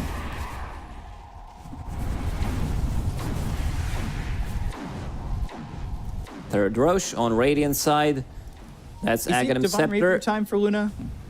If they want, maybe if they want to just like run it and try to get into one fight. So who's gonna pick up? I think you might give it to Shadow Demon. Have those 3 Demonic Purge, Demonic Cleanse charges. They do give it to him, but he doesn't have the shard yet for Demonic Cleanse. It's not shard was given to the best one. 3 charges on Demonic Purge is pretty big. Oh, it's 2. When did that change? I actually don't remember. Maybe it was too powerful. We nerfed it. My bad. The ground. Yeah, this seems balanced even more. BZM, Pit of Malice, Dream Coil committed. Now they've got the Echo Sun that lands out of BZM. They go to the Cataclysm. The Andis is going to be pop. Kid Track gets the swap out. Magic Missile is going to hit on the Earthshaker as well as the Shadow Demon. They get the kill on a Kid Track. They'll take him away. Ags, by the way, finished off by the Naga Siren. who's stepping forward. Lotus Orb reflecting, meteors coming down. Noob from the side has the Cataclysm again, and another set of meteors. BZM going to be killed off by the Deafening Blast. They get the kill to Seb. They'll take out 3. They've bought back on the Venge. Toby trying to fight this Luna, who's hexed up thanks to Omar. Fissure's available. Corruption. And now Fissure is arrow. short. You got to remember, it continues to control them right here and there. Yuragi's going to fall to Kaori. DM's going to be in trouble. He'll die too. Everybody's dead. It was a full team wipe, but buybacks happen and the song is there. They look over at BZM. They've got the control on the Seb as well as Kid Track. They drop down the ice wall. There's the totem once more. BZM falls. He doesn't have buyback. They hit the hex on a Seb. They get the kill to Kid Track as well as Seb. And these heroes are falling by the wayside. Yuragi throws down an Eclipse, but it's just not going to happen for the side of OG. The defense is not looking likely as DM's going to be dunked on by Toby. Hit the Fissure on both these heroes. They've got the damage to take out the Underlord, and now it's just Yuragi. And now it's just the base, because Yuragi, even with the Satanic, the heal is not enough. They call GG, and Quest Esports will knock OG out of the qualifiers and move on to tomorrow. Yeah, what a performance from them in this third game. Understanding that they need to delay as much as possible. OG try to go for high ground once, and you see how much Shadow Demon counters Luna in this one, using those ultis on top of him, using his illusions against him. This was just like masterclass performance from Quest. Really knowing what to do with the heroes, constant pushing from Nagasar in both mid and the top lane, and Kaori sitting there for like good 20 minutes, just pushing out the top wave, using illusions from either Nagasarin or Luna, killing off these buildings, some chip damage early on, and OG, they did not have answer for it. Yeah, you know, OG, it felt like maybe they were getting enough farm onto Yuragi, but it was the Shadow Demon to me who feels like the MVP, who was just using these illusions to push out to farm and make life a living hell for OG outside of their base. So it wasn't exactly the most bloodbath of a game, but it was precise from Quest. They knew exactly what they wanted and they knew exactly how to get it. Yeah, it was a pretty surgical execution from Quest in this one. They really felt that they don't need to fight this like team fight. Was the beginning of an end, because they managed to get the kills, they managed to get like multiple buybacks out of them, but base is still intact. And this is where the rats started. This is where you started to send out those illusions and arrows from Omar that were on point. Toby had a really nice performance on the Earthshaker as well. So did TA2000. He's an expert on the hero. I'm coming into like tomorrow and the next day. I don't know if you want to give him this Templar, sorry, not just Templar Assassin, but also Nagasarin, because he really excels at the hero. Yeah, he really just made it look easy. You know, the farm that he was able to acquire, the way he moves around the map, knowing when to be available and into these fights, and knew also in the Invoker, you know, he had a couple of deaths, but at the same time, like his spell usage, especially in this last fight, feels pretty pristine. Yeah, man, Toby double Cataclysm. There it is, like Luna just dying to her own illusions, and Kaori, his positioning in this game was top tier. No doubt about it that he like gets the MVP for this one. Some like great spell casting, as you mentioned, in the fight that we're seeing from Noob, like Hex, Fissure from Earthshaker, and also Ice Wall to keep them in place. The fights here, the whole game is pretty much over for OG. Unfortunately for them, they had some like good showings in the TI qualifiers, but the boys will have to sit out on this one, unfortunately. Yeah, and he moves Quest a step further for some of these guys on the team, or I think all of them, getting their first TI. So, you know, now they have to go up against Secret tomorrow, and it's still a rough road ahead, because you not only have to then beat Secret, but you have to beat the losing team of Nigma Galaxy and Entity. So it's still so far away, the dream of qualifying, but you're one step closer. And yeah, I mean, you take a look at this game, like Toby had an 8-1-12 performance. He played really well, especially once he picked up that Ags. But like you said, I think Kaori definitely the MVP of this one. Absolutely. His positioning was extremely good, knowing where to be, saving people, stacking as well. And also itemization-wise, like he didn't rush for Aghanim Scepter, picked up Blink Dagger Lens. You talked about his cast range throughout the whole game, and then got the Ninja Gear as a tier 4 neutral item. Constant smoke, yeah. You cannot catch him, and also Glimmer Cape. There's some really nice stuff from him. He seems to be like, it's very hard to choose who's the best player on the team, but I feel like Kaori, he's definitely up there. He might be my favorite. Yeah, I definitely agree with that. Like, Kaori is definitely fun to watch. Omar played really well too. Like, I think Omar in game number 1 with the Rubik, like, that's a fun guy to watch with a hero like that. He's very good at playing that flashy forward position. In this game, he really didn't need to do anything too crazy. You know, he definitely felt like he was in the right spots at all times, and those arrows were on point. I mean, you were really impressed with his Mirana play. And overall, I think Quest did a great job, right? Absolutely. I mean, this is the team that we said it multiple times deserves to be at TI, and they're 2 BO3s away, so they need to beat the final boss. Are you gonna be the team eliminating Puppy from not going to every single TI? He's the last one, the last survivor, and the way they're playing, they could do so, but also Team Secret, they're starting to catch up. They're playing with each game that they play, so we'll have to see. Yeah, it's going to be interesting. They're going to have to go up against Secret tomorrow. But we've got one more series on the way. That's Luna Galaxy against Entity. The winner will go to TI, and then the loser of that series will be the final raid boss at the lower bracket for TI. It's going to be a good series, but it's coming up next, so you'll have to stay tuned. We'll be right back. We'll see you in a bit.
And then there were 4, Trent. And then there were 4. We're down to half of the teams that are remaining are going to TI. That's pretty good odds, right? Feeling pretty solid about that one. How you doing today?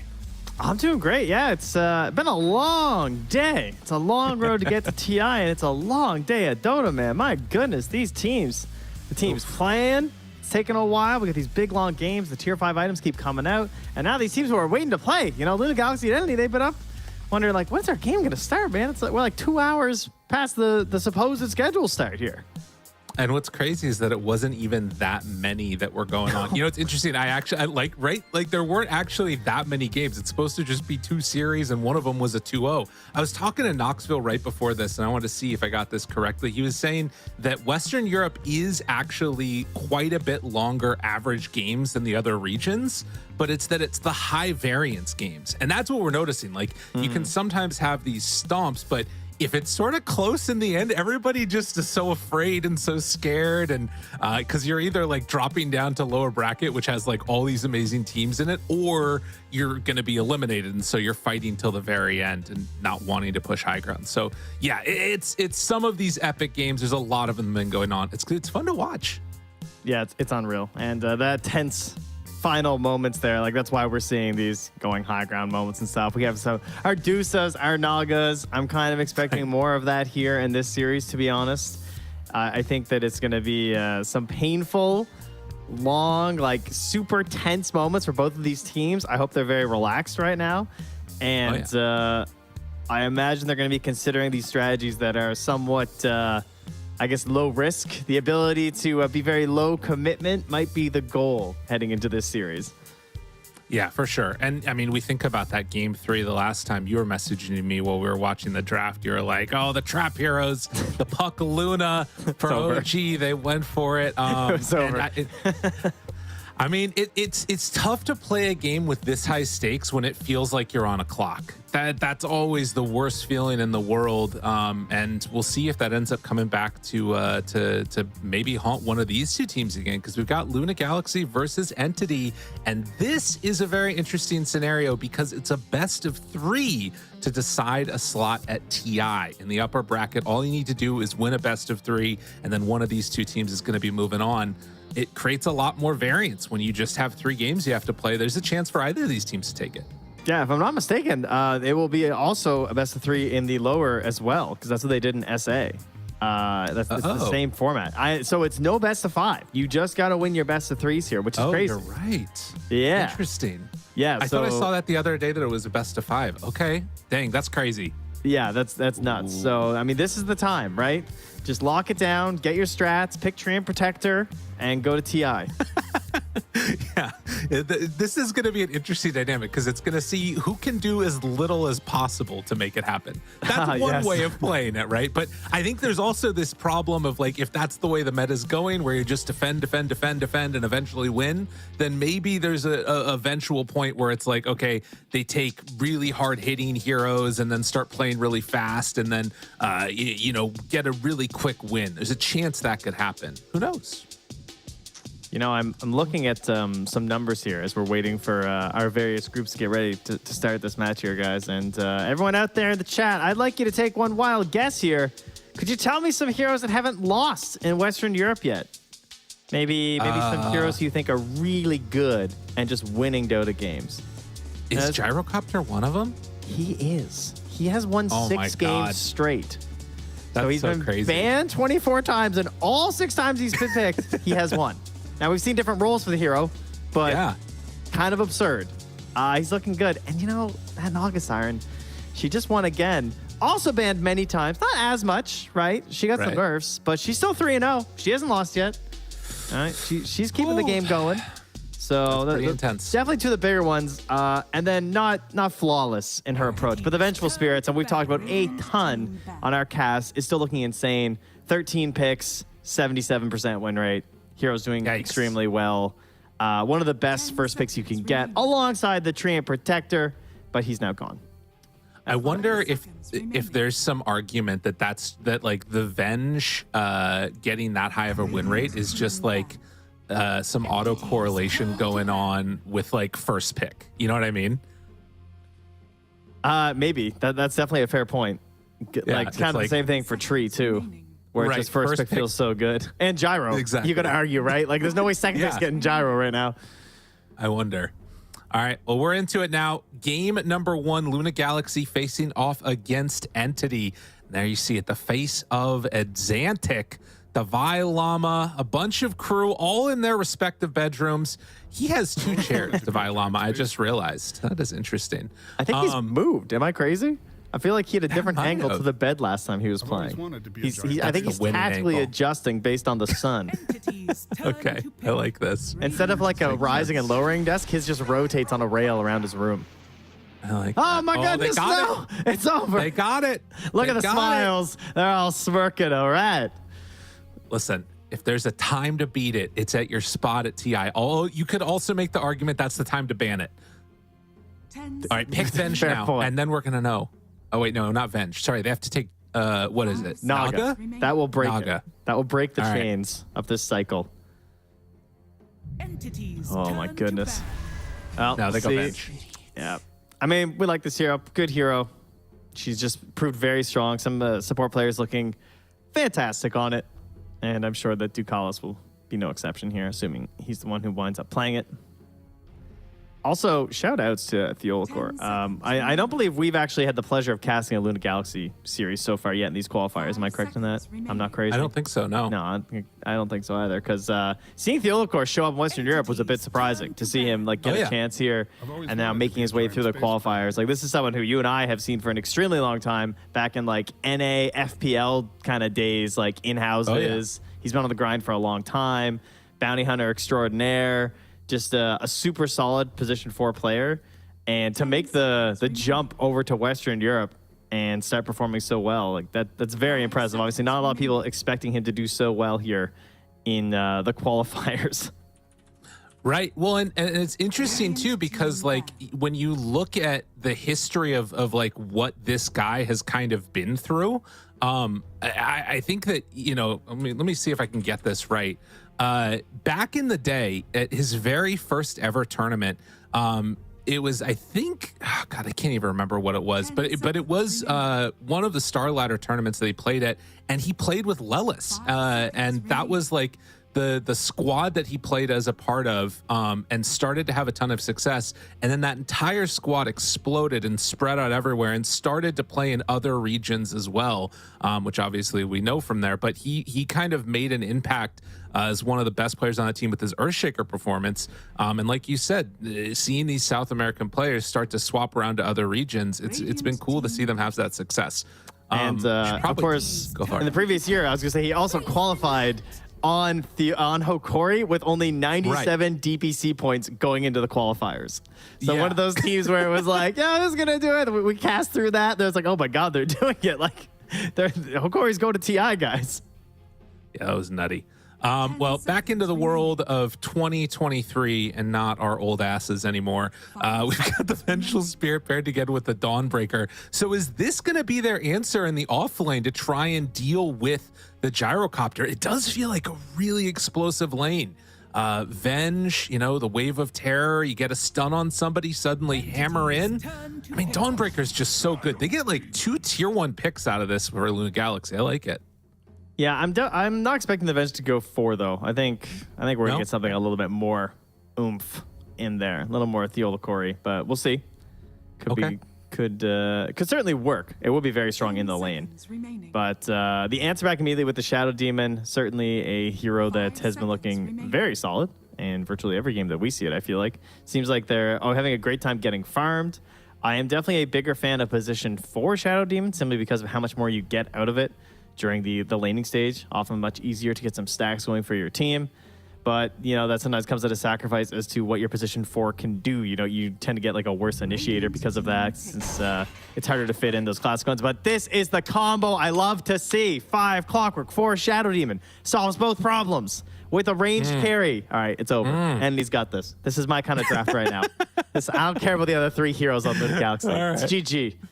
Fair enough. Well, I mean, I kind of see what you're saying there. I do like the Venge Dawnbreaker opening, though. It gives you a lot of potential to either scale really strongly into the late game. I was thinking back to that. God, what game was it? I don't remember. It was earlier today. It was when Venge got 25, and she had like 90% damage reduction on her swap. You mean like every game hell? when everyone was getting 25 because our games never ended today? Crazy. But regardless, I think the late game potential of having 2 BKB piercing pseudo disables, I would say, is really nice as an opening. Yeah, they're not exactly mega reliable, obviously, because they're not like true like guaranteed stuns. But we've definitely seen Solar Guardian come into play a couple times when it has that punch through the debuff immunity. So it could happen again here. Particularly for Gyrocopter, who kind of just wants to stand still in the midst of a fight. But likewise, you're talking about, you know, the initiation and stuff. Clockwork, king of it now with all that vision. And Luna Galaxy gonna take the Pangolier. It's insane that they've only played 5 games so far and theoretically could win 7 games and go to TI. Yeah, that's a good point. It really is the power. I meant to say play 7. Win 6 games, go TI. That's nuts. The power of the upper bracket is insane. Should mention with this Pango has seen some issues playing into the Clockwork. Those cogs can be a real pain in the butt, but they get the Coddle too. So now Coddle Pango combination is open. He's going to be accelerated. They gave up the Gyrocopter, but Luna Galaxy is getting a lot of top tier picks here. They really are. This is a fantastic Coddle game. We've seen it before with the Dawnbreaker. It looks great. We've seen it used by Gabby in the off lane to a very impressive degree, so he's not going to get a chance on that this game. But this will be Theolacor pairing with the Dawnbreaker, pairing with the Pangolier. Lots of benefits there from the Chakra. And one of Coddle's other friends will join the fray, but on the other side, the Ember Spirit here. So decent, like, playable matchup kind of for both sides. I'd say the Pango and the Ember are a little bit just kind of whatever on this one. Gonna be much more about just the movements. And I highly doubt we're going to see a Darkseer here left in for Entity, because that would just be a little too perfect. Yeah, that makes sense to take out. I also think the Coddle pick might have even been a bit of a block onto Gabby. We saw how good his offlane Coddle looked. And then you suddenly have a combo that can pair together with the stuff later.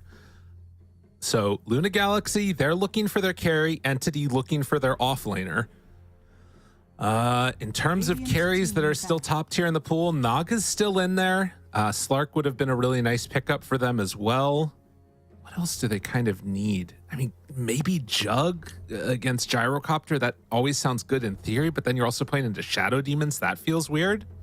Yeah, it's a little complicated, and especially with that last pick that comes out too, because they're going to have to be thinking, you know, they're going to be considering the matchups that are available left for Entity, so they're probably going to end up picking something that's a little bit more sustainable in lane, kind of like maybe like Legion Commander-esque. I mean, it is Dawnbreaker. I mean, we've brought this up several times, that is a pretty frustrating hero for a Legion to deal with in some ways, but still playable around with. You have the Shadow Demon on your team, so things aren't the worst. They get rid of the Shaker. Yeah, I mean, Gabby just had a fantastic game on that for sure. I think the problem with Gyro is we still haven't found our answer. Yeah, it hasn't come around yet. Luna Galaxy, though, they've been able to watch a lot of games from the sideline, not having to play, and probably has seen these Gyrocopters. They believe they've come up with something to solve it. I did like the Doom when we saw that as an answer sometimes. Gabby made great usage of it, but already banned out in the first phase. Yeah, I'm kind of down with what you're throwing out. I feel like there's so many carries that you can make work. Maybe even Faceless Void could be kind of cool with their lineup on Luna Galaxy. I mean, there is Shadow Demon. There's some annoying stuff, but I feel like the lane's kind of okay. I guess it depends on what the offlaner is, but generally Faceless Void doesn't suffer too much. But please ban the Darkseer. Although, you know, that's the thing about Gabby, is that he has not yet busted out the Darkseer. And he is not an offlane player. This is his first stint offlaning alongside Riyadh Masters. That was his first tournament, I think, where he was actually doing it, right?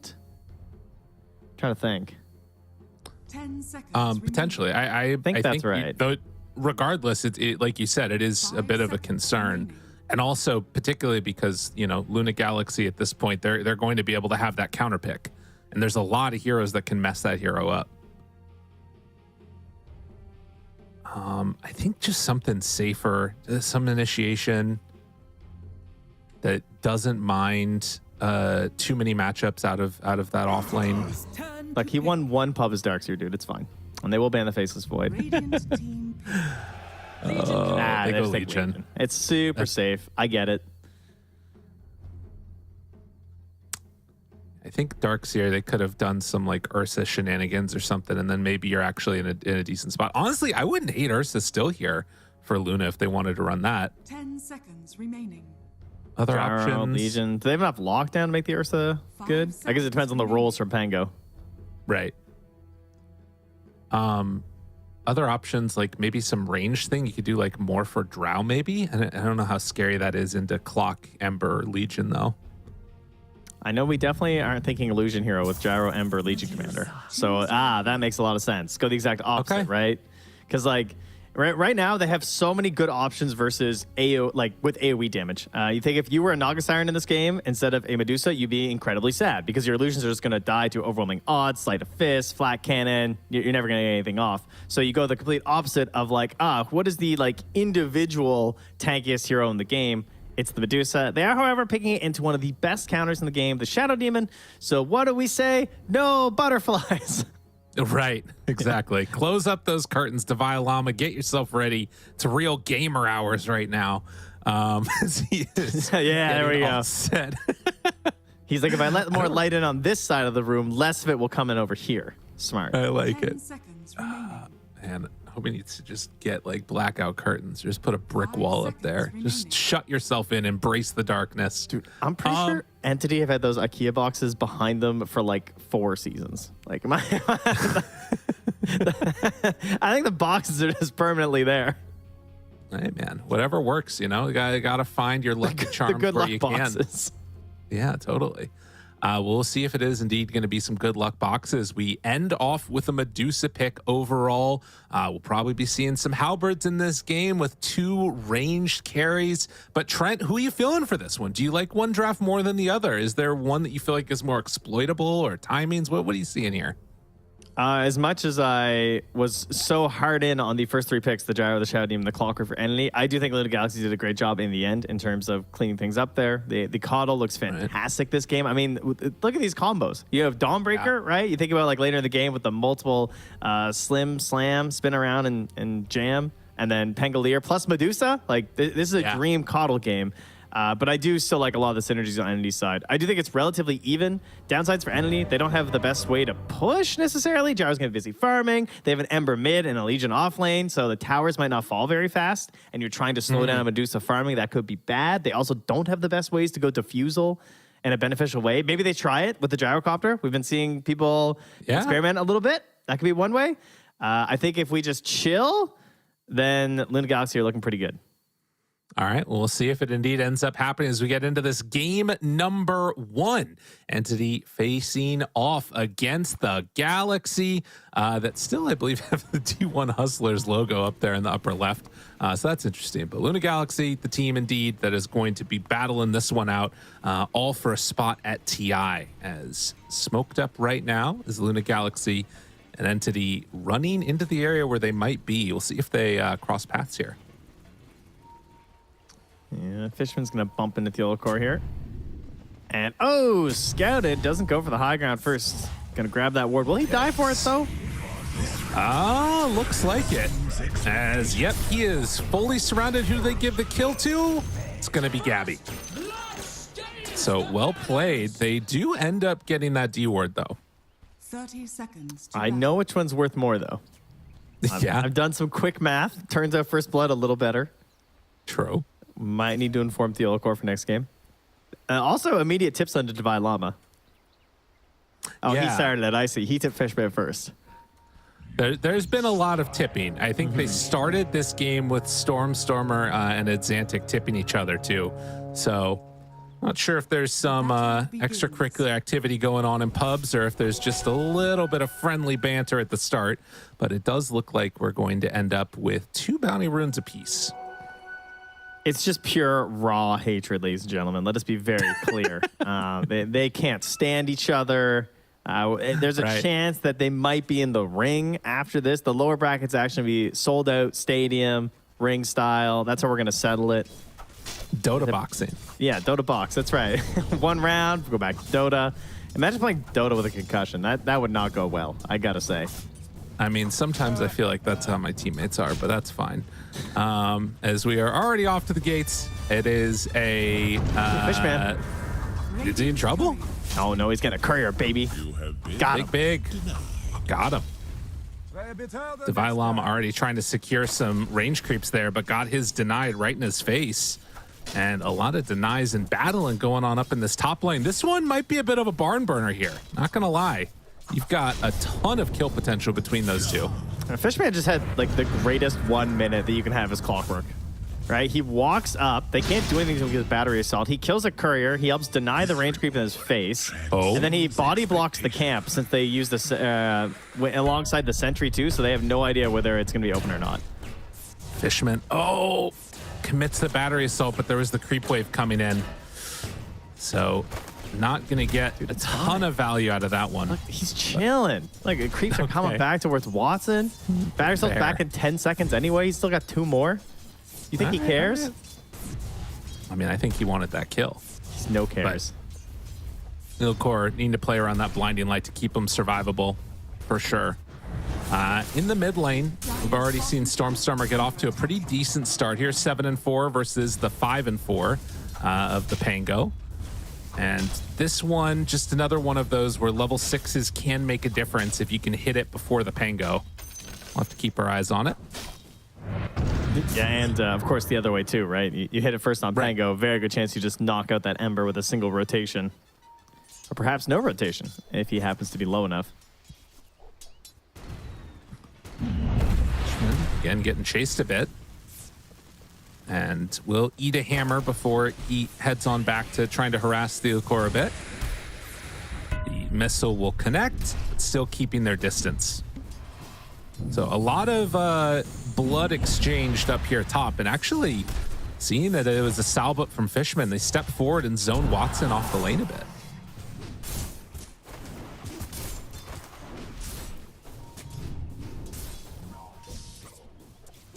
Watson's my hero if he goes to Fusel Blade. Okay. I think it's the play. That's interesting. So, all right, if he goes to Fusel Blade, when do you get it? Do you go Aghanims first? Do you go Maelstrom first? No, you still get your Ags. Okay. I saw VTune do it, and he went Mask of Madness, Ags, into an eventual... He got it, like, pretty late. He even got his Satanic, and then he went back for a 25-minute Diffusal versus the Medusa. Okay. It's pretty cool. Sounds pretty hype. But other people have tried it as well. You know, just Ags into like earlier as well in the Diffusal. So it's got to be value. I mean, I've seen Purge do the math.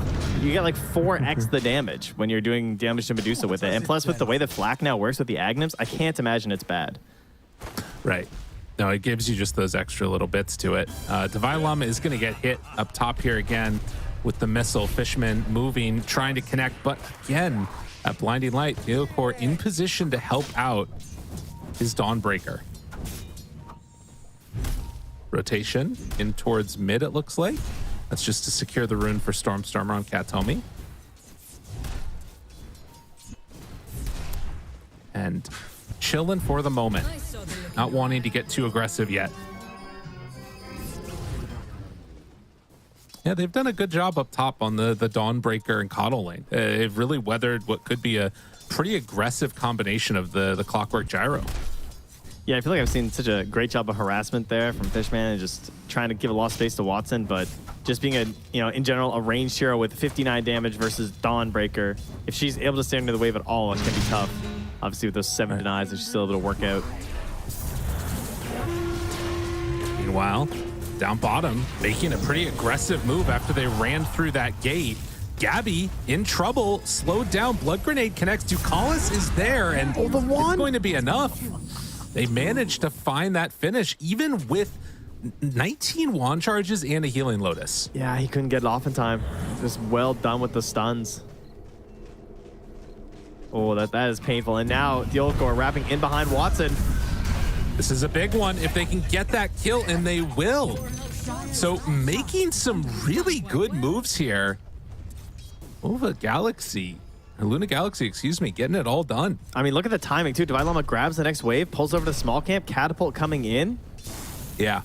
This is perfect damage onto a tower. This is really solid. I mean, Gyro's going to come back in, but the other problem is like, I mean, your Shadow Demon is out and away on the other side of the map. Clockwork is now starting to come back in, and that's going to protect them at least for a moment, it looks like. Kanaomi is doing the right thing, though, right? He's getting the Ancients unblocked right now with sentries as we head in towards 6 minutes, so that'll be spawning up. He's going to stack the other camp here, too, while guarding the rune. So he's got some important work to do here for Stormstormer. But Toss is also joining. It's going to be a DD, and yeah, Stormstormer will get it. Oh, even bottles Kanaomi up. There you go. Pretty nice stuff. Oh, Exantic not getting any help as of yet. Might need somebody to die. Ducalis finds a ward as he's heading back towards the lane too. And did spot that at least the beginnings of that stack was going on. So likely they'll be keeping their eyes on that one for Luna Galaxy. Radiant's middle tower is under attack. Ducalis almost steals that Hellbear. Last hit. Couldn't quite get it, unfortunately. Stormstormer rotating top. He's investigating with his DD. He wants to see what's happening here as we approach 7 minutes with Fishman. I think this might be theirs. Oh, this is going to be quite the fight with the DD rune. Tries to make that move and get it into position. Divine Llama is right there, has the battery assault already used, and yeah, they're going to get it. So Entity pick up double Wisdom Rune with the rotation in from Stormstormer. Now it is going to come at the cost of Fishman's life. Although, wait, he get the denies? Looking for it? No. The Helio Core takes the kill. Man, just absolutely ditched by Stormstormer. I got to go back to mid, you know? Oh, what a DD Rune Ember? You know, gonna help me get out of here? Nah, sorry, man. Hey, Creeps the farm, places to go. Yeah, that's right. Thanks for the wisdom. Dire's structures are fortified. Gabby there, glyphing the wave to try and help get some extra denies against Shad. Gabby's doing a really good job in this lane right now. 36 and 14 versus the 34 and 9 on Medusa. That's what you want to see. Keep in mind he died earlier and he's still like 400 gold ahead of the Medusa. So right. Pretty great start for him. Shad does have the treads now though, so back to the jungle, stacking up some camps. Misses one unfortunately. Oh no, he got it. Wow. Dude, they were, if that Stormstormer gets a regen rune after taking a ton of damage from Exantic and Helio Core. Really good pickup for him.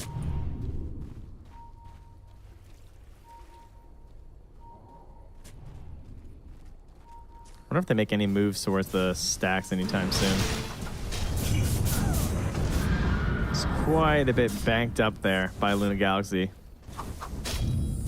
Although they did clear through one of them, so it's just the Ancients left now. Yeah.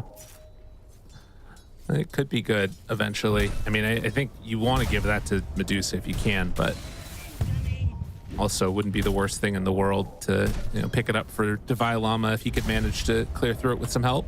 I mean, Kanaomi's making a big old bank here too. And this is what you want to do with Shadow Demon. Right. Stack this up as much as you can. The one risk, of course, being you want to make sure that your opponents don't come in and steal them all. And he is pinging in. He's like, yeah, guys, I got a lot of creeps here. We can do something about this. But Fishman's busy chasing on the Divine Llama here as the Lotus spawns.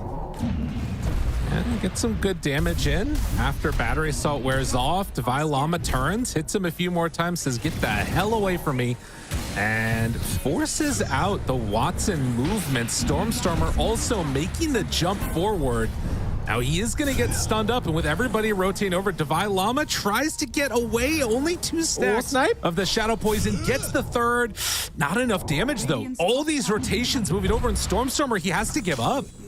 Wow, him living there is huge. So much space created, and they stole the stacks. That's a strange. Oh, that is vicious. I mean, at least they don't get the Ancients, I guess, only simply because they can't. If they had a hero capable of it, that would have been gone as well. But now this Pangolier gets a huge boost, #1 in the game, and has a Lance of Pursuit. Wow. You've got some problems right now. I mean, yeah, that is really big and gonna tip Stormstormer afterwards. I mean, if they get that kill on Devi Lama, it does feel good, but he's just knowing the limits of his hero and able to get away from those 4 heroes chasing him. That was a big play. And Fishman was even giving him the wave too, like, oh, I baited you into the tower, haha, like my teammates are coming to kill you. Right. He just managed to escape right after. Now, keep in mind, they do have some more stacks at the very least, so there is still quite a bit of more gold banked up here for Watson through that jungle. But Adzantic is massive right now. Diffusal Blade finished, Lance of Pursuit, everything you could possibly want. Keeper of the Light already at 3 points in the Chakra Magic, maxing that out first and getting more stacks up. Dire's middle tower is Wow. under attack. Yeah, I feel like Ducalis can just stun someone and they're going to die if Adzantic's there. Right. I mean, the one issue that I am seeing is there are massive stacks built up for the rest of Entity. Can we check stacks by everyone? There's stacks on both sides, everywhere. But they're going to come steal it. Oh my God, if they can get this, if Luna Galaxy can steal these stacks, they're right here. This is so much gold. They see the clockwork creep going over to screw the clockwork. Just go get the stacks, whatever. They're going to kill him. It doesn't matter. And now they move in and take him. Oh my God, the call. If they can get this, Watson's moving over. This is a lot of gold. Gonna try and steal it. How many can they get? Already a lot, but they're gonna back away as Watson makes the move with Stormer, and they're at least soaking XP. But it is going to be the gyro that ends up taking him. Gabby now slowed with the Diffusal Blade running in. The stun is there. Do they have enough to keep him alive? They will. Okay, it's Xantic now trying to get back and away, but Stormer slight dodges to get away from that swashbuckle. That was very close. So Entity, they hold on. He misses again. Dude, he's so stacked that he's missing everything. The disruption to stop the rolling combos and the slight to somehow dodge that swashbuckle. That was so sick. Poor Xantic's just trying to go in there and flex. And, I mean, yeah, they get the kill in the clockwork, but it felt like there was so much more on the table there for Luna Galaxy. Yeah, maybe a little bit of nerves also from Entity. Just really good reactions to these moves by Luna Galaxy. And we're still about even. You can tell, though, that Xantic is the strongest hero in the game at this point. Needs to be able to keep taking advantage of that move. While Shad just keeps farming. I feel like there was a chance for Luna Galaxy to either A, take all those stacks without going for a fight, or B, really hard push the top tower, and they kind of got a middling in between of like neither of the better successes there, you know? Like just killing the clockwork. That was one of those moments where I think they really needed to try and push this game a bit faster, because I don't want to give the space to Watson, because now he's finding all these additional stacks that were banked up inside of here without having to worry about anything at the moment, and he's going to get into that Agnums after this Chrysalis. Right. He is getting where he needs to be. I mean, this is definitely, well, a good start for Xantic. Watson is getting what he wants as well. Medusa is starting to catch up, and she also has those Ancients to go back to. But you kind of wonder if the pace that they're going to play at on Entity, if Luna are going to be able to deal with it. Fishman's trying to go for a big play. He's going to smoke his way all the way around to the Wisdom Rune. He's tumbling. I don't know if he's going to make it. It's a long run.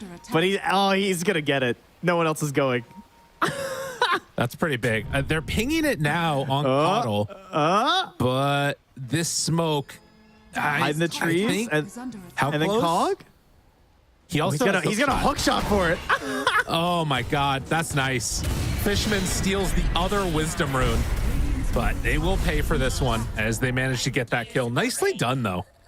That had to be the world's most unnecessary Solar Guardian. He just wanted to get over here. Yeah, right.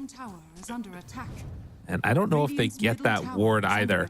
So while it's been some good economic damage done in the jungle, it does feel like, at least for now, Entity doing a good job of, you know, these Wisdom Rune plays. It makes a big difference in the XP world. Yeah, Wisdom Rune plus him holding that top tower for so long is what helped get him to level 6, now level 8 on this clockwork. Yeah. He just got 6. He's kind of humongous massive at the moment. We got level 6 on Ducalis. I mean, he's just glad to have his ulti at this point. And Theolcor, you know, this is the Keeper of the Light. He's been doing at least a little bit of farming and of course stacking too, so he should be having quite a bit of XP. Probably a little bit behind where he wants to be in comparison, right? Missing on these Wisdom Runes. And again, another stack here. This Dusa, like, he can't even stack the Ancients anymore. Yeah, you gotta cut some trees. Yeah, exactly. Gotta do a little bit of deforestation here. Well, they're going to make a move at the very least and try and get some kills. Gabby on a creep wave. They see him here. Xantic is available with the Diffusal Blade connection, but Gabby backs out, recognizes the potential danger, and won't get caught. So nicely played there. And in the meantime, gotta see what they decide to do with this Manta now done on Medusa, because she is gonna have a strong timing, right? This Scotty with the Manta, it's gonna be looking pretty good for her. Yeah, no doubt about it. There's a lot of benefits to Medusa in this game, especially if they don't wind up with any sort of like diffusal itemizations. It's kind of the perfect situation, other than the Shadow Demon, of course. That is still the number one thing they'll have to keep an eye on. Kataomi, pretty farmed. Even though some of the stacks get stolen, he is the most rich of the supports. He already has the Faded Brooch and then is hoping to try and get into that Aether Lens. Well, Stormstormer, we watch him farm a bit, but Shad is looking to try and clean these ones up. Started at 7,600 gold and is now exploding up towards that top net worth spot. I think it is, as Fishman chases back to Vilama, it's a bit of a weird conundrum, right? Because we always talk about the butterfly build with Shadow Demon and how strong it is, but that's also such a strong timing where Medusas will try and end the game almost, it feels like. Obviously, it's changed over the last couple of patches, but I'm curious to see what Shad's decision-making is in terms of like when he tries to play with the team, when they try and push. There comes the... I mean, mostly it'll just be around the Aegis, I assume, as we have a Solar Guardian now bottom on the Gabby. See ya later. Attempted a duel there, and it was nothing but an attempt, as this ward is also scouting Kataomi's stacking. Oh, no, sorry, not stacking, just giant stacking. He's following him. And they're going to get him. Really good ward there. Place to find that kill. And now taking the tier 1 tower, do they move on into that area? Now, there is a Watcher that's controlled by Dire, which would see that move. It doesn't look like they're doing it yet. Shad is just walking into 3 heroes kind of unknowingly and just gets away with it. Dire's bottom tower is under attack. He's very strong. Some pings come out. Looks like Fishman wants Gyro to start moving down that way and start farming for Watson. With the Agnum Scepter done, definitely could be good. Collis drops down a ward of his own. Stormstormer spotted another miss swashbuckle for Xantic. His entity are now going to head down bottom and try and find Devi Lama. You know, it'd be nice some dual damage. Oh, yeah. Make things feel a bit better here for Gabby. I mean, we gave this guy double MVP in the last series. He was popping off on Shaker and Coddle, helping to get Entity to where they are now. Gotta try and find himself a game here. Got a late pick and quite a few offlaners to choose from. Ooh. Fishman hunting. Shad makes the move, though. And now this gank attempt is not going to work the way they wanted it to. Yeah, Gabby just hits up the Twin Gate. Just heads right through. So I'd rather just go farm some of these jungle camps right now. But look at all these heroes storming forward here from Luna Galaxy. They're not going to find Kataomi. Gets away in time. But defensive tools are up. The Heaven's Halberd on Devi Lama. Heaven's Halberd, Blade Mail, and an Orb of Destruction. He is hitting a nice power spike right now with his... He looks pretty scary. Yeah, he's very strong. Middle tower is This hero can make so much happen with just a few items, it feels like. Now, they do head through the back lines, and they take over that Watcher. That might tip off Gabby to what's going on. It looks like the Vilama is happy to just farm up after they brought 5 heroes to that bottom side of the map. Does spot that Gabby was farming that there, and starts heading back to the wave. But yeah, it does kind of feel a bit like a farm factory here. And I think if you're Entity, I'm pretty happy with this. Like, particularly if Kataomi can keep his farm levels up. He just got a Philosopher's Stone. This guy's going to be able to make so much happen. That's true. If it wasn't for the Shadow Demon, I would be just like way more on the side of Luna Galaxy, I feel like. Like as strong as Gyro can be, it's a Medusa. And I think Dawnbreaker also has these nice moments heading later too, but just the Shadow Demon itself, being able to turn so much of that around from you, and what we've seen with these talents and these Aghanims, like he just becomes a monster later on. Kind of Omi even gonna escape there. Nice play. Quite a few enemies around. Thought he might need a bailout there from Fishman, but he gets the bongos delivered and he's gonna take his speed right out of there. Well, 20 minutes, and we're back down to just about 1,000 gold separating these two teams. And yeah, I mean, I definitely am seeing what you mean about like the strength of Medusa in the later stages and all the rest of it. I'm curious to see like how capable they're going to be of getting on top of Katomi, because that feels like it's going to determine a lot of how this game goes, and of course what the moves are over the next couple of minutes. Stormstormer's getting towards a BKB, has it completed soon. I would just, oh, let's see here. Oh. Do they have the damage? They haven't. Nice. He's out. Can't get him. I was going to read you a message I received this morning. It said, hold on. Wednesday, August 30th, 2023, 9:55 a.m. Lyrical. All right, we got to figure out something for long games. That is true. That was before, like, the last two games. Yeah, I did. Or it was during the first one, I think, and then we had the second game that went crazy long. After 3 relatively other long games, it's been quite a day, and I gotta say this game is kind of looking like we might go that trajectory. I know it's pretty insane. I don't. I thought we could workshop it since we're in the long game now. Like, are you thinking like tic-tac-toe? Are you thinking we start like a podcast? Yeah, right. I think we can workshop it a little bit more. We'll think about it. Well, we got time. Maybe not live is an option, but no, okay. Yeah, that's what's up. But yes, I have noticed a trend, and you know what? I did a little bit of research myself. 6.82, the comeback patch. That was the one before Troll Sniper that I think was the longest patch of all time.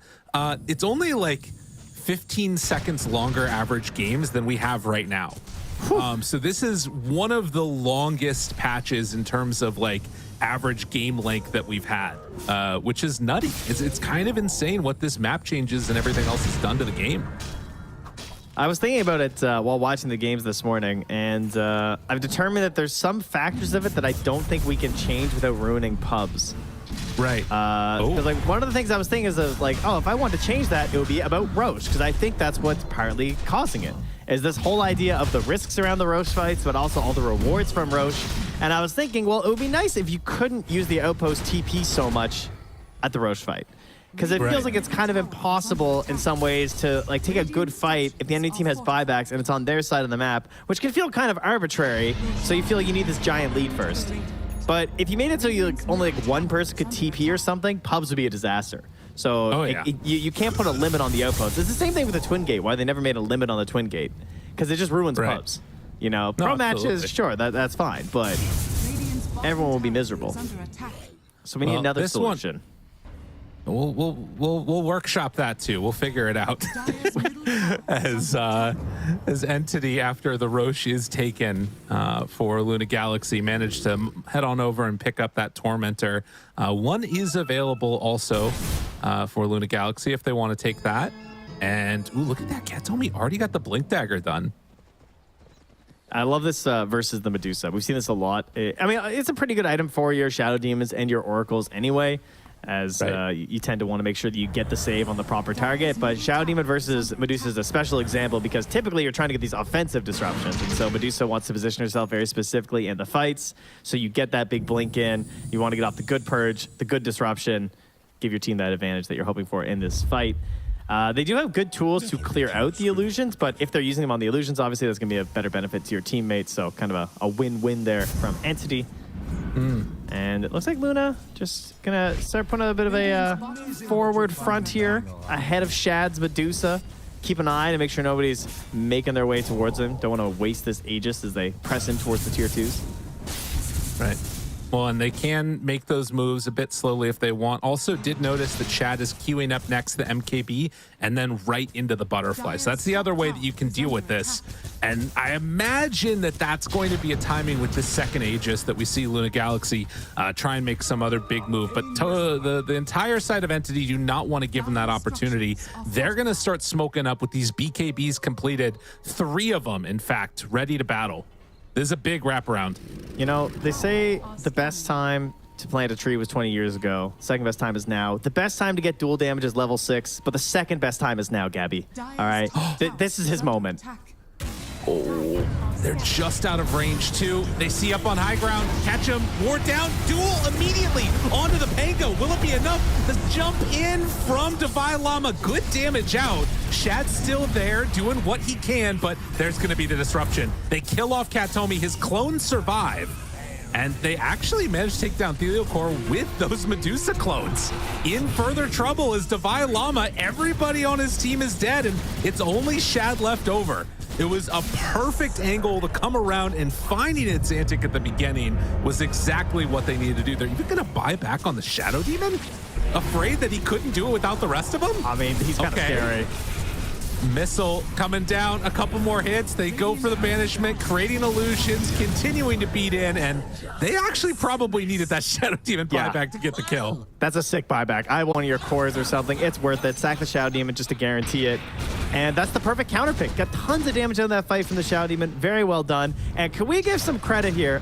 Observer, please, could we click that ward that was on the pillar and take some notes as to that ward on the pillar there? Yes, the one that was just picked by Fishman. At the very top, I'm sorry, I'm making the Observer do a lot of work because it's worth it, I promise. Right by Kataomi, the Shadow Demon. Observer, no. Yeah, no, Oh, no, they're not listening. That's cool. Basically, it was planted by Stormstormer. They gave the obs to Stormstormer. Got the pillar up on high ground to start the fight. That's huge. Like, mid players. Okay, would you believe it? Yeah. Setting it up for your team. Yeah, that word right there. Is. That was the one. Big play. And Stormstormer got the tip afterwards. Does have a gem coming out right now as well. So they are hitting a really good timing here by Entity. This is exactly what you want to see. Top tower is under attack. I will say, Luna Galaxy, they might end up getting caught here. It looks like he's fine. He was getting a little crazy there. I don't know. I think he thought he was gonna like blink back or something. I don't even know. Well, Satanic completed for the gyrocopter. A big fight won. Still, there is danger though, I would say. You know, that was Aegis round 1 taken. The second Aegis is probably the big timing that they're going to be looking for. Are they going to lose this Wisdom Rune? Looks like it. Stormstormer. Oh, look at him. Gonna try and steal it. The timing. Oh, Divine Llama gets it a little quicker. What a cheeky play. Back out, and that is the Aghanim Scepter complete for Stormstormer as he also approaches level 20. So he is about to hit a very dangerous timing. Now looking towards that shard next for himself as well. And Gyro, Watson, you know, he's not after my heart here. He is going for the Daedalus, no defusal. The Shadow Demon is enough, he says. Right. Might be right on that. Well, and Shadow Demon himself is trying to get into that Aghanim Scepter. It's going to be a very interesting couple of minutes here because Entity are starting to get some really big items. The Core going to get caught, not able to get away from Stormstormer.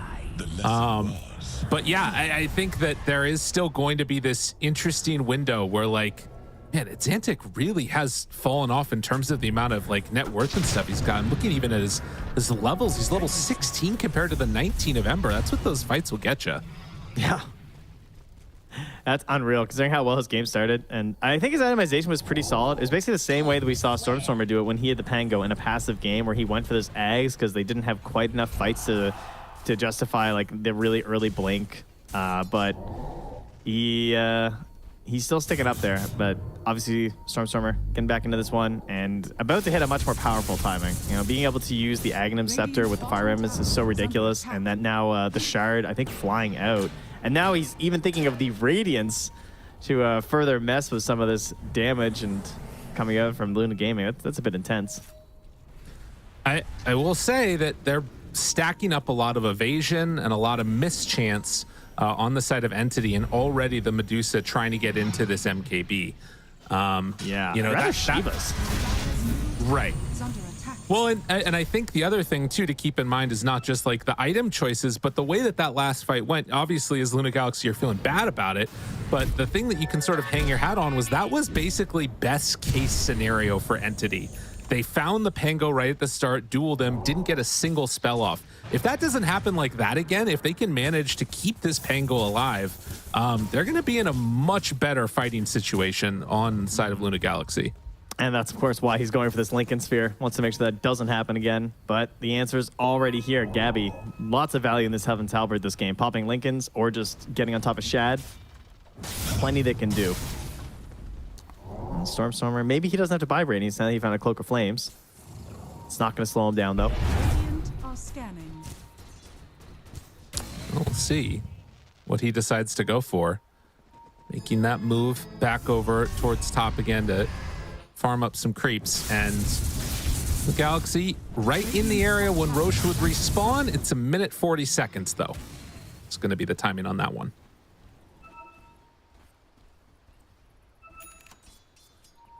So And guaranteed yeah, Radiant done. side. MKB done.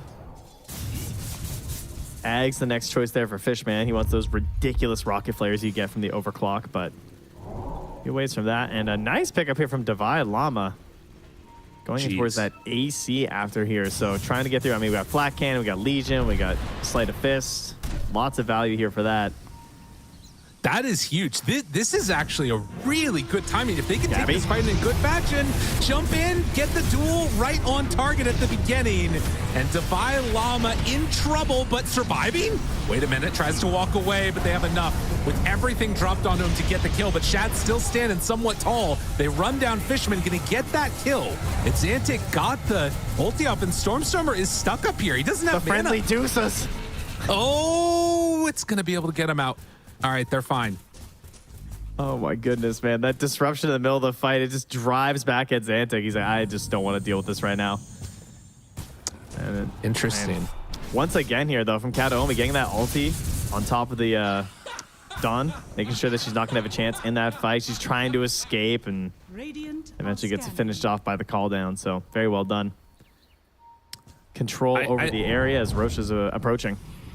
I like what I'm seeing from Entity. I like this timing that they're showing, but I do still worry about, like, you know, these fights are happening because of Gabby. Gabby needs to keep getting those initiations. He's playing really well right now. I wonder if that stuff changes at all if he's not able to get those perfect combinations off. And Shad just wants in right now. He has this enchanted quiver. He's feeling strong with the MKB. If he gets that approach onto someone, it's a lot of immediate damage. They have the flare, though, so they're going to be able to keep an eye on this if they decide to commit into the pit. Fisherman says, we need some vision, man. He's telling them where to plant the wards. Help me out. Shadow Demon just got the Aghanim Scepter completed. Oh, baby. So another big timing. Man, this Legion has been such a thorn in the side of Luna. And Shad steps forward. Middle tower is under attack. I mean, they keep on getting initiated on. If you're showing on a wave like that, it's hard to imagine it not happening. We'll have to wait and see where they decide to go. I mean, it's all about this Roche.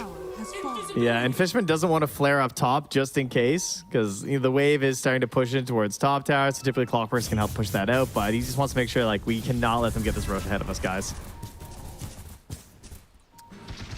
Catches that wave. And yeah, the wave is pushing in up top, which is going to do some damage to that tower, but now into the pit, they're going to start to farm it. He just sent a flare up there, so... Oh my god, dude, that timing. If that actually gets it to him... No, the flare comes out now that they see that Roche is going. Scary. Gyrocopter illusions being sent forward first. Medusa illusions on gyro illusions. Everybody else back behind that Medusa. So far back. They are ready to keep them alive, though. That flare didn't see them. Xantic hiding. Need to be careful The angle on this is scary. Bashing Shad, rooted on 2. Keeps hitting away. Clockwork looking for an angle. They have to be careful. The roll through catches him, and Xantic already gets the roll off. Stormstormer in, BKB out. The banishment onto that Medusa. Shad forward. Who gets it? Stormstormer gets the Aegis. That's what they needed. Cat told me, though, he ends up dying, so it might not matter. No, Shaddy's in trouble, but the swap keeps him alive. Shad's still hurting. He doesn't have anything left in the tank.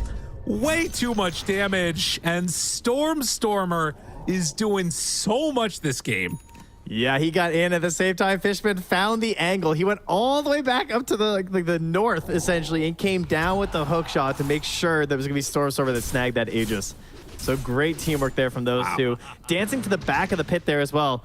Look at between the vision of the flares. Wait, I thought he was going to go in there, and he just stops in the pit. I was like, oh, snap. Like, I got hard baited right there. And then, yeah, the hook shot comes out at the exact right time. Beautifully done. The stun onto the Medusa gives the free pickup. Man, if she gets that Aegis, I don't know if that fight goes their way. No, it doesn't feel like it would have. Crazy, really good recognition of everything that needed to happen. And then Medusa is just food. Gets blown up. My goodness, Entity. And you know, we've been highlighting Gabby and all the stuff he's been able to do. I guess it's worth noting part of the reason he go in like that is because Stormstormer is starting these fights perfectly every time. Radiant's middle tower. Getting their vision down and can do it even more with Shiva's now delivered. Yeah, and they're trying to solve that by getting the scythe on the Coddle to maybe give them a chance. I'm so glad he went Shiva's, by the way. I think that's much better than the Radiance because it's just the vision, right? That's what I really like about this decision. We've seen, I feel like that item has just looked better and better as time has passed here. Oh my goodness, yeah, Ducalis finds a big old stash of Lotuses here.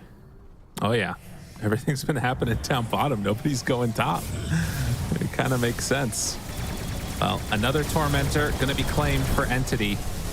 And Medusa getting towards Butterfly, but you're starting to wonder if they've now built themselves too deep of a hole to try and pull themselves out of. Everybody on Entity is getting that next tier of items and levels too. Levels are a huge issue. And what a game to get the shard on Legion Commander too. That bonus armor versus Dusa Pango Dawnbreaker. Yeah, I'll take that. Radiant are scanning. God, and a timeless relic for Stormstormer. That's what they need on Theolocor right now. If they can grab that in combination with his scythe, try and actually lock down Stormstorm and get the kill onto him, that would be huge because he still has not gone in for the Lincolns. Not currently thinking about it either. That could be something that Theolocor could make him regret. Rune of double damage. Need more time, and Entity continue to take the fight to them in the perfect ways. I think the mid-game team fighting from Entity in so far this game has just looked levels ahead of Luna Galaxy. They've done everything right and picked their moments. Part of it is because a good fight for Luna Galaxy would require Pango to have vision and jump in and start with a solid roll. And they don't have a great way of making that happen. Whereas, I mean, how many times we see Fishman just sending out flares, you know? Yeah. And we got Clockwork. We also have the Shadow Demon, which, you know, middle of the fight, run up a little bit of Shadow Poison, never hurts. Passing the ward over to Stormstormer and that fight up top. They clearly have vision on the mind for Entity and are understanding how much it's doing for them in these fights. Oh, Shad. Oh, he's so fast. Gotta be careful here.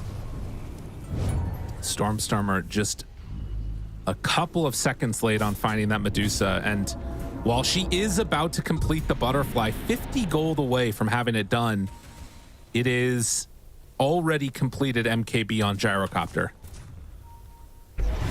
And look at these cross-map flares that Fishman's sending out. Yeah. He's moving as he does it to try and cover as much space as he can to get an idea of where they're moving inside the jungle and where they're not. And there goes Shad's courier. Did it have the Butterfly on it? Oh, he didn't buy it yet. Ooh, that's good. Okay. That's important. Yeah, the talisman is still waiting to be purchased here. They're going to have to make a run over to the other secret shop. It looks like that's the call already. And in the meantime, Entity are moving to try and secure maybe another Tormentor for themselves. It looks like Watson's going over to do it. Is he the only one who's missing it? Yeah, he is. So this will be for Watson. Big. Entity, very, very farmed right now. Taking the tier 2 tower. While Shad makes the move over, is going to finish off That butterfly, it looks like. Although, wait, didn't buy it? Yeah. Oh, Hello? wait. Buddy, shift queuing? Sir? He's worried about getting hooked and then not having buyback. Yeah, I think it's a buyback issue. But, all right. He's not going to run it. Interesting. Well, Aegis expires, and Gabby picks up a haste rune. The Illicore is moving over to the other side of the map, trying to push out these waves and secure them some later stage Dota. I do like the Ninja Gear choice. Oh, jump, duel. Divine Llama caught again. Everything used. Will it be enough to keep him alive here? Tries to jump out. They do get the swap away, but the missile's still chasing, and he's in trouble. It's Antic. Can he keep him alive? Trying to do the best they can. The Hex is there. It's good on his Stormstormer. It's not enough yet, though, but he will die. That's Gem. Divine Llama actually got the kill, and now chasing for more. Katomi pops the ulti, jump forward, hits for the moment with that stun, chase forward for more. But no, God, look at the range on Katomi with that telescope. That is crazy. Oh, the Illicore was right, you know? He's like, I just got to get sight. If I get sight, I can ruin this Ember's game. So grabs him there. Hasn't changed his mind. I mean, he's holding 4K gold. I feel like, I mean, how do they catch him if he gets Lincolns? Like, yeah, he immediately switches over to a Lincoln. Okay, yeah, because there's just no way. Like, look at their heroes. Popping that Lincoln is going to be very difficult. I mean, he can maybe do it with blind, or rather the Soulbind. Yeah. Shenanigans, but it's not easy. No, it's gonna be a tough one. Or like your Force Staff, but again, like anything that gives you that little bit of timing and space to make sure you don't get scythed is gonna be huge. Well, 14,000 gold lead at 41 minutes in, and they do have, I believe, Medusa's actually doing the swap over. Okay, so I think she sold the Eagle Song. Yeah, and she instead did. is going Aghanim Scepter. So saw that MKB and Gyro and said, screw that. She actually sold it. Yeah. Gotta do what you gotta do, man. I mean, if he's gonna finish MKB, you don't have a choice. Yeah. So it was all a bait, a 15 or 1,700 gold bait or something there, you know? Right. Oh wait, it's only 1,400. Yeah, it's 2,800 these days. Eagle Song's dirt cheap. Well, very interesting. Does also have the shard completed. So turning everybody to stone, not bad. Meanwhile, jump in. They find Ducalis with the duel this time, and that one is going to be an easy win. It took a while to get this damage for Gabby, but now already up to 100. It comes in fast in the late game. Right. Start stacking that up very quickly. Katomi's insane. Hey, you said at the start, like, yeah, this game keeps going. If he keeps getting farmed, I'm okay with it. And yeah, he's farmed. It's a Shadow Blade coming out. All right. Okay. So I didn't get Ninja Gear. I guess I'll just buy Shadow Blade. That's crazy. Interesting though. Yeah, I'm not sure exactly. It feels right now as if Entity are in just very good control of this game, gonna wait for that next Aegis to come up. It does look like it's going to spawn Radiant, but only about a minute or so before the swap over. So we'll see if Entity are in position to get that right away, or if it is gonna end up being a dire side Roche. I want to see how much work this Agnums does for the Medusa. Yeah. Because with how a Gyro and a Legion has to play the fight, there is a chance that this Stone Form makes a big difference. And they do have a lot of physical damage to stack on top of it too, of course. Well, smoke. I'm not sure if that one was quite scouted by that ward that's expiring right now, but the illusions going out definitely will be seen. And 30 seconds away from the Aegis, all of these fights have gone the way of Entity so far. Can they get another one going their direction? Stormstormer hits level 25 and gets a shield rune. Ooh. The 12 Remnant charge time. At least it wasn't an arcane rune, I guess. All right, where's the overclock, Fishman? Divine Let her rip. Yeah. The run through. Jumping right at the start. Finds Ducalis, finds Shad. Xantic already got the roll off. Meanwhile, you drop down with the Llama. Wants to find Watson. Do they have enough damage? He's starting to fall. The Disarm. Army's gone. can't do anything. Duel on Medusa. Will it be enough damage? Yes, indeed it will. Gabby is a monster. But they do end up getting away with it. Xantic for the moment. Can he actually escape? It doesn't quite look like it, as the chase down is there. 4 dead. They get Gyro, but everybody else is going to fall. I mean, you can look at the death summary of the Medusa, and you might be confused, because why does it say 920 damage from Medusa? That's a lot. Yeah, it's a good counter, it turns out.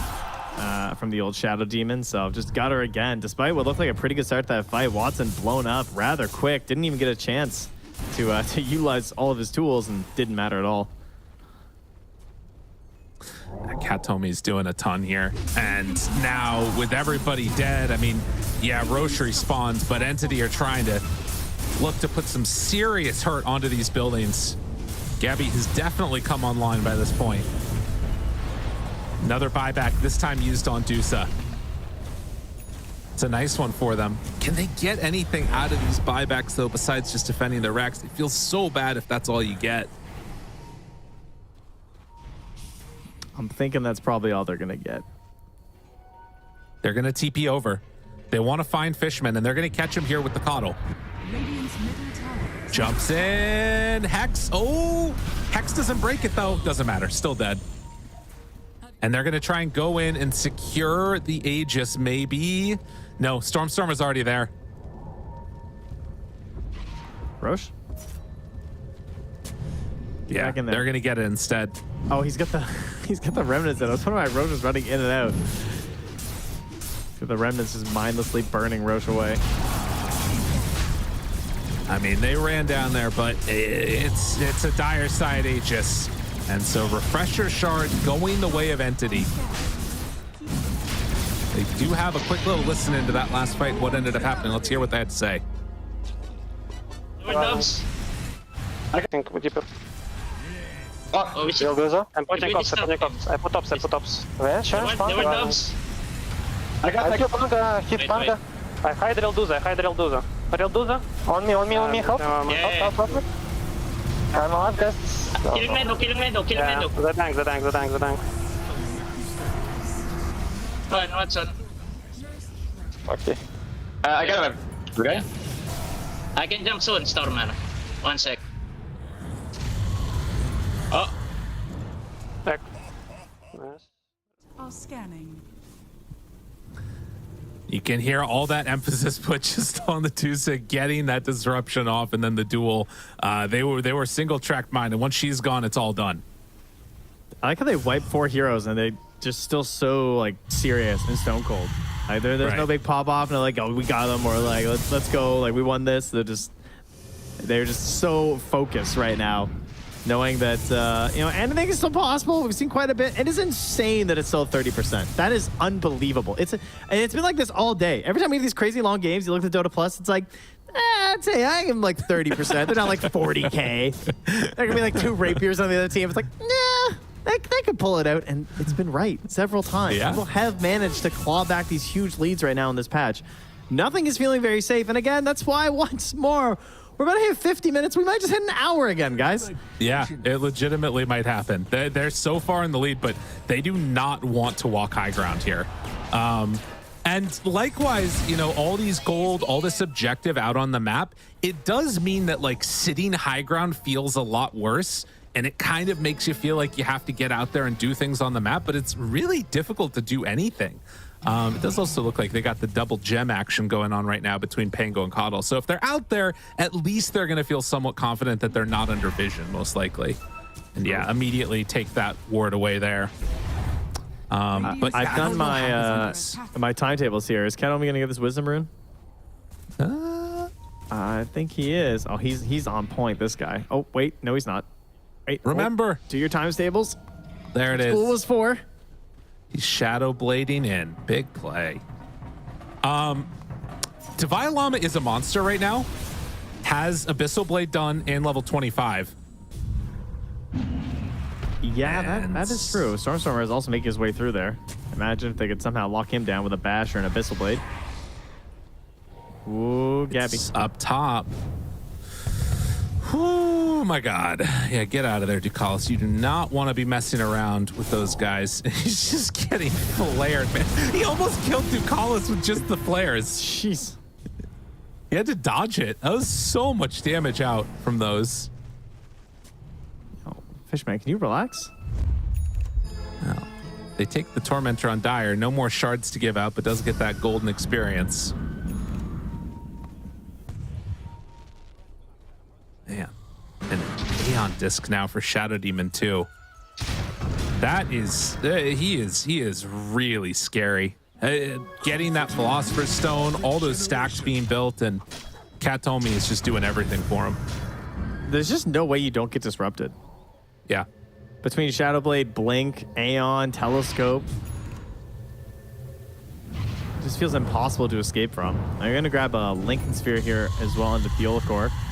But quick answer there from Watson. Also has his own Lincolns to pair with his BKB as that gets lower. Speaking of which, BKB was also purchased by Medusa, sitting in her stash right now as he's trying to finish up the Agnum's Blessing recipe to get that infused. Okay.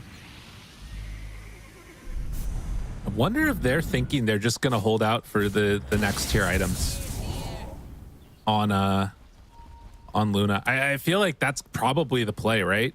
Keep sending illusions out. You get further and further behind and just hope. I don't even know what items you hope for, but something.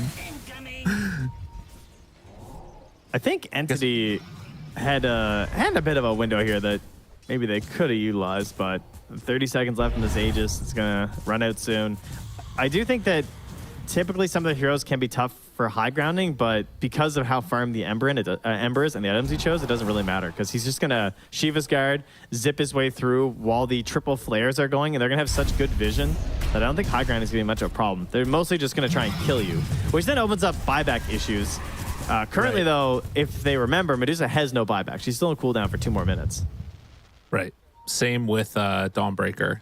Yeah. So there was a window here with no buybacks on Radiant and all the rest of it. And, you know, I'm saying this again with a 33,000 gold lead, 34,000 gold lead, it just keeps going up. But if you're looking at like the state of Dota right now, this is not necessarily safe. We've seen comebacks much bigger than this before, and almost comebacks too, a lot of times.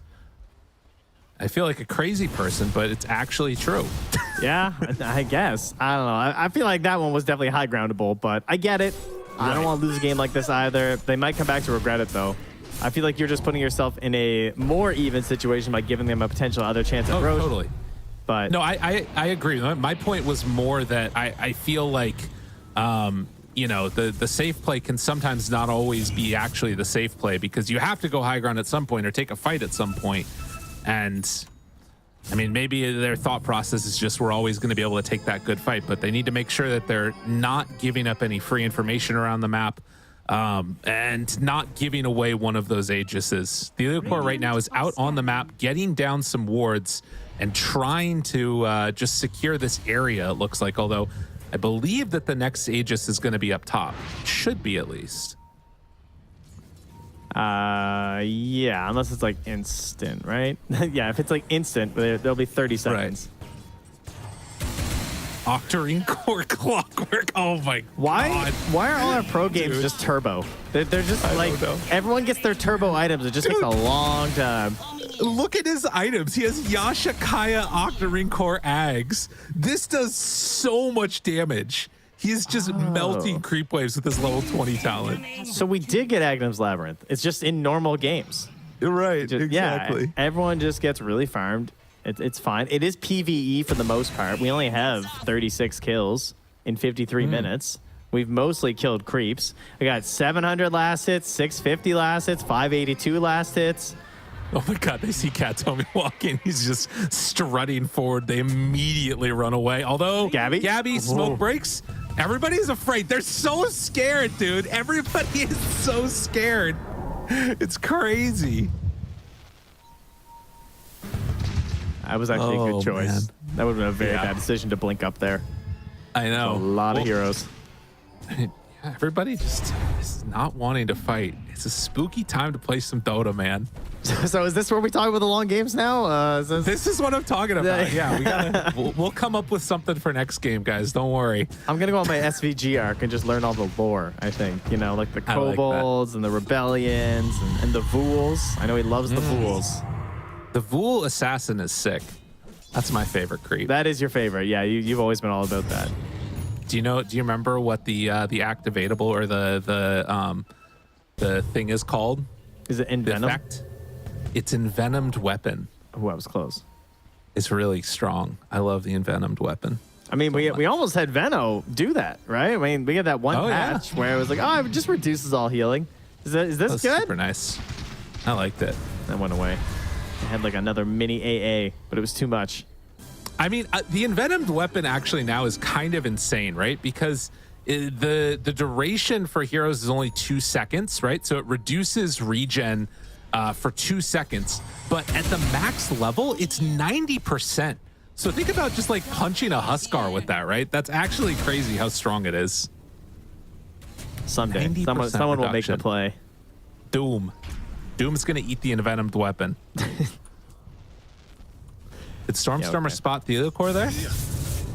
Oh, he sees him now. Oh, couldn't get him. He must not have seen him. He hit Gleipnir. Yeah, I think he probably didn't then, actually. Yeah. Every second that passes, if you look at the graph, you're getting further and further into away the favor of Luna. It just keeps going up. It's like, you shouldn't have waited. The Medusa cometh. It might not do anything, but there's a chance that it would be insane. Oh, Thielkor? Is he going for the Wisdom Rune? How bold is he? Dun, dun, dun, dun, dun. Take the DD, bro. Yeah, he gets that one. All right, Roche is back up. Are they going to wait? Dude, what if they wait until daytime to take it? Don't say that. Don't say that. What if they wait until daytime? Why would they wait till daytime? That's so much worse. Because then you get the Aghanims, right? Wait, yeah, but then it's on their side. Does everyone have Ags? Everybody has Ags already. They all have Ags. Oh, yeah. Oh, my Ags God. Roche is so bad, man, you know? Because, like, by the time you get it, everyone has Ags anyway, because it's like 60 minutes. Oh, it's so true. All right, Thielkor's going for the Wisdom Rune after seeing that, hey, guess what? They're getting the Aegis, so 24 for him. Oh, their third cheese. Perfect. Yep. Where is the block of cheese? I mean, honestly, it's shocking it hasn't happened yet. Yeah, it really is. You Maybe think it would just happen by accident at some point. They're going to add a recipe where you can just put 3 cheese together. I mean, what is the angle of this wedge? How many cheese do we need to complete one? It looks like maybe 5 to 6. Yeah, it's true. At that point, we just have a whole cheese, which should just be the block of cheese. I like this. Yeah. Hey, Ducalis just got Ags. That's pretty nice. Oh, good. Now he won't care about Roche either. Exactly. They're ready for it, man. Any other 25s? Let's see. Pango has it. Oh, they have 25. 2 charges of disruption for Katomi. Oh, my God. Yeah. All right, bye, Dagons. New mission. Now you got some strats here. Yeah. They also have a rapier queued up on Divine Llama. Nice. Yeah. He's actually almost got the gold for it, too. Which is nutty. And a rapier queued up for Medusa. She actually has the gold to complete it. He also did get that Wisdom Rune, by the way. So, well done. Oh, yeah. Yeah. Oh, will he be chased down, though? Goes to the secret shop. Jump through. Shad. Hook shot in. Shad in trouble. Broken. Trying to stand in place, trying to stand his ground, taking a lot of damage. Watson there, everybody just getting exploded. Ducalis does get the swap out, but the duel is there. And Xantic is dead. No buyback on this bench, but does still have the illusion. Eventually starting to fall and is going to get killed off. Pango has buyback, but Watson is so strong. So incredibly strong. They can't finish off this rapier in time. She can't get to the secret shop. Needs to send over. She's sending over her courier right now on Medusa, trying to get it. Do they decide to go out Medusa still standing up front and center. The Hex is there, the control, the stun on to 3, doing good damage, but Medusa starting to die. The heal coming from Divine Llama. The turnaround, it's there. She's barely surviving, but finally going to be brought down. There's the buyback. Starts to fall. Divine Llama also back into this. It's Antic slows down Fishman with all the buyback to use. Fishman, he gets out. Oh my God, the jetpack TP. You love to see it. And he's just off the map and out of there. Up into space and then back home. This gyrocopter comes back up. He has almost 12,000 gold and is level 28. Dude, buy a moon shard, buy anything. Oh my God. Well, you know, when you have a 3,600 gold buyback, it can be tough to manage your finances. That's true. Oh man, and Medusa, I mean, wise decision, I guess, in the end, not to buy the rapier, because didn't quite have gold for buyback. 800 gold away right now from completing the rapier. Don't know if she's gonna decide to send out that courier to try and get it or not. I'm still surprised that defense worked out. She went the other way. Like, wait, only lose 1 Rax? Yeah. Oh yeah, her courier is still just lurking over there. Her courier is at the Dire secret shop, actually. Yeah, so they're gonna have to be really careful, particularly with Clockwork Flare. But Pirate Hat, Fallen Sky, it's online. No. Almost It's time. 60k gold lead. And Heliocor gonna try and farm up some creeps for his team in the meantime. On the way home. All right. It's making its way along the bottom side of the map here. Rapier online soon while Heliocor farms. Trying to do all that he can to get some items for the team. They need it real bad. He gets 1. Gonna pass it back most likely. Send him home. Send him back. Stygian for the gyro, though. Force boots for the Shadow Demon. Enemy are getting them all. Hurry, Heliocor. They're getting all those items. Meanwhile, they're pushing. Rapier's coming. Shad, Rapier online. They got it. Jumps in. They get the swap. Oh, they got him. Fishman in trouble. Disruption to save him for the moment. Stuns. Watson starting to fall. Watson so low, he's dead. That was the fight they needed. The disruption came too late. Shad does so much damage. Can they get any more? They don't have Dawnbreaker. It's Xantic. He tries to get out of there. They need a couple more hits on the Fishman. It's not quite going to happen. Fallen Sky out. Gyro? Trying to take them down. Shad hitting, punching, beating into them. They don't quite have the damage yet. The swap in pulls him close. Remnant out. He's going to walk away fine. They have Pango and the Dawnbreaker dead for a while. All right, Shad finally getting a Hurricane Pike. Look at Fishman. Just standing there. He took 2,100 damage from blade mails on that gyrocopter. That's why he died. Wow. He just kind of got stuck in there, didn't BKB, and got annihilated. Hookshot in. Jumps for it. They have that Force Staff ready for the, well, Medusa, but the duel is there. Do they have enough damage to bring her down? The swap, the damage reduction, keeping her alive. She's stealing them all off. Shad walks back into the fountain, gets away with one. Gabby? Now the swap keeps them into the fountain. Gabby, push back in. Gabby dying to the fountain, and Gabby is gonna fall. The Ancient is exposed. Entity say, screw you guys. We're gonna end this game. Can they? They're gonna take it down. Game number 1 going to Entity. All right, well, you know, just a casual lead. Sorcerer was grabbing his heart there for a second. Just, all right, whew. No worries. My gyro bought back. Bots couldn't get back into the fight. Took him a second, but he made it there eventually. Oh, man. So, like, how many of these games have we had today now? I don't know. Every game. Like, what is going on today here, guys? I don't know. They're so afraid. Like, all right, let me just look at the games so far today here, okay? Is this actually real? All right, so we've had 83 minutes, 58 minutes, 44 minutes, 57 minutes, 81 minutes, and now 62 minutes. Yeah, dude, this is one of the shorter ones. I don't know. I mean, I'm not sure what the hell you do. Just pick the later game team, or it's just when you get to these crazy scenarios, like everybody's just afraid. This is unbelievable. I don't even know, man. This is just crazy. I'm loving it. Obviously, a very stressful situation for these players. This moment right here, 25 minutes in, did feel like it was one of the huge fights that just set the tone for the game.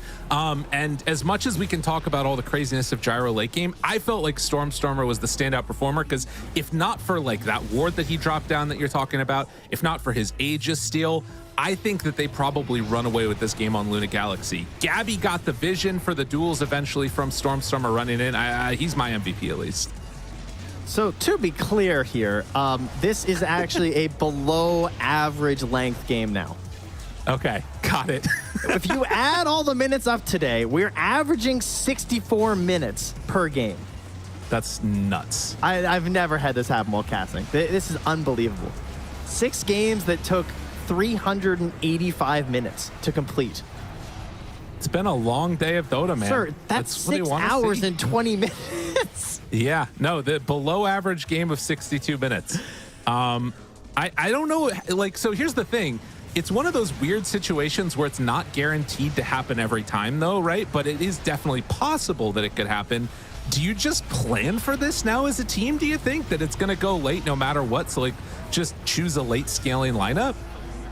It feels like we've got to be considering them at this point. I mean, typically I wouldn't advise it, but it seems to be leaning that way. Like, it doesn't appear to be avoidable at the moment right now, but I will avoid, if I'm Luna Galaxy, picking Medusa into Shadow Demon again, I will say. Yeah. I mean, I didn't hate the pick because I get it. It is very beneficial compared to all these other matchups. Like, they have so much AoE damage. Like, these heroes are balanced around the fact they could do a lot of AoE damage. Gyrocopter, Emperor Spirit, even Legion Commander to some degree in terms of like the overwhelming odds and stuff. So a hero that is just so individually tanky is going to have some benefits versus them, especially when they don't itemize into that Diffusal Blade. But of course, the Shadow Demon just ridiculous, just way too good.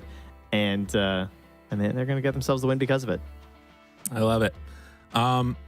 I think, yeah, I like what you said earlier. We're actually going to give it to Gabby. That's fair. It's fine. It's fine. He had a really good performance too, able to shut down some of those key targets at the moments when they needed it to happen. I think that, like, in terms of game number 2, obviously you want to try and get this one out of your head for the side of Luna Galaxy, but I think that there's also something to be said for taking that Clockwork out. That hero seemed like he really created some problems. Yeah, I don't know if you need to do that in the probably in the second phase. That changes things a little bit for me. What do you think about getting rid of Gyro though? Gyro's still undefeated. Yes. I don't know. I'm presumably their first pick though. So True.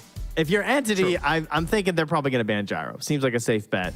I don't think they're going to let Gyro go 8 straight wins in the qualifiers. Surely 7 is enough. I think we've had enough of this hero. I don't think it should be first pickable at this point. It's looking a little too good in Western Europe. Well, I am just going to try and recover my heart for a little bit. We're going to take a quick break, everybody. And when we get back, we're going to have game number 2. Maybe that one will go 100 minutes. Who knows? Let's find out right after this. Go. Go. I do it. Pango. Kill Pango. Pango. He dead. Fight the Dozer. I'm fighting Dozer. Kotal dying. I got Tillis, but I'm dead. Yeah. Kotal almost dead. Don't break, guys. Go fight. I can second spell you. Last one. Take the Dozer. Don't TP. No mana. But she can kill us, maybe. Never mind. No need. Guys, she will kill us after, I think. Yeah. I think we can. Maybe we buy back to SC or no? She has no TP. Yeah. I can second spell you, Watson. Go fight, maybe. I fight after stun. Okay, this I fight first. now. Yeah. Wait, my next turn. No, just fight him. Good shit. Go for me. Good fight, guys.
welcome back, everybody. We are here for another foray into 60-minute, 80-minute, 90, 200-minute Dota as we get ready for this game number 2.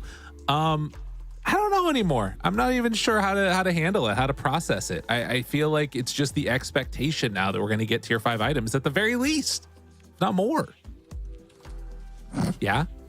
Yeah, you know, maybe we'll get some more Book of Shadows I saw earlier today. Finally got a Pirate's hat. I noticed in a lot of the longer games, the Pirate hats weren't coming out, but the meta has now been updated because everyone realizes that this is not the end. 60 is actually just the beginning.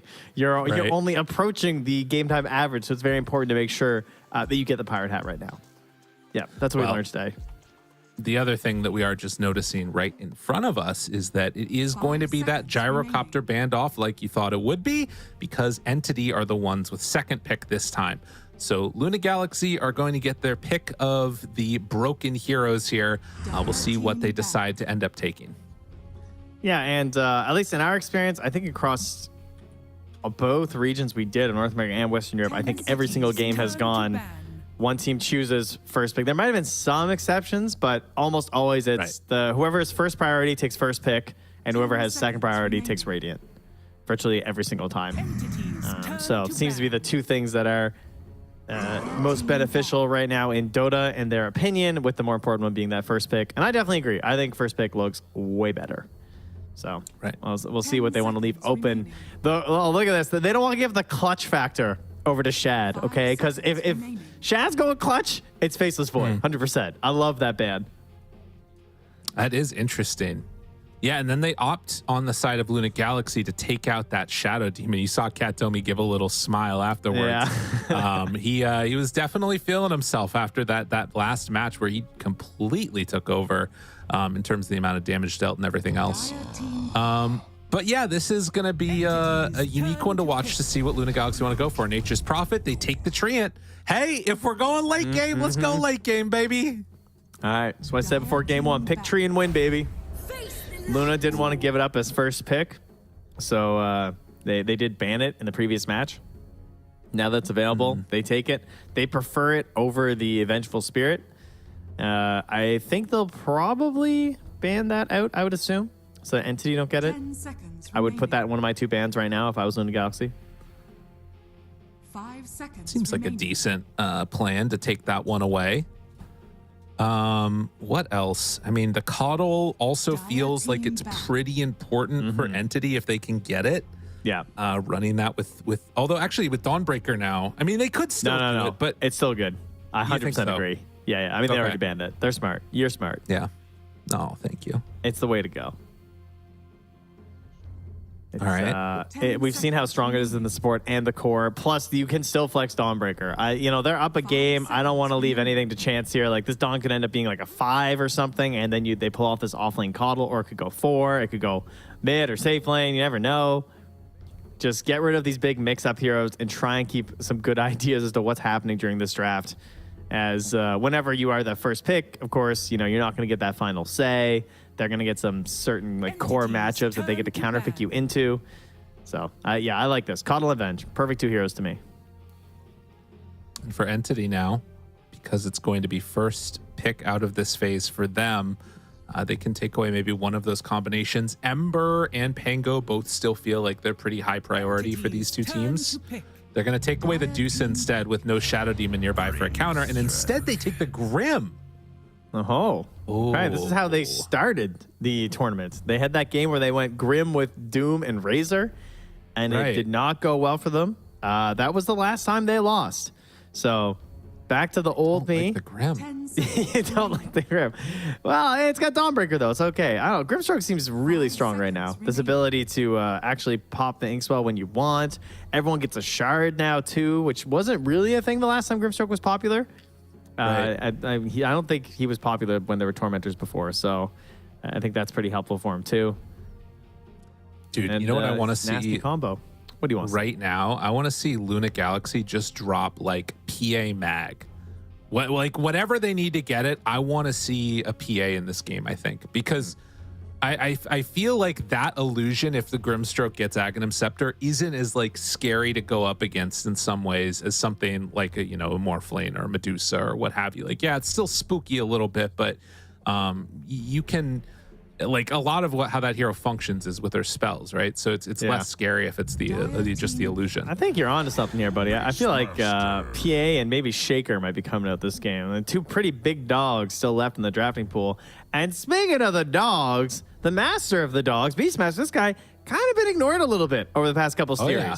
Been looking and been like, where are the Beastmaster picks? Where's this guy hanging out? You know, he's a lot worse in the competitive sense because the Hawks just have so much value to pro Dota, but he's still a very strong hero. And you know, the Hawks, although they are different and possibly a little bit worse than they were before, we've still seen teams have success with it, including Nigma Galaxy when they took down Level Up. So this was their previous opener that they're going to bring back in combination with the Lion this time. 5 seconds remaining.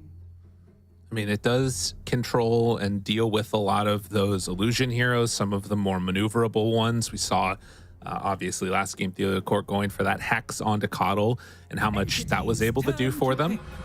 Rubik Grimstroke as a support combination. I mean, Rubik is going to be nice. You've got a couple good things to steal, but they also feel like these two heroes explode if they ever get caught. I wonder if maybe, I mean, I guess you can't fit a Clockwork into this anymore. No, they were a fan of that before. They went with the Lion instead, which will probably be the Fuel Core, obviously, and Ducala's just a tree spammer. This guy's I think he's Grandmaster Bane and Tree, if I'm not mistaken. Okay. Yeah, he's gross. So I gotta say, you gotta love how expressive Dota is. Like, you just told me so much about Ducalis, not just as a Dota hero, but like as a person. I feel like I understand him and I know him better now because of that. It's so crazy. The tree spammers are a special breed. They're scary because they play Tree when he's bad too. You know, it's like the Phoenix players. I don't know what it is about Tree and Phoenix, but it just obsesses the people. And I mean, we knew it was coming. On the other team. I just knew someone was getting PA this game. Like, with all the other carries banned out, it seemed doomed. Now, the last time Entity picked PA, Secret went Troll. They saw that as a possible answer. I don't know if Luna Galaxy are on that same brainwave. 5 seconds. No, it doesn't feel great to me. That's kind of why I was hoping that we would see it in the first phase. And now also, right, you've got like kind of Double Dagger as a possibility later stages, but they don't have like super hard lockdown on Entity yet. Like Lift is kind of there. I guess to a certain extent, like Grimstroke ulti now is pretty good for it. Does Shad play TA? I feel like I haven't seen him play TA. Probably. That could be something. Okay. Oh! All right, There we're it getting the is. clutch heroes. The big clutch heroes are coming out now from Luna. The Exantic specialty. Yeah, he's got a couple W's already so far. One versus Quest, one versus Level Up, bringing out the Kunkka. 10 seconds remaining. Surprised they didn't go for their carry matchup. They're very confident in what they have left here for 5 Shad. seconds remaining. Right. That's kind of crazy to me. I think that this is more of like, you know, Exantic want to be on, as SVG would say, a Siggy. He got a Siggy. Got a Siggy. It's pretty good. Late game too. I mean, this is the thing. If you're thinking for the 60-minute mark, BKBs are going to be low, and you got Water Park Kunkka. 10 seconds remaining. Yeah, he's got some pretty wild stuff. That's true. A lot of the mid heroes are still in. If you look at our ban list, the banned mid hero is theoretically Earth Spirit. We've seen it a little bit, and DP. We still have the Embers, the Pangos. Everybody's just in. Right. TAs, which obviously does get removed. I gotta say, I thought they were gonna TA for sure. I feel like that was the pick, to be honest. Because, like, you have the Beastmaster, you have such good synergy with the timings, you have all this lockdown and control from Train Protector and Lion. All I saw them missing was damage, and instead they went for... Yeah, Kunkka does get some damage, but, you know, he's mostly lockdown based. So whatever this last hero is, has to be, like, the most raw, physical, beastly damage you can get. And you know you're playing a Phantom Assassin, which TA, you have refractions. Like... Right. It looked pretty solid. The other YOLO hero is Morphling, I guess. That's what I was thinking about. Yeah, It is that's a still big one. scary too. 10 seconds remaining. But maybe not though. Maybe that's just what they go for and it ends up being decent. It is still going to be a last pick though, and AA is in the pool, but I guess you're not going to be running that. Maybe they'll just TV, but then you're doing it into Grimstroke. I mean, it's the same issue with Morphling. Like any of these high agi heroes. Are they crazy alk pickers? Ooh, that's an interesting idea. They did try it, but they lost the game actually. I see now. What do you want, Shad? Oh, they won a game too, though. All right, it's fine. Yeah, he's alking. Let's see it. I mean, it's still scary into PA, I feel like. And also, I don't know if Alk is somebody that you want at a 60-minute game. Which, again, is all that I can think about. There is Bloodseeker, too. Yeah. Because, I mean, that's kind of something. Turn to pick. And the crowd goes mild.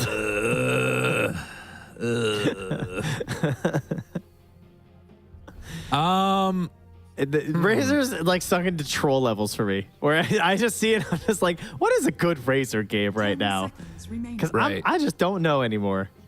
I also feel like this puts them on a bit of a timer. Maybe not. I don't know. It feels very weird.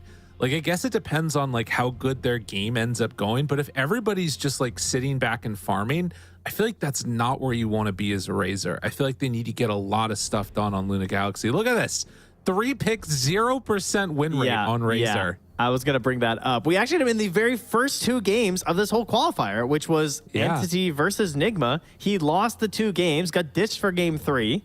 Someone else was unfortunate enough to pick him, and he lost that too. And here he is. And your attempt to stay in the qualifiers to get your first chance here and get your game 2 and then game 3, maybe go right to TI, and you're going with the Razor. So they got to believe in this hero. There's no question about that. And they're going to play some pretty fast Dota here. Right. They're going to have to. Maybe they have some ideas, too, of like sort of Aghanim Scepter to try and be the high ground breaking. I mean, we talked about that. So this is just a Stormstormer Classic going back for the Pango. I think an early timing from Luna Galaxy could be really strong, right? Kunkka loves to play fast. You can XTP yourself to keep yourself out on the map, moving out there quickly. And I think to a certain extent, Shad should at least win his lane in theory. I feel like this one could be a little bit tough for the old Gabby Katomi to deal with. We'll see, though. Man, I would hope so, because they got to figure out something here. I just see these entity heroes, and I'm just like, all right, so I'm going to start prepping my entity interview questions here. If you guys want to send me any, that would be appreciated. Well done, Trent. Yeah, just let me know. You guys got any questions that you're burning to ask Entity in the winner's interview after this one? You are spoiling them so much. Caster curse galore. Unbelievable. I'm trying hard here, bud. Yeah, you want game 3? Another 70-minute game 3? I would love a game 3, frankly. To be fair, I think that if we go to 70 minutes, Entity are probably taking this. That's what it feels like to me, at least. I don't even know anymore. I feel like at 70 minutes, nothing matters. It's just like everyone has so many talents and these like tier 5 items that I feel like any combinations of heroes can win if you just get the first pick off, you know?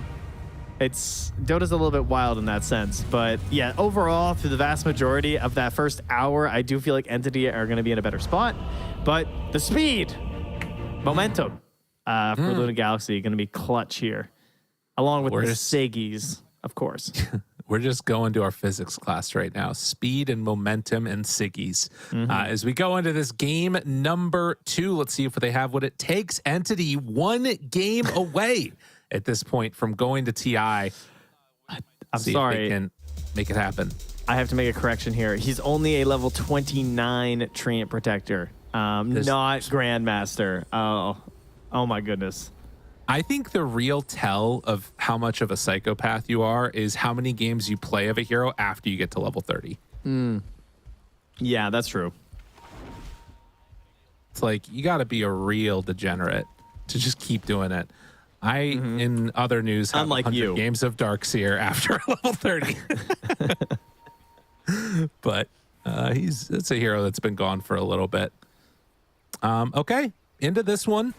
Already double bracer queued up for Kunkka. I think that Exantic's ability to move around the map and make kills happen is how I'm at least going to determine how good this game is going for them. But maybe, again, they believe in the late game capabilities of it, and they're not trying to play as fast. Who's to say?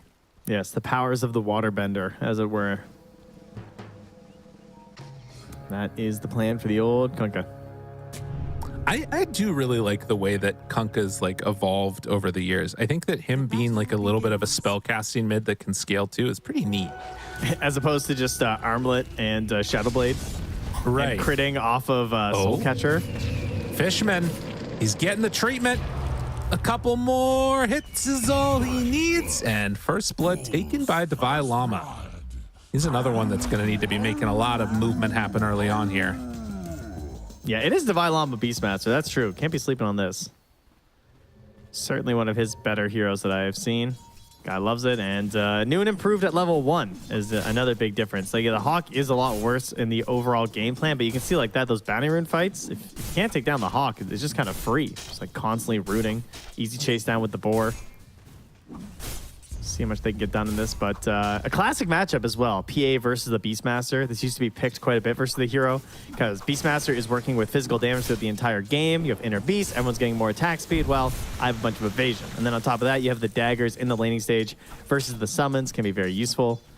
So we see this matchup quite a bit. Oh, yeah. And of course, the lane with a ton of sticks just right at the start of it as well. In the mid lane matchup, you can see Xantic starting with a little bit of the damage amp as well. Actually, some good damage there onto Watson as he went in for a second. But again, there's a lot of sticks in this lane. But yeah, he's going to have the advantage because he took the Quelling Blade, whereas for Stormstormer, just maxing out on those Iron Branches and trying to rush into the bottle as quickly as possible. He will be gaining it a little bit more quickly as Xantic is just pulling out a Bracer. Yeah, this Iron Branches on their Universal heroes. Okay. Very good. Yeah, looking to see how top develops for sure. How is Gabby going to do? You have a couple tools versus the Link that makes it not that threatening, I would say, right? Like we have Telekinesis throwback. You have the Celestial Hammer to just move yourself. So not saying that it's going to be like a bad matchup for Shad necessarily, but it's going to be hard to really secure those kills. Right. And you can see already used there for a second. Does get the bonus 17 damage, so will help out a bit, but you're not, Lead's not going for the kill. He's going to be securing probably some pretty good CSing for himself. Well, bottom. Wow. Just able to move in. Also going in up top, trying to find the kill onto Shad as they're taking him down bottom too. Watson goes down, but so does Shad. So a little bit back and forth across these two lanes. Devi Lama very low, but Fishman can't finish off the job. And sitting pretty with his 18 stick charge. And just abusing the 50-second cooldown on Link, right? Gabby just knows he has so much time to work with and just hits him with the full combo. Yeah, that's really nice. That's a bit too much for you to deal with right now. And that was the counter pick, right? In lane. That doesn't feel great. No, that is not what you are hoping for. When you know the matchup and that happens, the first pick that they had in the entire draft for the side of Entity at least. Stun. Fieldcore gets a little separation, gets the salve off, not able to cancel that. They do kill off the Hawk. Blood Grenade misses, but Fishman still gets taken down. So Devi Lama getting off to a really good start here. And in fact, they managed to connect onto Watson. He is doing so much. Has another round of axes in 2-1-0. It is enough. Double kill Devi Lama. The happiest mid player of the world right now at Xantic. He's like, oh, something's going right on one of my side lanes. Such good news for the Kunkka. Gonna have somewhere to rotate to later. I'm gonna have some more support help in my runes because of this. Life is good.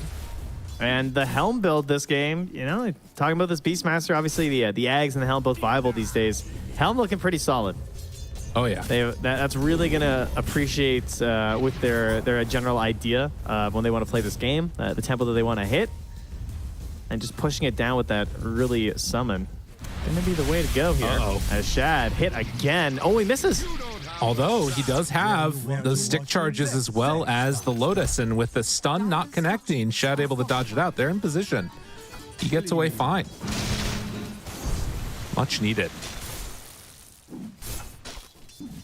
It's crazy that he can just punish the whole time, but whenever there's no link. Right. Down bottom, as we're seeing that mid matchup go on, waiting for those level 6s to come around.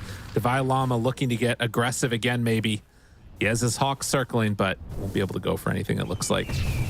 But yeah, mid is going to be interesting to watch over the next couple of minutes here to see if they can do anything with that level 6. Kunkka's going to probably hit it first. Maybe not with this wave coming in. I mean, he does have 6 denies, so probably. Yeah. Collis up top, punches away. Shad still doing okay up here, 19-2. But it's Antic coming to lane now. Nice, Ducalis. Well played. Good deny. Don't give him anything for free. Are scanning. Gets level 6. Does he want to make anything happen? It's pretty hard to make a connection. Still hitting onto Stormstormer. Very annoying for that Pango, who now gets level 6. They're going to go on him. Drops the boat, drops everything. Mid lane, they get him. And Xantic hits the combination. He just went a little early, and he wasn't ready for it on Stormstormer. Yeah, caught him with the reset there with the X. That was really well done. And Katomi now. Oh, the juke! That was nasty. Oh, that was so gross. And Divine Llama takes the kill. Dude, he was in his brain. Oh my God. Is Attacker at the keyboard? Oh, there's another glorious Kunkka. Oh, that was puke-inducing. That was sicky. Oh my God. That's I love Kunkka so much. Oh my goodness. Meanwhile, Watson down bottom. They use the Hurricane to pull him back in. Roar, dropping on his face. And now, with that TP canceled, they're pushing this tower. Dude, Luna Galaxy is like, we don't want to play a 60-minute game. We're taking this down. Everybody's tipping Divine Llama. Yeah, the speed is great. This is what they got to do. I mean, they put themselves in a situation where they have to win their lanes like this. And yeah, Tom's not going that well, sure. But the other two are going great. So as long as Shad doesn't become a huge liability, I mean, he is going Midas. So I'm not sure what that says, but it doesn't matter. We're just going to ignore Shad. That's what his teammates are going to do. Shad, just go farm. We're killing everybody here. Mid, Stormstormer, and looking for it. Couldn't quite get the connection of that Tidebringer. Oh my God, though. I mean, he is really putting the hurt onto him. A 4K gold lead at 7 minutes.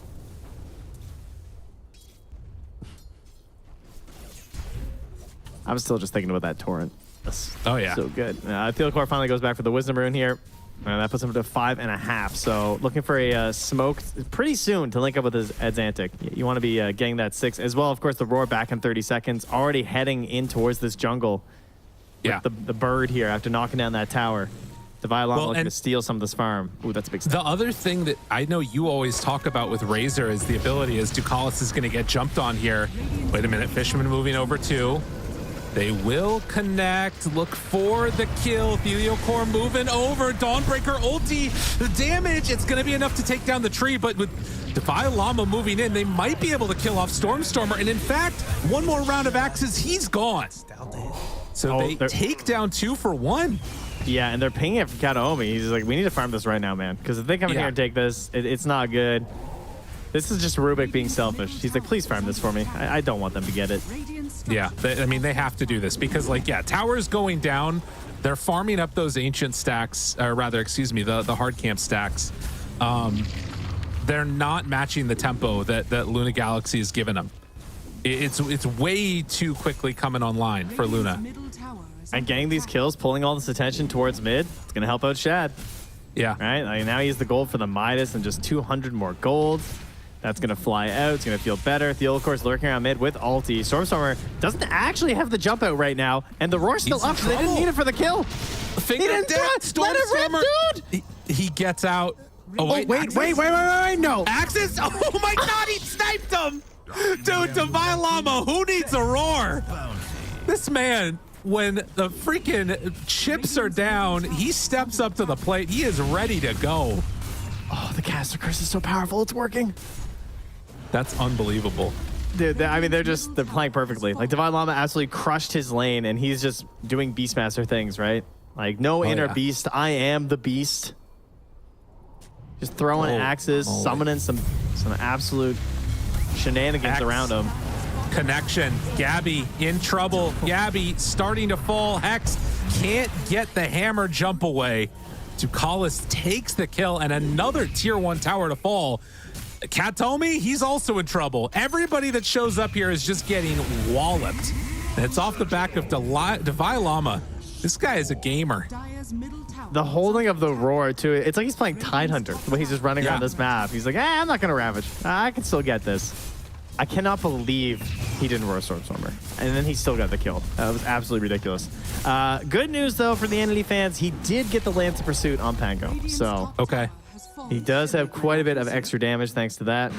But look at how far away he is from getting Diffusal Blade. I mean, all of their heroes don't come online for forever. This PA pick, like, she's nowhere near a Battle Fury at all. I feel like this is the type of game that Luna can just snowball, but they've got to keep playing aggressively. If they rest on their laurels too much, it could start feeling bad. Yeah, they also don't want to run into a really bad spot to fight versus Pango. I think he's dead. Yeah, this is a problem. Shad also goes down to... Wait, what? He also went down. Wait a minute, maybe. Connect now onto 2. They walk back in to try and keep him alive. Lift the whole. Oh my goodness. Drop down. My God. They brought more heroes to try and win this fight, and it went horrifically bad. Luna Galaxy, not like this. It was all going so well, and they take a fight over a stack of Ancients.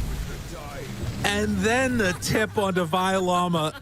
Oh, that one hurts. That was so greedy. It's like the one spot on the map you don't want to fight Pango, right? He's going to get these free bounces, these free rolls. The Soulbind, I think he got double Fadebolt off with that Soulbind. Look how much damage Rubik did. He did 2,716. Stolen Earth Spike, double Fable with the Soulbind. So it's hitting onto everybody and just zapping through them all. It's actually such a good combo. It's just like Shadow Shaman, where you kind of don't expect how much damage it can output early, but when you catch everybody all clumped up like that, you see it. And you know what? He still gets the stacks off. Oh my God, man. I feel sick after that. that was devastating. I can't believe we lost all 5. Also, what happened? How did Gabby kill Shaq? I don't know. I mean, they were just down on the other side of the map, and I thought that he was going to be going in for a Solar Guardian fight, but they got the kill first. I mean, it's just really rough. It's not good. And I mean, Luna Galaxy, the scary part is that I think that they are still like in a decent position, but the next couple minutes, if they start going south, they're going to lose complete control over this game.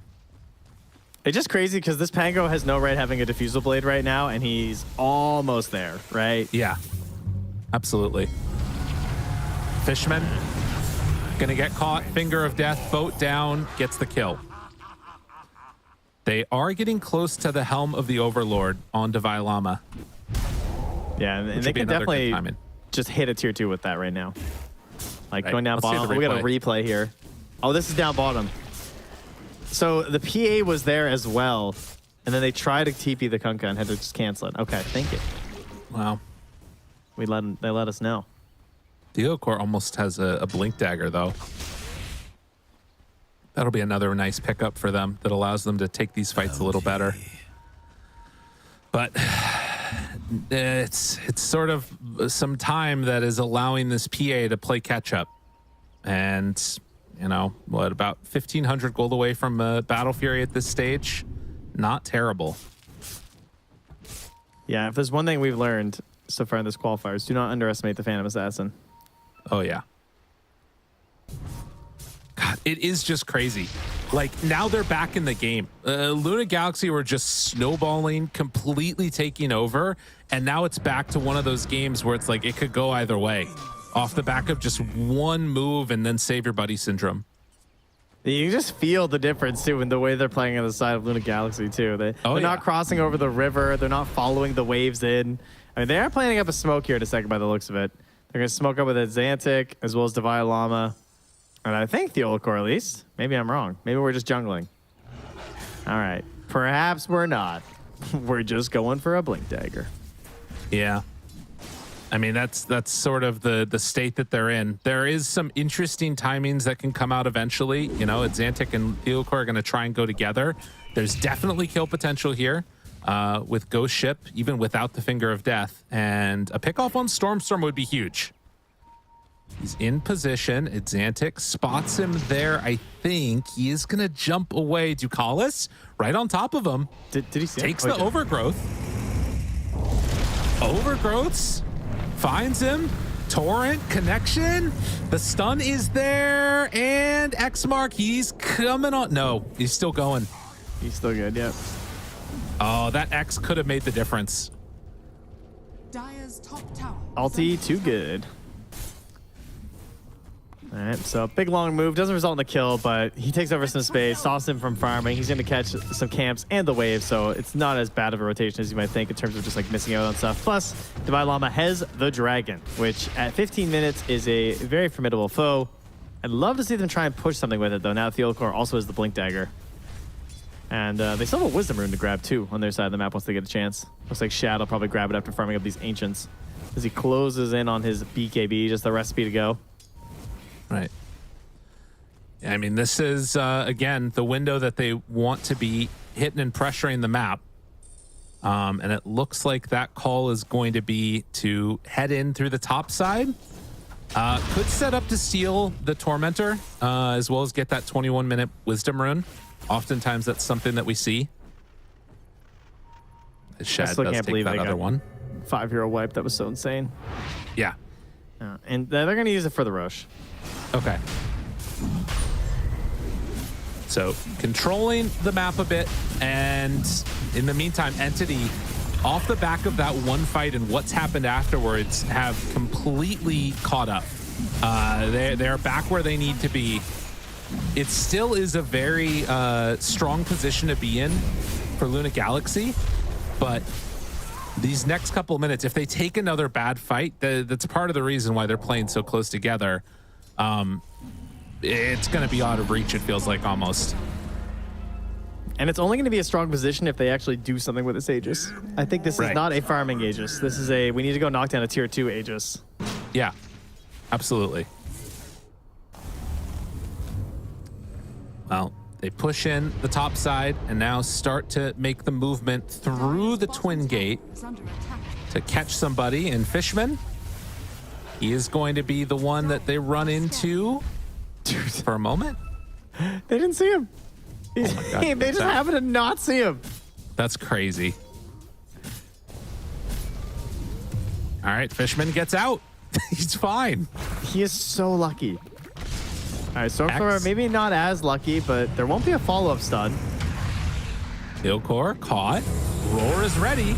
Roar used, but then the jump in finds him. Watson on top. Roar stolen. It is going to be the Aegis down. Shad trying to survive, trying to back away. He's linking him up, but starting to fall. Shad, can he get away from them entirely? No, they do blow up PA though. So a trade of 3 for 1 with the Aegis also taken. Oh, these fights are getting a little bit messy. Luna Galaxy starting to fall behind, and Entity just waiting it out perfectly. They needed that PA kill so desperately, though. If Watson gets out, it's honestly feeling just horrendous for them. So a forced fight there from Theocor. I'm not sure. That might have been what they were trying to do, was just trying to get them forced into a fight somewhere on the map, since it is a little bit hard for them to lock them down, trying to chase down Watson right now, obviously with this blur too. So getting that kill is nice, slowing down the PA, but losing the Aegis without a big objective is certainly painful. Divine Llama is going to keep up this crazy pace of farm, though.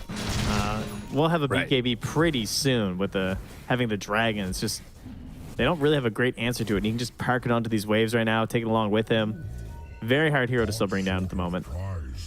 Right, and trying to get into the Agnum Scepter after the BKB. The BKB timings, you got to get a lot out of it. They already have the BKB done for Xantic, just about completing it right now on Razor. And that's, again, the thing that sort of hurts in this moment, is they would have loved to be able to time that BKB with what would have been another 2.5 minutes left on this Aegis for Divine Llama.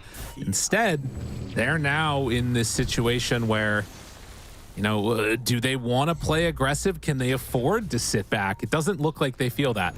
So they're going to start heading in. if they move in again, too, there's going to be Soulbind Roar. Yeah. Still ready. Something I got to watch for here. Runs in. Ward spotted. down. Jump.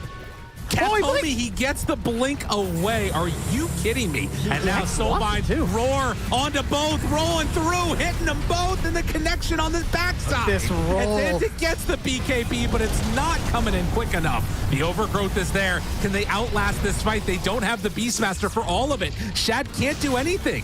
BKB wearing low. Can he get out? It looks like Shad will. Cat only goes in. He's not going to be quite so lucky as they chase down this Kunkka, kill him off. Entity, the team fights have been immaculate. They truly have. I mean, this part of the map just appears to be theirs, despite excellent vision being dropped down there. They're going to remember that right now, go back and deward it, get that knocked down. The Hex, why?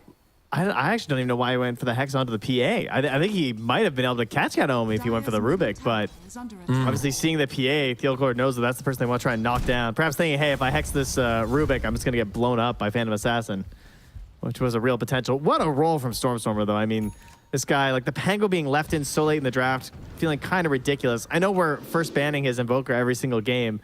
His Pango's also pretty close, though. Like, he interrupted that overgrowth that would have been put him in such a better position and maybe saved some of those people that were stuck in that Soulbind Roar. But the fight start was just too good in combination with that.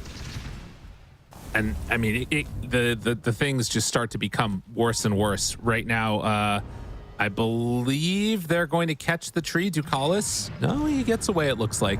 But Kataomi has Ghost Ship stolen. I think that now, I mean, Roar is bad enough. Getting that damage reduction, particularly when you've got like somewhat of a burst oriented and like capped out magical damage lineup in a way. Oh, they got him. All right. They will find one here. Another kill. Entity. It's been a bit of a tough season for them at certain points, but they are looking to get to TI through the upper bracket. They can win this game, and they have put themselves in a great position to be there. Up 3K at 22 minutes. You've got the hard carry Phantom Assassin, who's been clutching out games left, right, and center. Kataomi is, he's playing like he's Gabby today, you know? Gabby the MVP perhaps yesterday. Today, feels like Kataomi's taking the mantle. I feel like he's played fantastic in both of these games. Some crazy carrying coming from these teammates as he currently holds the Ghost Ship for their next fight. Oh, yeah. Wow. 3,000 gold lead, 22 minutes in like you talked about, and now in towards the Tormentor. And yeah, look at the way that it swung. Now back to 50-50. And every second starting to feel more and more in that direction of Entity. They still have good team fight potential, but it feels like they're not getting the right fights. You know, like Luna Galaxy have had the tools, but they just can't put it all together. It's 2 games in a row where they're struggling to get the good jumps. Right. Be it through the vision. I mean, this time they have the tree protector, but the place where the fights are happening are a place where Tree can't necessarily get those great scouting maneuvers. And despite getting a sweet pillar up onto the ward, too, you know, they just didn't get that first grab.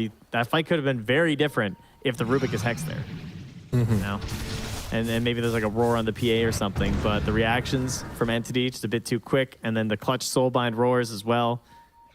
They are definitely just out team fighting them right now, so that's gonna put them again on the back foot there. Luna Galaxy back to farming, back to Midasing with their Razor, and hoping that some future items can make them a little bit stronger. But it's Watson who's garnering items on the side of Entities. He closes in on the Deso here, and another 1,000 gold. And they're going to move out. The boat is gone, so Kataomi's got to find a fresh spell. They see another dragon. And Shad, stepping forward, does have the completed Reaver. Now, it's worth noting that their initiation is much worse right now. Their initiation is just Kataomi. They don't have Blink yet on the Pango. These fights have come, well, I mean, if you just grab a free Kunkka, that could be good, but he's not the hero. And they're looking at that HP.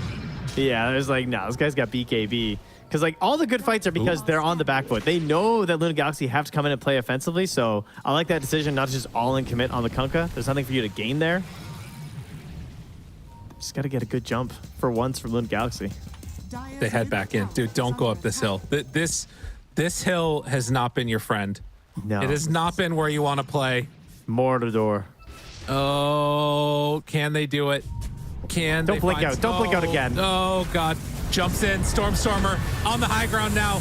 Rolling through onto 2. They connect them both up, but they get the BKBs off. This fight is looking a little bit better, but I don't know if it's going to be good enough. Overgrowth comes out. Connection is there. And Xantic, Blade Mail, tries to throw the grab for a moment, but there's nothing doing. And Tukalis is just going to fall. They did get the buyback out of the Grimstroke, but still not exactly the fight Kataomi's they're got looking tidal for. wave. He's hunting with it.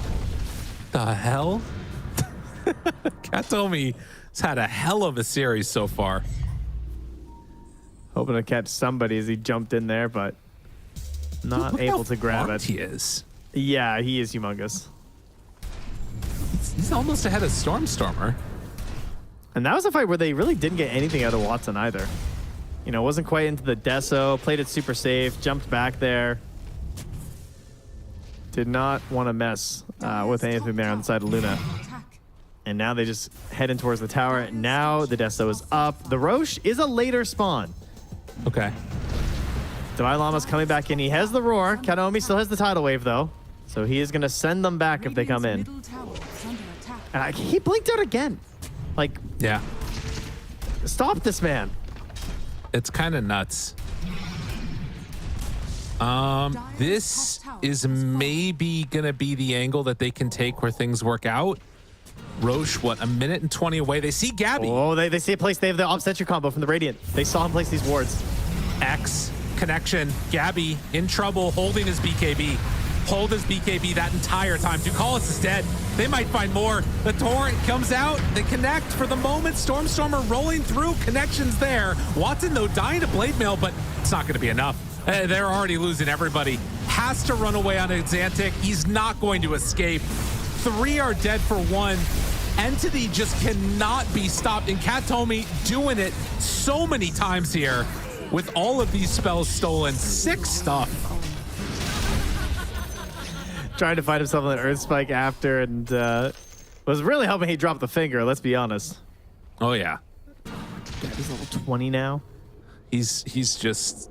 I mean, they're all killing it. Entity are playing some of the best Dota that we've seen since Lima, it feels like. Oh, we got the replay here, too. Man. Oh, that 5-year-old wipe. And the whole game just turns around. The way Gabby played this too, right? Because he sees the Ob Sentry get placed down. That's why he positions himself there. Because he knows he's got Force Staff on his team. He's got a Rubik with Shard on his team. The backup's going to be there. And then he's going to have his opportunity for the Solar Crest after. This is why Watson keeps retreating from these fights too, like you said, is these Blade Mails. Well, I mean Blade Mail from Xantic, and then obviously they have one themselves on Gabby too. One of the better items of this patch. Reason why we're starting to see these heroes so much. But just in and out of the fights. They can't find the lockdown. They can't find the roars again here. They're just, you know, that's your most farmed hero, and it feels like they're struggling to get the impact of Divine Llama. Right. These engagements. Well, and he had that, you know, Aghanims queued up, decided to go for the blink instead, feeling like they need those better initiations, but it's a real problem. If they can't get the kills, like, it's just not going to work. They have to find those, like, initial pickoffs and actually get them to combo together perfectly, and when that's not been happening, it just completely comes away with Entity owning. So they will pick up a shard now on Lion. They also had double Wisdom Runes that were back there ready to go. But a 10k gold lead for Entity, and as you mentioned, Watson just keeps getting these items. He's almost got Aghanims. And yeah, he hasn't even necessarily been that much of a factor. He'll usually get like one jump in, but it's just the magic damage that's coming out from them. Oh yeah. You know, you're relying on BKBs in a world where now that's just 50% magic resistance. And we've been noticing like these Earthshaker games too. I've been seeing it where he'll dunk on some BKB heroes, and it doesn't look like a fun time for the BKB heroes. Sometimes you still take a ton of damage. Yeah, maybe it's not going to annihilate you like it used to, but if that's comboing you up with the other abilities being spread around, there's just so much overwhelming magic. Stormstormer as well, rolling through these fights, getting these big shield crashes on top of them consistently. It's just brutal. Like, he has played out of his mind this game too. And the path to TI is looking pretty wide open for them right now. Oh yeah. No, they have really pulled things together here. And yeah, that Aghanim Scepter delivered. And for the side of Luna, I mean, the sort of next couple minutes feel like they're just going to be about trying to dodge this Aegis, delay the game, get into some later shenanigans. Razor getting to the butterfly could be helpful. He is going to be hard to kill, but will he actually be able to do the most amount of damage? Is he just going to get exploded by the PA? Tukalis? Oh my god. I hate new Blur. Theocor runs into him, blinks away. Whoa, the miss. He gets away. Did I not see him? Maybe Got they didn't have out. vision of him? I don't even know what happened. He was dusted. Oh, I'm not sure. I don't know if he misclicked himself as Rubik or if they just didn't have the vision on him. I couldn't tell at the last second. But either way, yeah, managed to survive, so they're lucky on that one. Oh, certainly a tough time, but it's just going to be tough for Luna to make these fights work. We'll see if they can get things together. But Gabby with the AC now, it's really hard to fight into this big group up potential that Entity are pulling together. Who knows though? Maybe they go high ground, and then we'll find the reason why nobody's been doing it. Yeah, there you go. They can do a little investigative journalism for us here today. So what happens if you do go high ground when you're winning? Oh man! Before 60 minutes. They find one. Chasing, Katomi connects. Nature's Grasp, but it's just going to be a walk away. Silver Edge. Okay, now there's an answer. We're getting there. Also, Butterfly next for Shad. Dude, they're actually not going to go high ground. They're actually not going to do it. No, I'm not going high ground with this side. This is all tier 1 mid. You know, we got stuff to clean up on this map first. I mean, like ever. Like we're getting another like 80-minute game. It is the road to TI, you know. Yeah. Well, because the other problem is that, like, you know, with the Vilama's creep, he can do so much split pushing. It's going to be really annoying. Speaking of which, though, they do manage to find the kill there. Watson takes it down. So another 250 gold into his coffers. Just when he needed. There's the Ags, though. After that blink, gets back to it. So going to try and beat that drum. And yeah, Emily, they like the scenic route when it comes to the road to TI. They're not in a hurry. True. Oh, in the area. Watson showing on mid, hitting the tower. Stormstormer behind him has a Lincoln Sphere ready to go also. But no, they're just going to push out all the waves simultaneously. And now hold Shad. BKB link up, backs away, in some trouble. Shad actually able to escape for the moment, but no, they have enough for the kill. And Xantic walks up to Watson. The roar is there. Oh man, that one hurts. He is stunned again for a very long time. Rubik continues to find all these seals, and the chase forward gets him underneath tower, but that's only the Aegis. Boat connects, Katomi finds his target. They have the jump, the lift, the kill, and into the base they go. Apparently high ground is no longer an issue. Yeah, I mean, we've never seen it with the tier 2 still up. So they just went right past it into the high ground here. At the very least, that won't force the buybacks here. Didn't think they could capitalize on what was happening. They have stolen Roar so many times. Katomi, I mean, I saw before this game, he changed his profile picture to the Aegis. So even though it's only 1 year for this guy going to TI, this year he's trying to get there and win the whole freaking thing. Theolcor's doing classic Theolcor things here. He's not on his bounty hunter, but he's making the same kind of plays. Stop the push. Can you do it? It's not happening. Entity, they said, we're tired of these long games. We're going to take a set of Rex right now. 20 seconds till Kunkka. They're going to go for the melees, but they're pinging where the rest of the team is. Ducalis, overgrowth in 15, backs out.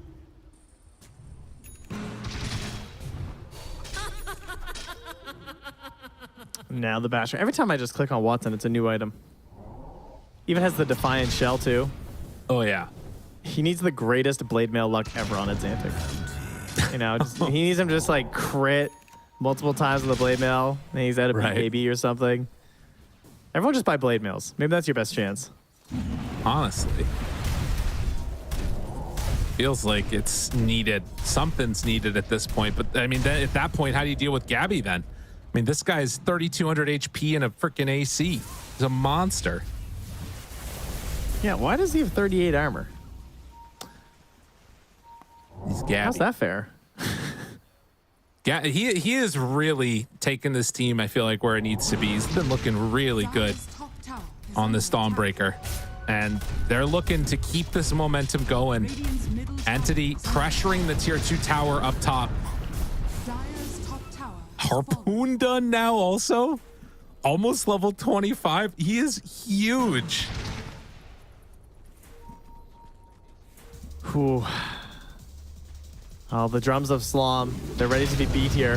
Kadomi sitting here with Roar, though. You know he loves dishing it back on the person he stole it from. Buildings still falling a bit. Tree is there to keep them topped off with the living armor if they need it. And it looks like Entity are not going to attempt high ground. I always wonder, will it come back to haunt them? Last game, it did not. Radiant's bottom tower is under attack. No, last game, obviously, the hopes and dreams were a bit higher. With the help of a Medusa.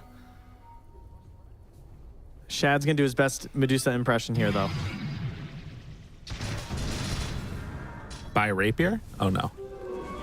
He needs that time warp or a creep, you know? He needs Divine Llama just to send it with him just to decrease his Midas cooldown. I see. That makes sense. Yeah, gotta make his way towards that butterfly somehow. Roar used, but he got a little bit of separation. It's not going to get hit right away by Gabby, but still the damage is there. He's just gone. That's all it takes. Stolen Overgrowth now. Are you kidding me? He's got it ready. If they commit too hard, he's going to get punished. They blow up Ducalis. Katomi ready to go with that Overgrowth. It's too much Chain Stun. I mean, they're not getting to press buttons. They went 3 BKB cores, and they just get Chain Stunned. Oh, no. And misclick, sun was in his eyes, you know, couldn't hit BKB. Oh, jeez. That is rough. Sending high ground right now. I mean, it feels like they know what's coming. Entity taking this tier 3 tower. They'll get a pull inside the base, but they're looking to try and close this game out. Butterfly. You can see their faces. They're looking pretty stone cold here. Still super serious, just like last game. But you gotta imagine the feet are bouncing right now. They are 1 win away. 3 little racks there between them. Mega creeps. Last win to go to TI. After getting to this ridiculous Western European qualifier and seeing teams like Quest in there who have just been crushing everybody and thinking like, oh, you know, what chance we have versus these guys, you know? Year's been looking a little bit down. Then some surprises like Nigma Galaxy.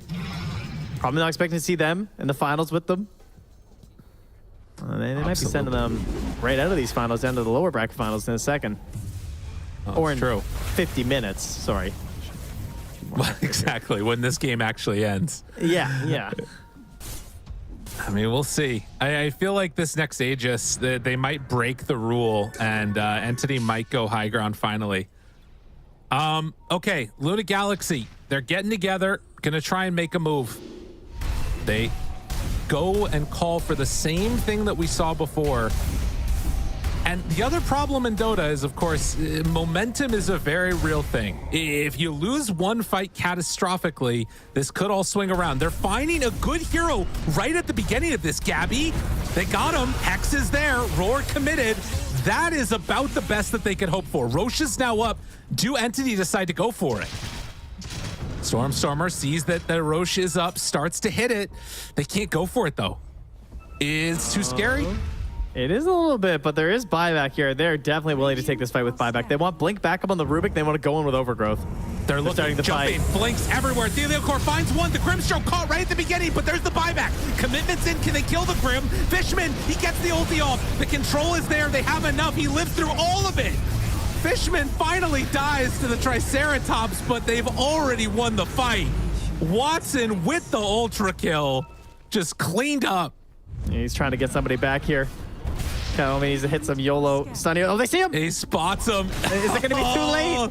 They get him. Katomi continues to find the right targets as they kill off the Kunkka. Entity, GG. They call it.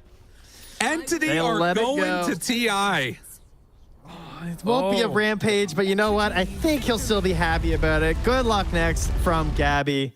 Divine Llama says thank you. They still have another chance. That is true. But Entity, they don't have to worry about that. They're on their way to TI through the upper bracket, a best of 3, and a pretty dominant one at that here. Especially the turnaround here in this game too, where they went for a strat here on Luna Galaxy where they had to crush that Beastmaster lane. And Xantic hit some nasty torrents. Some of the sickest ones you've seen in a decade. And still, that one wipe, that one fight into successful fight for Entity, it just took all the wind out of that poor Kunkka's sails. I mean, it's definitely going to come back to haunt them a little bit, but likewise on the side of Entity, the decision to come on in there and contest that, right? And they just kept on making those solid reads and understandings in the mid game of like when to fight, when not to fight, and importantly, where to fight. That's what we sort of talked about. This Treant pick could have set up for some really good success, but Entity, they gave up ground and then they took the fights when they needed to on their terms. What a freaking performance. Katomi, he had a hell of a game on a Rubik. My God. I don't know where he got that gold. Like, how was he so farmed early? With his, you just look, he's like, oh, he's got Blink. Oh, he just blinked away from this like last chance fight the Luna Galaxy are going for here. Look at it. There it is. The Aegis on the profile. He's feeling it. All of them, the averages up in the green.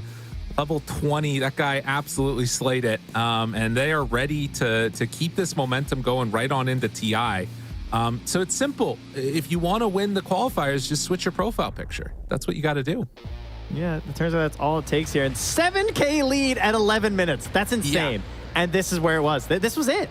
They get one of the best places to fight on the map. Stormstormer, insane roll. He just hits everything perfectly, knocks out the summons, and then you have the Soulbind Fade Bolt. Oh, look at that damage. No, it's disgusting. The Stroke of Fade too. It couldn't have been any better.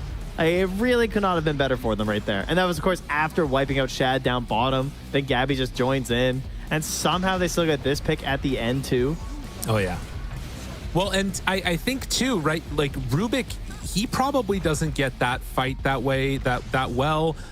If not for like the stacks being taken by Gabby with him, right? Like they stacked up all those camps when Divine Llama started coming out of control, and he wouldn't have the levels to be able to make that play happen if not for stealing that away or securing it rather.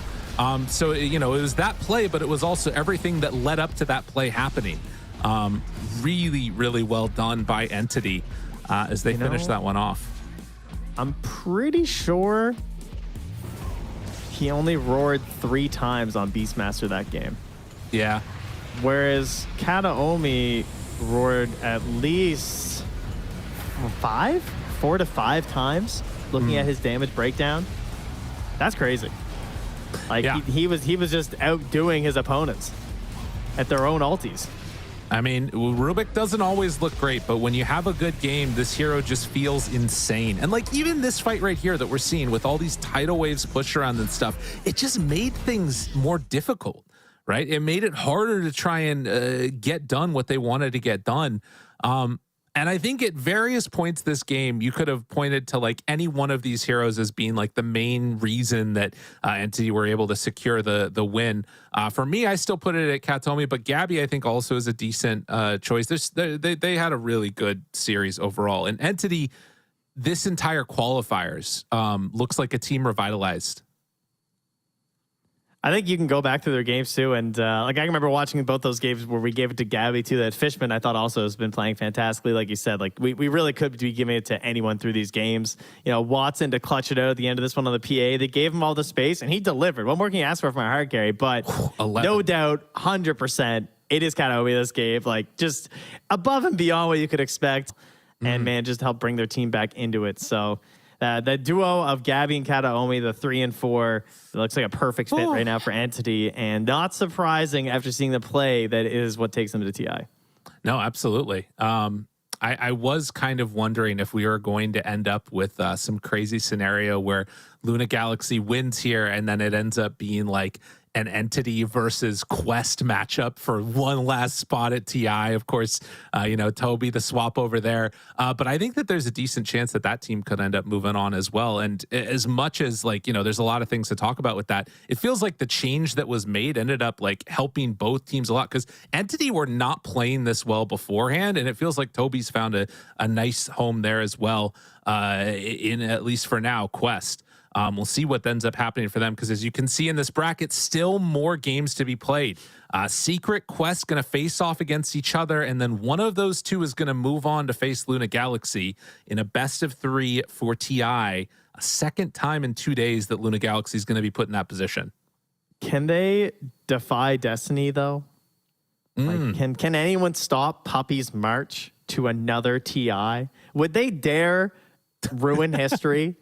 And not allow the one remaining person to attend all TIs to make it there one more time? Right, I know. There's a lot of storylines going on, and who knows? I think it's going to be a pretty wild best of 3. And I think a lot of people are thinking that, these two teams between Secret and Quest is going to be the one to go through. But, Luna Galaxies were underdogs before. Who's to say that they don't do it again? They beat Quest to get here. They could certainly make it happen again. Yeah, that's what you got to focus on for sure is Luna Galaxy, because I didn't expect them to beat Quest. I thought that Quest were looking just so strong coming into it, of course. And then after they took down KZ team, you're like, oh, okay, yeah, like Quest is just looking on point. They got some solid drafts, good ideas. And then Luna Galaxy, they surprised, taking that up, getting into this up bracket final in the first place. So they need to focus on that, bring that into that series versus whoever they face in the finals, and just recognize that they can beat anyone here. There's no doubt about that. And those last 3 teams, it's very exciting for everyone to be watching this because we weren't sure who was going to make it out of Western Europe. It's the most anticipated qualifier, I would say, across all the various regions and one of the most contested regions throughout the entire year. So it's going to be a good day. Right. Well, and I think, we'll probably get into this in just a second when we have our interview, but you think about the story of Entity and how they've kind of gotten here throughout the year. They looked pretty good, DPC season 1, things were cooking still. It was all coming together. Didn't get like the best results ever at last TI, I think 9th, 12th, but then come in this year with people still having high expectations.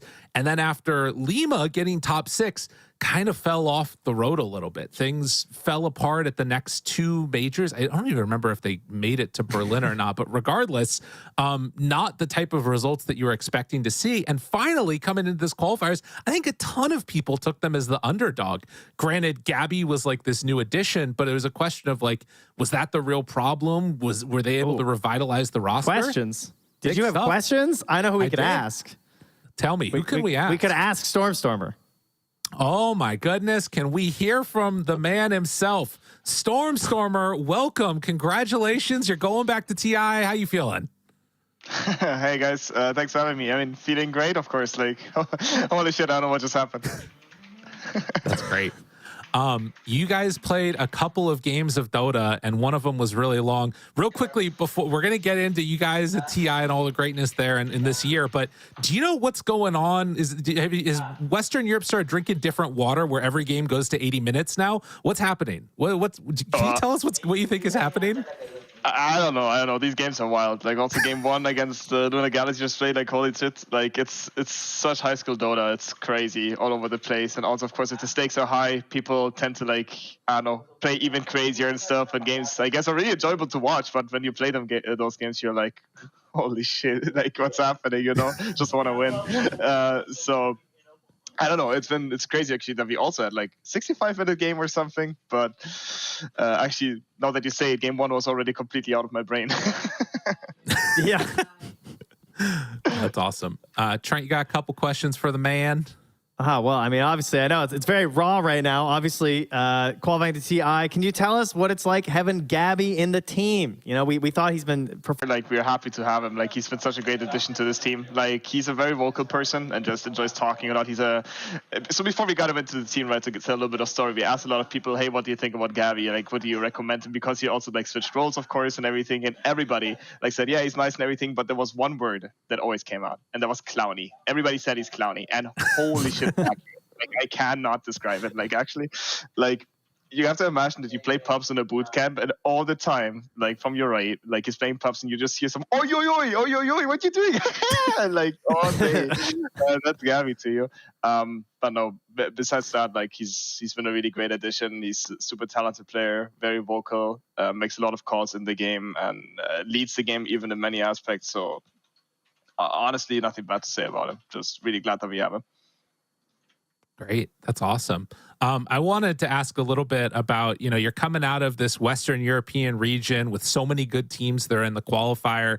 I think that there were a lot of people that, particularly after like the DPC performance, there was like some question marks. People viewed you as the underdog. Did you guys come into it feeling yourselves as the underdog? What was the mentality like coming into these qualifiers?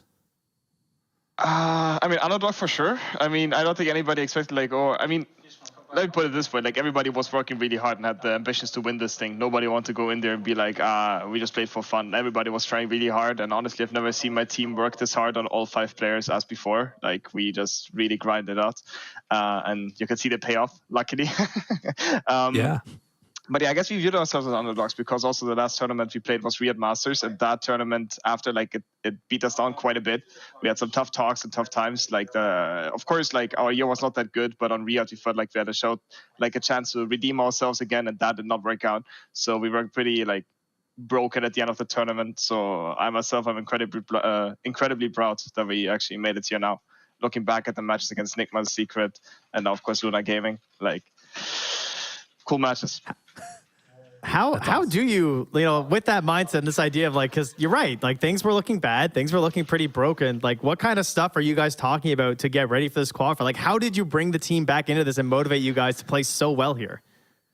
I mean, just honestly, like, talking just always helps, of course. Like, it's just important that you, like, everybody shares his opinion openly, that, like, of course, like, you try to be nice and everything, and everybody's like a super, like, we're really, really welcoming people in the team, and very empathetic is the English word, people. But sometimes it also helps that, like, things are being spoken directly. For example, like, after Riyadh, like, we just said directly what we think, what other people could have improved on, or what could have gone better, both draft and gameplay wise. And then I think everybody just emphasized really much, like, a lot on that, like, to, like, improve on those points mainly. And I guess everybody just put, like, all his energy, of course, into this tournament. Like, we had such a, to put it frankly, shitty year after Lima Major. It was really, like, tough times. I think we played tiebreakers every single time. We almost got relegated to Div 2, into 2 and Tier 3. And of course, we had Masters. We got, like, everything went, like, super, super bad. So I'm not sure. I think everybody for himself just tried to figure out what he can do best to, like, work hardest and be in the best shape. And I think without any exclusion, all 5 of us did a really good job at that. You guys definitely did. Well, pressure makes diamonds, and you guys are a diamond no longer in the rough. Really impressive showing. Storm, we're very proud of you guys and hopeful for you as well in Seattle in just a little while here. Now, I'm going to ask you one last question. If you want to try and dodge it, that's okay. There's 3 teams that are left in this qualifier. Who do you think is going to be the other team coming from Western Europe? Can you give us an answer? So it's going to be Luna Galaxy, Secret, and Quest, right? Yep. I think all these teams are on a similar level. I think that also Luna Galaxy showed us some really, really good Dota, like the way they just played. I think they were leading both games. It's just like they had a weakness that they both times did not manage to, like, develop it into winning the game. But they were, like, their early game and everything, they play so cleanly on this team. So it's really, really impressive. For me, it's tough to tell. Like, I'm rooting a little bit for Quest, so our boy Toby can still make it there. But but let's see, like, ourselves. I think it's pretty evenly matched. I think the way that Quest, like, won against OG today was pretty promising for them, gave them some confidence as well after, like, dropping into the lower bracket. I guess the loss against Luna Galaxy hit them a bit hard. So I can just say who I'm rooting for, but I think it's really evenly matched. All right, love the dodge, but you're rooting for Quest. We'll see how it ends up going. Thank you again so much, Stormstormer, and congratulations. Go have some fun and enjoy yourself today. You guys won. Thank you. Thanks for having me, and have a nice day. Too. Thanks. Bye. I think he already is having a nice day, to be honest. There, Trent. He's feeling it. Well, cool. Congrats to freaking Entity. They did it. I can't believe it. I can't. Yeah. Okay. And that's the end of the Western European qualifier. Goodbye. Just kidding. There's no second spot. Okay. All right. We'll bring one more team, but not today. Right. No.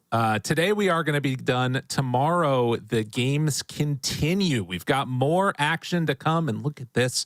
We have it already set and ready to go. The schedule for tomorrow: Secret versus Quest, starting at 13 CEST. That is 4 a.m. Pacific time. So if you want to wake up early and catch that one, you can do it yourselves. And then afterwards, the winner, of course, is going to go on to face Luna Galaxy in that lower bracket grand finals. One of those three teams is going to TI. Can't wait, Trent.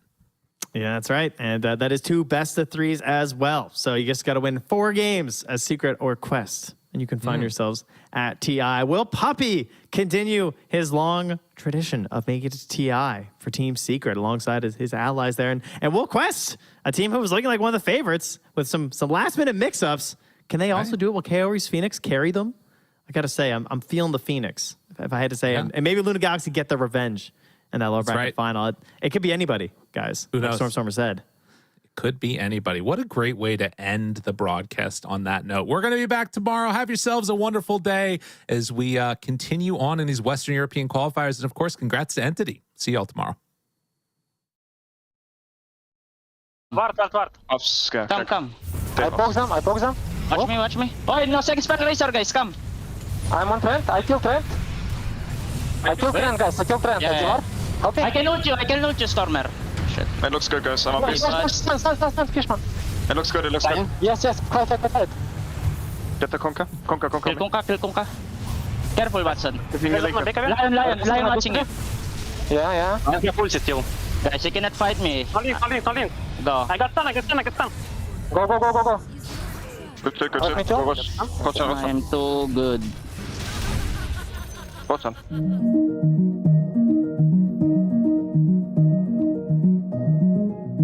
Every day for 3 years, a secret team met across Europe to hack one of the most technologically advanced cars in the world. Meet the Deloitte cybersecurity team that developed new state-of-the-art automotive software defenses, making the world safer for drivers, passengers, and pedestrians.